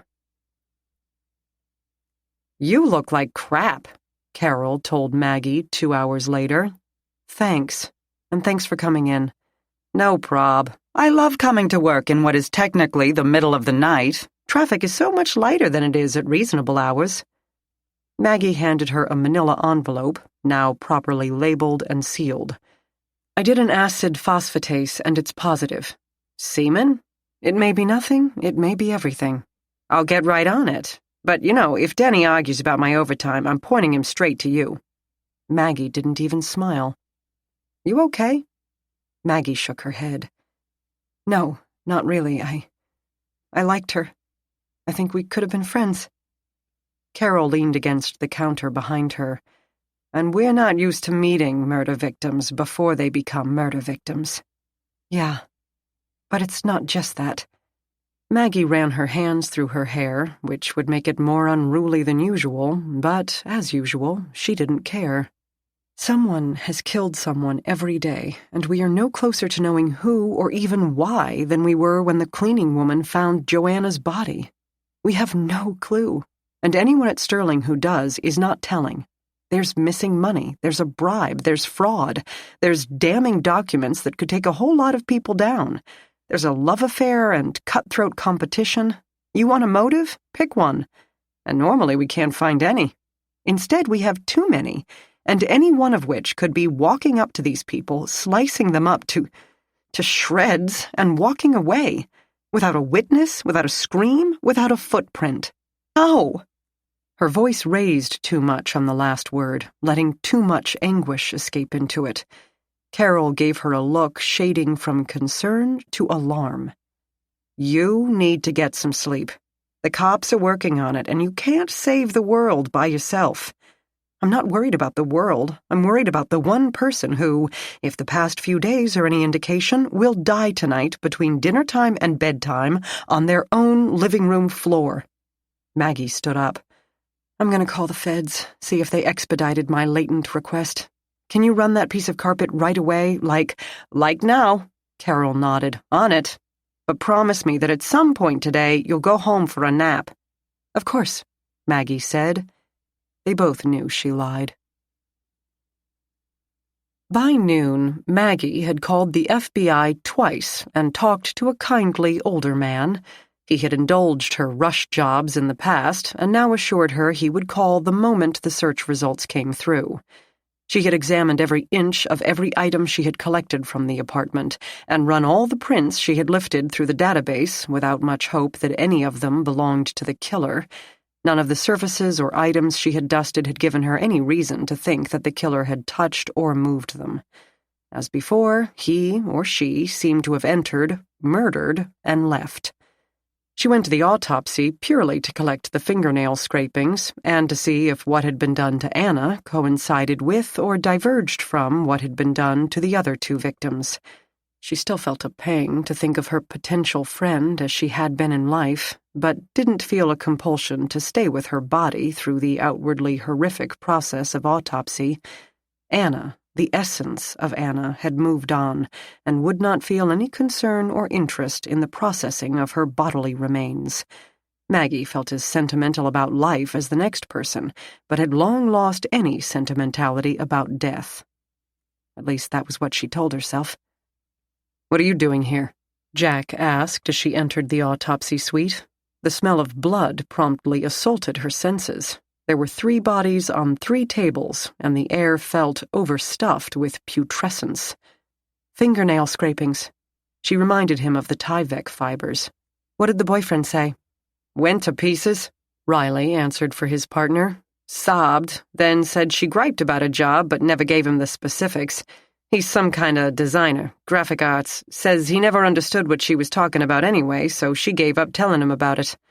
But she hadn't seemed afraid of anyone, Jack added, more annoyed. The pathologist, an older man who seemed medically thorough but also thoroughly cantankerous, glared at them. He didn't care for chattiness in his autopsy room.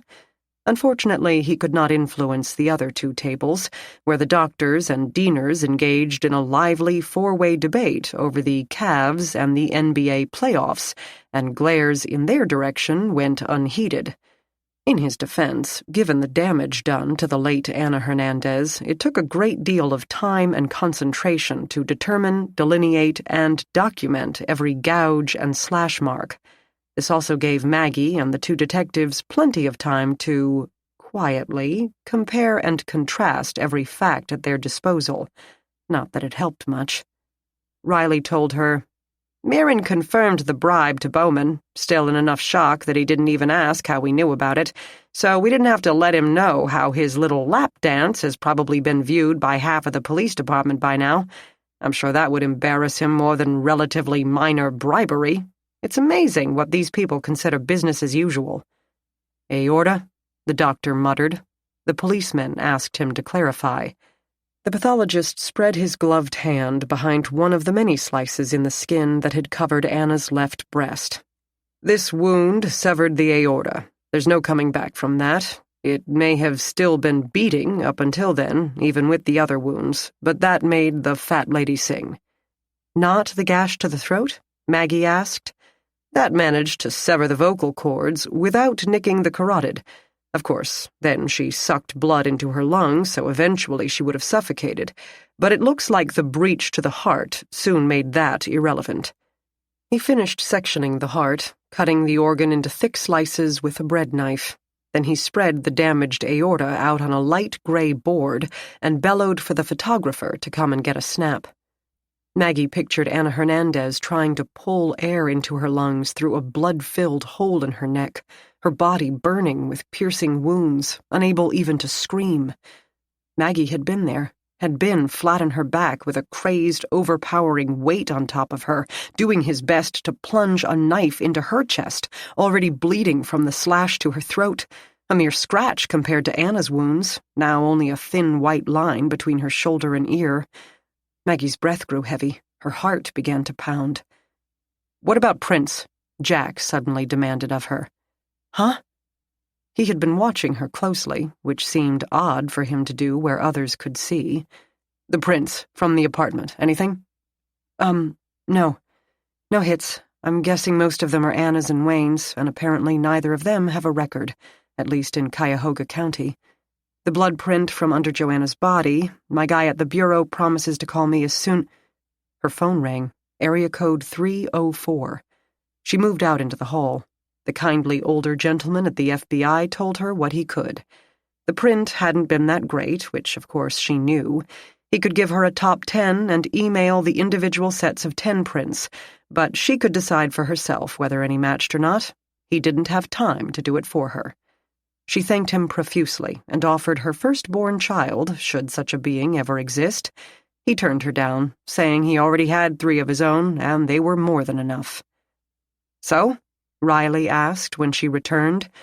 "We have possibilities," she told them. "He gave me a list of names, but whether they look anything like our blood print, I can't tell you until I get back to the office and download the 10 prints." "Okay, who?" The pathologist had finished with the heart and now removed the lacerated larynx. Cutting through the tough cartilage produced a crackling sound like crushing a bag of potato chips. First up, Maxwell Jacob DeMuth, black male, date of birth 10/22/93. Second up, Patrick Jason Caldwell, white male, date of birth 4/14/96. Third, Aaron Michael Modesto, white male, date of birth 6/27/81. Any of those ring a bell? Both detectives shook their heads, disappointed. "None of them work at Sterling," Jack said. Riley pulled out his phone. "Mick has been running down all the protesters. I'll see if he's got anybody by those names." Jack said, "It could be someone at Sterling using an alias. I'll bet at least half those guys have criminal records. You have photos?" "Not on my phone." "We can check the names in the car." All cop cars had laptops, which could connect to the law enforcement databases for driver's license information and mugshots. As a civilian, Maggie had neither a laptop in her car nor access to that information. The pathologist now had the photographer taking photos of the bloody cylinder that had been Ana Hernandez's airway and form of human communication. "Yep, right through the cords." "He must be getting really good at this," Maggie said, "to do that without severing the carotids." The pathologist disagreed. "Just lucky would be my guess. No one could get that close to the arteries on what I presume was a moving, struggling victim and not hit them if it weren't sheer dumb luck." Riley got off the phone. "0. None of the names match our protesters or one of Ned Swift's extended group. And those people will be using their real names since they're homeowners with lawsuits and bankruptcies and documentation behind them. So who the hell are DeMuth and Caldwell and whoever else?" Jack asked. "And what do they have to do with Sterling Financial?" Maggie said, "They might not match the print at all. I won't know until I can sit down with the 10 prints." "So?" Jack obviously wondered why, in that case, she still stood there talking. "I want to see if she had a blow to the back of the head, like Joanna and Tyra." Anna's neck rested on a very uncomfortable-looking metal stand, which lifted her head off the table so the diener could cut through her scalp to the bone. Then he would scrape the flesh away from the skull and flip the hair down over the face. This was the most dehumanizing part of the autopsy, when the most personal part of the human anatomy seemed cast aside as unimportant, when the person most ceased to appear as a person and become nothing more than a slightly interesting object. Maggie took a deep breath and steeled herself against the shrieking whine of the bone saw as it removed the top of Anna's skull. After it stopped, the pathologist moved in, running his fingers over a glossy blot on the inside of the flesh. "Yeah, someone bapped her on the noggin here." "Bapped?" The pathologist glared at the implied challenge to his terminology. "It didn't have time to swell much. Probably wouldn't have done any real damage. Would have hurt, but that's about it." "Just like Joanna and Tyra," Maggie said. "He smacks her backward immediately, before there's any time for a struggle or even a scream. Then he's on top of her, stabs her in the throat. Then he's got time. Time to rip her body open, seam by seam." She felt Jack's hand on her shoulder. "Go back to the office," he said. "Tell us whether that print matches somebody or not." "Walk me out," she said. "I have a question for you." Chapter 30. Jack left Riley hovering over the pathologist and followed Maggie with a sense of foreboding. They tried never to have private chats, even on the phone. Normally they had nothing to say to each other. But in the middle of the small parking lot at the medical examiner's office, with the oppressive humidity increasing the awful smell still in his nostrils, Maggie turned and asked him, "Did you kill Gerald Graham?" This startled him. He looked around for potential witnesses. "Why are you asking that?" "It's an obvious question," she pointed out. Obvious because she knew who Jack was. "Do you really want to know? Or are you compelling yourself to ask?" The breeze lifted her hair away from a somber face. "I want to know." He could argue, or lie, or blow her off, but she would see through that. "Yes." Why? He was in court. He was going to be convicted and executed, so I streamlined the process. So what? Why? Why couldn't you have left it alone?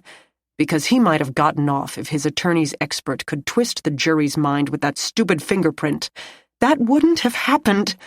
She kept her voice low, wisely, but it trembled with rage.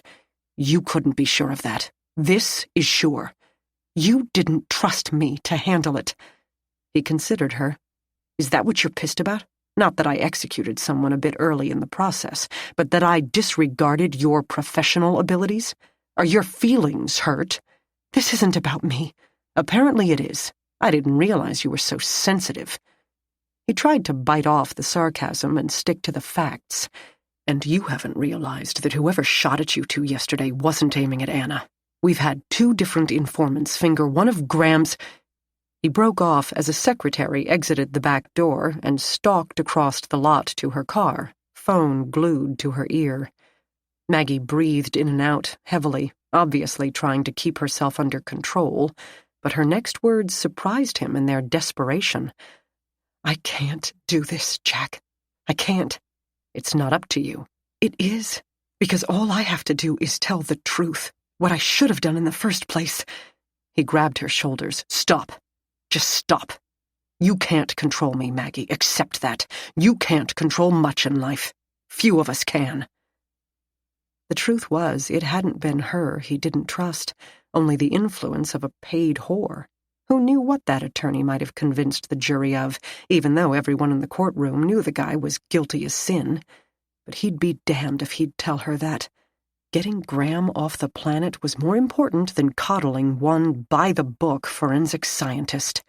You can't prove I killed Graham. You can't even accuse me. The other cops would never believe it, and it would only ruin your life. And you have too many good things to do with your life. She pulled herself away.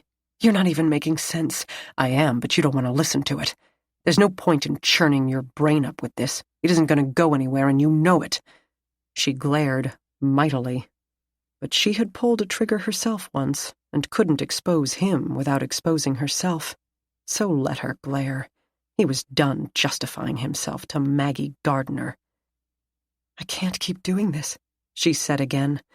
Then she turned on one heel and left him standing there, wondering what she meant by that, or if she even knew herself. A rumble sounded in the distance. You look... Don't say like crap, Maggie warned him. Denny said, Wasn't gonna. You look, tired, that's all. Look at this instead of me. She gestured at the screen, where she had used a comparison program to put her blood print on one side of the screen and one of her 10 prints from the FBI on the other. Colored doodles marked the various information in the prints. I've got an ending ridge, bifurcation, ridge, short ridge, 2 bifurcations. Looks good, he said cautiously, but like her, not enthusiastic. The tops of fingers are fairly generic areas compared to the middle of a fingerprint pattern, where all sorts of turns and stops and curves usually exist. This bifurcation starts a little to the right of where this one does. She pointed, touching the monitor's screen. Yeah, but that's not significant. Skin, pliable and flexible, stretched more or less depending on the surface it touched and how much pressure the finger applied to that surface. That's why photos of prints were never superimposed on each other. They would never match perfectly, nor should they. There's a little gap right here. That could be dirt. This short ridge here is pretty compelling. I think so, Denny said. So who's our lucky winner? Patrick Caldwell, of Omaha, Nebraska. Served 3 years for raping his girlfriend. Used a knife. That fits our crimes. But didn't cut her, only threatened. Because of that, he made parole. This is him. The FBI sent me their mug shots, too." They both stared at the photo of a young man with pale skin and black hair. His eyebrows seemed to overpower his eyes, and a full, bushy beard covered his face from the top of his cheekbones on down. Maggie felt sure she had not seen him working at the Sterling offices, or in the group of protesters outside the Sterling offices, or on the bus, or the news, or in the courtroom. Denny frowned.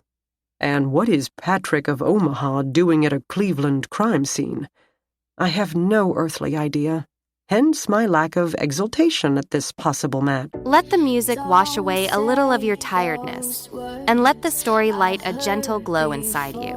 Thank you for listening. I'm getting my nerve to win this fight, 'cause the end's in sight now. Whoa.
Denny sighed, then straightened. "Well, it is what it is. You gonna tell the guys what you have?" "Yep, along with my reservations." "Okay, good job.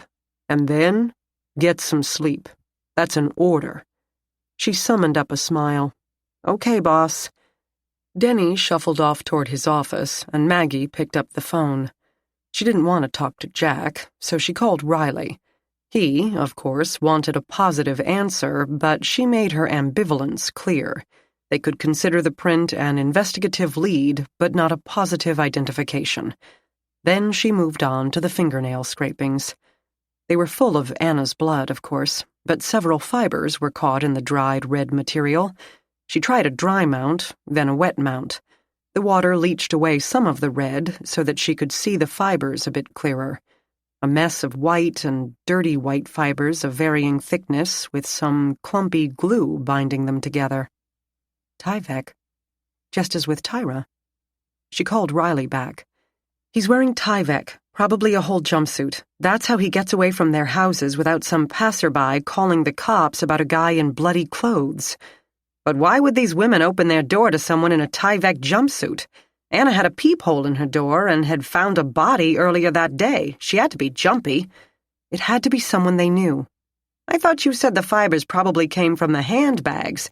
I mean, the bags the body snatchers put on the hands at the scene. Not this time. Why not? Because I asked Nick to use paper bags on Anna for precisely that reason. Huh? Riley puffed. Okay then. Our guy's using Tyvek to walk away blood-free. Does that mean he works in a lab? You can buy Tyvek jumpsuits at Home Depot, paint department. Oh. He sounded disappointed. Okay. Well, let us know if you find anything else.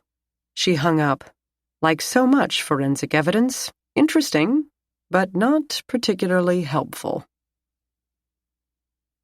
Riley relayed the information to Jack, who, from the passenger seat, spoke to the Nebraska Department of Corrections regarding the whereabouts of one Patrick Caldwell. Nebraska, it seemed, didn't know. He had been released, dutifully followed up with his parole officer for several months, and then disappeared. He didn't check in, didn't return for his final paycheck at the grocery store, and supposedly had not contacted his aunt or sister. To their relief, they said. DOC could only give a rudimentary background for him.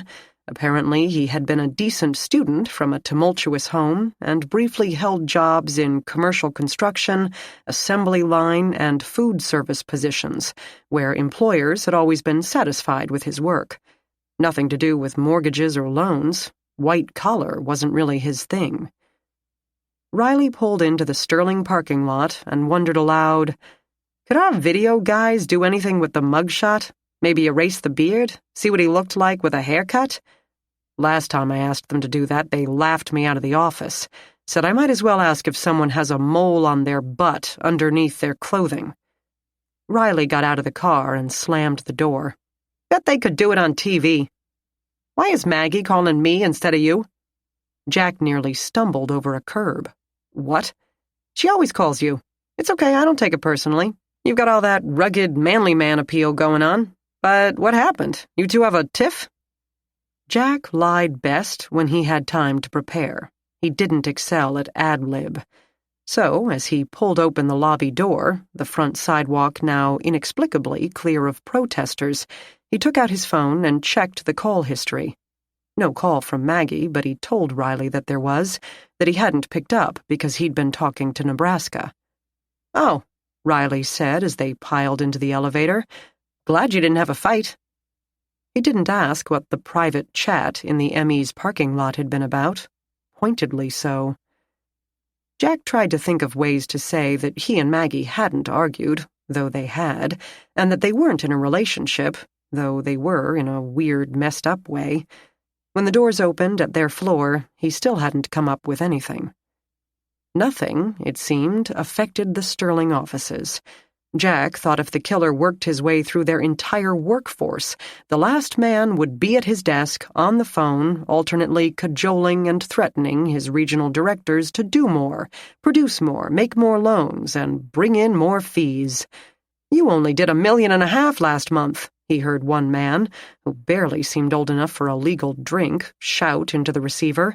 That's nothing. Your counterpart in Lansing did 3, and this month it's going to be 4, or you know what? I'm going to fire him. So what do you think I'm going to do to you if you're not at least 2 by next week?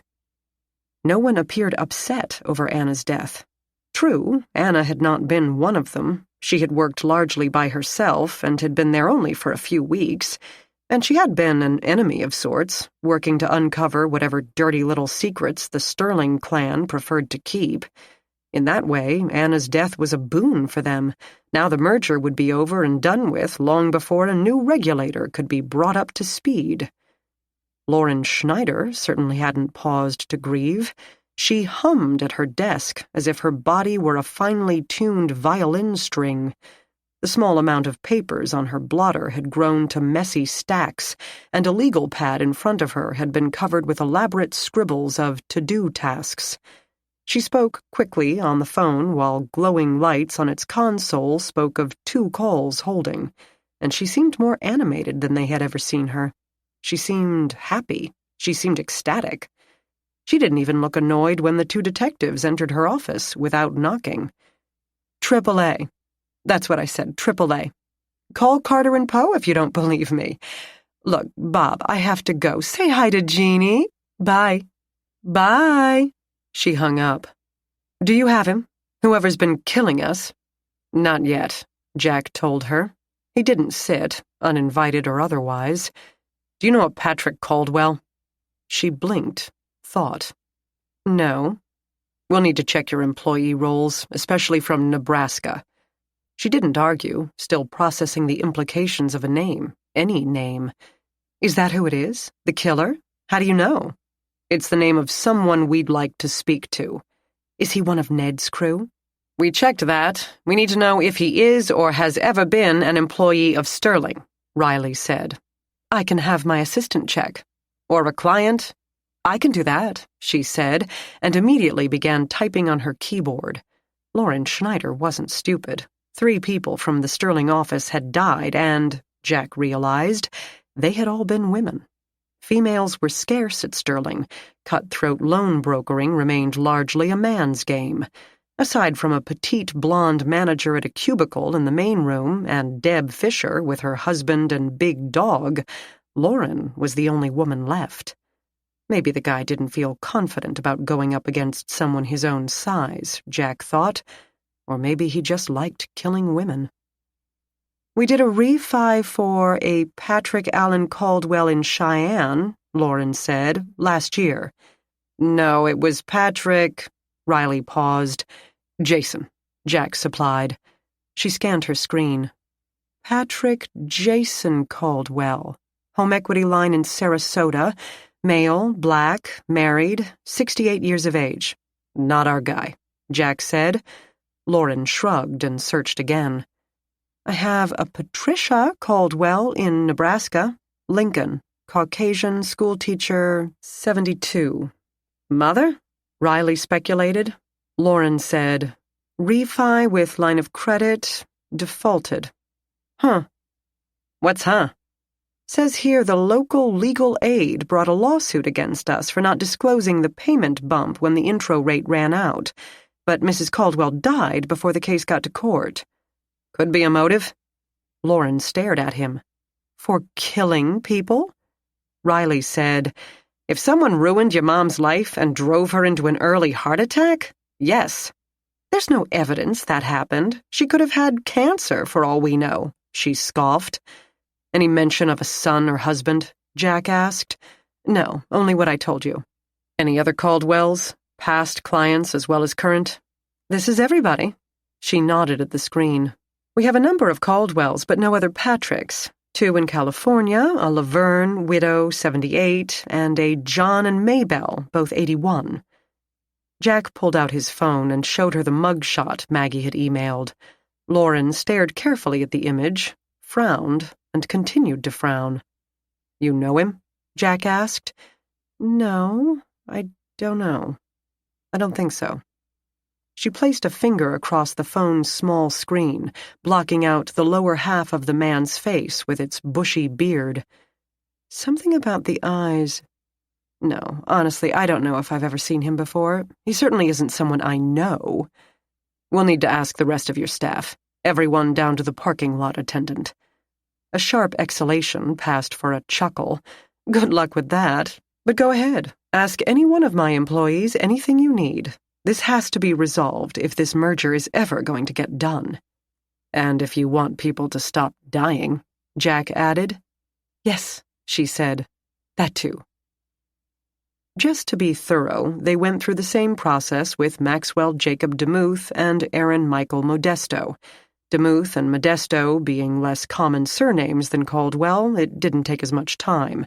Sterling had no employees named DeMuth and only 2 clients, a Connie in Utah, black, widow, 69, and a Thomas in Atlanta, white, widower, 77. A few more Modestos, but they proved no more suspicious. Most were elderly. You do like to help out those senior citizens, don't you? It was Riley's turn to scoff. Older people are often house-rich but cash-poor. We help them use their assets to maintain a healthy standard of living, she said primly. He said, Is that from page 5 of your manual? The section on catchphrases and rationalizations? She didn't react to the mention of the manual. She either didn't care or assumed his question had been rhetorical. So Jack got specific and asked her if she knew of the existence of the manual. She denied it. He asked if she knew that Jeremy Mirren had been about to hand it over to Ana Hernandez. The quick widening of her eyes told him that she had not known, and now that she did, she felt pretty damn ticked off about it. Yet her mouth told him she didn't know anything about any manual, and certainly not what Jeremy and Ana had been up to on their own time. Meanwhile, the tightening of those lips said that Jeremy Mirren had better start looking for another job. Immediately. Jack couldn't believe they had hit another dead end. He felt fairly certain that they had the guy's name and picture, and they were still floundering in the dark. On their way out the door, he turned back. "Miss Schneider, do you live alone?" "No. Husband and 2 daughters, remember?" Jack hadn't. "Tell them not to answer the door tonight. To anyone." At first, she didn't seem to understand him. Then she did, and the blood drained from her already pale face, turning it a ghostly, translucent white from her expertly supported cleavage to her slight widow's peak of dark hair. He shut her office door.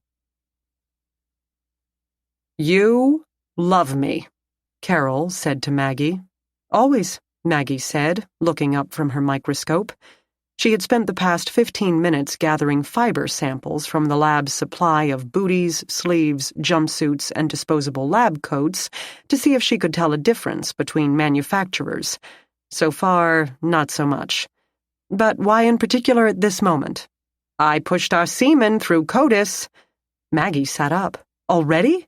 What can I say? I have mad skills. I also promised to send a guy in Virginia a full pan of cinnamon rolls. Have you ever had my cinnamon rolls?" "Got a result? Does it match?" The older woman held out a sheet of paper like a velvet-clad herald reading a decree from the king. "Results of CODIS database search number CL151. Carol! Patrick Jason Caldwell, Maggie said. "Patrick Caldwell. Date of birth 4/14/96. Carol pretended to pout. "Please don't tell me I have to make cinnamon rolls for nothing. Those suckers are not easy. You have to baby the yeast." She broke off as Maggie leapt up to throw exultant arms around her. "Oof! You're welcome." Maggie snatched up the phone. Chapter 31. "But I thought there wasn't any sign of sexual assault," Jack said into the phone as Riley drove to Ned Swift's headquarters. "A tentative conclusion because the autopsy didn't find semen." Maggie's excitement bled through the super-professional voice she was using with him. At least she had called him and not Riley, which should allay his partner's sidelong glances for another day. But he cut all their clothes off and sliced up their breasts and uterus, and heart and lungs, and still... Of course it had a sexual motivation. We've been saying that from the start. No one kills like that over money. I figure he wore a condom, but at Anna's it slipped, spilled a little when he removed it. Along with the Tyvek jumpsuit. Exactly. It's still speculation, he warned her. Jack did not speculate. In his personal endeavors, he did not move until he had proven every accusation, established every fact, down to the last detail. Patrick Caldwell could be an ex-boyfriend. Of both Anna's and her boss's? Possibly. Joanna got around, apparently. If his print was only at her place, yes, but his print was in blood. That can't have an innocent explanation. You can't be positive it is his print. True, she said, but still, it defies imagination to think even possible evidence of him could turn up at 2 different crime scenes. I agree. We'll start a dragnet for Patrick Caldwell. He hung up as Riley pulled up to the curb along the side of the sagging storefront on East 40th near Chester. Let's hope these guys can give us a line on who the hell Patrick Caldwell is. Even if they know, do you think they'll tell us? They rallied around Kurt Resnick. Kurt Resnick is their victim of predatory lending poster child, Jack said as he got out of the car. Patrick Caldwell is an escaped rapist. They'll figure it out. You, partner of mine, are an optimist. Hardly, Jack said, and slammed the door. Maggie decided to go home. The rest of the city's occupants were eating dinner, and she needed some recharging as well. She had done all she could for the moment, or so Denny kept telling her. The bolo, be on the lookout, had been put out for Patrick Jason Caldwell along with his photo, and every cop in the city would be looking for him. She had written up her reports on the fingerprint and the Tyvek fibers. Carol had made up a preliminary finding on the semen stain from Anna's carpet, and the detectives had an arrest warrant signed. Now all they had to do was find the son of a bitch. In the meantime, weariness tugged at her muscles and brain cells, forcing her to finally admit that she could do no more. She returned to her apartment, more easily because she knew that a meowing ball of fur would be waiting for her. Maggie wasn't sure her apartment building even allowed pets, as it had never been an issue before. Just a temporary arrangement, anyway. She had brought a bag of dry food, a jug of scoopable litter, and a few toys from Anna's apartment to set up the currently nameless cat.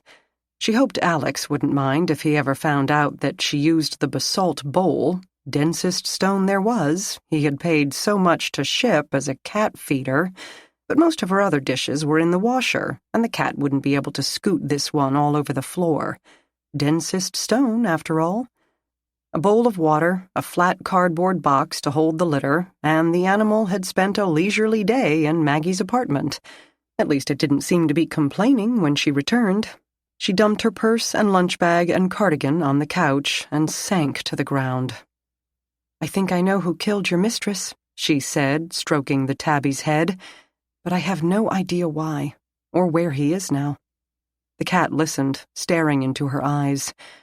Even if Patrick Caldwell is one of those loan officers and thought Anna and maybe Tyra were a threat to Sterling, how could he think of Joanna that way?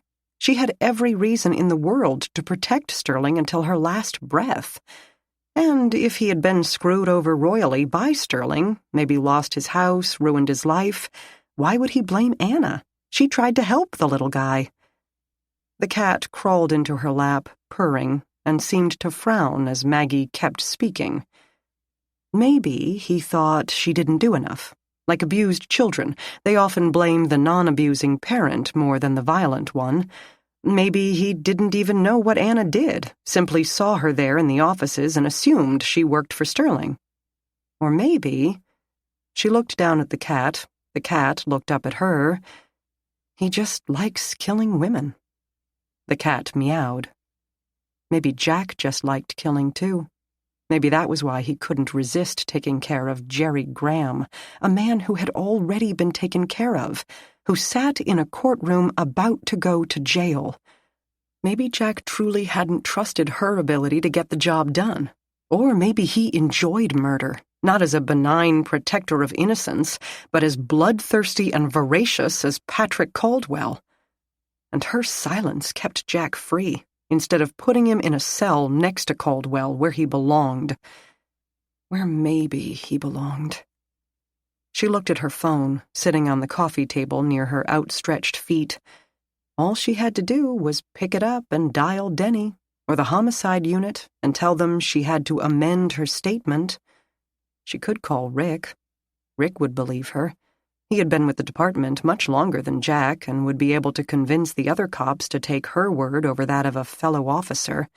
He could even help her construct a narrative that might keep her out of jail, some story in which she and Jack struggled over the gun and, by accident, shot someone directly in the center of the forehead, instead of the truth that she alone quite purposely aimed the barrel.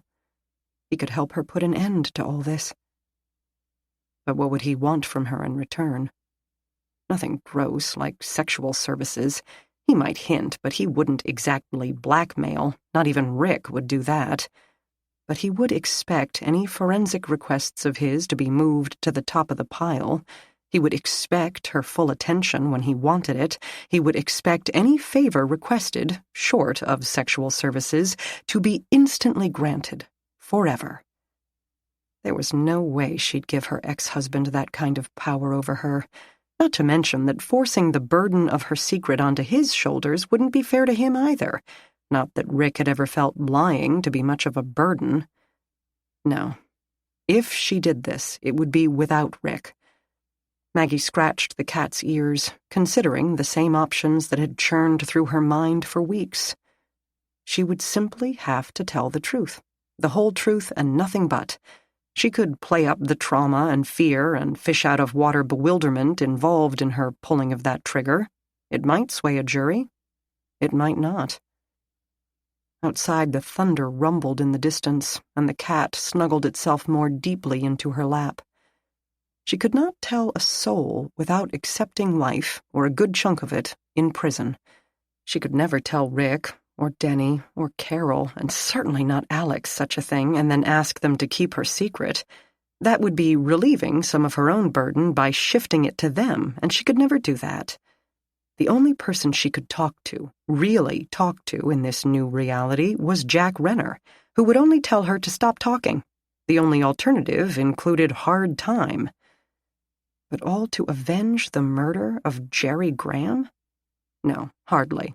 It was to do the right thing, despite Jerry Graham, despite the fact that he had been a scourge on the earth and, in or out of jail, would continue to be. She could see no downside to his death. Not for the taxpayers, not for his fellow inmates if he remained incarcerated, nor his fellow gang members if he were set free by exceptionally clever lawyers.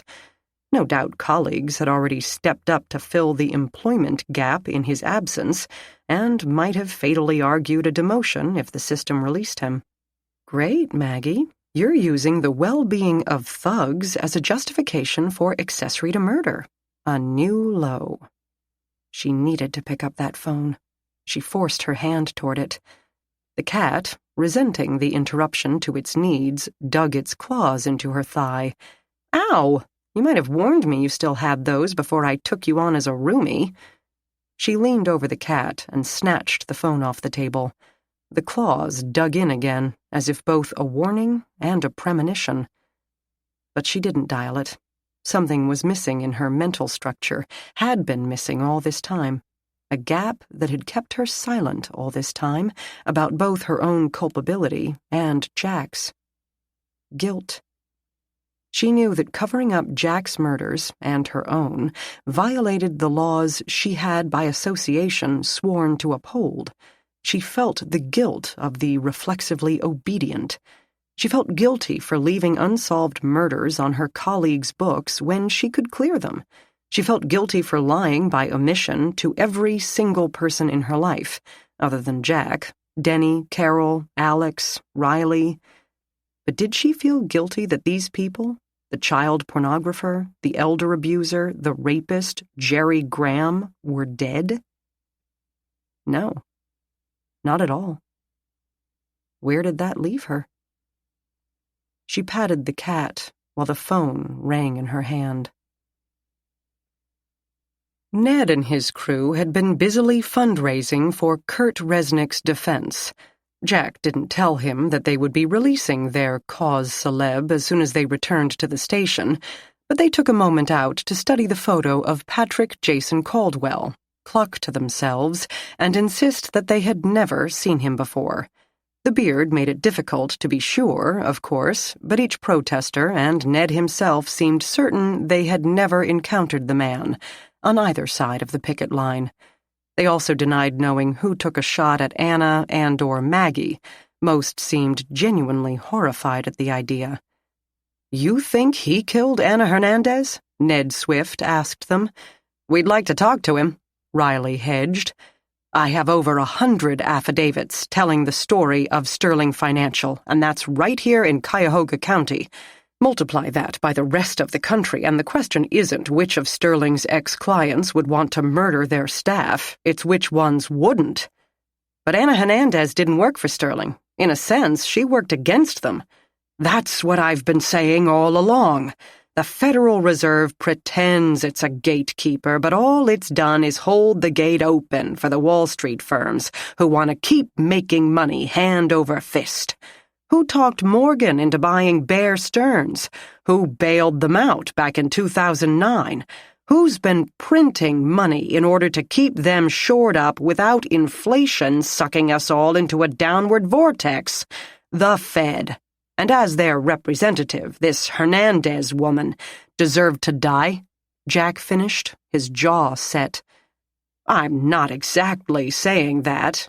Ned looked up at Jack, and something he saw there made him pale slightly and backpedal. I'm not saying that, of course. I'm saying an unbalanced personality might see it that way. Someone overly biased, in other words, Jack said. He didn't truly suspect Ned Swift, more interested in camera angles than in actually getting his hands dirty, but he wanted to yank the guy's chain a little. He wanted to yank it until it ripped his head from his body. Ned opened his mouth, shut it, opened it again. I want to do anything we can possibly do to help you find this murderer, Detective, but I have never seen that man or heard his name before in my life. Maggie, curled on her couch, cat in her lap, had the phone pressed to her ear, glad her brother had happened to call. He was the only person she wanted to talk to after such a day. His bandmates had already told him twice that he needed to mosey himself and his guitar toward the stage. Their set time approached, but he kept asking her questions. How are you doing with all this? It's not like we were friends, although they had been shot at together, which, of course, she did not tell Alex now. You were on your way to becoming them. You connected. That's the important thing. Musicians loved connections. I know.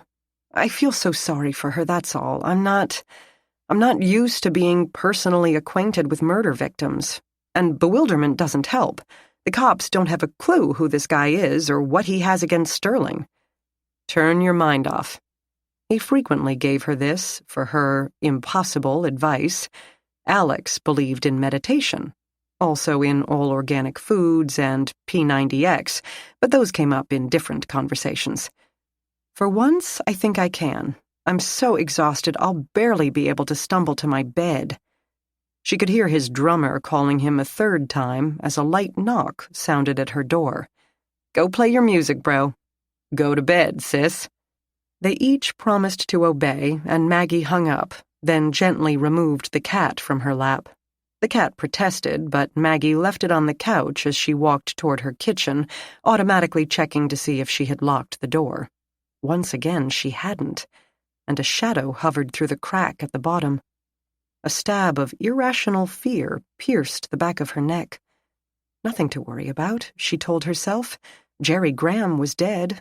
His cronies would hardly bother to off the obscure fingerprint analyst who hadn't had a chance to convict him. Still, she padded silently forward on bare feet. She reached for the deadbolt. Someone knocked again. Startled, all out of proportion, she froze, her heart pounding. Deep breath. An assassin wouldn't knock. Don't be stupid. She put a cautious eye to the peephole. In the hallway stood the nice delivery boy from Totally Fresh. He held up a white paper sack with the restaurant's logo. New customer thank you gift. Compliments of Totally Fresh. She opened the door, and suddenly everything made sense. Chapter 32. Jack leaned back in his desk chair and stared at the portable whiteboard Riley had installed in the aisle. Photos of their 3 victims stared back at him, their photographed faces relaxed and happy, or in Joanna's case, as happy as she could emulate. They would be right to look more accusing, he thought. He had failed them completely. He still had no idea why Patrick Jason Caldwell had killed them, or where the man might be right now. Let's sum up, Riley began. Let's not, Jack groaned. We've released Kurt Resnick, who's still pretending he killed Joanna Morehouse, has no idea about Tyra, and obviously couldn't have done anything to Anna. Ned and his protesters say they don't know anything about a Patrick Caldwell. Let's say they're lying, and this is some elaborate charade to call attention to Sterling's misdeeds. They hire Caldwell and then use Resnick as a spokesman, knowing that they can always pull Caldwell out of a hat for a last-minute not guilty. They couldn't know we'd find the print, or the semen. And if they did, how'd they talk Caldwell into leaving clues to his own identity at 2 murders? Riley paced silently, back and forth in front of the whiteboard. I said it was a theory. I didn't say it was a good one. Duly noted. Most likely, Kurt is a whack job, and Ned and his gang are opportunists. Then we have the esteemed Mr. Bowman, who will be picked up by the feds for bribery as soon as he steps out of his extra-roomy, drinks-included first-class seat from New York. Of all our players, I can most easily see him having the balls and the resources to hire a guy like Caldwell. Maybe he balked on the merger, and Joanna let spill that she had him on video. Maybe Tyra wasn't as squeaky clean as everybody thought. Or maybe she figured she'd help Joanna this one last time, put the squeeze on Bowman, get the company sold, and then Tyra, could wash her hands of the whole sordid mess. Bowman should have been afraid of Anna, who would have been digging into this for all she was worth. White collar has gone over her briefcase. It seems she had his suspicions about some missing funds, no doubt part of Joanna's $600 million, and had reams of information implicating Carter and Poe in the price fixing. But her boss at the Fed says she would email weekly updates. They already had half her investigation on file, and killing her would have been pointless. On the other hand, Bowman wouldn't have known that. Jack said, "Why not Mirren?" Bowman could have guessed that Tyra and Anna knew about the payoff, but he had to assume Mirren knew whatever Joanna did. Now Riley slumped into his desk chair. We keep coming back to little Jeremy, don't we? If our killer, or whoever hired Caldwell, considered Joanna a threat, then they had to include Mirren. He belonged in her pocket, career-wise and in every other respect. Why kill her and yet he's still walking around? Unless he's the one who did it. He hired Caldwell. How do we know he isn't Caldwell? Young man, dark hair? Fingerprints, Jack said. He gave his to us, and his DNA. Maggie already checked, and they don't match. Okay, back to Caldwell as gun hired by Mirren. He gets rid of Joanna, figures he'll move right into a spot and go to New York where big money is made and big parties are had. Sterling isn't a monarchy. He can't inherit the CEO spot. And besides, what about Lauren? She's in his way. Riley said, She's got the husband and kids. He can't attack her in her living room. And apparently Caldwell doesn't know any other way to do it. He's only comfortable working in the home, like the midwife. This is why when my girls start talking about getting a place of their own... Jack raised one eyebrow at the midwife analogy. Maybe he's got an arrangement with Lauren. They cooked this up between them, and her outward contempt for him is just a show. They both want to make the move to Wall Street. That would fit. They killed Tyra because her conscience can't be trusted, and string Anna along until she wants some real evidence. He promises her the Holy Grail to get her to open the door. Riley got up to walk around some more. All we need to do is prove a conspiracy between Lauren, and our only evidence for same is that she isn't dead, and Mirren, and Caldwell. Yeah, Jack said, except I hate it, Riley said miserably. I don't see it. Mirren couldn't conspire to sell a used car without screwing it up, and I could see Lauren simply killing him instead of lying.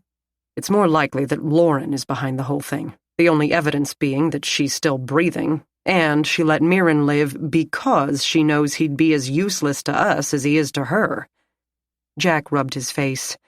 If we could only find Caldwell, we could reverse engineer the whole structure. Except we can't find Caldwell.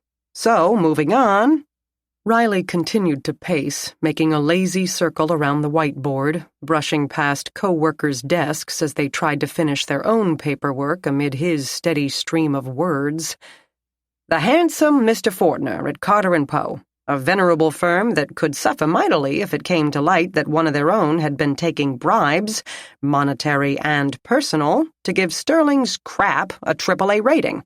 I can totally see him slicing Joanna open without mussing his perfect hair and walking away with not a bloody footprint. But Tyra and Anna? That would be overkill. No pun intended, Jack added for him. unless he found he had a taste for it. Killing. Beautiful. People poster boy turned serial killer, Riley said. I like it. Got no evidence for it, but I like it.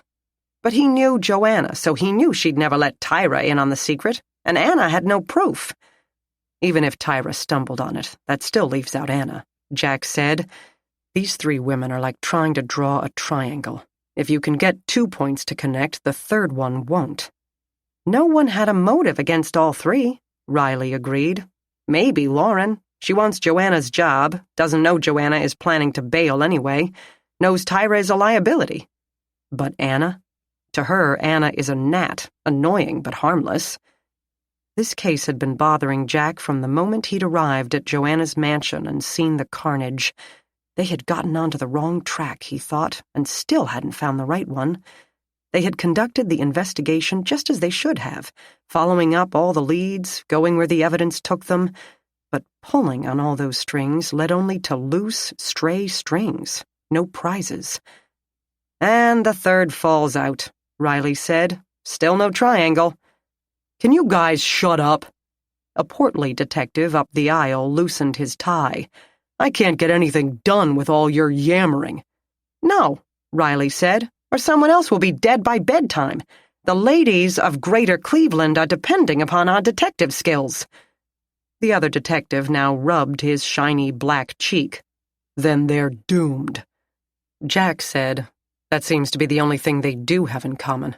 That office is 95% male, but the victims are all women. Riley went with it. Okay, women. Because they're in a position to damage him, or because they're smaller, weaker, unarmed? Slender, 30-ish, dark hair. Jack stood up, a sudden realization pounding at his skull. So is Lauren. Lauren doesn't live alone. That other woman, Deb Fisher, 30-ish, short hair, doesn't live alone. Oh yeah, husband and big dog. See what I mean about dogs? I floated the Rottweiler idea to Natalie, but she balked. The neighbor's Pomeranian nipped her when she was a baby, and she's never forgiven the species. Hannah was all for it, though. Been nagging her mother for a dog since preschool. What are you thinking, partner? Jack stood up again, returned to the caseboard as if that would help him see more clearly. Of course it wouldn't. The problem had always been, from the start, a case of not seeing the forest for the trees. The money distracted us. Money always distracts. We saw millions of dollars and figured that had to be the motive, somehow, in some confirmation. Yeah? What if it's not? What if he killed these women because he freaking likes killing women? Caldwell likes raping them, and he likes knives. It's not a stretch. It's not even a step. Riley played devil's advocate. And he just coincidentally picks 3 women from the same workplace? No, it's not coincidental at all. He saw them there, knew them there. But he doesn't work there and still got their home addresses? That can't be that hard. Even without phone books, no one guards their home address like they do a social security number. He could have followed them from the office building, observed them at home, got the lay of the land. That's how he knows they live alone. Which leaves us back to the beginning, Riley sighed. Where is he now? Picking out his next victim, who may be connected to Sterling and will look like these 3. He studied the photos intently, willing the dead women to give him some sort of clue as to how to stop Patrick Caldwell. They look similar in so many ways. They look like... Like what? Like Maggie. Jack pulled out his cell phone. Chapter 33.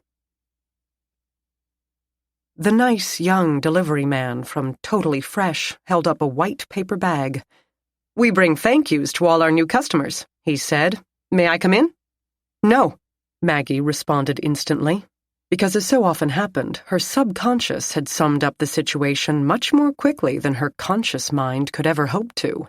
The clean-shaven man with black hair wore a full-length Tyvek jumpsuit that covered his shoes.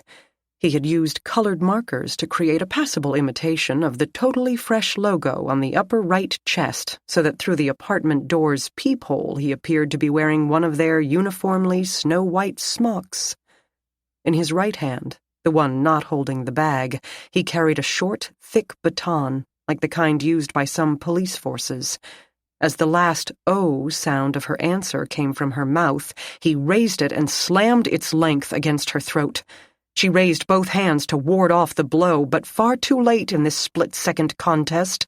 She succeeded only in getting 1 or 2 of her fingers broken, to judge from the sharp pain that pierced her mind just as he struck her throat with enough force to throw her backward. She heard that crackling sound, the one that always reminded her of crushing a bag of potato chips. The back of her head hit the floor, cushioned slightly by the carpeting. The cat howled. She could barely hear it over the blood rushing in her ears. He kicked her legs with a sweeping motion, and she pulled her knees up, reacting into the automatic fetal position response to attack.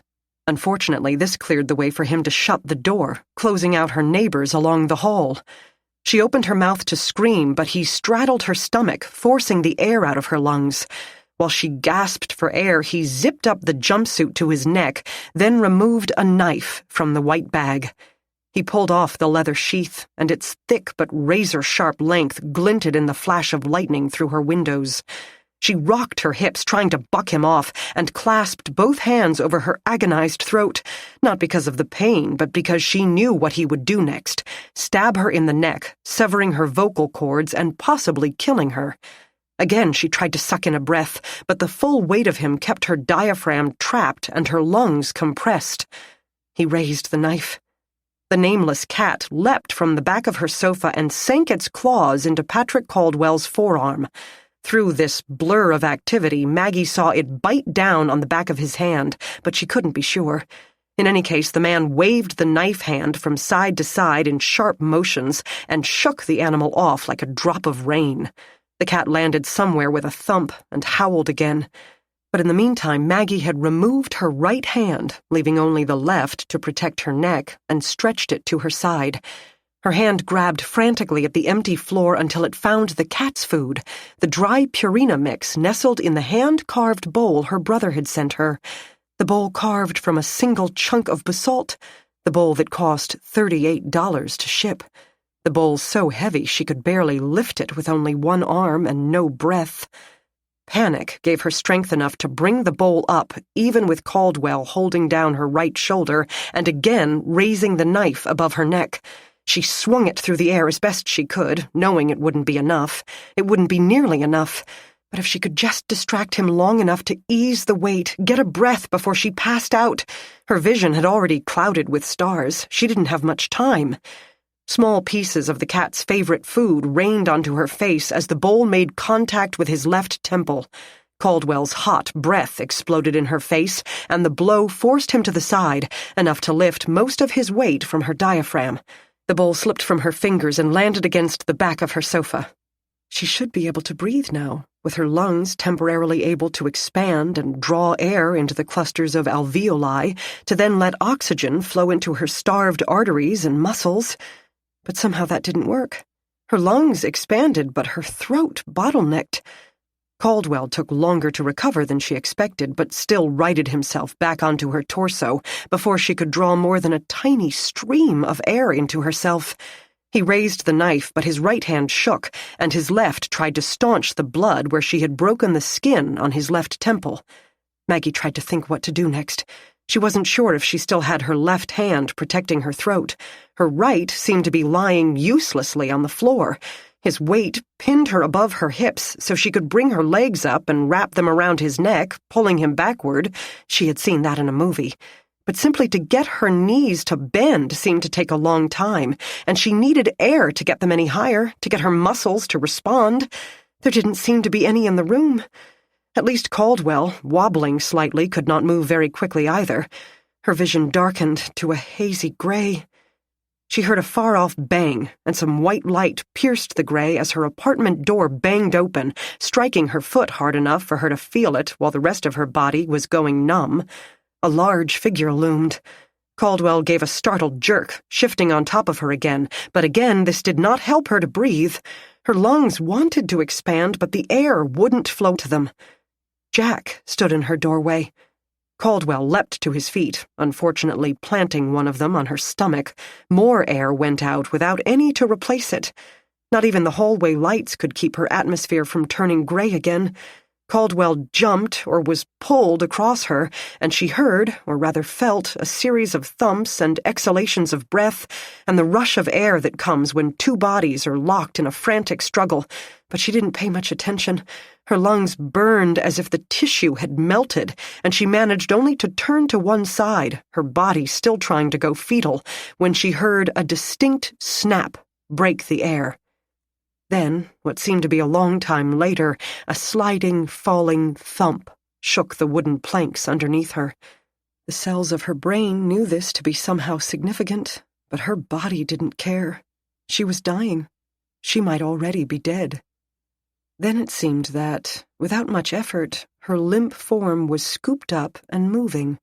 A vague impression of moving lights, the ceiling illumination of her apartment building's hallway, and of floating weightlessly along.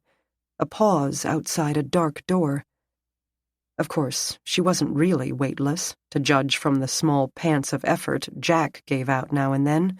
She could hear his heart beating to keep up, her ear pressed to his chest, though she couldn't be sure it wasn't her own she heard, her arteries screaming for help as her body shut down for good.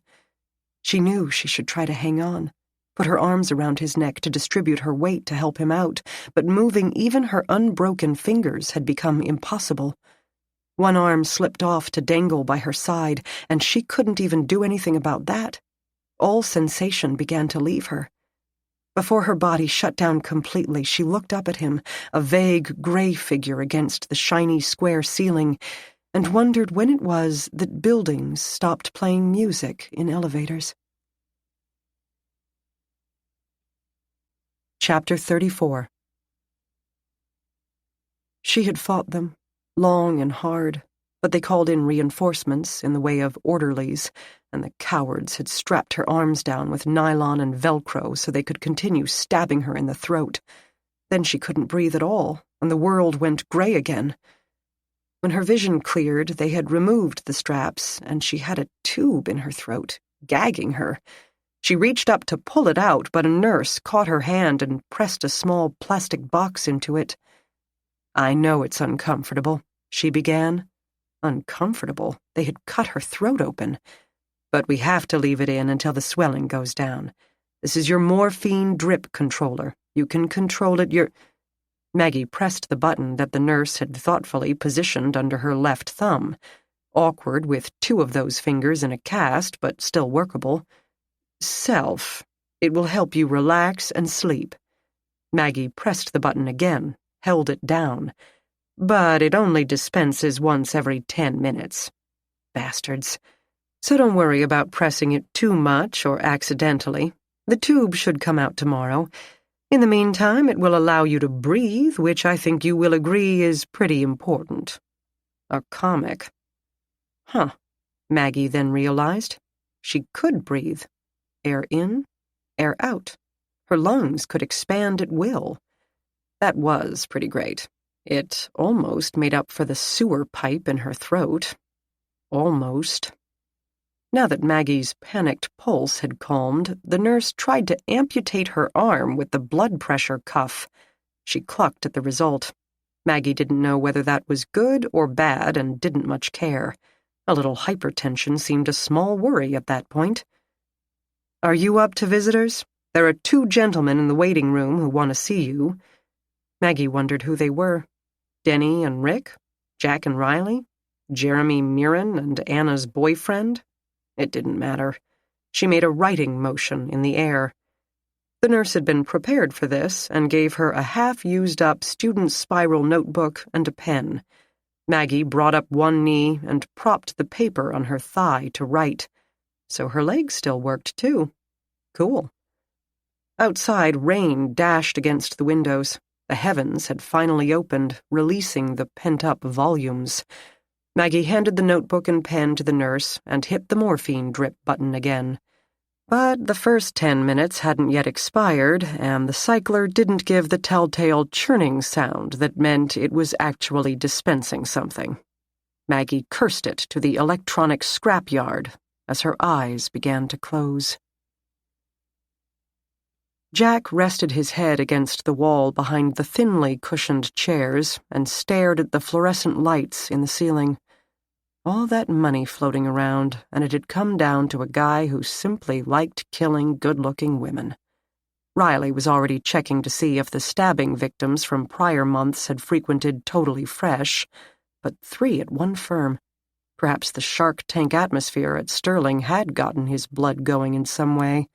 He must have seen their home addresses when they opened their wallets to get a credit card. Or, perhaps like Joanna, they ordered home delivery.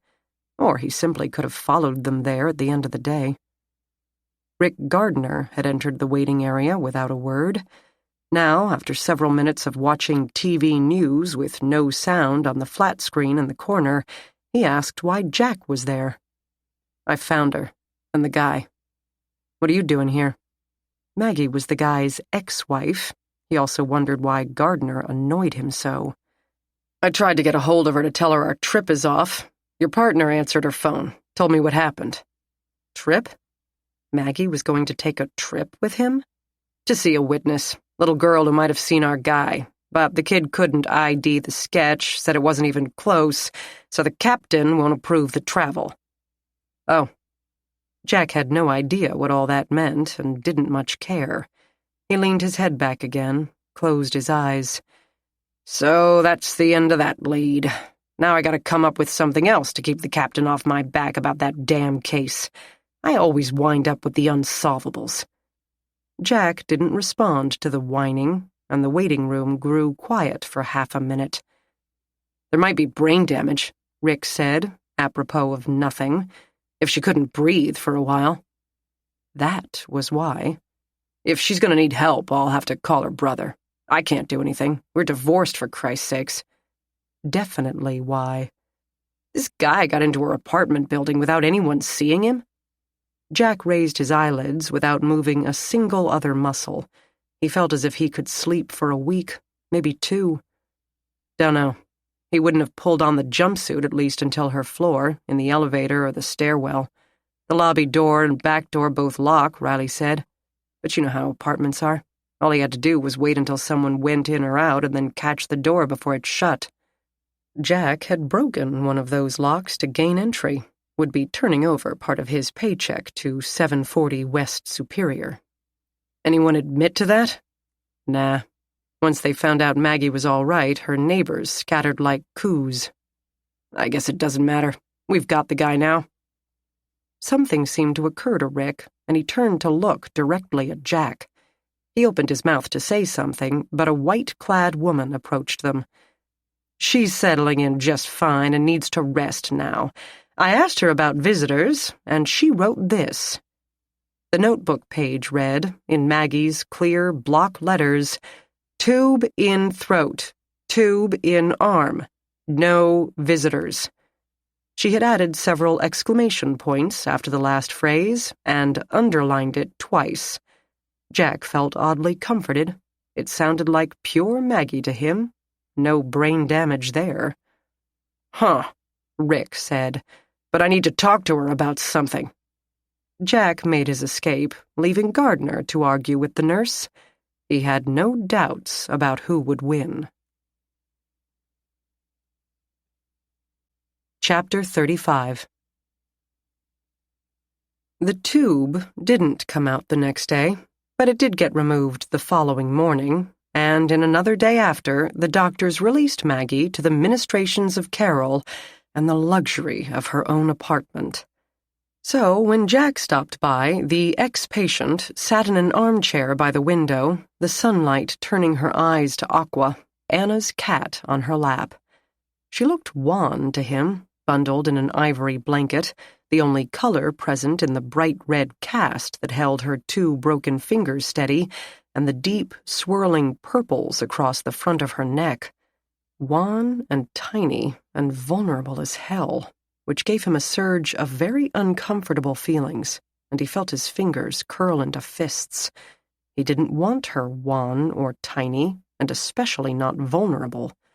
Because, of course, vulnerable people talk too much. If she felt alone, or that a near-death experience provided the perfect reason to re-examine one's conscience, or PTSD surfaced and put her in a therapy group, then secrets might come to light. Hers and his. Bizarre, he thought. Each of us is nervous around the other, but even more nervous when not around, because who might she be talking to when out of my sight? He didn't have a particular purpose for the visit. Riley had insisted, then begged off for a daughter's soccer match. He itched to get a look at the unlucky 8th grader who had dared to make eyes at his Natalie. But Jack had come anyway. Maggie was right, Jack thought, though she hadn't said a recent word about it. He needed to leave town. Pack up and move on, pick a new hunting ground where no one would be looking for a vigilante killer. Let her get on with her life. Let them both be able to breathe a little easier. She watched him hover uncomfortably, and the corners of her mouth turned up slightly, which made her look significantly less vulnerable. In fact, she looked, for the most part, annoyed, especially when he asked how she felt. Like someone crushed my windpipe. Her voice came out as a hoarse croak, which he hoped would not be permanent. Worst sore throat ever. Like it's my whole body being stabbed when I swallow. She gestured with her hands, even the one with the broken fingers, to illustrate the waves of pain that traveled up and out of herself. You look better, he said politely, lowering himself to the other end of the sofa. He always kept a physical distance between them, but with her voice so damaged he had to stay close in order to hear her. I see your new friend is sticking. She stroked the tabby. The boyfriend's apartment won't take pets, and it turns out mine will. He said his name is Keynes, after the economist. Of course. He's dead, Maggie said. She didn't have to specify. Denny told me. Yes. Another death at his hands, but no reason for concern over this one. He couldn't fire his gun for fear of hitting Maggie, so he'd tackled the guy and broke his neck with one quick twist. That might look a bit odd to the inevitable review board. Nothing to reprimand, but they'd start watching him. Definitely time to move on. Forget waiting the 6 months he'd arbitrarily assigned himself. Maggie said, Carol's running his DNA against those other 2 stabbings from earlier this year. Rick is checking to see if they were customers at Totally Fresh. They might have been a warm-up act for Caldwell, but maybe not. The Patricia Caldwell Sterling screwed over in Nebraska did indeed turn out to be his mother, so he had a reason to pick his victims from that particular office. Whether he came to Cleveland to get to Joanna or just found himself here as a karmic coincidence, we'll never know, but it turned out the same. What goes around? Maggie said, her voice barely audible. Silence descended for several minutes. Jack had warned her not to admit things, but, as usual, couldn't take his own advice. I'm sorry. About Graham. Maggie and the cat looked at him. You're right. I didn't need to interfere, and I did anyway. I shouldn't have put you in that position. He didn't tell her that he had been prompted largely by concern for her. Anna had not been targeted by a bunch of disgruntled homeowners, and Caldwell had not been interested in death from a distance. He believed the CIs who said Maggie had been shot at by one of Graham's protégés. He didn't tell her that because he didn't think she'd believe him. He also didn't tell her that he would eventually take care of this man because he didn't think she needed to know. She spoke.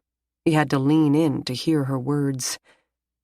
Meaning you shouldn't have killed him, or you shouldn't have told me you did? Both. Mostly the latter, but he wouldn't say so. Enough full disclosure for one day. Maggie believed in right and wrong as completely as he did, but her interpretations varied slightly. Putting her in turmoil only worked against him. It won't happen again. She eyed him, apparently aware of what he was and was not promising. But all she said was, "Thanks for the help."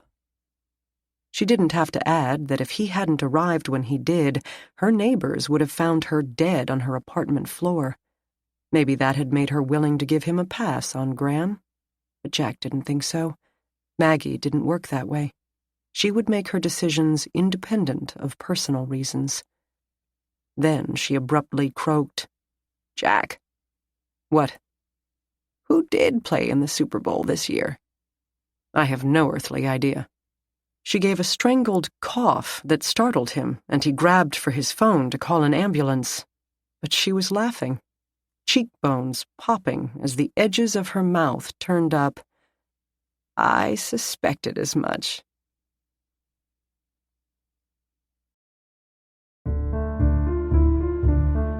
This recording of Perish was presented by Dreamscape Media, LLC. Text copyright 2018 by Lisa Black. Sound recording copyright 2018 Dreamscape Media, LLC. This recording was produced by arrangement with Kensington Books. Thank you for listening.